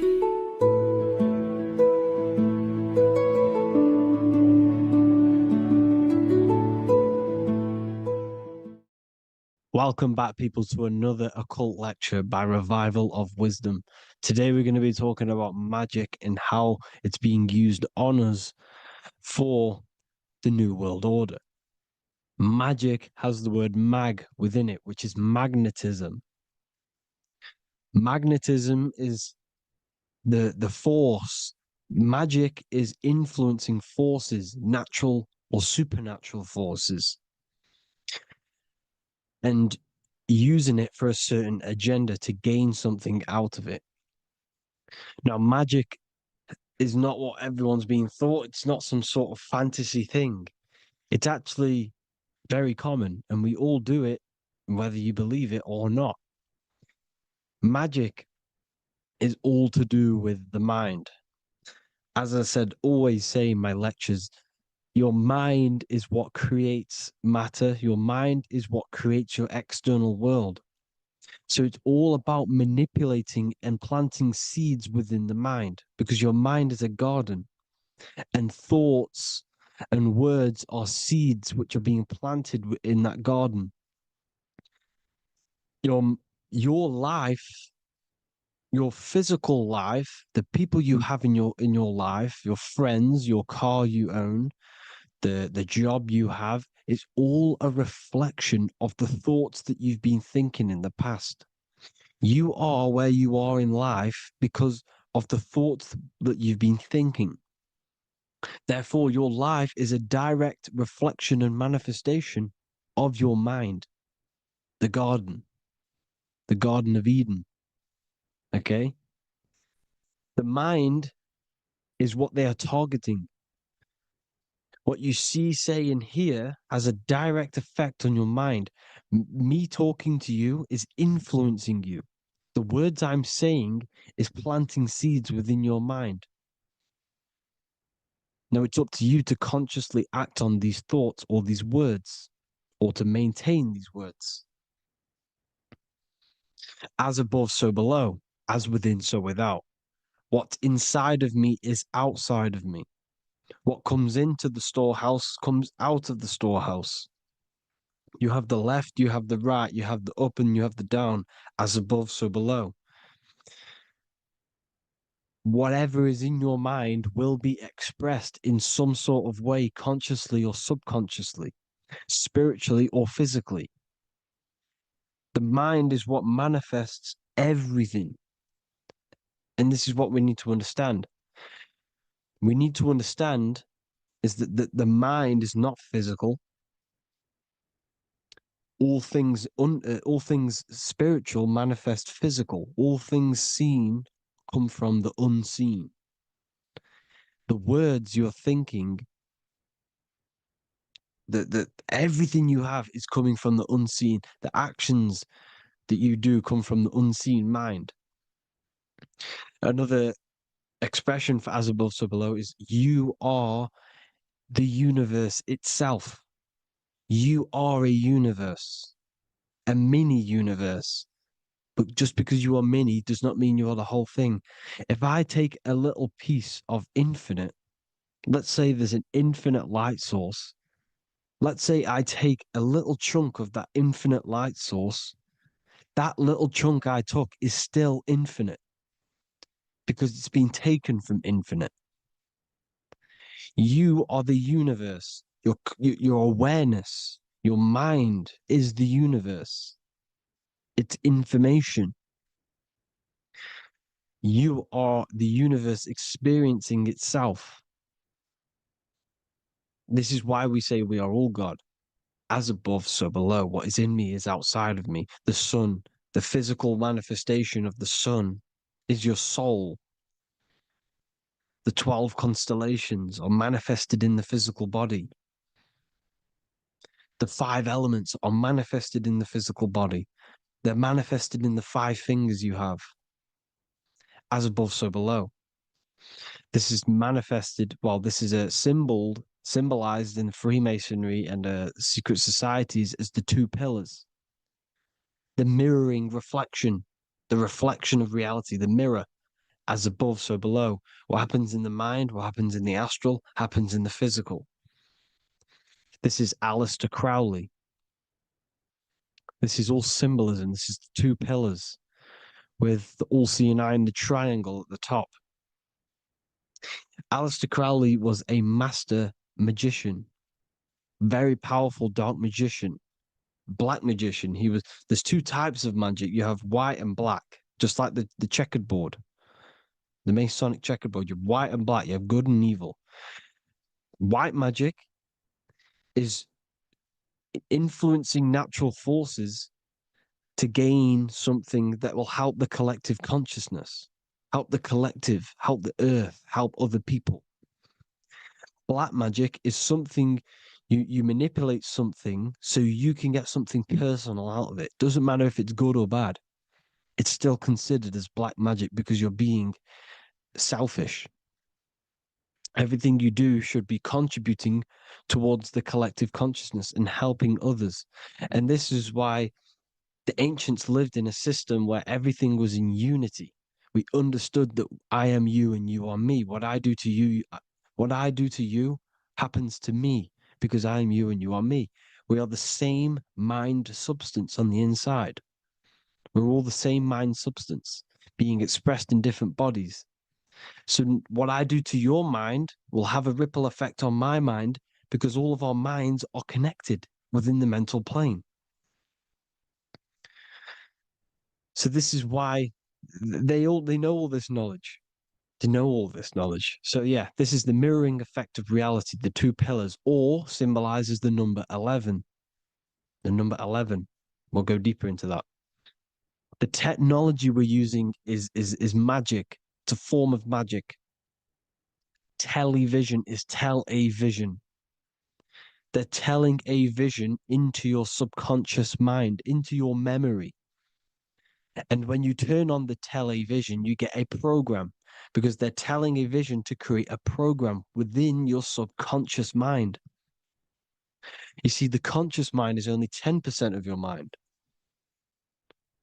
which is to do with your, what you're aware of, your five senses. What are you consciously aware of? Well, I'm aware I'm here, I'm talking. I'm aware of what I'm wearing, the five senses, what I can hear, taste, smell, hear. What I'm wearing, I'm aware of what I think of. But the subconscious mind is the 90% of your mind. It's the hidden part of the mind, which is telling your heart to beat, telling your body to breathe. It's storing all of your emotions. It's storing everything you see, storing all the belief systems that you have. It has everything. It stores all of the habits you have, the values. It stores everyone's name that you know. All the words that I'm speaking right now is all coming out of the subconscious. Everything is subconscious. And it literally manipulates 90% of your daily basis behavior. Most people don't know this. What you did yesterday is what you will do today because of these beliefs and mental programs within the subconscious, stored within the subconscious. So the subconscious is what they're aiming at. They're trying to create programs within the subconscious because the subconscious manifests 90% of your thought patterns, 90% of your actions and words. They know all this stuff.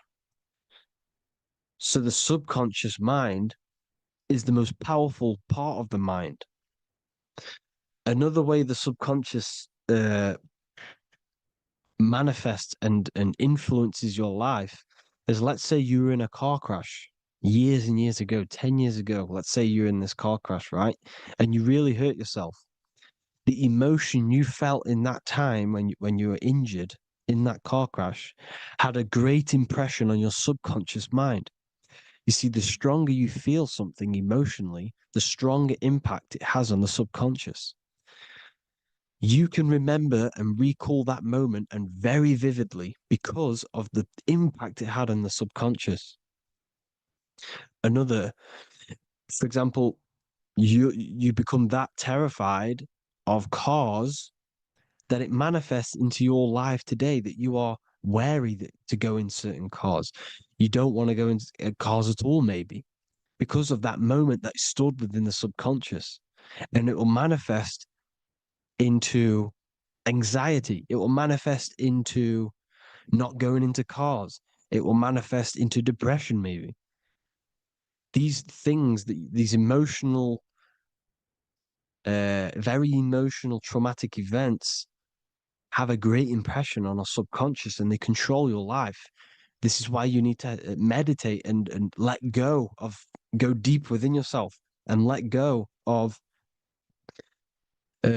these internal, deep emotions that you may have repressed and keep pressing down and ignoring. But you need to address it and let go of these subconscious impressions you have, which are controlling your life, like anxiety, depression.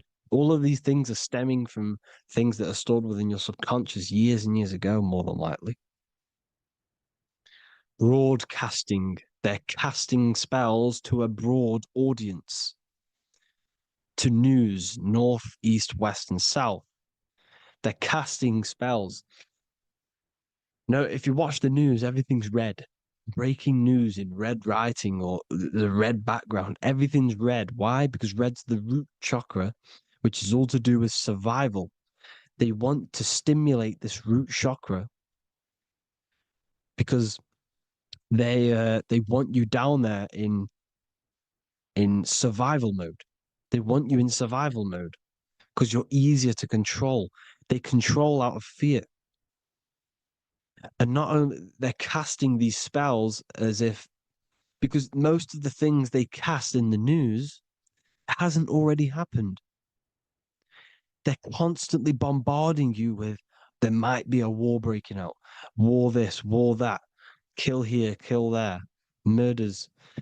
It's impressing, it's casting spells on your subconscious mind. So when the event does turn up in real reality, in physical reality, you're less emotional, you're less surprised. You're not as surprised because you've already heard it before. Your subconscious has already heard it all before. If you never heard of a war and then a war broke out, you'd be going crazy. So they subtly program your subconscious mind through the words, because the words they say is impressing your mind. It has an effect on your mind, which will have an effect on your behavior, your words, your conversations you have with people. They're casting spells to north, east, west, and south on the tell a vision. They're telling a vision by broadcasting, by saying spells. This is why we call it spelling. Even the word, listen, the words we say cast spells. Bless. Oh, bless you. That's be less. The subconscious mind only picks up literal things. You see, when I say bless you, your conscious mind picks that up as, oh, thank you, you're blessing me. But your subconscious picks up as be less. You see? Because the subconscious it has no filter. It's just, it is what it is. Everything is factual in the subconscious. Therefore, if I call you an idiot, your subconscious, my subconscious will think I'm talking to myself and calling myself an idiot, and it will take that as true. That is truth. Everything is truth within the subconscious, and the subconscious manifests your behavior. The devices this is the biggest one. Black scrying mirrors, device, the devil's vice, the device. Okay. Black scrying mirrors, black screen is scrying. Black scrying mirrors were used to communicate with spirits within the astral plane in the medieval times. They're still being used now by black obsidian mirrors. and look at your phone. It's a black mirror. And there's some sort of, I'm not saying this is fact, but personally, I believe these are portals for spirits and ethereal entities to come into your life, to come into your surroundings. So this is the next big thing: the TVs, your iPhone, your iPod, all black mirrors, and mirrors are very, very powerful. Even just a normal mirror. Mirrors have an effect. Whatever you say into a mirror, what you say is energy. And when you say something into a mirror, you're saying it into yourself. It's an infinite cycle of words of energy because it's being reflected infinite times. When you say something into a mirror, it has a massive effect. You're saying it directly into your eyes, into your mind. So what you say in a mirror should be said with precaution.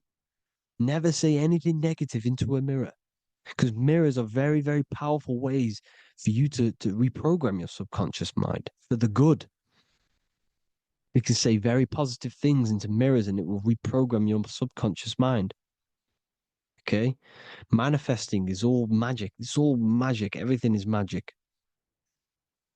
But consciously doing it is what they're doing. They hid this knowledge. Your phone is magic. It manipulates your mind. The iPhone, okay.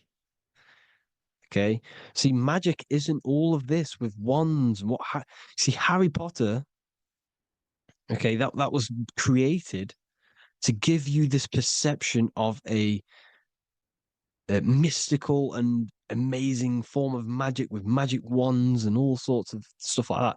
Yes, that stuff was true when the collective conscious minds were on a higher level and our belief systems believed in these things, because the universal mind, all of our minds contribute to reality. If the masses don't believe in magic, if the masses don't believe in a certain thing, it's going to have an effect on physical reality. So when the collective minds are higher and have more open minds, things like Harry Potter can come true. See, it's all in the mind. The iPhone, the eye is the symbol for the mind, the invisible intelligence. The triangle is the ethereal plane. Okay. So the eye in the triangle is the eye that sees into the beyond the ethereal planes. The square is the physical plane. So the iPhone, your phone, is a black box, just like the Saturn black cube. It's a black mirror. It's taking photos of you every 2 seconds. And it's a it's a it's your mind. Your mind is in that phone. Everything you like, everything you text, everything you type in Google, everything you say to someone, every conversation is all recorded on the phone. Therefore, it is a direct reflection of your mind. Your mind is imprinted into your phone because your mind, everything you think in your mind, you're manifesting into typing, saying, taking pictures into the phone, and it's collecting it and storing it. And what they're doing, and this is for all forms of magic, it's manipulating the mind. It's all manipulating the mind. Reels, Instagram, TikTok, this is all dopamine. It's all controlling the mind. Every like you get, every follow you get, every share that you get is dopamine within your brain. They're literally targeting your brain and mind. It's all manipulating, because what they're pushing through the phones, through the media, through the news, through the televisions is visions and programs. You are the one manifesting the new world order. They're not manifesting the new world order. They're giving you the information so you can manifest the new world order. everything they say is contributing to your mind. For example, digital money and all the information they put out for you to see is contributing to your enslavement. Your mind is manifesting the New World Order. They know this.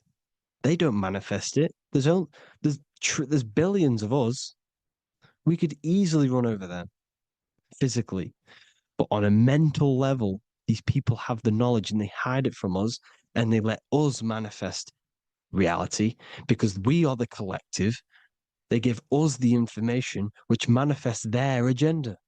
It's all magic through the phones, the media, the television. So your phone is a manifestation of your mind. It's a record of your mind. Hollywood, holly tree, holy tree. They used to make wands out of holy trees, holy trees, because it was the most holiest wood, the best for casting and transmitting energy. So they used holly trees to cast spells. That's what Hollywood is. And in Hollywood, they have the red tear, the blood drop next to the Hollywood sign, because it's all satanic. They're all black magicians. They use Hollywood to cast the spells through the music, through the films. You see, music is a form of magic. All of this is magic. Everything they do is a form of magic because they want an agenda behind it. But it's not black magic. They're letting us create our prison. This is what you have to see. Yes, they're evil, but they're not doing anything evil, or else they would face the karma. They let us manifest this agenda through giving in the information by telling you what's going to happen in the movies. Everything that happens in a movie, it's all there on purpose to program your subconscious, to plant a seed within your garden, your subconscious, your mind. Because when the mind is already seen something, when it comes up and turns up in physical reality, you will be less shocked and you won't rebel. So they lure you slowly. They make you aware of these things over time. They make you gradually think it's okay. Like the technology, we never used to use these phones. How did we become so addicted and reliant on them? Well, because first they gave you a little flick phone. Well, no, sorry, they gave you a phone in your house, and then once you got used to that, they say, "Oh, here's the newest version of a little flick phone." You started texting your friends. Everyone was loving it in high school. They could now meet up without saying, "Let's meet on the weekend at this point at this time," like your parents probably did, or maybe some of you watching this, you probably had to tell your friend to meet on the weekend at a certain time because you had no way of communicating. So everyone got these phones and got addicted to them. Then they slowly got addicted to the new iPod with the touch screen. Now they invented touch screen. Then everyone got addicted to touch screens. Then because all of this is producing dopamine in the brain, which creates you to become mentally addicted to things and physically addicted, chemically addicted. Because dopamine's a chemical. Your subconscious becomes a program within your subconscious, and your body becomes chemically addicted to these phones. And these phones are the enslavement of humanity, technology. Without this, we wouldn't be in this mess without technology. Because they're creating a hive mind. We're creating a hive mind. So back on track anyways, uh, they program you. Look at the films, 9/11, 9/11, all produced by Hollywood. Here's the 11, like I said at the beginning, the two pillars which reflect reality. What happens in the mind happens in the physical. What happens in the astral happens in the physical. Okay, what happens in the physical happens in the mind. It's the two pillars, the mirrors. 9/11. 9 plus 1 plus 1 is 11. Flight 11 was hijacked. New York is the 11th state. New York adds up to 111. This is not a coincidence. It's all a form of magic. It's a ritual, energy harvesting ritual, because your mind produces energy. Your mental attention produces energy, and they're feeding off this energy in the astral plane, these demons. Music is the most powerful. Personally, I think the music is one of the most powerful forms of magic they're using. Okay. Music is hypnosis. It puts your brain in a hypnotic state. It influences your electromagnetic field through vibrational energy. It reprograms your subconscious mind. Why do you think you remember the lyrics? You see, your subconscious stores all of the memories. Remember, the subconscious manifests 90% of your behavior. So therefore, the music you're listening to is manifesting your behavior. You wondered why some people wonder why they have drug addictions and they can't get out of violence and they can't get out of all this negative mind space. It's because the music they're listening to is creating a negative mind space. The words you listen to have plant seeds within your mind. So the reason you remember the lyrics is because that song created a program within your subconscious. Yes, that is what happens. You can use magic to reprogram your mind, but you can use music to reprogram your mind because it's all forms of magic. It's using natural mental energy forces to manipulate the physical reality. You manipulate your mind, you manipulate reality, physical reality. Okay. So the music, another very, very big one. When you turn on the radio, it's just all talks about alcohol, drugs, and sex because they want you down in the lower three chakras. They want your mind attached to matter when it's mind over matter. Your mind's not physical. You see, the word spirituality is the new trend. It's not about your spirit. It's not about your spirit. It's about your mind. It's not about, you know, uh, spirituality and looking after your spirit. And they've got you focused on your spirit. Why? Because they hide your mind from you. You see, a lot of people think their mind is their brain, but the mind is everything. There is no physical reality without mind. You can have a brain. Imagine if you had no mind but a brain. It wouldn't work. The mind is everything. The mind controls your avatar. It begins in the mind before it happens in the brain. Then the brain manifests through the body. The brain's just an electrical computer. So that they've got people scared. Or do I have a soul or not? And all this stuff. Listen, if you have a mind, you have a soul, because you are not the mind.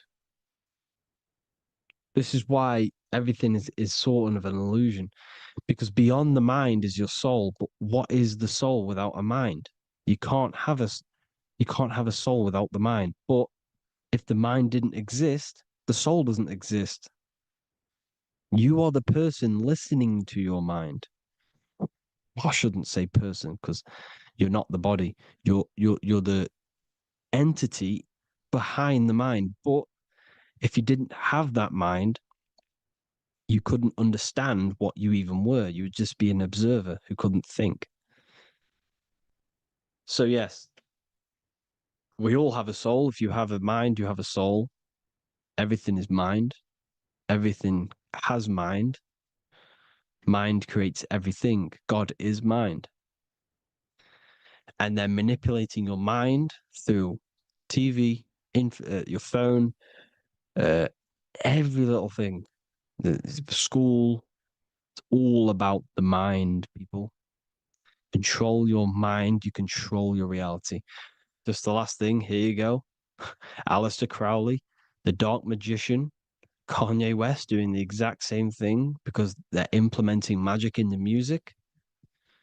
Here's the Beatles with Aleister Crowley in the background. Bet you never noticed that.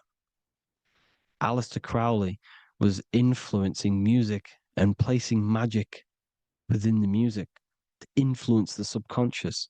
This is what Baal worship was. This is why they kill children.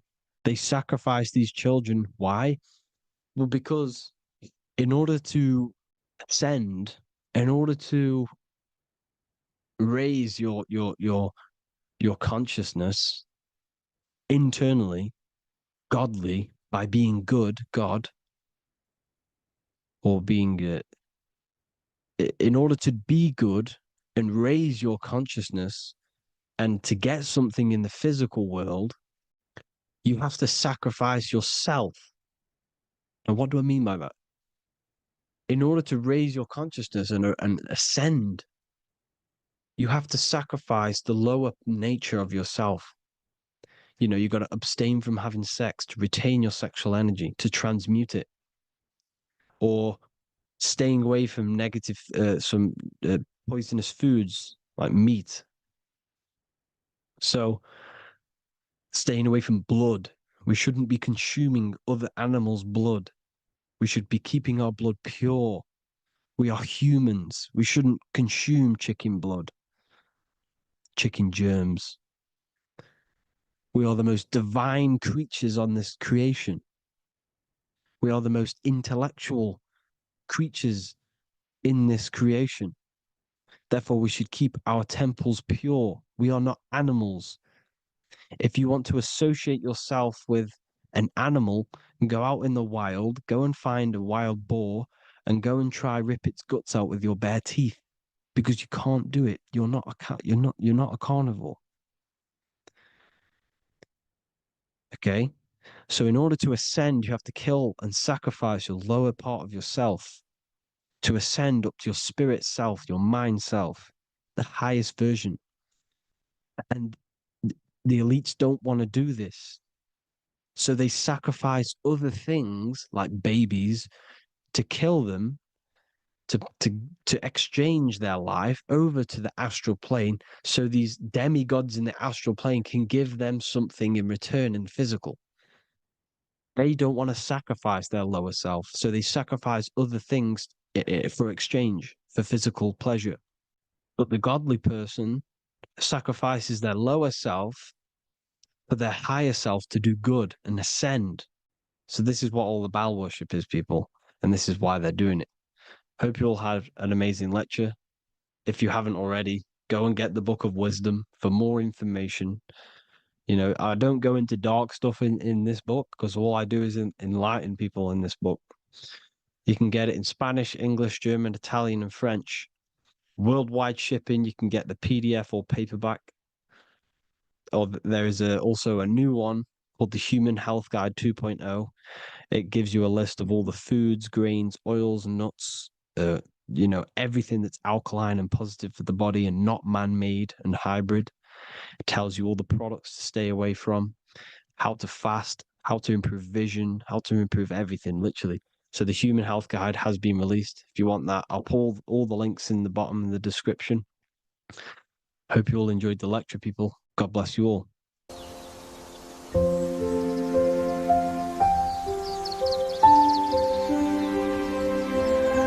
bookofwisdom.com. Visit today.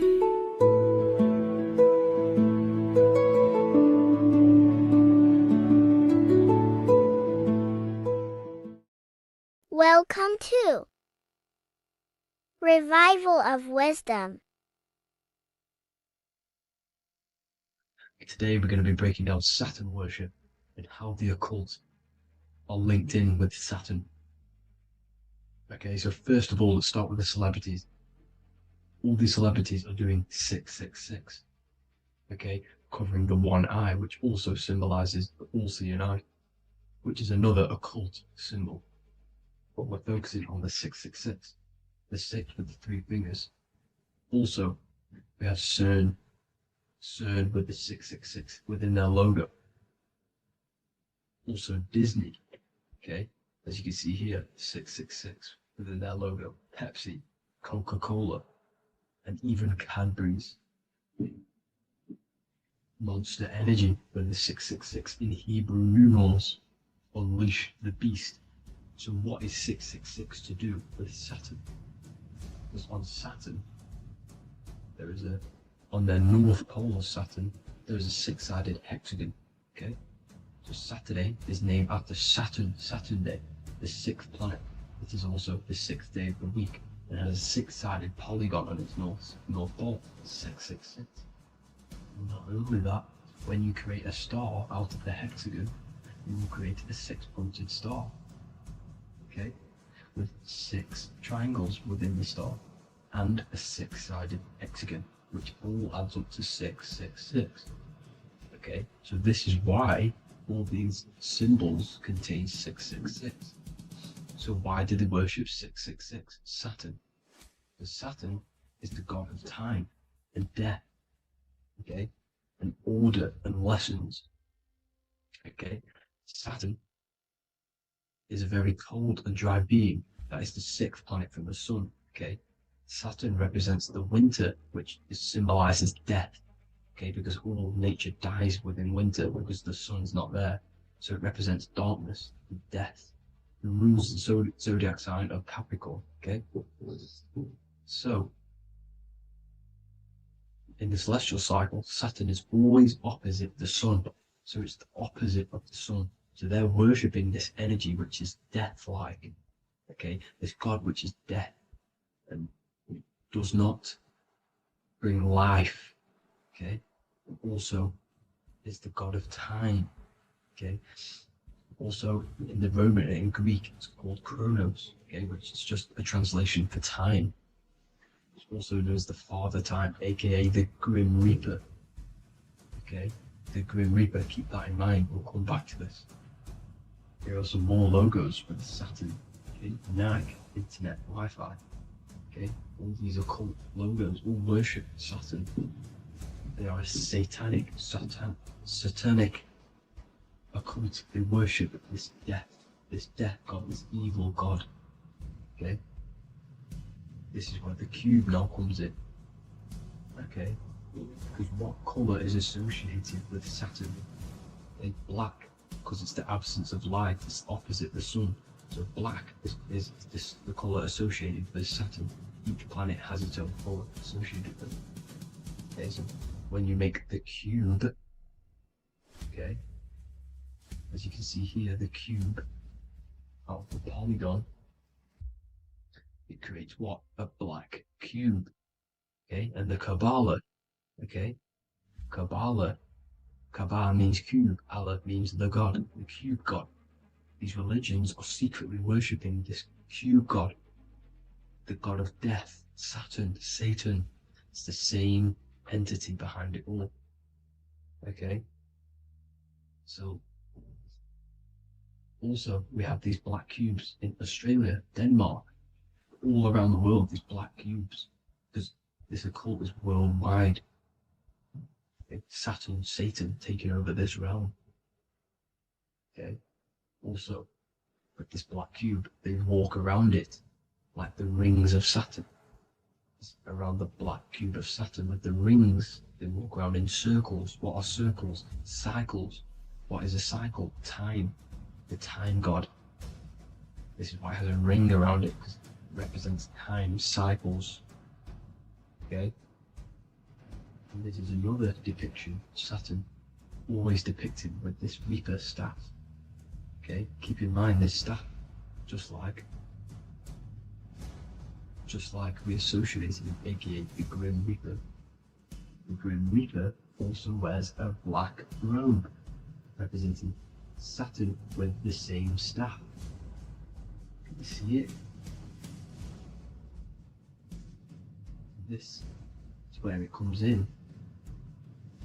Okay, the same thing, look, the same staff with the black robe, black representing Saturn, the god of death. Okay, the Grim Reaper, Satan. Okay, also when you graduate from university, what do? You wear a cube on your head, a black cube with a black robe. This is Saturn worship. See, this is how Saturn, Satan has tricked the world into worshipping him, not God, the sun, which represents God. So what is a corona? Because a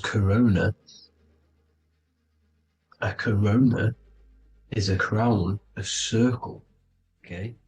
A set of concentric circles of light seen around a luminous body. So Saturn, so this is why they used to worship Saturn by wearing crowns in ancient days, and we still do to this day. The king or queen has a crown, a corona. Also, corona, the drink. Corona adds up to 666, just like Saturn is 666. But like you see in the corona, you see the staff.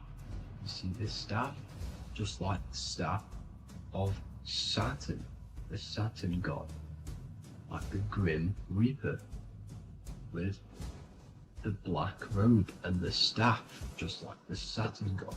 What is the Grim Reaper? It's a killer. It represents death, just like Saturn, the god of death and time. So all these occults and secret societies all worship the 666 god, which is Saturn, Satan. All of our energy is being put into Saturn, okay? And Saturn, Satan, is harnessing all of this energy. So gradually, this is what the mark of the beast is. Like it says in the Bible, the mark of the beast, or the name of the beast.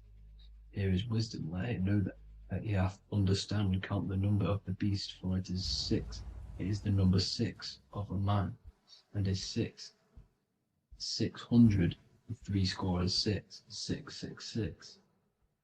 So this is what the mark of the beast is. They are going to eventually put green chips, just like Neuralink, which is what Elon Musk is pushing. Okay, so this chip is the mark of the beast, and it's going to be implanted to our hands or brains. Okay, and they will manipulate our consciousness, and it will manipulate our DNA, and it will directly connect us to AI, and AI is linked in with Saturn, Satan, as the demons and the people who rule this world are in love with AI. They want to connect humans to AI, and this will control our consciousness completely and give all of our energy back to Saturn, Satan, this deity that they all worship. Just like when you get married, you wear a wedding ring, the rings of Saturn, over the finger, which represents the sun. So you're basically seeing Saturn over the sun. The sun is the son of God. It represents the sun, represents God. So you are putting Saturn over the sun. So thank you guys all for tuning in. I'm going to leave you guys here. Please leave a like, comment some topics that you want me to talk about, and please subscribe for more amazing content. God bless.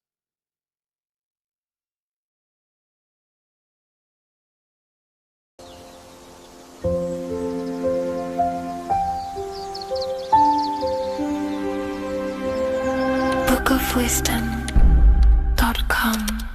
Visit today.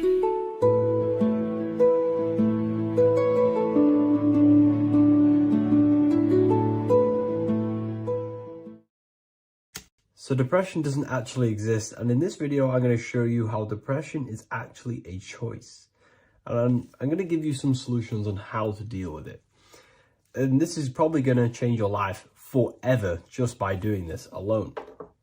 Okay, so the first thing you need to understand about depression is that it exists in your conscious mind. It exists in your thinking mind. So what is inside your thinking mind? You have your body, your name, your reputation, your trauma, your memories, your family, your worries, your interests, your bills, your passion, dislikes, goals, right? Most people identify their lives with this. They identify their lives with their thinking mind. They think they're their name, their job, their reputation, their memories. But this is not who you actually are. Who you actually are is the observer of that. What happens if you stop thinking? What is left? You're left with unconditioned consciousness. You're left with the self, which is what we refer to as I. We are the consciousness, not the thinking consciousness.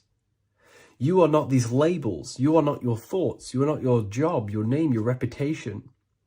Okay? And the reason why I'm telling you this is because it's very important, is that we are something beyond this body, beyond this name, beyond our thoughts. We are the consciousness. So depression exists inside of the thinking mind, the conscious mind. Okay? So if you want to get rid of depression, you must learn how to escape the thinking mind. And not only just escape, but that's step one. In meditation, you do meditations, right? We sit still and we have to learn how to control the mind and turn off the thoughts. And when we turn off the thoughts, depression goes out the window because there's no thought present in your mental field of consciousness to be depressed. Okay? You must understand, who is the one suffering from the negative thoughts? Who is the one suffering?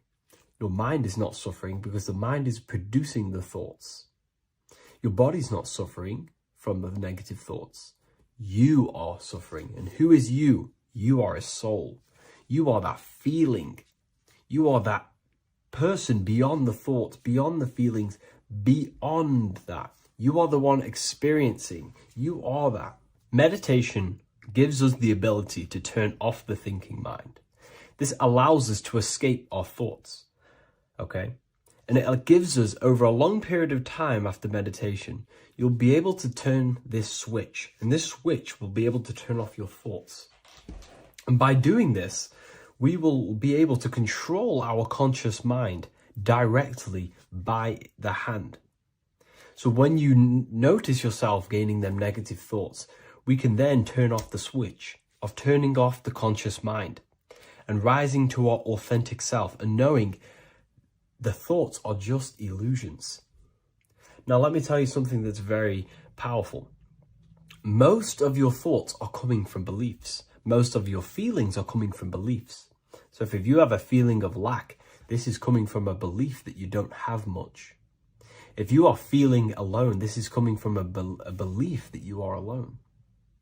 So what we must do is restructure ourselves. We must restructure the subconscious mind. And we do this in many different ways. We can do this with meditation. We can do this with visualization, visualizing our desired reality as if we are living it. We can do this with affirmation. Now, a lot of people think, oh, I'm trying to speak something into existence with affirmation. No, you're not using vibration to try and change reality with what a lot of these new age people will teach you. Vibration, your words will not have much an impact on reality. That's the truth. But what they do have an impact on is reprogramming and recrafting and refining your mind.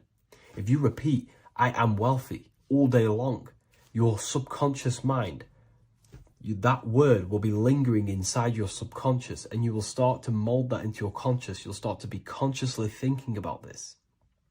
Most of your thoughts are coming from your subconscious. So if you want to get rid of depression, you got to figure out the trigger. What are you depressed about? What are you feeling? What are the beliefs that are making you feeling and thinking this way?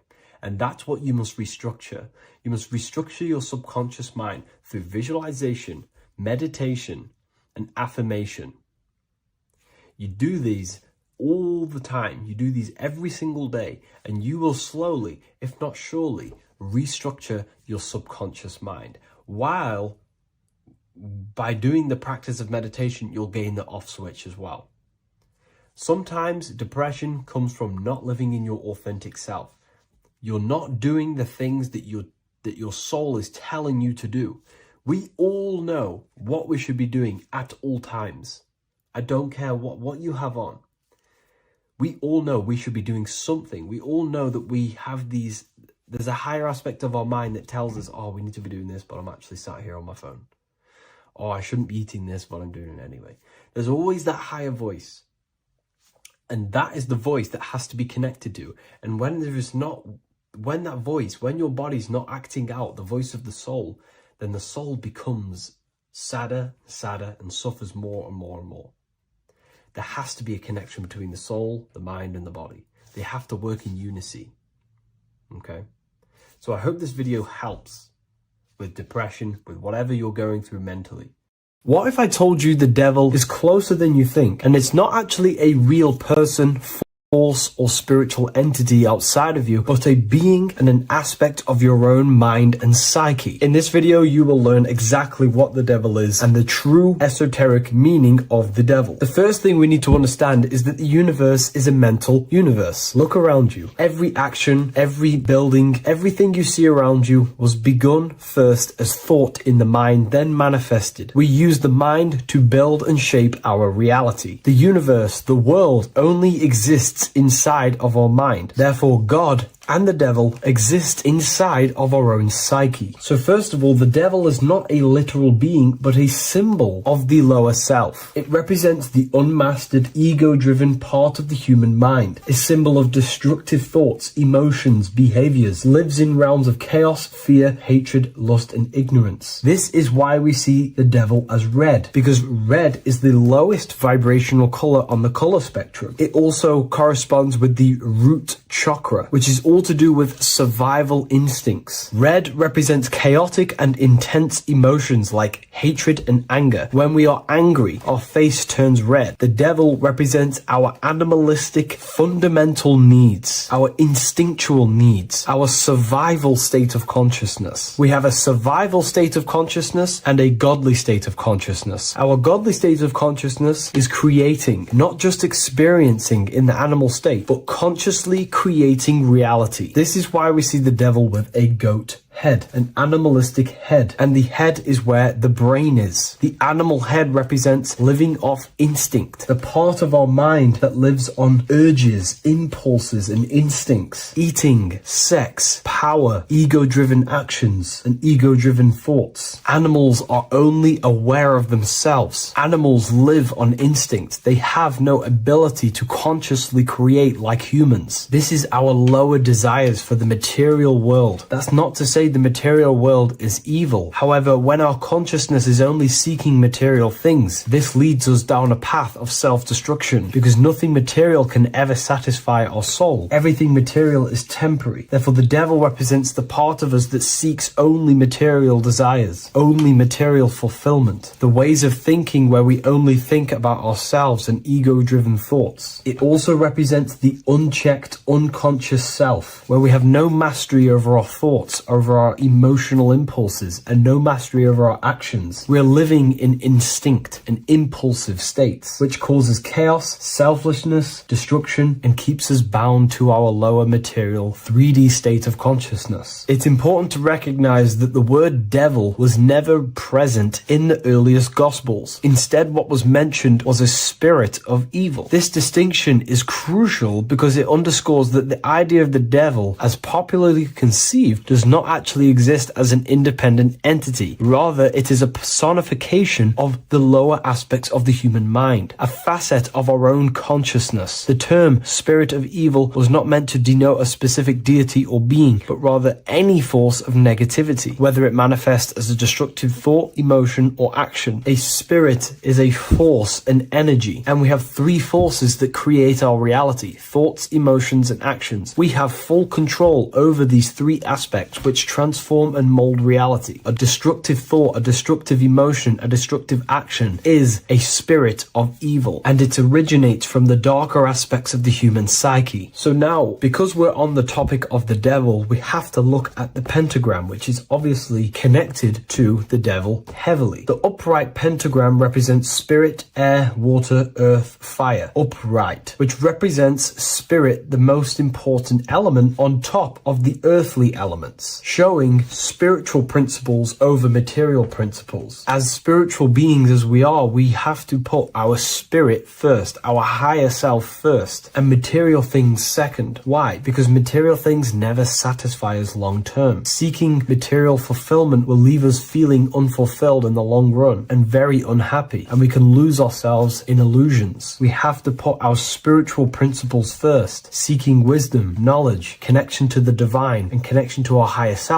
is what gives us true fulfillment in our hearts and souls. But when we see this pentagram inverted, we now have spirit on the very bottom, which now represents earthly principles on top of the spiritual principles. We're putting our earthly elements on top of our spiritual element, which this inverted pentagram represents no longer caring about spirit, no longer caring about our invisible internal world, and only caring about this external body, food, sex, material things, cars, money, and all the things outside of us, the world outside of our mind. This is what true Satanism is. Satanism is not worshipping an external deity, but it is worshipping the self, only fulfilling the ego's desires. This is what true Satanism is, and we have all been conditioned to live in this state. Satanists want us to believe that there is an external deity called Satan or the devil, and the reason they do this is because they trick us, making us believe that we are not Satanists, while they are actually conditioning us to be self-seeking, ego-driven people, where we only care about sex, food, material things, and money, which is actually conditioning us to be Satanists. 80% of the population today are unknowingly involving themselves in Satanism, which is ego-driven thoughts, actions, and emotions, dwelling and living in this state where we only care about ourselves. When we are spiritual, we realize we are all one. We are all one consciousness family, and we need to do things that help and contribute towards our collective experience, helping others instead of seeking to serve only the self. The angel is depicted with wings, which represents elevation, higher self. The devil is represented with an animal horns, which is on the ground. A goat is on the ground, which represents the lower self. This is the elevated mind and the lower material mind. Horus, the bird, higher self. Set, the ground animal, lower self. Jesus and Satan. These are two forces, two characters that exist within the human psyche, not real entities. They are forces of our minds, and there is a battle between our higher self and lower self all the time within our own minds. There's always a part of us that's telling to do one thing and another thing, to do something bad and to do something good. There is this battle inside of our own consciousness. Here we have the human spinal column. The human spinal column is showing you the higher and the lower self. The higher self represents the head. The head is where the mind is. This is the creative essence of the universe. This is where all material things begin as a thought in the mind. We create with the skull, with the brain. This is our higher self, the heavens, connected to the heavens, the sky. And the lower end of the spinal column is where our reproductive organs are, where our gut is. Our reproductive organs and our gut is all to do with survival. The lower end of the spinal column, lower instinctual 3D based consciousness. The lower end of the spinal column is where our lower self dwells. Eating, consumption, power, and sex, lust. These are all emotional forces and instinctual based organs that are not inherently evil, but when we dwell and live off this lower end of the spinal cord, it keeps us in low states of consciousness. Our goal to raise to our higher mind is to balance this, not to overeat, not to abuse power, not to abuse sex and lust, but to master these organs and gain the ability to say no to these organs so that we can raise to our creative side of consciousness. Instead of dwelling in our instinctual nature, we can turn to our creative nature and consciously become a builder and constructor of reality. This is the true way of raising consciousness. This is the stairway to heaven, out of the animal consciousness to the higher consciousness. To wrap all of this up, it's all about gaining control over our instinctual lower nature and allowing our spirit to rule over our body and not our body ruling over our spirit or mind. The moment you let let a thought become instantly an action is the moment you are an impulsive person. We are all trained to be this way. It is okay if you are in this state. The moment you let a thought turn straight into an action without questioning, that is the mind controlling you and you not controlling the mind. We need to gain control over the mind, and we do this through many different ways, through meditations, affirmations, and discipline. We slowly gain control over our minds. And once we gain control over our minds, we gain control over our thoughts, and we gain control over the attention that we give certain thoughts. We can then start to uplift our mind, our thoughts, out of our instinctual state to the higher mind. If you wish to learn more about consciousness, I'll leave a link in the description for the Book of Wisdom, Volume 2. What is good, people? We're back with another video. And this is going to be talking about the connection between the micro and the macro.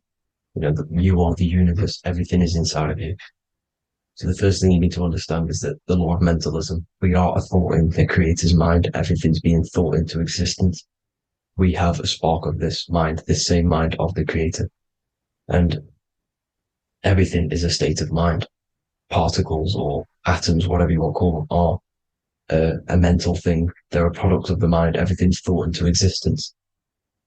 Thoughts influence everything. Thoughts are energetic effects which send out waves into the quantum field around you. And your consciousness is actually the universe experiencing itself, expressing itself, and viewing itself. So we are the creator, but viewing itself in separate bodies. And this is why they call the material world the world of illusions. Because everything's separate here, but we all forget that we are all one. We've all been brainwashed to think we're all separate, but we're all one. We're all the same mind, the same consciousness, everything. So everything's created out of toroidal fields. God created the toroidal field. That's the only thing that exists because atoms are toroidal fields. And it's the basis behind all creation. As you can see it in the owl's eyes. It creates the infinity symbol. And this was the apple. That apple is a toroidal field. And the toroidal field is made out of dielectricity, which is ether. Ether is black light, and this is counter space. This is another realm. This is what creates God to be omnipresent, to be everywhere at one place at all times. He is everywhere because ether is everywhere. Ether is infinite potential. It connects everything together, and that's what energy moves through. It moves through the ether. And that's black light. Everything is light, as it says in John 4:2. God is light. Everything's a vibrational state of light. So the torus field is made out of dielectricity, ether, black light, magnetism, which is white light, which is the center of the toroidal field. And magnetism radiates, it has no vibration. And then when white light splits, it turns into electricity, which is physical material, and that has a vibration. This is the Holy Trinity. The sun, the moon, Saturn. Saturn, the god of materialism. If you've watched my videos on Saturn, you know that Saturn is crystallizing everything into physical matter. And that's why his old name was El. The ancients called him El. And this is why we get El electricity. This is where El electricity comes from. Because El electricity is only a product of the physical world, which is redshift, blueshift, Adam and Eve. And this is what creates the redshift, blueshift is a product of magnetism. When magnetism, white light splits, and this gives us vibration. And this what creates the toroidal field, which is the basis of all physical creation. The sine wave is created out of the magnetic wave and the electric wave. The electric wave is the blue wave, and the magnetic wave is the straight wave, which is radiation. This is vibration frequency. So the magnetic wave is straight, and then you have longitude and amplitude, which is depth, which is dimension. You see how the electric wave has depth and a dimension. This is why you get the cross.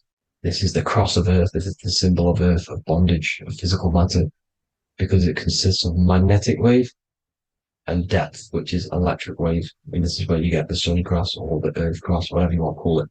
It's the cross of physical matter, and the ancients knew this. This is why they used that symbol. Redshift, blueshift, which is the toroidal field, is the basis of all creation, physical creation. And this is why you have the police siren is red and blue. The Matrix movie, red pill, blue pill. You have red blood and blue blood in your body. The Democrat and Republic, the two parties, red and blue. like your taps on your taps. You have a red and blue tap. One's generative, one's destruction. Fire, destruction, water, generative. So this is the basis of all things. And electric wave has dimension, like I've already said, depth, material, and it's measured in hertz. It's measured in hertz because it hurts you. It decays because the electric wave has a vibration, and vibration always has to go back to a standstill point. This wave cannot go forever, but the magnetic wave will go forever. It's radiation. Magnetic is radiation. It radiates forever. It pulses, but the electric wave will at some point come back to a standstill point, and that's why it hurts. It decays. That's why our physical body decays, because we contain of electricity. This body is an electric body, and it will return back to stillness like a guitar string. If you vibrate a guitar string, you pull it, it will vibrate, make a sound, and then go back to a standstill point.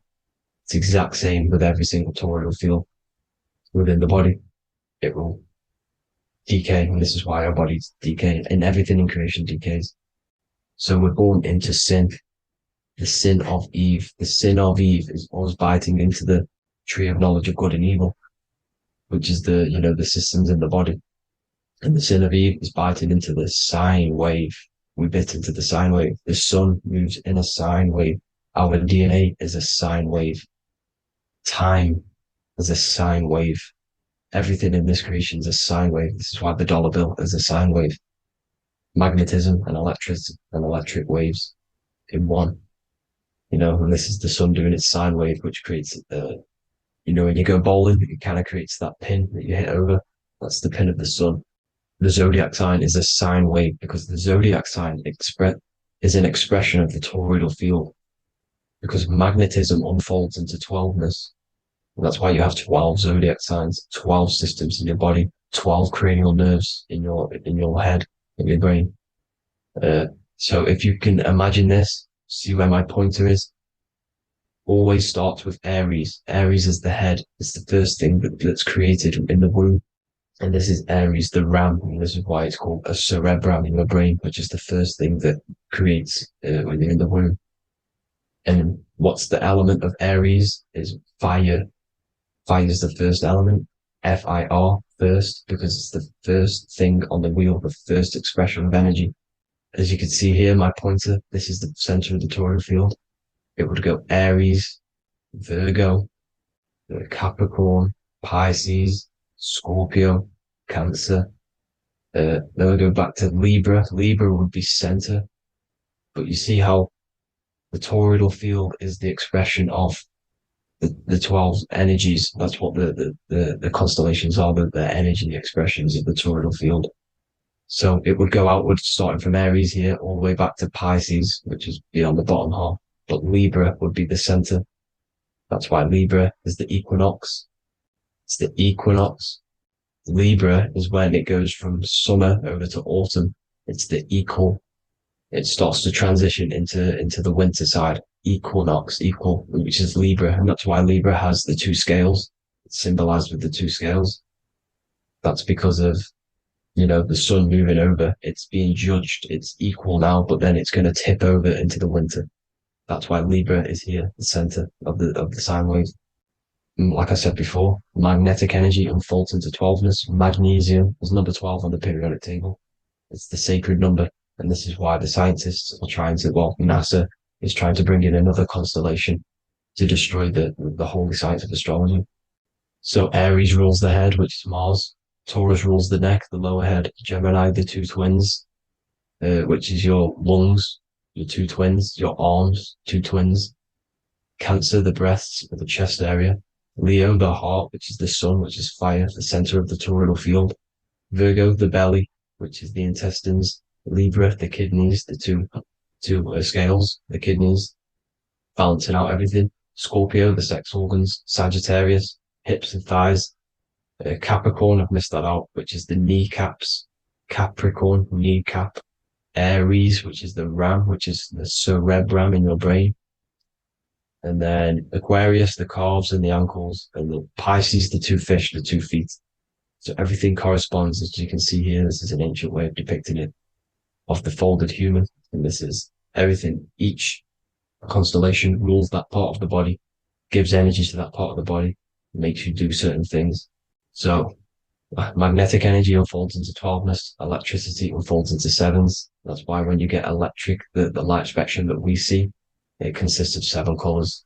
Why we have 7 planets. The 7 planets give us our 7 metals and the 7 solfeggio scale frequencies. So the rotor, this is the rotor, and rotor is an anagram for Torah, the Torah, which is I think it's the Hebrew Bible. Don't quote me on that, but it's one of the holy books, which is the Torah, the Taurus. Everything goes back to the Taurus field because it's the basis of all creation. So the chief cornerstone, it says in the Bible that the builders rejected the chief cornerstone. The chief cornerstone, you are the builder. You decided to incarnate into the physical world, into the electric world, El, the world of El, Saturn. When you are created in the womb, it takes you 9 months for you to be created. So, for example, if your parents, if you went into the womb here, it'd take you 9 months. So let's say you're born in Scorpio. So you'd go back 9 months, 1, 2, 3, 4, 5, 6, 7, 8, 9. You consist of all of these 9 energies because it takes 9 months or however long you took to be born. Some people are born earlier. You'd have to find out how many months you were in the womb for. But you consist of these 9 energies, and each constellation has a cell salt associated with it. And these cell salts are vital for your health, and your cells and the optimal health of your body. So the chief cornerstone that you rejected is these 3 cell salts, these 3 constellations. So you're mineral deficient in these 3 constellations. For example, fluoride, magnesium, phosphate, and potassium sulfate. So that's the chief cornerstone. And a cornerstone, people always get it rejected with the cornerstone. The cornerstone is not, it doesn't say the cornerstone in the Bible, it says the chief cornerstone. The cornerstone is a cornerstone of a building, but the chief cornerstone is the top of the pyramid. This is where we get the pyramid of the wheel. So you're mineral deficient in whatever 3 zodiac signs you're not. You were not in the womb for. This is the chief cornerstone you rejected. So the human body is the micro. It is the universe in a physical form. It consists of everything in the universe. Just like your consciousness is the universe watching itself, experiencing itself. Your body is the whole universe. 12 systems in the body, 12 zodiac signs, 7 chakras are the 7 planets. The Holy Trinity of you is your Temple of Solomon, the soul and the mind, the sun and the moon. You know, everything is in you. You consist of everything, all the energies, everything. Heaven and hell. Heaven and hell is a mind state. It's a state of the mind. Head, H-E-A, which is heaven, and the heel, the bottom of your foot, is hell. And the bottom of your foot is the soul. So they're basically saying, well, it's wordplay. They're saying that your soul is in hell because, you know, with the elites being in control. So they call the bottom of your foot the soul, trying to say that you're in hell. The Christ is in you. And this Christ is Greek for what? Christos. And Christos is Greek for the oil. And this oil is produced in the cerebrum, the Aries, the ram, the cerebrum. It goes down the pineal. Well, the pineal and the pituitary are underneath the cerebrum. Goes down the pingala and the ida. The pingala being the positive charge connected to the pineal gland, pin, and the ida connected to the pituitary. And this is the 2 serpents going down the spinal column. And this is why Jesus goes from Nazareth to Bethlehem, and then Joseph and Mary are waiting for Jesus in Nazareth. Joseph and Mary are the pineal and the pituitary gland waiting for Jesus to come back up the River Jordan, your spinal column. So this is the oil.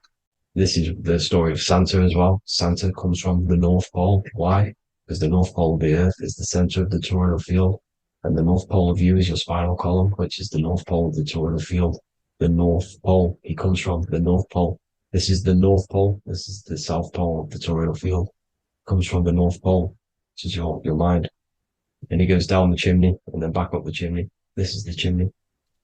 And he drops off the present, which is the Christos, the oil. And this is why Jesus is crucified at 33, because he crosses over the vagus nerve at the top of your spine. When this oil comes back up the 33 vertebrae, these are your vertebrae here. when it goes up the 33 vertebrae, it gets crucified at 33 because it crosses the vagus nerve, and he's crucified on a cross at 33. This is the story behind Jesus and Santa. The Ark of the Covenant in the Bible is the two hemispheres which cover the vital parts of your mind, the brain side, which is the cerebrum, the pineal, the pituitary, etc. So the two hemispheres are the two angels, the Ark of the Covenant. This is the Ark of the Covenant covering the two vital parts of your brain.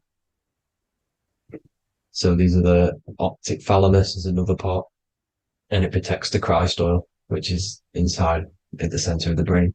See, the Bible is all a massive metaphor about yourself because you are the universe. You are a microcosm of the universe. Your consciousness is experiencing itself, and the universe experiencing, and your body is the whole universe. Your head's heaven. So Moses crosses the Red Sea. These are the two hemispheres of your brain. This is the corpus callosum, the Red Sea.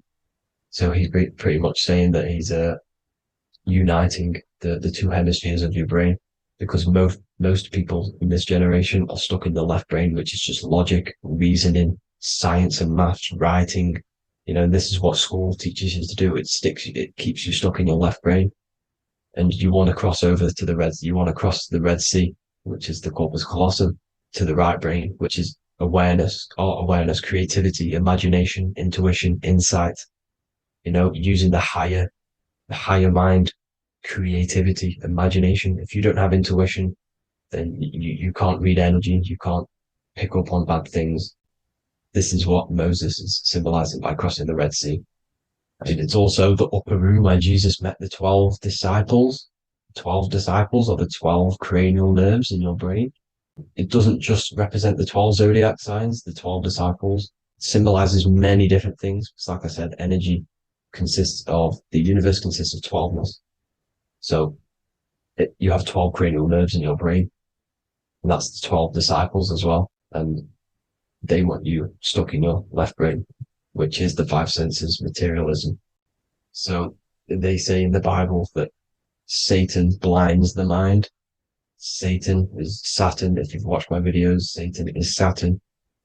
And you consist of the Holy Trinity, which is the sun, moon, and earth. The soul, moon, the soul being your sun, the solar, the moon being your mind, the earth, your physical body. And Satan blinds the mind. Why? Because we enter a soul system. This is a soul system, not a solar system. And Saturn is the Lord of the Rings, which is the outer ring. When your soul enters the soul system, your soul starts to materialize. It hits Saturn. Why? Because Saturn starts to materialize you. You take on the 7 virtues, which are the 7 planets, which are your 7 chakras. And to get out of this soul system, you must get out of your lower nature, your animal nature, which is lust, desire, greed. The number of the beast, 666, which is Saturn, Satan. So you enter the soul system, you take on the 7 energies, which you turn into physical matter. And this is your descension from heaven to what you say hell. And then you must raise back up from matter to spirit. They say Satan blinds the mind. Why? Because your mind gets materialized. Your soul and mind get materialized. And when you get materialized, it's an intense experience. You lose the divinity within you. You forget the divinity. So Satan, which is the first planet, the first energy you take on, the material body, he blinds the mind. He makes you forget everything, your divinity. Then you must ascend up Jacob's ladder, the 33 vertebrae, to heaven.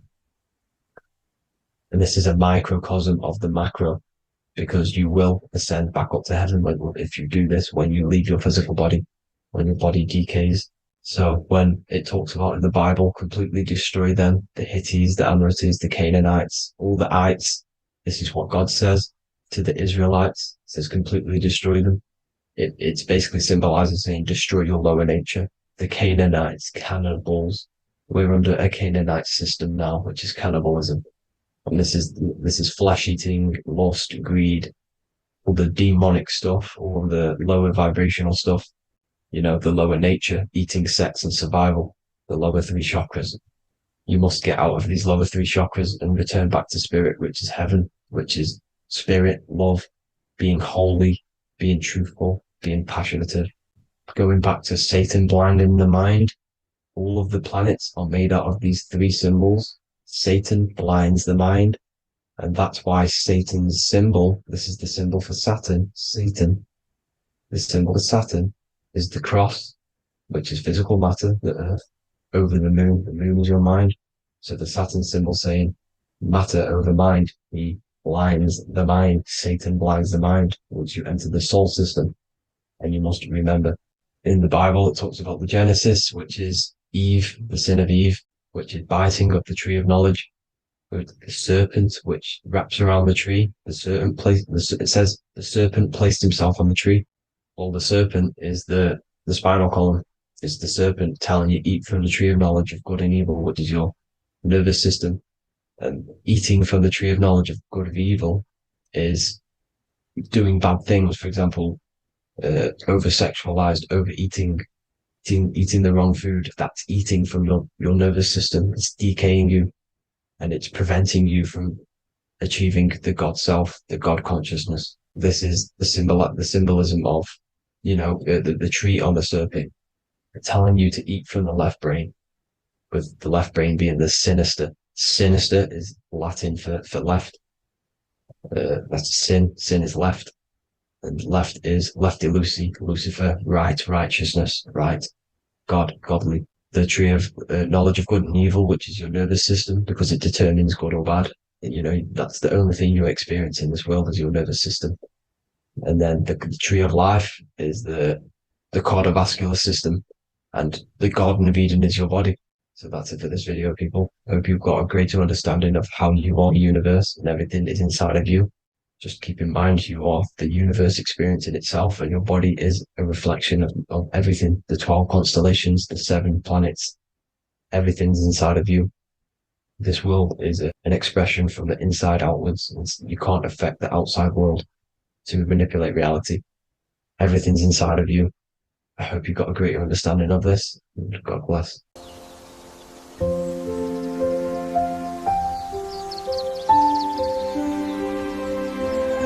bookofwisdom.com. Visit today.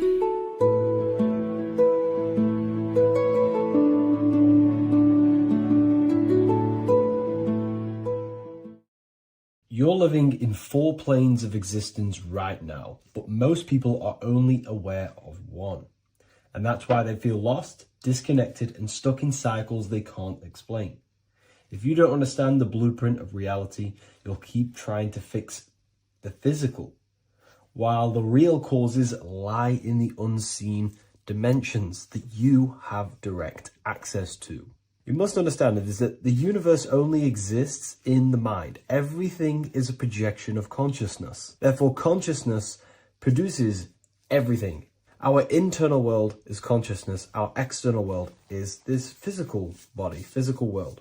Everything is an externalization of consciousness. For example, this was a thought. Now it's made physical. But before this was invented, it was existing in someone's mind, in consciousness, invisible. Then it was made manifest, made physical. So everything in this physical plane is the effect. The cause is consciousness, mind, the mental plane. So now I'm going to explain these different dimensions of consciousness. You don't just exist in this physical plane. The physical plane, in fact, is the lowest plane there is. It's the illusionary plane. So first of all, we have the Buddhic plane. This is the nothingness. So think of it like this. Absolute nothingness. If you turn off thoughts, there is nothingness. This is the void. And out of the void springs infinite potential, which is the mental plane. Now, your mind has no limitation. It can think anything, be anywhere, anytime, any place. In the whole world, there is no limitation with the mind. This is the realm of infinite possibilities. This is the realm of thought. Thought is a dimension, information and thought. To go a little bit deeper on this, there are pockets of thoughts, what we call in the occult fields of thoughts. Your mind does not think thoughts, it receives them. Your mind is like a radio. Whatever the mind is tuning into, setting its mindset, setting your frequency or setting your mind, you will receive thoughts based on that set, whatever you set your mind to. So there are pockets of thoughts that we penetrate in the mental plane. The mind is the mental plane, the infinite possibilities. This is the spark of creation. This is where all things begin to manifest as an idea in the mind as a thought. So if you want to gain certain information, you need to meditate or do thought exercises where you are penetrating that dimension of thought, that pocket of thought. For example, if you want to find a way on how to make financial wealth, you would use your mind, set your mind on wealth and money, and think, close your eyes and think about that specific topic and see where your mind takes you. And you will expand your mind into different pockets of thought and gain information. So this is the mental plane. This is how you can use the mental plane. You can use the mental plane to do this. Then we have the astral plane. We have higher, middle, and lower astral plane. The astral plane is the body for thought. So every dimension, physical, etheric, astral, mental, Buddhic, is a body for a dimension above. Each dimension below is a product of the dimension above. So for example, the astral plane is imagination. This is the lucidic realm of imagination. This is where thoughts begin to manifest into some sort of form. It's not a physical form because this is physical, but imagination is a lucidic form. It's not really physical, but it's there. It's a projection of light. It's astral matter condensed by the willpower of the mind. So depending on the vibration of that thought will depend whether it manifests in the higher astral plane, middle astral plane, and lower astral plane. If you think about more material things and visualize material things, this will manifest on the lower astral plane because material matter is low vibration. Now, that does not mean it's evil. That does not mean it's bad. Okay? It just means low vibration just means more material. But if you think and imagine more spiritual things, this manifests on the higher astral plane. So the astral plane is the screen in your mind that allows you to vision an apple, that allows you to vision anything. It's that mental projection that's inside of your mind. Now, this is what we call the third eye. It's an eye because the eye is the mind, and the mind can see into the astral plane. It perceives this spiritual world, this lucidic realm that we have access to. This is where also infinite potential takes place. This is the realm of spirits, demons, jinns, whatever you want to call them. Spiritual entities exist in this. Because this is where thought forms manifest into form. This is where thoughts create bodies. Think of it like this. The mental plane is a thought of a chair. The astral plane is the imagination of that chair and all of the different possible chairs that could possibly be. The etheric plane is the energy double of that chair. And the physical plane is the physical chair. So, as you can see, the higher we go up, the more formless and lucidic it is. The lower we go down planes, the more dense it becomes. This is formless and this is form. Everything manifests through this process. This highlighter is down here in the physical plane, but the idea began in the mental plane. Everything begins in consciousness before it creates a physical body. It goes through this process. Therefore, if you want to start to mold and create your own reality and create things in your world, you can use these planes to your advantage. You can use your mind to do mental thinking exercises by closing your eyes and expanding your mind into a different pocket of thought to gain wisdom, gain information, gain downloads. The way you do that is simply get into a meditative state, close your eyes, pick a topic that you want to think about, and see where your mind takes you, but always remain centered on that topic. And you can do this for maybe an hour or two or half an hour, and your mind will take you places where you will unlock information. You can even use this to make decisions in your life. Think of the topic and see where your mind takes you. You'll gain information. This is how you use the mental plane for ideas. The astral plane is imagination. You have to reconnect with your imagination very vividly. Your imagination, your consciousness is infinite. It's not a three-dimensional plane. It's an infinite plane. You can think and make form anything in your consciousness, in your imagination.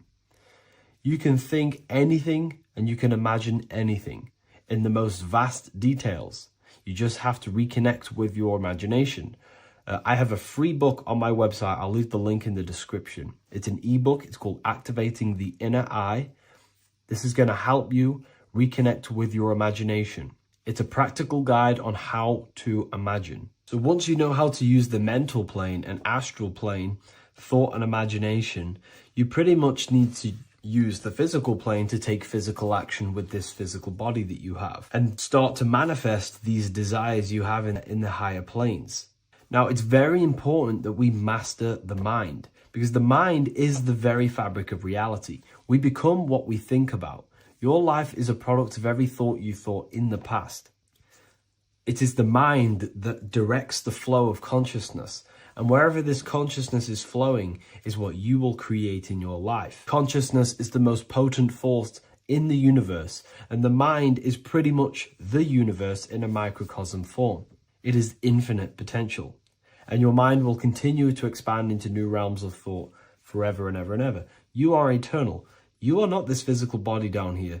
You are consciousness, literally dreaming that you are in this physical body. So everything begins with the mind. We need to be conscious of the thoughts that enter our mental field of consciousness. There is a level of self-awareness that you can reach where you can become conscious of pretty much every single thought that enters your mental field. Now, we have over 7,000 thoughts a day. You can gain such mastery over your mind where you can become conscious of every thought you think. And that is when you gain superior power. Because when the mind is fully under control of self, you can direct the mind's potent force into a specific goal. Most people's minds are dualistic. They want something, but their mind is thinking something else. They have limiting belief systems. They have the little voice that comes in and says, you can't do this, you're a failure. That is a fractaled mind. The mind needs to be singular. It needs to be on your team and not an enemy. Do not let your own mind take away your power.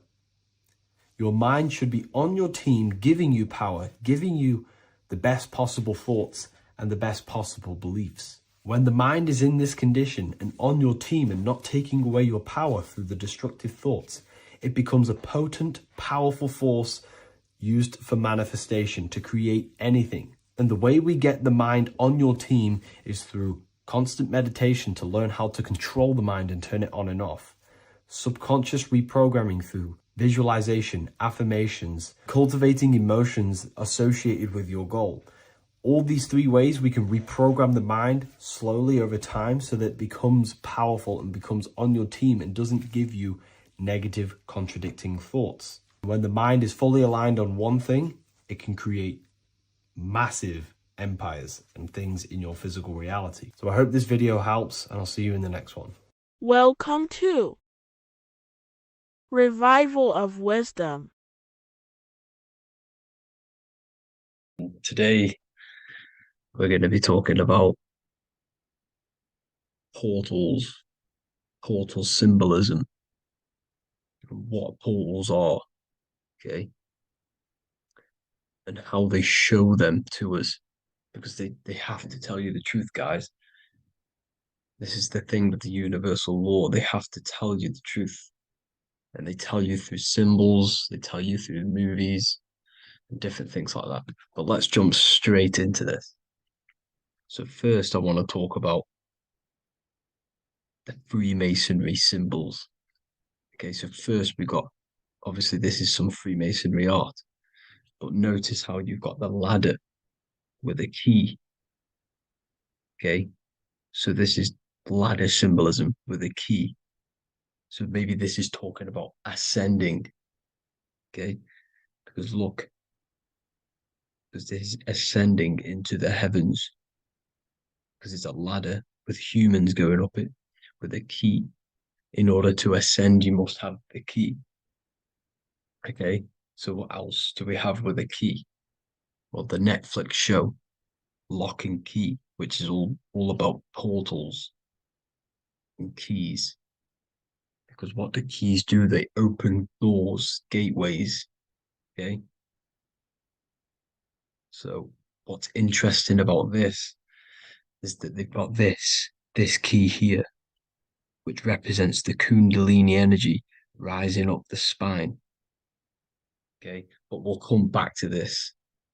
But it's that same portal key symbolism. We've also got the Vatican. The Vatican is in the shape of a key. Okay, so you can see the start of it here and the end.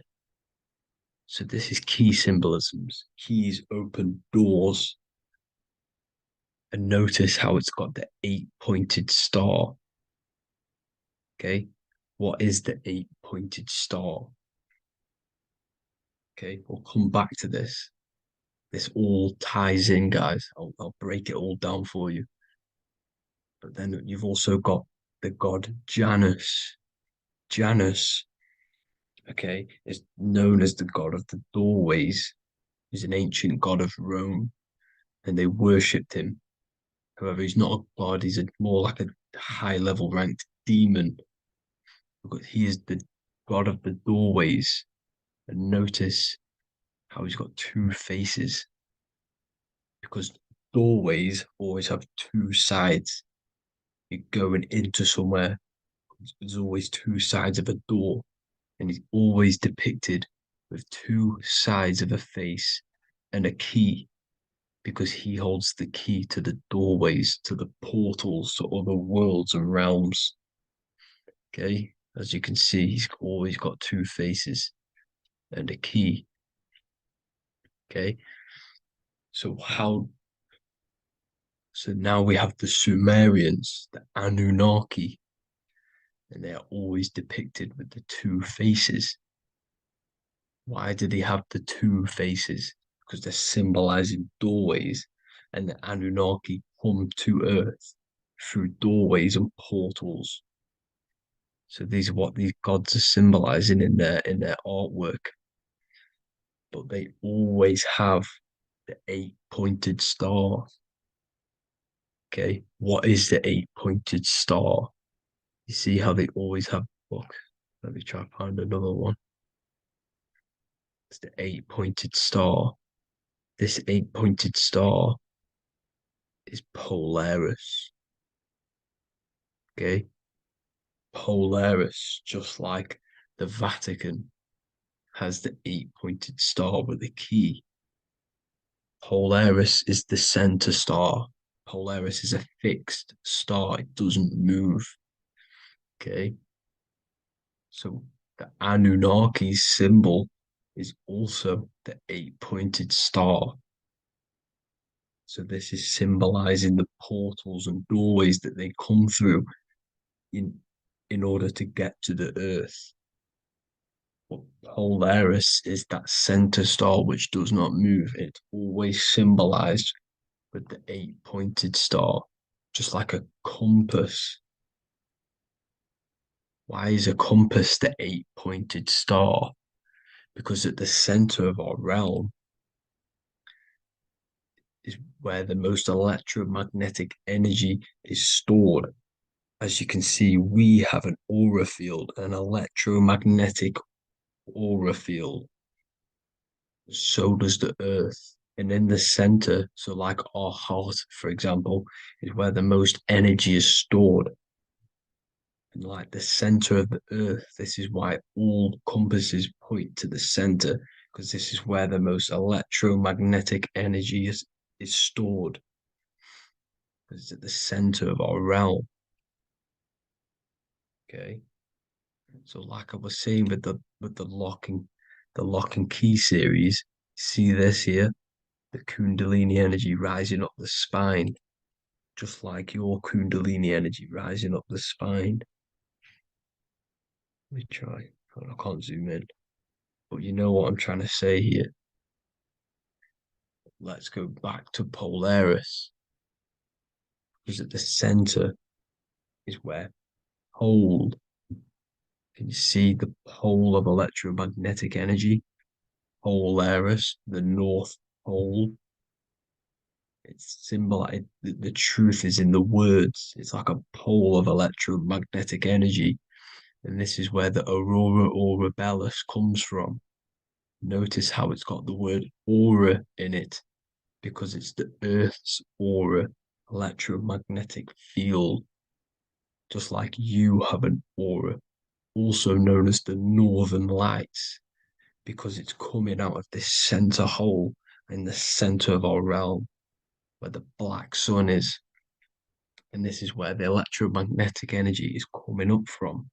And this is what the aurora borealis is, or the northern lights. It's just electromagnetic energy. And it's symbolized through our symbols, the original O, okay? Because it's like a pole through the middle, Polaris. So this Polaris is the sky vault. It's the portal into this realm.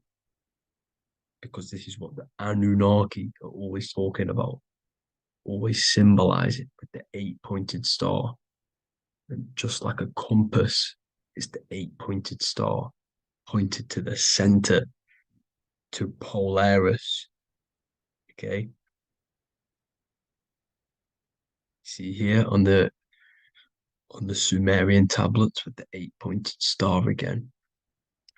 And how we know it's talking about portals with this 8-pointed star is because CERN 666 are opening up portals to the underworld, letting in demonic entities into this realm. How do we know it's a portal? Because their Hydro Collider has 8 points, just like the 8-pointed star. So they are creating synthetic portals to the underworld to let these demonic entities into our realm. But what is the key? Because if we're talking about ascending through Polaris, notice how here on the masonry art, this luminary here, so this is the sun, that's the moon. This is Polaris because it's a luminary with what? 1, 2, 3, 4, 5, 6, 7, 8 beams coming off the luminary, just like the 8-pointed star. So you see the ladder with the key going up to Polaris. It's symbolizing ascending out of Earth. So what is this key that they're keeping from us? Because it's a human holding a key going up the ladder to Polaris. Well, chakras. We have 7 chakras. Okay, so this is what they are telling us in the lock and key symbolism. The Kundalini energy rising up the spine. Okay, just like they have 33 vertebrae on the back of your spine. Okay, this represents the Kundalini energy going up your 33 vertebrae, just like in Masonry has 33rd degrees. Okay, so what is the key? Your chakras. Your chakras have to be unlocked. Okay, you have to unlock your chakras, and you can't unlock this one without going through this one. You have to go through them all. It's like a ladder, just like Jacob's ladder. You can't go from the bottom to the top. You have to unlock each one. Okay, just like you have 7 chakras, you have 7 layers of your aura. Okay, you have to unlock your chakras to the highest point in order to reach Christ consciousness.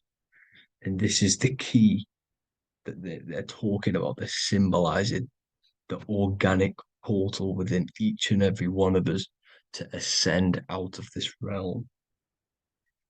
Okay, so this is the key that they're talking about, and they're holding back this knowledge to keep us trapped in this 3D realm. Okay, so like I was saying with the 33 vertebrae and the Kundalini energy coming up the spine, 33 vertebrae, you can see this sort of symbolism going up to the light, because it's the light. You see here, your crown chakra turns on and becomes enlightened, just like the Illuminati symbol. Can you see it? But also, Jesus also died at 33. So this is symbolizing, okay? They're symbolizing the death of the ego, the body. So once you open up your chakras and reach Christ consciousness, which is your 33rd vertebrae, once your Kundalini energy goes up your 33rd vertebrae, your body technically, not physically, but spiritually dies, because you then become formless. You reach Christ consciousness. So then you can travel other worlds. Okay. This is what they're talking about with Vatican, 8-pointed star, and the key. Janus with the key. The Sumerians with the 8-pointed star. Anunnaki, the 8-pointed star. Polaris, 8-pointed star. So Polaris is the way out of this realm, which is at the center. Pole, North Pole. Okay, so the key is that they're hiding from us is the knowledge to unlock our chakras. Okay, and without this knowledge that they keep from us is trapping our souls in this reality to keep reincarnating. Okay, well, thank you all for tuning in. I'm going to leave you all there. Make sure to leave a like and a comment in the comment section. Let me know some topics to talk about so I can break it down for you. God bless you all.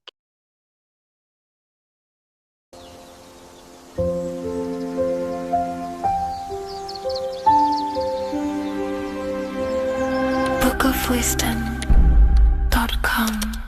Visit today.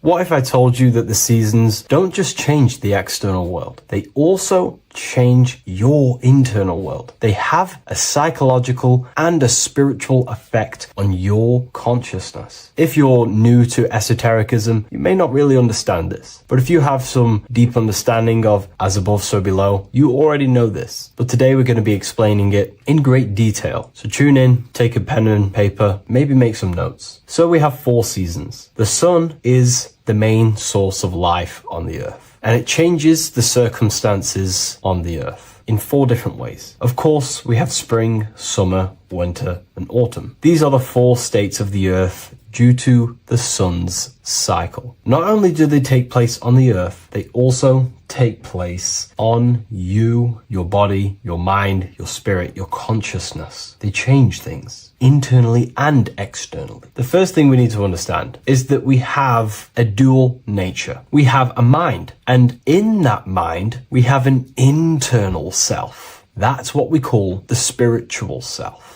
It is the individual that exists within their own mind, within their own consciousness. It is the self that imagines, thinks, feels. That's the spiritual self. And internally, that self is the true self. when it's detached from the false identifications, of course, such as the ego. But the true self dwells within the mind, and that's the immortal self. That's the self that will never die, never perish, that will always be there and it always has been there, the internal self. But on the other side of the mind, the outside of the mind, we have this, what we call our physical human body. This is our external physical body. So outside of us is a physical reality, but inside of us is a spiritual non-physical reality. Inside of us cannot be measured. Outside of us can be measured. So we have an internal world and an external world. I think this is the reason why the word individual has the word dual at the end. Dual meaning opposing or two. We have a dual nature. Inner world, in the mind, and a self out the mind. And the mind acts as some sort of doorway. It is a doorway into ourself. So in esotericism, this is what it's all about. It's about we work with the internal world. We try and figure out who we are from the inside out, not who we are outside of us. Because we realize that the external world is nothing but a crystallization of what's happening inside of us. Our lives are a result of every single thought that we thought in the past. So let's not get off track here. Let's carry on. As I was discussing the seasons, we have an internal world in the mind and a self outside the mind. And this is reflected even in the cycles of the heavens. This is how you know the universe is intelligently designed, and the law of correspondence corresponds with everything. The law of correspondence is as above, so below. It's not a Hermetic principle. It's not a Freemasonic principle. The law of correspondence, as above, so below, is just the law of life, of the universe. It is in everything. So the daytime, the sun, this is external impressions or expressions, should I say. We express ourselves outside the mind, in the outside world, in the material body, taking actions outside of us during this daytime. The sun represents outward expression, the daytime. This is when we wake up, we're conscious, we do things outside of our mind. But then the nighttime comes around and it becomes dark and the moon rules over the nighttime. And we return back to our internal world. We return back to the darkness. We return back to the internal self, the self in the mind. Really is fascinating. And this is as above, so below. This follows the correspondence. This follows the law. Although the outside world has a cycle of day and night, so does our own mind have this cycle. As above, so below. As within, so without.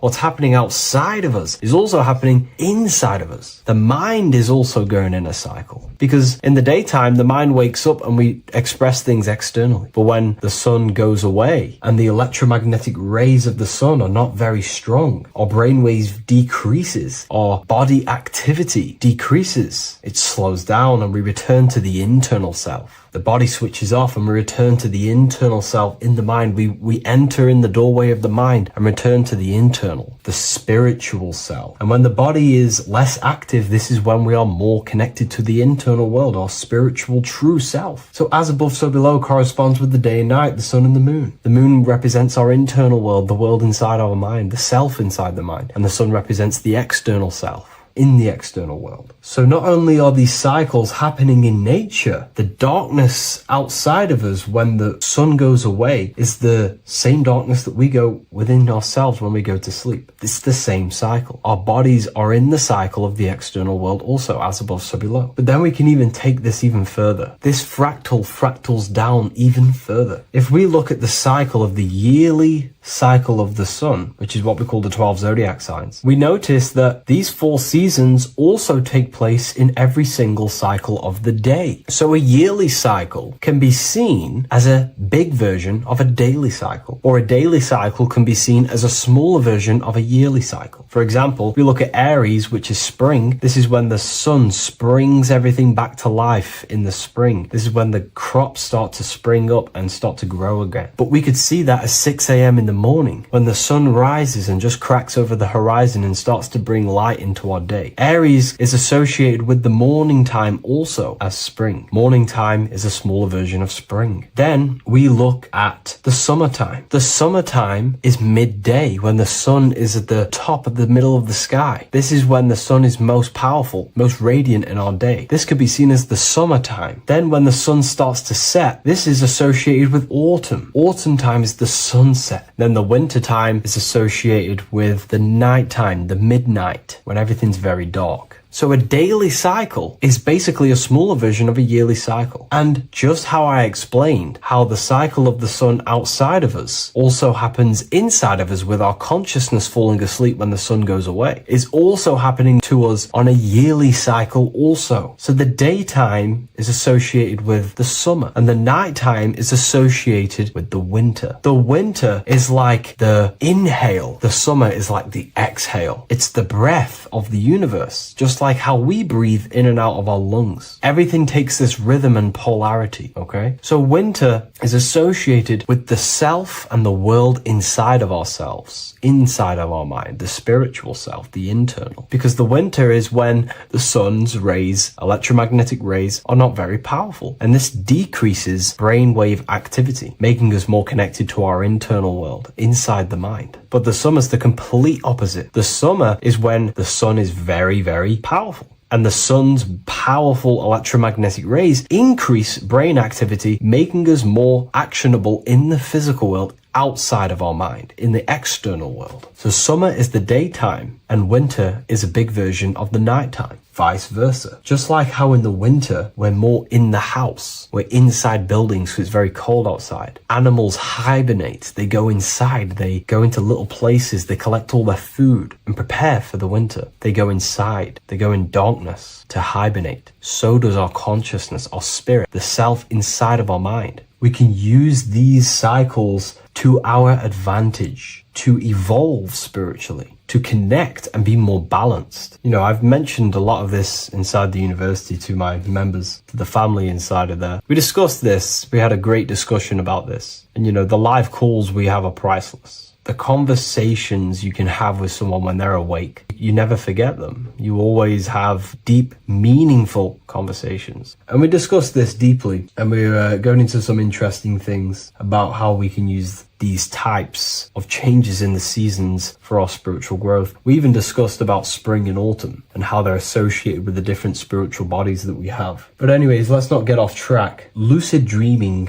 dreaming itself, and astral projections, I find are more easily accessible during the winter and the night times. Like I said, because the brain activity is decreased due to the sun being not powerful, we are more reconnected with the self inside the mind, the spiritual self, the immortal self. Wintertime is a great time to work on yourself, to start to gaining discipline, to meditating, to really working on the subconscious. Because spiritual work is harder than any physical labor. You really got to dig deep within yourself and be honest and true with yourselves. I think this is the reason why, you know, a lot of people convert to spirituality from religion. They come into spirituality and then they go back to religion because they realize spirituality is it's difficult. You have to be honest with yourself. You have to really face the traumas, the negative aspects of yourself, the dark side of yourself, and bring it to light and transform it. And that sort of work is a lot more difficult to do than any physical labor. So the winter time is the time that we go inside ourselves. We reflect a lot more. We need to work on ourselves, on our mind, on our negative habits, on our dark traits, on our things that we have been pushing away and not controlling. The winter time is that time we can really start to connect with the internal self, work on our imagination,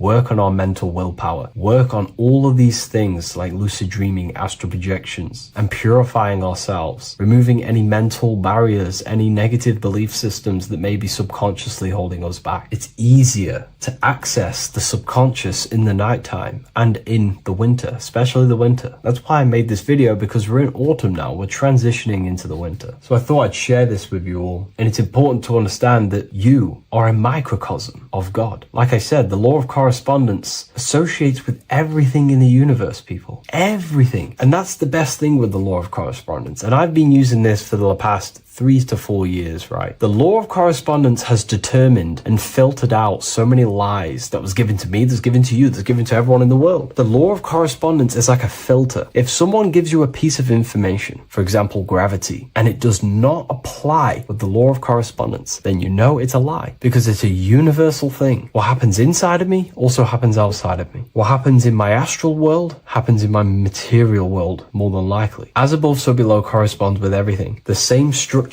in my veins, in my nervous system. It's the same structure in the trees, in galaxies, in everything. As above, so below, the universe is a fractal universe. Therefore, the point that I was getting at is that you are a microcosm of God. The same mind that God manifested things through thinking. He thought the stars, the earth, nature, the human body, designed everything with the God mind. He thought everything into existence. And that mind, them powers that God used to manifest everything into physical existence through the power of thought, is the same mind that you possess, but on a smaller scale. God manifested the macrocosm through thought, as the universe is a mental universe. Everything you see around you was thought, then manifested into physical reality. God manifested the macrocosm, the world, through thought, and that same force of thought you use to create the microcosm, to create your own world. You think your life into reality, your world into reality. Your body is a microcosm, a miniature universe. Every thought you think commands 50 trillion cells in your body, and your cells religiously execute on every command that you give it. You're in charge of 50 trillion cells. You're literally commanding a whole civilization inside your body.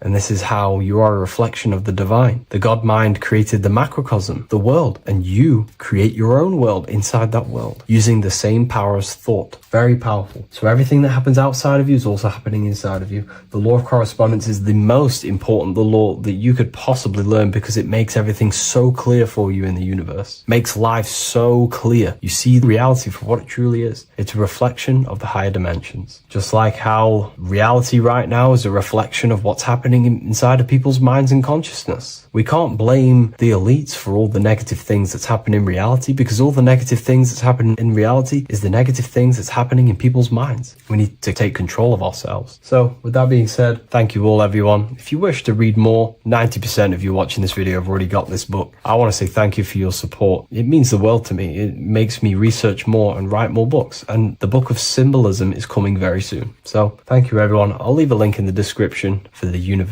for the live calls, and for the book if you wish to join. Have an amazing day.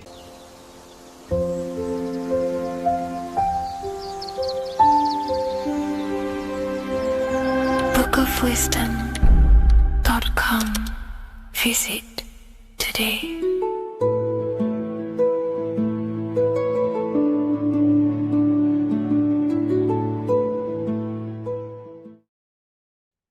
What if I told you many people around you have probably sold their souls? It's more popular than you think, and it's very easy to do. Selling your soul is not something that you can just go and meet the devil and do it. It doesn't work like that. But before I tell you exactly how you can sell your soul and how not to sell your soul, what is the soul? So looking at Jesus, we always see two lights surrounding his head, one surrounding the heart. And as of course, if you've been watching my channel, you know Jesus represents you. He represents the divine essence of the universe made in human form. Each one of us possess a fractal of God's infinite consciousness. We are all God. We are all God experiencing himself in a three-dimensional divided form, separated from his oneness. God wanted to experience himself, so he made this world. So each one of us possess a soul, and the soul is the spark of God's infinite loving consciousness, filled with God's loving moral law. So the reason why Jesus is always have a light above his head and a light on his heart is because this represents the brain and the heart. The brain is not the mind. The heart is not the soul. The brain is the physical manifestation of the mind. It is the physical mechanical computer for the spiritual mind. The heart is the physical manifestation of the soul. The heart is a brain. In fact, it contains 40,000 specialized cells, which are the exact same cells found in your cranial brain. Yes, your heart is an emotional brain. Your cranial brain is a thought brain. It's a computer. Okay? Everything that exists physically exists non-physically. This is what the ancients called spirit, just means invisible force. The mind, the thoughts are not made of atoms. You can't touch, you can't find tangible thoughts, imaginations. These things exist spiritually in metaphysical counterspace. It's the same with your emotions. The emotions are spiritual. They are not physical. You can't touch them. So thoughts are the language of the mind. Emotions are the language of the soul. Sometimes we can become eluded by thought and we can become eluded by emotion. If we are led purely by emotion, we can create illusions in our perception. The same if we rely only on thought. We must balance these two. Okay? So the mind is the creator, the soul is the operator. Every thought we think is being judged by our soul. The soul is the judge. The soul tells you what is right, what is wrong. And even the Freemasons depict this spirit and matter in their black and white checkered boards. White is spirit, black is matter. Matter is dead, spirit is life. This is what this represents. Physical reality is not just physical. For every physical object, for every physical manifestation, there is a spiritual force bringing it into existence. Consciousness brings everything into existence. Before you kick a football, there's a change in your inner consciousness before you take that action of kicking the football. Everything exists in spirit before matter. You existed in spirit before you were physical. We also see this in alchemical Freemasonic artwork. This represents the clouds. This is the mind. This is the heavens. And then coming down into the heart, which represents the earth. The light entering the mind into the heart, because every thought we think is being judged by the heart. The heart speaks to you through emotion. The soul speaks to you through emotion. Every thought you think, your heart is telling you that is right, or it's telling you that is wrong. Why? Why is this? Emotions can guide us, okay? Emotions are the language of our soul. Our soul guides us to our soul purpose. Each one of us contains a purpose in this physical life. There is a reason you are alive. There is a reason why you came from spirit into a material reality. Your jealousy reveals where you need to be in life. If you are jealous of someone, this is your soul saying you need to be there. That's where you need to be. Your fear reveals your greatest growth in order for you to reach your life's purpose. If you fear something, this is your soul telling you you need to overcome this in order to reach your life purpose. This is the next obstacle. The soul, your life purpose is not found in your passion. It's found on the other side of your greatest fear. The soul's always seeking, it's always seeking truth. It's always seeking to expand, to learn. The soul must go through pain in order to overcome, in order to grow. That's why we are here, to grow and expand and create.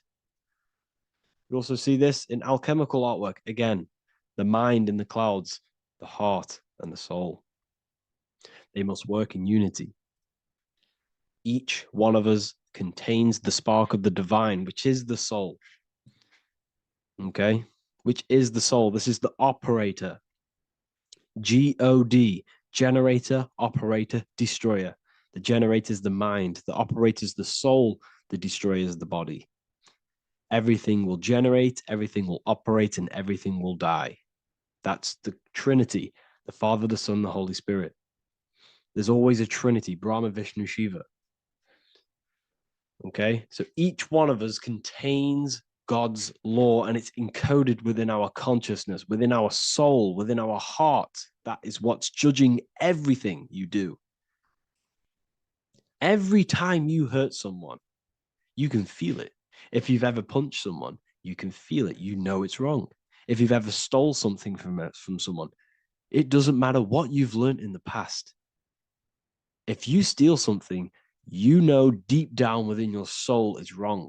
This is because each one of us are encoded with God's law of love and integrity. I don't care how tough you think you are and how hard you think you are and what you've done in your life. I don't care. You know what is right, what is wrong, because you are encoded with love. Does not matter how far your mind can take you away, how corrupt your mind can become. There is always a spark of love and empathy in your heart, in your soul. You know this when a child. When you're a child, you're not racist. You don't want to hurt anyone. You don't want to steal. As a child, you're pure love, you're pure awareness, you're pure. You would never think about being racist. It's the corruption of the mind that leads us to corruption. Our soul always wants to do good. So the soul is encoded with God's law. And when we go against this law, this destroys our body. Yes, because your body is electromagnetic, and that's being casted from your heart. So every time you go against the heart's guidance, in moral law, we weaken our electromagnetic field, which weakens our body. If you've ever looked at someone who's very negative, you can see them. You can see that they are aging quicker. You look at Scrooge, for example. If you ever watched Scrooge, look at how corrupt he looks. That's his heart. You can see the people's hearts on their face. People who do negative things and have negative thoughts, negative emotions, you can see it in their eyes and their face. It's because it corrupts you. It corrupts the body. It ages the body. Goodness is life. Okay. So can you sell your soul? You cannot sell your soul physically. But what you can sell is your conscience. What you can go against is that moral law. And you can exchange physical material things such as money, fame, cars, houses, business, in order for you can exchange that to go against your inner dialogue. For example, these rappers, celebrities, what are they doing? They're not selling their soul. You can't sell your soul to some entity on the astral plane. But what you can do, you can take money to say, I'm going to go against my heart. I'm going to go against my inner moral law. I'm going to take that money and I'm going to do something wrong. It's basically going against your soul. It's selling your soul's guidance of moral law. That's what selling your soul is. And that's what these rappers are doing. That's why they're so sad. You know, this is why all these rappers are on drugs, doing all sorts of things to escape, to short-term escape what they've done. They're going against their inner guidance for money. And yes, short-term pleasure may be happy for now, but in the long run, it will leave you feeling voidless because nothing material can ever satisfy your soul. Nothing. You could gain £1 million tomorrow, guaranteed within 2 weeks, you'll be back to the exact same position mentally, emotionally as before, because nothing physical can ever satisfy you. Guaranteed, if you received $1 million in, yes, if you received $1 million now, in a week's time, you'd be hunting for the next million because it does not satisfy you. There's a reason why these billionaires don't stop working, because they're so addicted to earning and earning and earning. It doesn't satisfy you. The only way you can satisfy yourself is through Christ consciousness, is through self-love, is through loving thyself, knowing thyself, and becoming balanced internally in consciousness instead of seeking external validation through material things, which end up leaving you feeling voidless, empty inside, and sad and depressed and anxiety. Everyone's looking outside of themselves for validation when true validation comes from within. True satisfaction, true happiness comes from within, reaching Christ. Christ is a state of being, a state of consciousness that we must cultivate within ourselves so we can live a happy, balanced life. You can have all these material things when you're satisfied inside, but don't rely on them.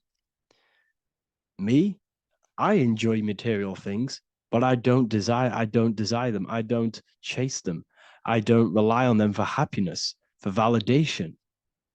You can have big cars. You could have your favorite watches. You could have Lamborghinis. Yes, it's fun, but don't let it give you your happiness.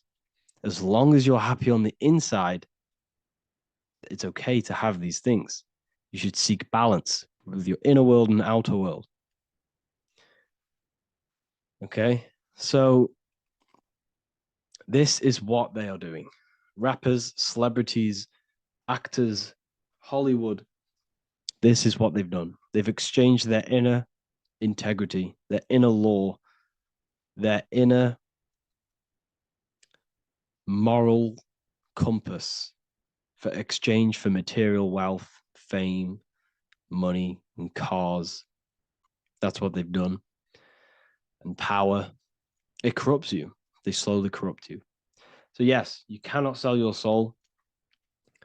And if you wish to learn more, I'll see you inside Ethereal University with my community, where we are learning every day to master ourselves, to expand our consciousness. If you want to lucid dream, astral project, master yourself, create the desired reality you want, learn about human consciousness and your full potential, then Ethereal University is for you, and I'll see you inside. The link will be in the description. Thank you for watching.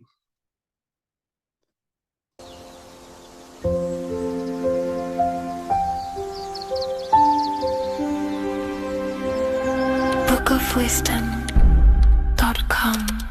Visit today.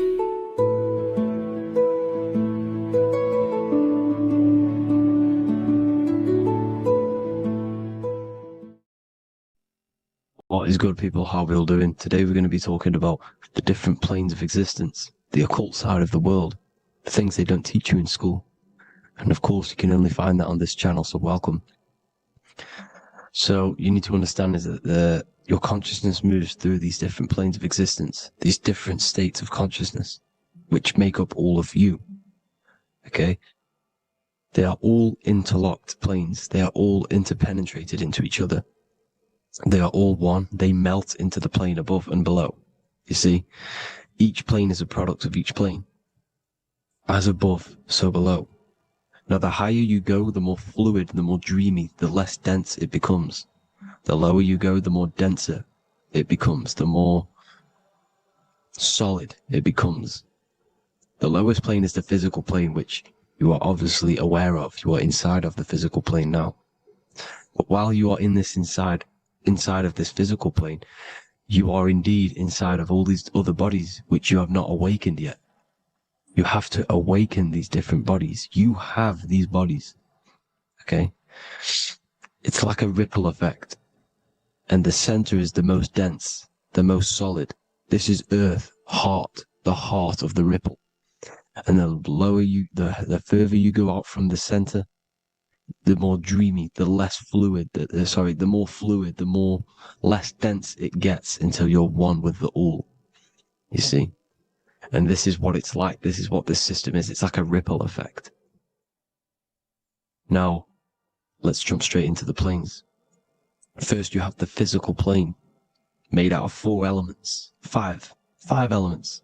The ether is the mother of the elements. It's the womb of the elements. It's the 5th element. And it gives birth to the 4 other elements. 4 is stability. Tables have 4 legs, and this is why the ether gives birth to 4. Because it's the foundation of the physical world. Fire, earth, water, air. They are not pure. Each one of the elements melts into the other one. For example, earth and water both share cold. Water and air both share wet. You see, they compose of each other. They melt, they mold into each other based off the vibrational state of the ether. That's what it is. The 4 elements are the vibrational states of the ether. Okay?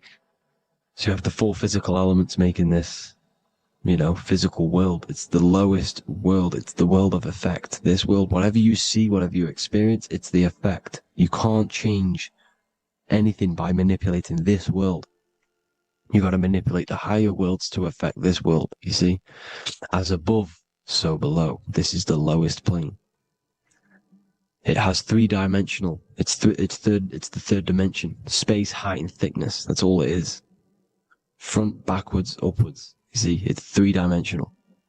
We cannot perceive the hidden side, which is the interior of this existence. We cannot perceive the interior from our exterior view. We are looking into this world. Okay, this is the exterior view. We can't see what's inside of that. That's the fourth dimension, which is the next one. It's the most gross and dense plane. Four states of matter, the most slowest vibrational molecules exist in this plane. Above this plane, you have the ether. Okay, the word ether and either are the same thing because either connects two scenarios in languages. I either support Manchester United or Liverpool. Either is connecting them two scenarios. The ether is doing the exact same as you can see here on the planes of existence. It connects the astral world, which is very important, to the physical world. It's connecting these two worlds. So it's the ether. It's the ether. The ether is pure potential. Energy flows through the ether. It is pure energy, pure potential. Okay? The physical body is an exact copy of the etheric counterpart body. So every physical object has an etheric energy double. It's like a blueprint of that object. Every single object has an energy double, and that's the etheric double. Okay? The etheric body determines the shape of our physical body through its lines of force. All through life, it rebuilds and restores the physical body. Physical problems show up first in the etheric body because as above, so below. You manipulate the higher planes, it will manipulate this plane. And this is why sorcery works. Contact with astral plane entities. We'll get into that a bit later. So, the reason why we can't see this plane, this energy world, which is all around us, which we are inside of right now as we speak, is that the molecules that compose it are further apart than those of the physical plane, making it invisible to the two eyes. That we can't perceive it. Our eyes cannot physically suck in that sort of information, and our brain cannot decode it.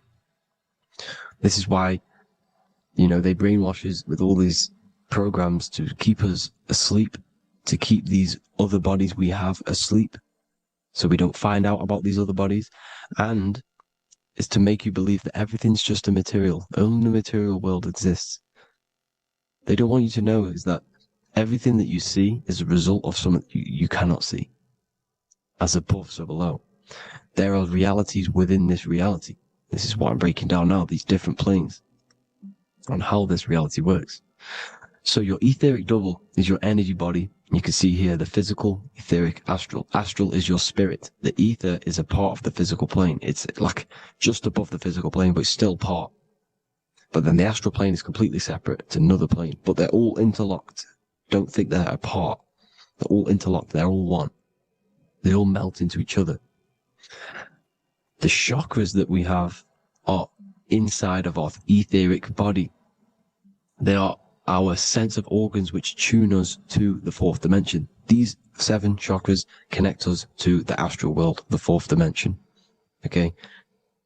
They are points for the flow of energy from the universe / 7 planets, because the 7 chakras are your 7 planets, and the 7 planets are connected to the astral world. They are feeding these 7 centers in our body. They connect us to the universe, to our etheric counterpart, and then to us, supplying the physical body. Because the energy comes from above. As above, so below.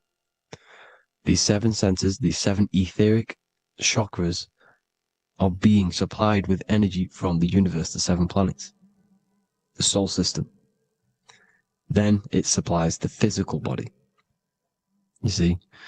So, the ether is very important. And this is, that the ancients understood the science of the ether, and they could harness free electricity from it, because it's all around us. The ether's all around us. And this is what they were doing. They were harnessing free energy using the ether. The astral plane, the fourth dimension, very important plane. Very, very important. We've all been there. Every single one of you has been there. Okay? The fourth dimension is unseen of what we see. It's the interior of the exterior that we see. We see the third dimension, but we cannot see beyond what's making this third dimension. This is the fourth dimension. Okay? It's the dream world. This is where you go when you dream. Okay? This is where you go when you dream. It's the place of disembodied spirits or ghosts, entities, whatever you want to call them. When you hear ringing in your ears, that is not tinnitus. That is an entity around you. Okay? That is an entity around you. The fourth dimension is where thought forms exist. Mental images. Thought forms as in what you see in your mind when you think of an image, because the mind is the highest plane of existence. Mind is the highest plane of existence. And it manipulates all of the planes below. So it goes the mental plane, then the astral plane. So the thought is in the mind, the mental plane. That just the thought alone, no image, but then the form depiction, the thought form exists. It manifests in the astral plane as a sort of image, an entity, a living conscious being. So this is why thoughts are things. You see, thought forms exist within the fourth dimension. So when you imagine something, when you are, for example, right now, look into your hand and imagine there's an apple in your hand. If you can see that, you are seeing into this fourth dimension. You can only see into this fourth dimension using the mind's eye, not the two eyes, the mind's eye. When you shut off the two eyes into darkness, the third eye opens. The mind's eye is open. And you can see, this is astral travel. You got to work on astral travel. And you will see this astral plane, this fourth dimension. And there are 3 different sections to this astral plane: higher, middle, or lower. So yes, there is a kind of a heaven and hell, and a mid-God. Heaven being the higher vibrational entities manifesting higher vibrational thought forms existing there, the lower vibrational thought forms existing in the astral plane. But these thought forms are beings. You can create these beings. They're called elementals. Okay? If you entertain specific thoughts for long enough, this will plant a seed and it will grow. If you so for example, you have a bad feeling or whatever, what's a good example? Unforgiving someone. You keep that energy inside of you for long enough, it will manifest in the fourth dimension. You entertain that thought long enough, it will manifest. And it will create an etheric body, and it will be an entity which will harm you. It will feed off you, this low vibrational energy. Your mind is so powerful. It creates thought forms, and these thought forms can take consciousness, can take bodies, etheric bodies. Now, that's why it's very important that you master your mind, master your thought patterns. So this fourth dimension is the astral world. So when you have a nightmare, this is the lower astral plane. You're in the lower astral plane. Whilst this physical body rests at night, your consciousness, you awaken this other body, your consciousness goes inside of this other body, whilst the physical body lays asleep. You see? So it's all inside of you. This is what you need to understand. You just haven't awakened these bodies yet. You can awaken them. You just got to awaken them. Okay? The next is the mental plane. This is the mind, the source, pure cause, pure motion, the most less dense, the most fluid. No form. There's no form to the mind. Astral plane is the first plane where a form takes existence, pretty much. The mental world has no form. It's pure mind, pure intelligence. Thoughts alone exist here without any images or manifestation. The most fluid, the most dreamy, the most causal plane. All of the rest take the effects of this plane. That's why it's mind over matter. Your thoughts they create vibrations. Each vibration is vibrating on a specific frequency, which creates mental images, creates effects down here on this physical plane. This is why it's so important to master your mind, master what you think, master your mind. It's the hardest thing to master. You could conquer the world, but it's probably harder to conquer your own mind than to conquer the whole world. I can promise you that, because the mind can play tricks on you. You got to listen to that inner guide within you that will constantly manifest the good things. So anyways, people, hope you learned a lot from this. Please work on trying to activate these other bodies. I will maybe do another video on trying to activate these bodies if you wish. Please comment down below if you would like to see that. And have an amazing day. Please like, subscribe, comment down below any video ideas you want me to do, any information you want me to spit. Thank you all. Have an amazing day.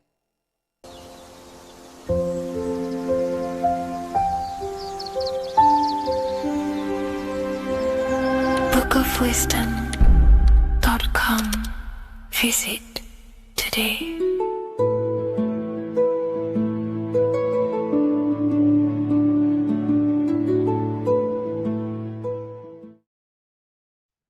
Hello, everyone. Today we're going to be discussing the esoteric and occult meaning behind the story inside of Genesis, the story of Adam and Eve. This is a widely known story, but not many people know the true esoteric meaning behind it. Okay. So today we're going to be breaking this symbolism down. Before we get into this, please leave a like and a subscribe on the channel. I would greatly appreciate it. And please comment below any lectures or anything you wish to know, and I could maybe make it in the future. The first thing we must understand about the Bible is that it is an esoteric and occult book. It is written in allegory.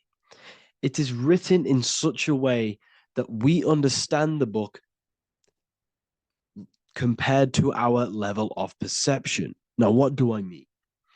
If a child read the Bible, they would gain a standard meaning and story behind it.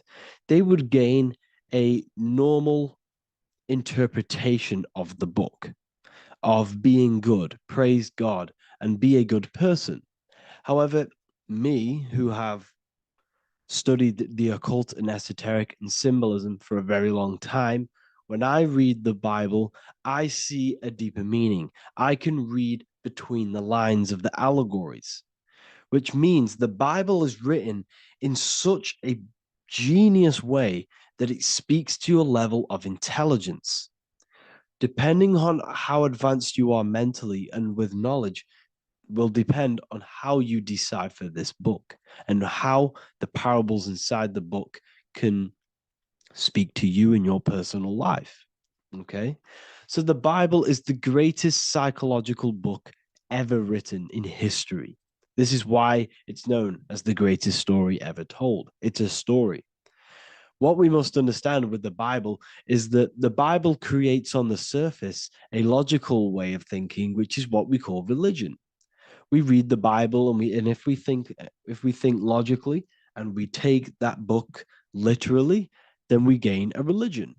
But if we look beyond the surface, this is what we call esoteric, metaphorical, symbolic.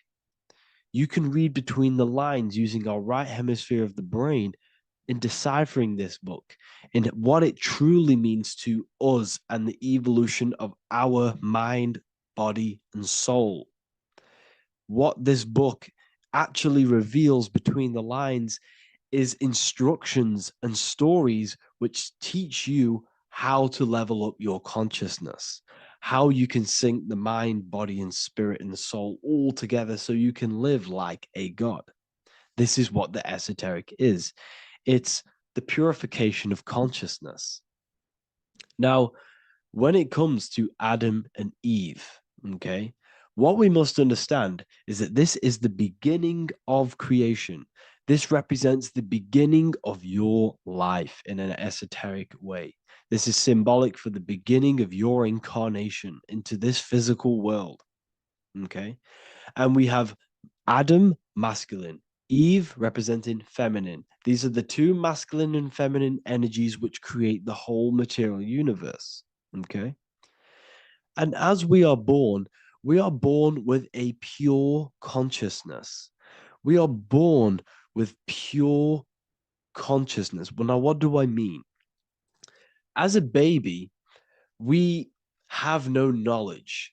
We are pure essence of the soul. You know, we don't gain the knowledge of good and evil. We are pure. Yes, we're not happy all the time as a baby, and we're not sad all the time, but we have no ego. This is what I mean. Our consciousness is not split. As a baby, you are whole. You have a whole consciousness. You are yourself. You have no false identifications, no limiting belief systems, nothing. You are pure awareness and the pure soul and the pure mind. Now, this is what Genesis is representing. As we grow older, the more experiences we gain, the more thoughts we start to think, the more knowledge we gain of this world, the more impure our mind, our heart, our soul, our spirit becomes, the more impure our body becomes. As we grow older, we're infected with negative beliefs, negative thoughts, and society norms. This is a big one. As we grow older, we are molded by society. We shut off areas of ourself and we push them away so that we fit in with society. We all know this. We all did this in school. We pushed away parts of ourselves to act cool or to fit in, whatever it may be. Whatever type of person you were in school, we all went through this because society and culture is programmed. So as we grow older, our consciousness splits. We gain a persona, an ego, and we gain a shadow self, the subconscious, and we gain an ego. Now, the ego is what you show to people. It's that character that you show, that you put on to your culture, to your family, to your friends. This is a false identification. And we also gain a shadow self. The shadow self is gained through experience. This is the subconscious. Our ego is created through experience. And so is the subconscious and the shadow self. Okay. So as we gain age in this material body, we fall from the Garden of Eden. We gain the knowledge of good and evil. This is what the symbolism represents of us leaving the garden, us eating from the fruit. Now, the fruit represents the knowledge, it represents the insight, the experience, which splits our pure consciousness. Our soul splits. Okay. We lose connection with the divine. We lose connection with our pure self through material experiences. We may lose ourselves in material experiences. We may lose ourselves in lust and material gain, wealth, and all of these lovely things that the material world offers. We lose ourselves in this. Okay.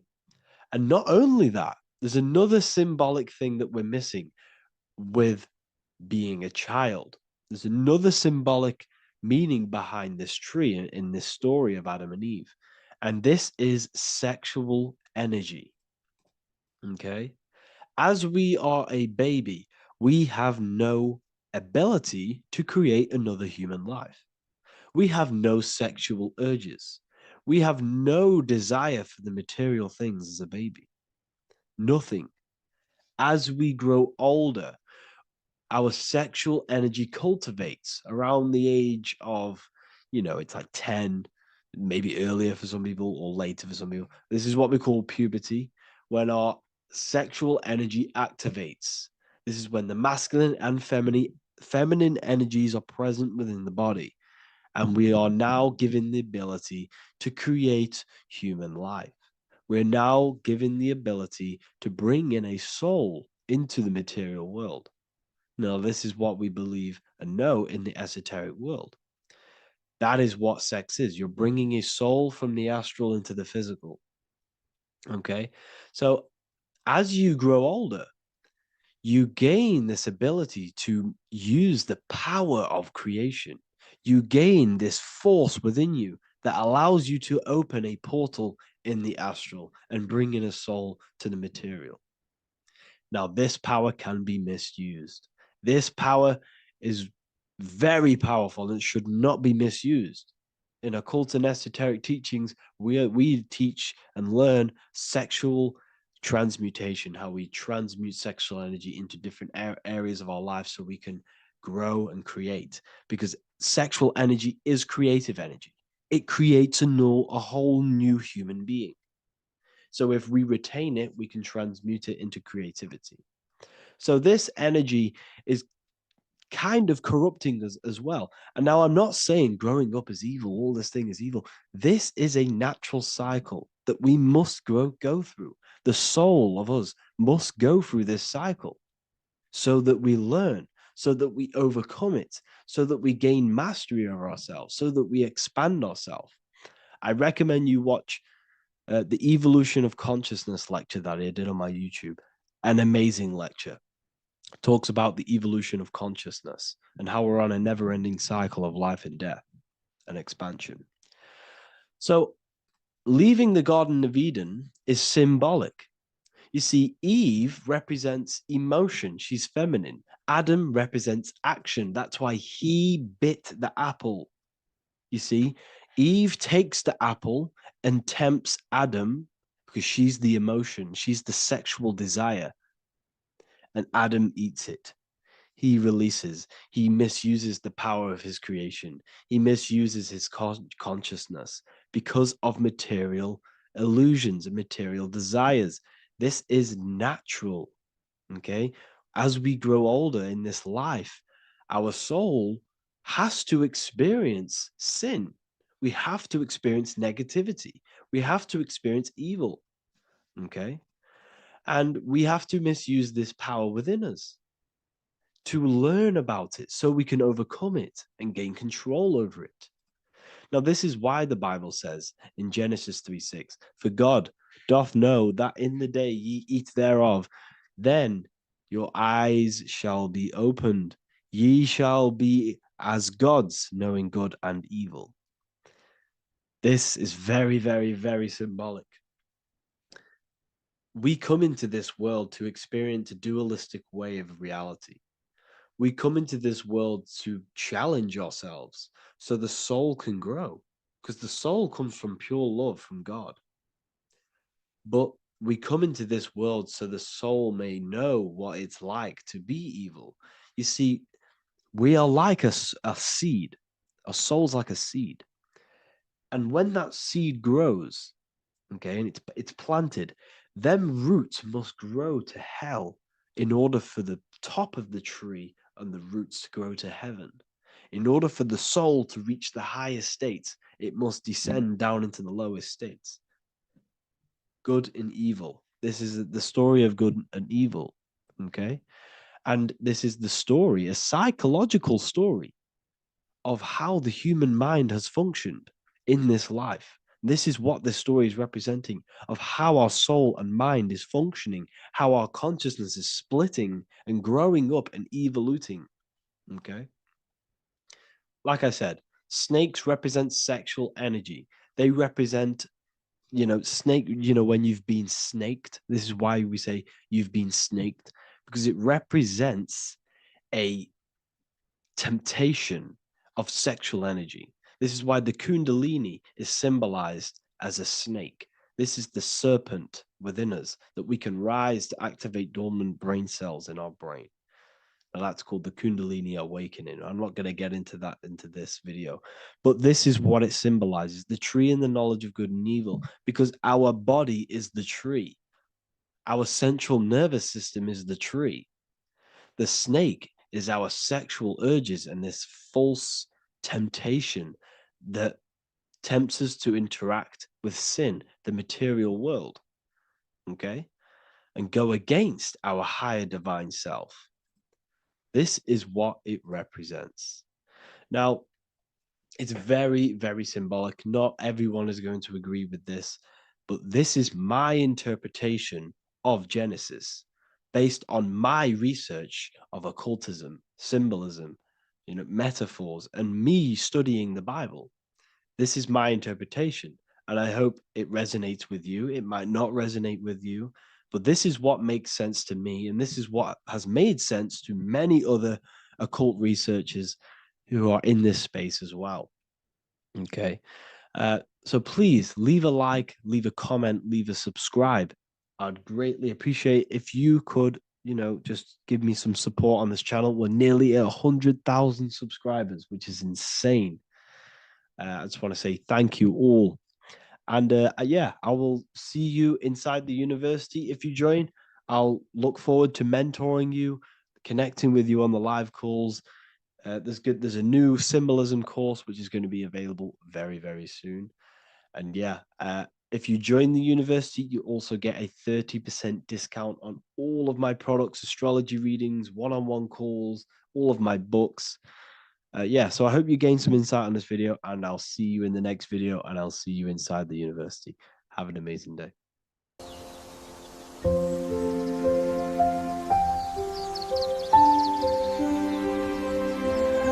bookofwisdom.com. Visit today.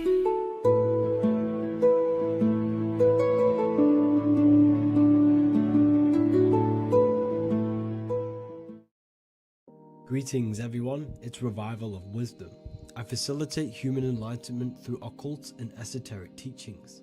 I hope this video expands your mind into a new field of thought. In this video, we're going to be discovering the true esoteric meaning of the 7 planetary energies. So let's jump straight into this. In order to fully understand this, you must understand the esoteric teaching of as above, so below, and as within, so without. Our inner world is mirrored into our external material reality. We have a physical voice, which you are hearing right now, and I also have an inner voice, which no one else can hear. The inner world is invisible, and the external world is visible. In other words, the inner world is the spiritual world, and the outer world is the material world. The inner world of ourselves reflects and projects our outer world, which means everything in our external reality is somewhat reflection of our internal self. You are made in the image and likeness of God. You yourself are the universe experiencing itself in a 3-dimensional physical form. The Newtonian science has programmed you to believe that you are a physical being inside of a physical universe. They did this to limit your mind to only believing there is a physical universe and that you are separate from the universe or God. But you yourself are the divine essence of the universe, experiencing itself in a physical plane, which means everything you see is inside of you, including the stars, the planets, and the elements. As above, so below. As within, so without. An example of this is the 4 physical elements: fire, earth, water, and air. In the external world, these are physical elements. In our internal world, they represent the 4 bodies of consciousness. We have 4 different bodies. We have a material body, we have a spiritual body, an emotional body, and a mental body. The mind is not made out of the same substance as the body.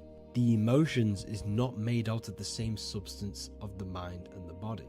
These bodies exist in 4 different dimensions, 4 layers of consciousness. With that being said, the 4 physical elements are inside of us. The earth is our material physical body. Fire represents our spiritual astral light body. Water represents our transformative and emotional body. Air represents the mental body, the communicative and thinking body. This is the teaching as above, so below. If that resonates with you and you can comprehend it, please leave a like and a subscribe to this channel to see more content. And feel free to leave a comment on any video suggestions.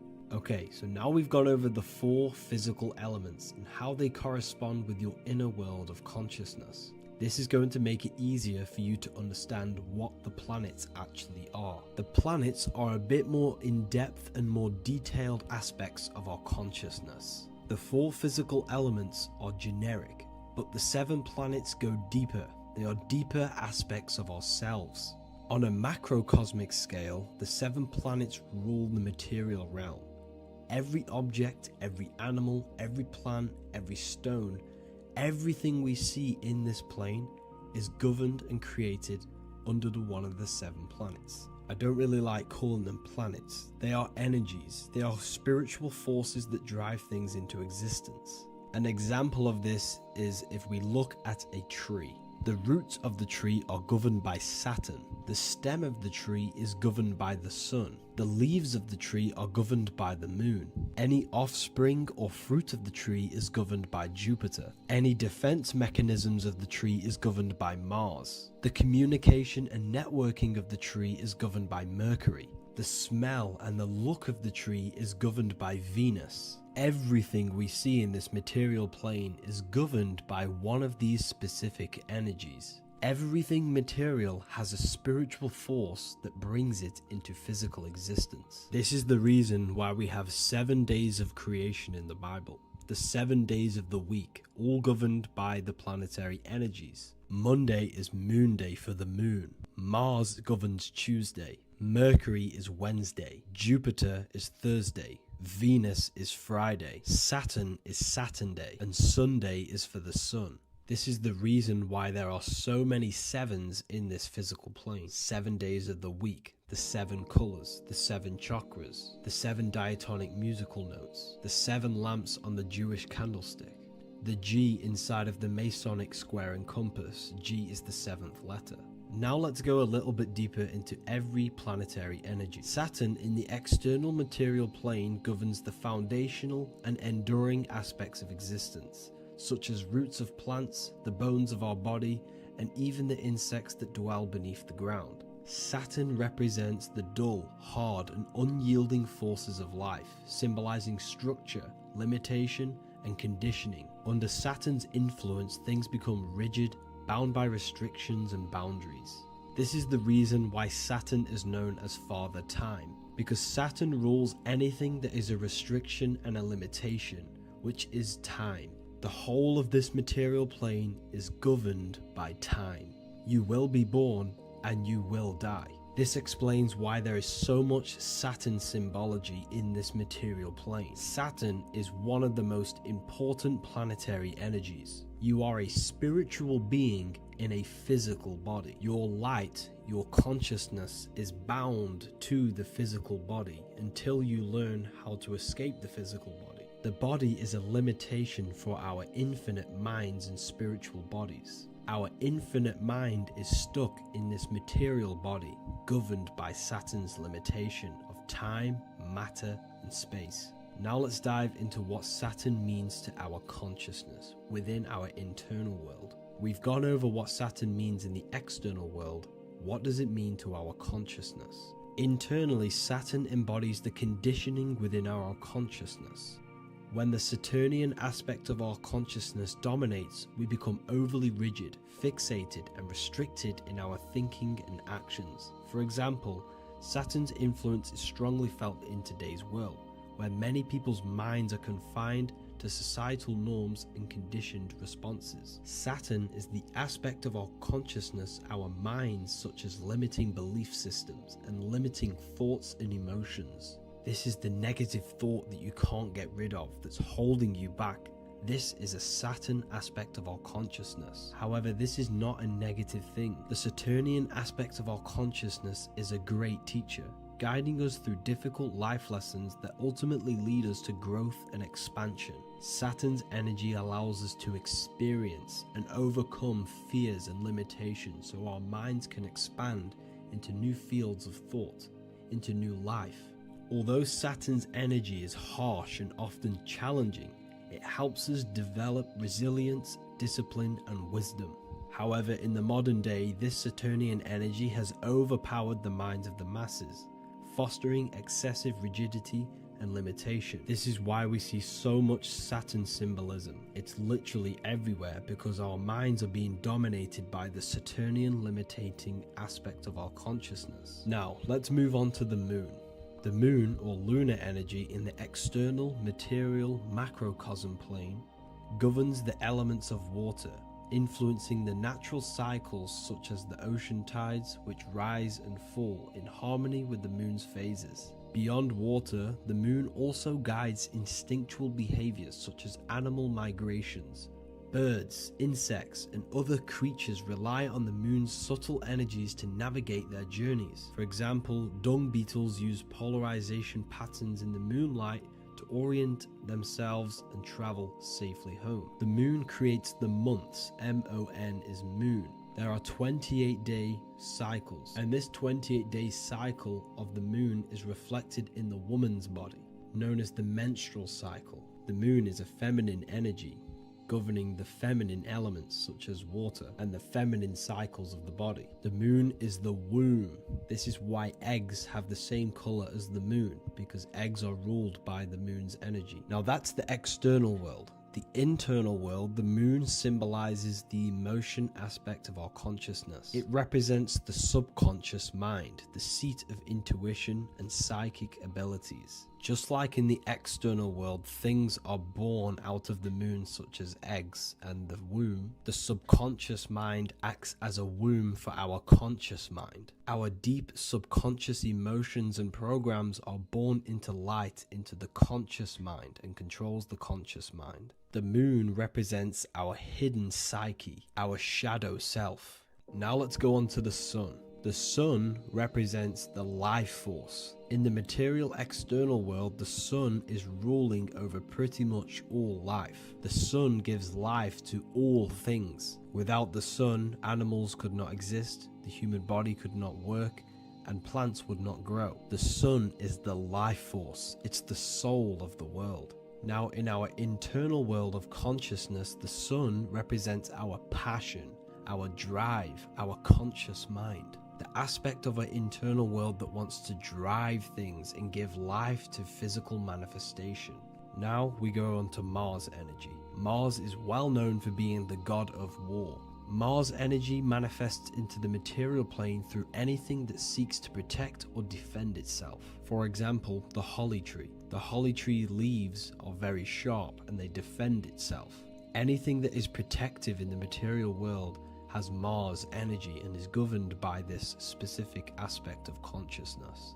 For example, any predators or animals such as hedgehogs with spines on their backs for protection. Mars represents all things that is driven by conflict, aggression, and defense. Now, internally, inside of our inner world, Mars symbolizes the aspect of our consciousness that is focused on self-preservation and protection. Mars governs our ego, the instinctual urges of anger or maintaining reputation. Mars is not evil, it's necessary. Sometimes it's necessary for us to protect ourselves. Mars is the aspect of our consciousness that is anger, rage, the desire to fight or conquer. When this energy is activated within our consciousness, we become defensive, assertive, and even combative, ready to dominate others and destroy obstacles in our way.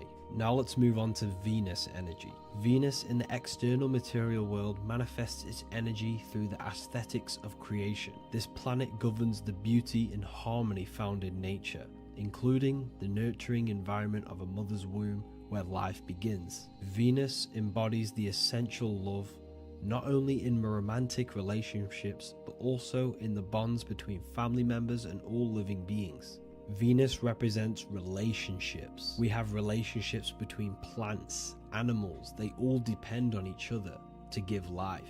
Plants provide food and medicine, while living creatures contribute to their own growth and pollination.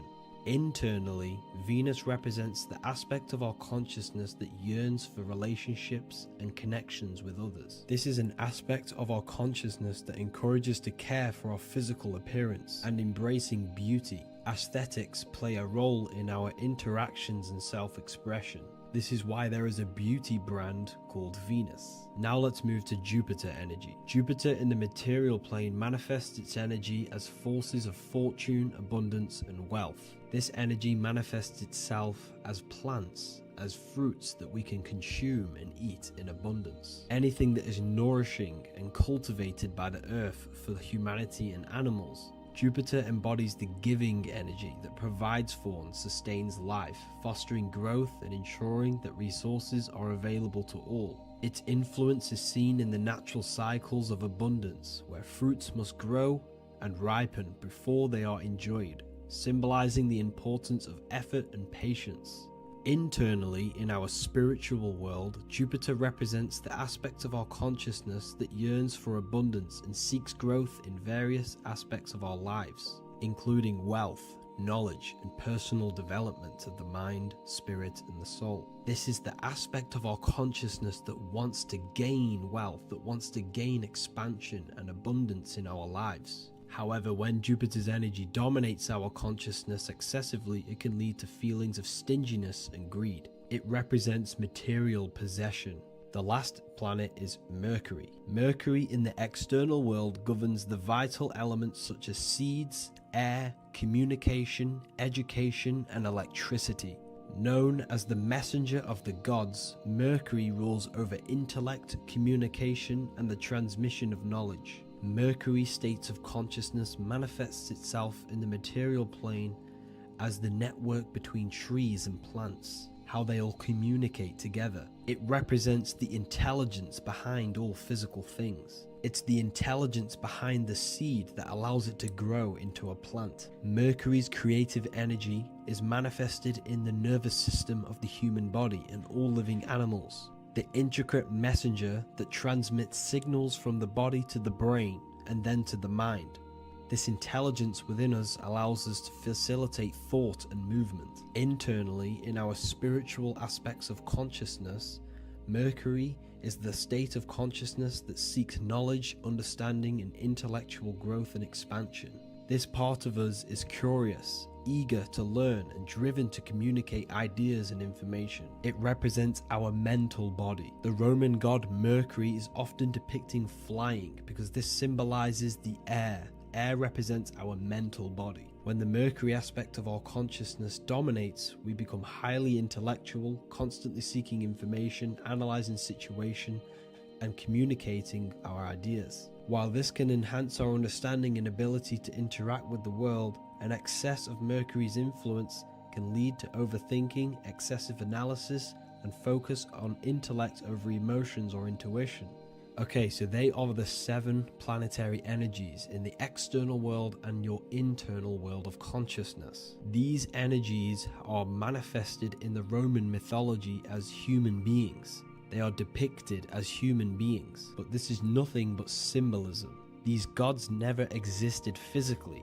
They represent aspects of our consciousness and spiritual forces that govern the material plane. Every material object, every intelligence, every piece of life in this universe is governed and brought into existence by one of these spiritual forces. Now, I hope this video has expanded your mind into a new realm of thought. Make sure to leave a like, a comment, and subscribe to the channel for more occult and esoteric information. You can read more about this topic and many more occult and esoteric teachings inside of my books, the Book of Wisdom Volume 1 and the Book of Wisdom Volume 2. I honestly advise that not everyone reads these books. These are books which will completely transform your view on reality. You will feel a lot better reading these books because you will find a connection with yourself and the universe. Understanding truth and knowing thyself gives you a sense of well-being. Like I said, this is not just a book. This is a beginning of your journey of expansion and growth. Reading them can be life-changing. Inside my university, I host live calls where you can ask me questions, and you can watch all the pre-recorded live calls. You also gain the ability to manifest your own reality through the Manifestation Mastery course. There is also a library with all of the PDFs that I've read in the past of occultism, symbolism, and esotericism that you can gain access to. There is a whole lecture section where you can watch all of my occult lectures. This is a place of transformation. The price of the university will be going up very soon. If you join now, you will gain a free sexual alchemy course which will teach you how to transmute sexual energy into creativity. I'll leave all the links in the description for the university and also my website where you can get my books. I hope you enjoyed this video. Take care.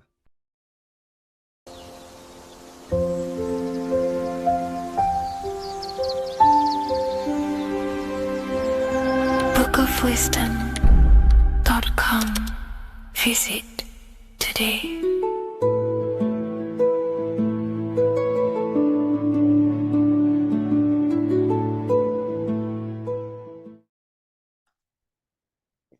In this video, you're going to learn exactly what Christ consciousness truly is and how to cultivate this into your life so you can live a better life, create the things that benefit yourself and humanity, and ultimately to bring heaven on earth. This is the true way.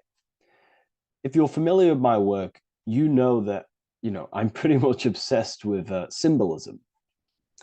Symbolism is such a massive topic, and it unlocks profound ancient wisdom that is hidden behind these layers of symbolism of the ancient paintings, symbols, and texts.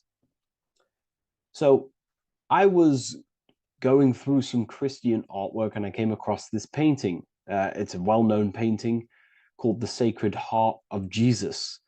And it just blew my mind what this is revealing about human consciousness and Christ consciousness, which is what Jesus represents. If you're not familiar with Christ consciousness, you should definitely do a bit of research on that. But I'm going to explain it today in detail. So when we look at this painting, we are looking at symbolism. We're looking at consciousness, a state of being, a state of living, a way of thinking, a way of feeling, and a way of acting in the world. As I've said this many times, we're all creators. We all create and generate reality. And you don't just have your personal reality, you have a collective reality. Your reality is affected by the collective consciousness. Depending on the collective consciousness's understanding of reality will also affect your life. We have a collective life and a collective experience. So Jesus in this depiction here is in a way showing us instructions to reach Christ consciousness, whether you see it yet or not. But I'm going to decode this for you. And your mind might be blown after watching this. Okay, so so what is the meaning of Christ consciousness? What's the whole purpose of this? Very simple. Like I mentioned before, we have a collective experience on this world. And Christ consciousness is the natural consciousness that we all need to be functioning on to generate peace, love, and unity on the earth in this experience we call life. That's what Christ consciousness truly is. It's a state of being that we need to cultivate within our own self, within myself, others, and everyone in this life and experience, so that we can all live in peace and heaven on earth, what they like to call it, so that we can generate the best experience possible together on this thing we call earth, on this material world, this material dimension. The material dimension is simply just a physical dimension of thought. It's a physical outcome of thought, but that's a whole other lecture. So please leave a like, leave a comment if you have any topics to talk about that you wish for me to cover, and definitely leave a subscribe if you like my content and channel. So to go deeper into this, right, we've explained what Christ consciousness is and what it actually, will do to the earth and what it will do to reality and our collective experience. And it's also representing a profound understanding of self, a deep understanding of the true nature of self, the true source of self, what the self is, pure consciousness, pure God. We are all Jesus. Jesus is you, a physical manifestation of the divine made manifested physically.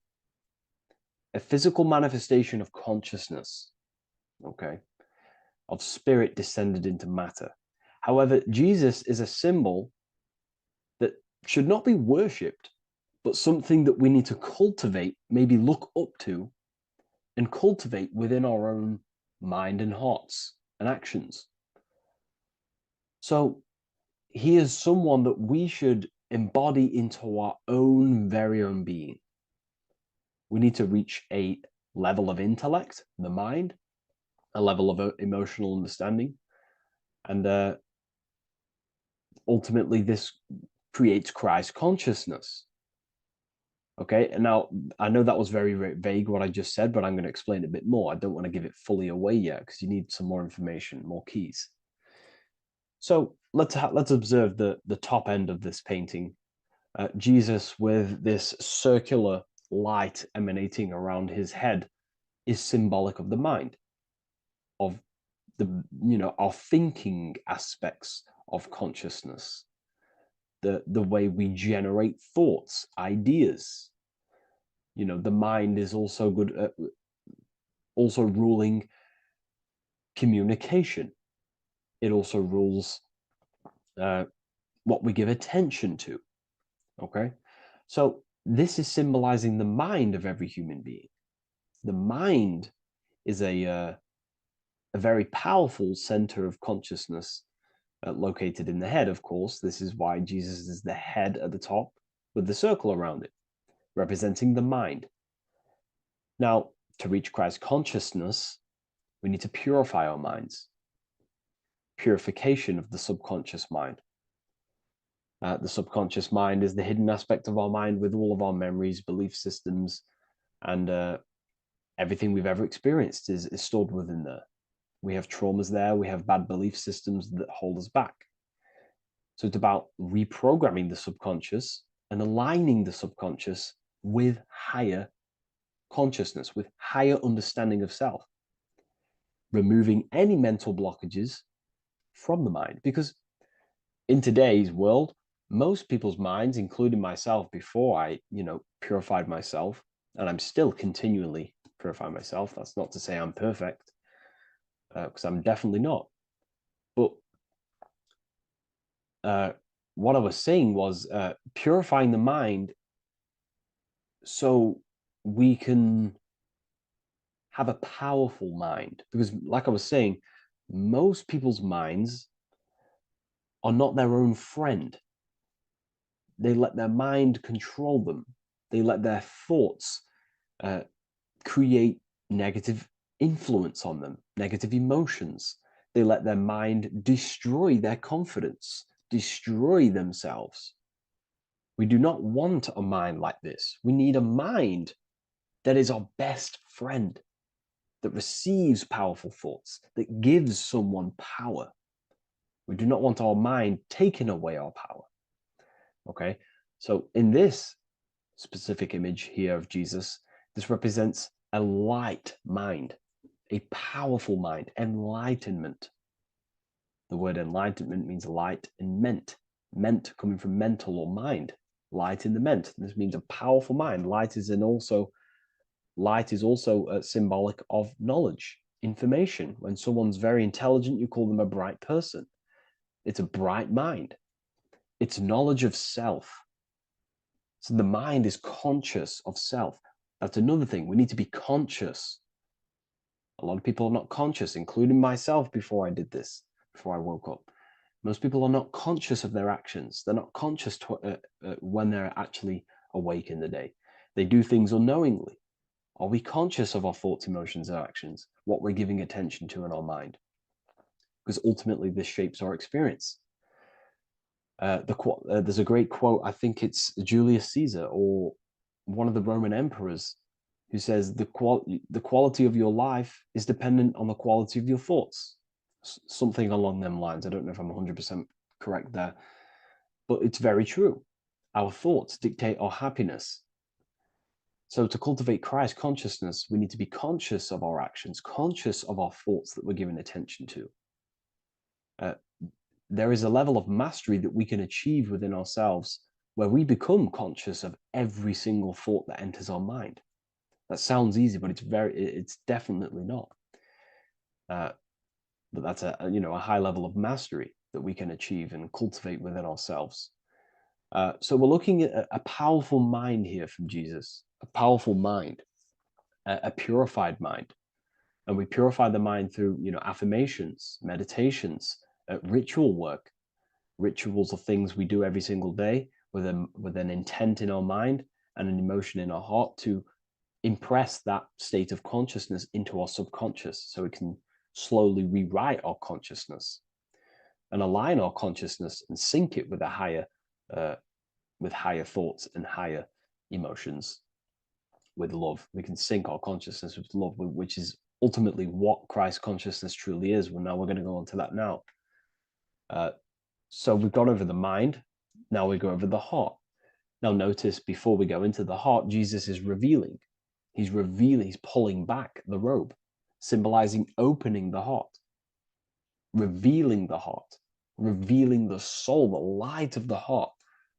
Our authentic self lies in the heart. Our pure intentions, our love, our soul needs to be shining through our heart. And our soul is unconditional love. Now, that's not to say that we can get corrupted hearts. We surely can have corrupted hearts, for sure.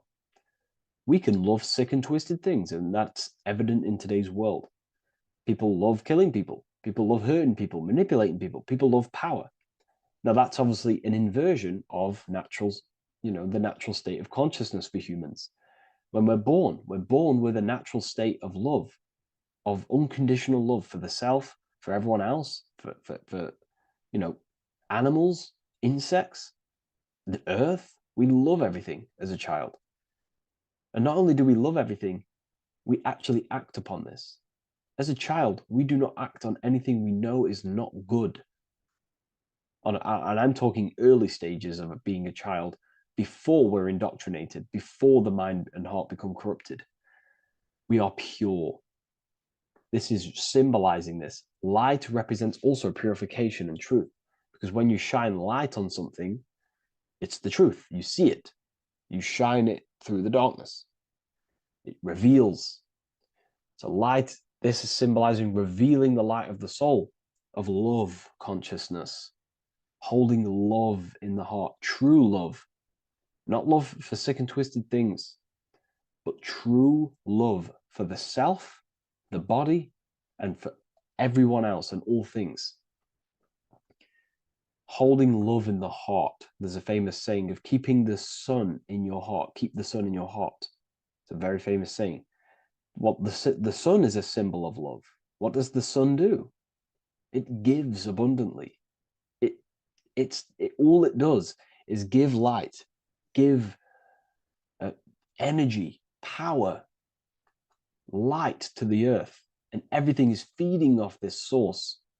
The sun expects nothing back. It just abundantly gives. It's a symbol of love. This is the love principle of creation. Now, the heart is also governing our actions. What we think about, okay, in our mental field of consciousness is directly corresponded and observed in our hearts. What we think about directly corresponds with what's going on and what we feel in our hearts. Okay? Thoughts produce emotions.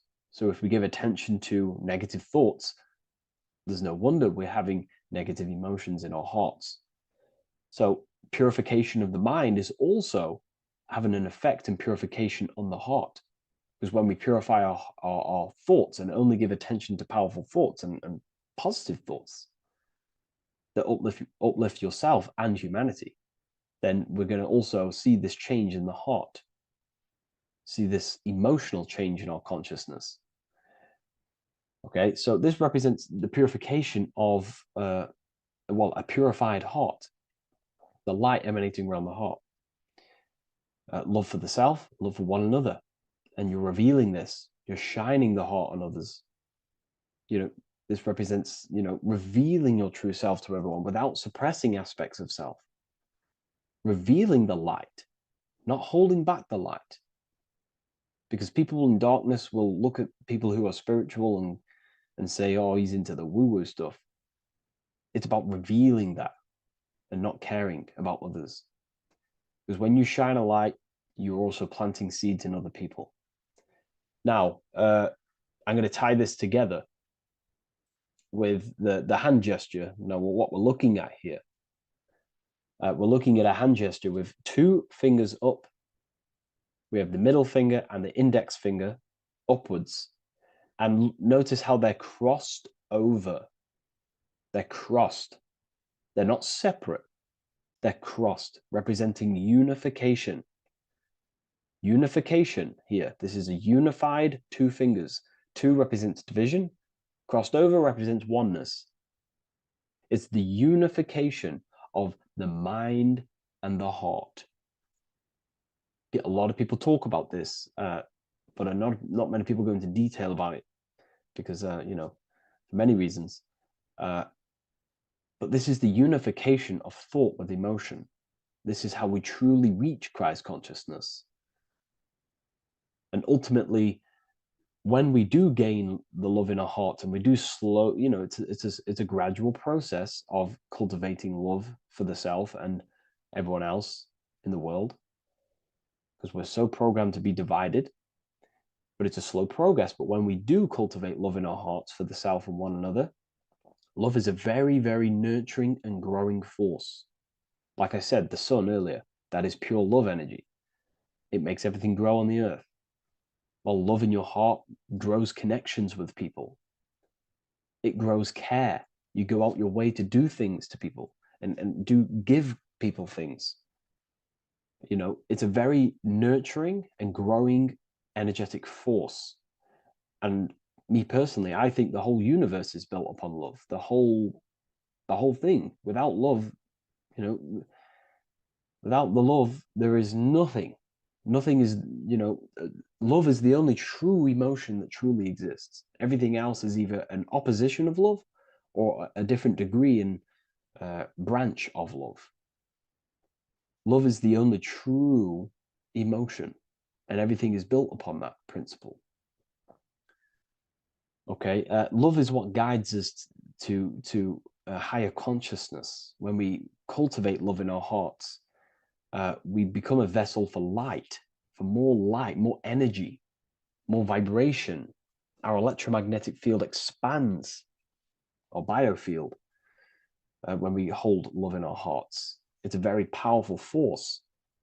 And when we do cultivate a strong spiritual compass within our heart, because that's what our heart truly is, it's a spiritual compass. It tells us, well, it doesn't tell us, it knows what is right at all times. If you think something, your heart tells you whether that is right or that is wrong, whether you should act upon it or whether you should not. The heart knows what's good and evil. No one told you this as a child. As a child, you already knew this. You came into the world, you knew what was right and wrong. You knew it was wrong to hurt people. So this unification that he's doing with his hand symbolizes thinking with the love of the heart. Represents thinking with love of the heart. Thinking with love of the heart for the self and the collective. Now, ultimately, what this does is give birth to perfect action. Why? Why does this give birth to perfect action? Think about it. Every time you've taken an action, why did you take the action? You would have thought about it, you had a feeling towards it, a care energy, and you took action. Why do we go to work? We care about paying the bills and stay in our house. We go to work to earn money. We think, we care, we act. Everything you see in front of your reality, on the screen that you're seeing right now, you've called your eyes. Everything is in front of you because you care. It's the heart energy that leads the body. Okay? And that's even present in the body. Have a look at the body. We have the head, thought, then emotion, then our feet is at the bottom, and our feet take action. Thought, emotion, action. Thought, emotion, action. So even the body is basically a blueprint of how creation is manifested. So we receive thoughts from the divine planes, from the higher planes of consciousness. We receive them. That's another thing that I missed. If we purify our minds, we're basically attuning our mind to a higher part of the mental plane, and we will receive higher thoughts. We will receive thoughts that are more genius, what we like to call today, or better quality thoughts. We receive good ideas when we attune our mind to a higher consciousness. Okay, so we are like a radio. We receive thoughts based on what our mind is set to. That's why we call it a mindset. So, like I was saying, we receive thoughts through the head. We feel the emotion, then our feet take action. Thought, emotion, action. So the body's a blueprint of creation. It's beautiful when you really notice this. So this unification is about thinking with the love of the heart, which gives birth to perfect action in the world. And this is the state that we need to cultivate within myself and everyone in the world, so we can give birth to heaven on earth through action. Because ultimately the world is molded through action, physical action. And them actions are molded from thoughts and emotions. Now,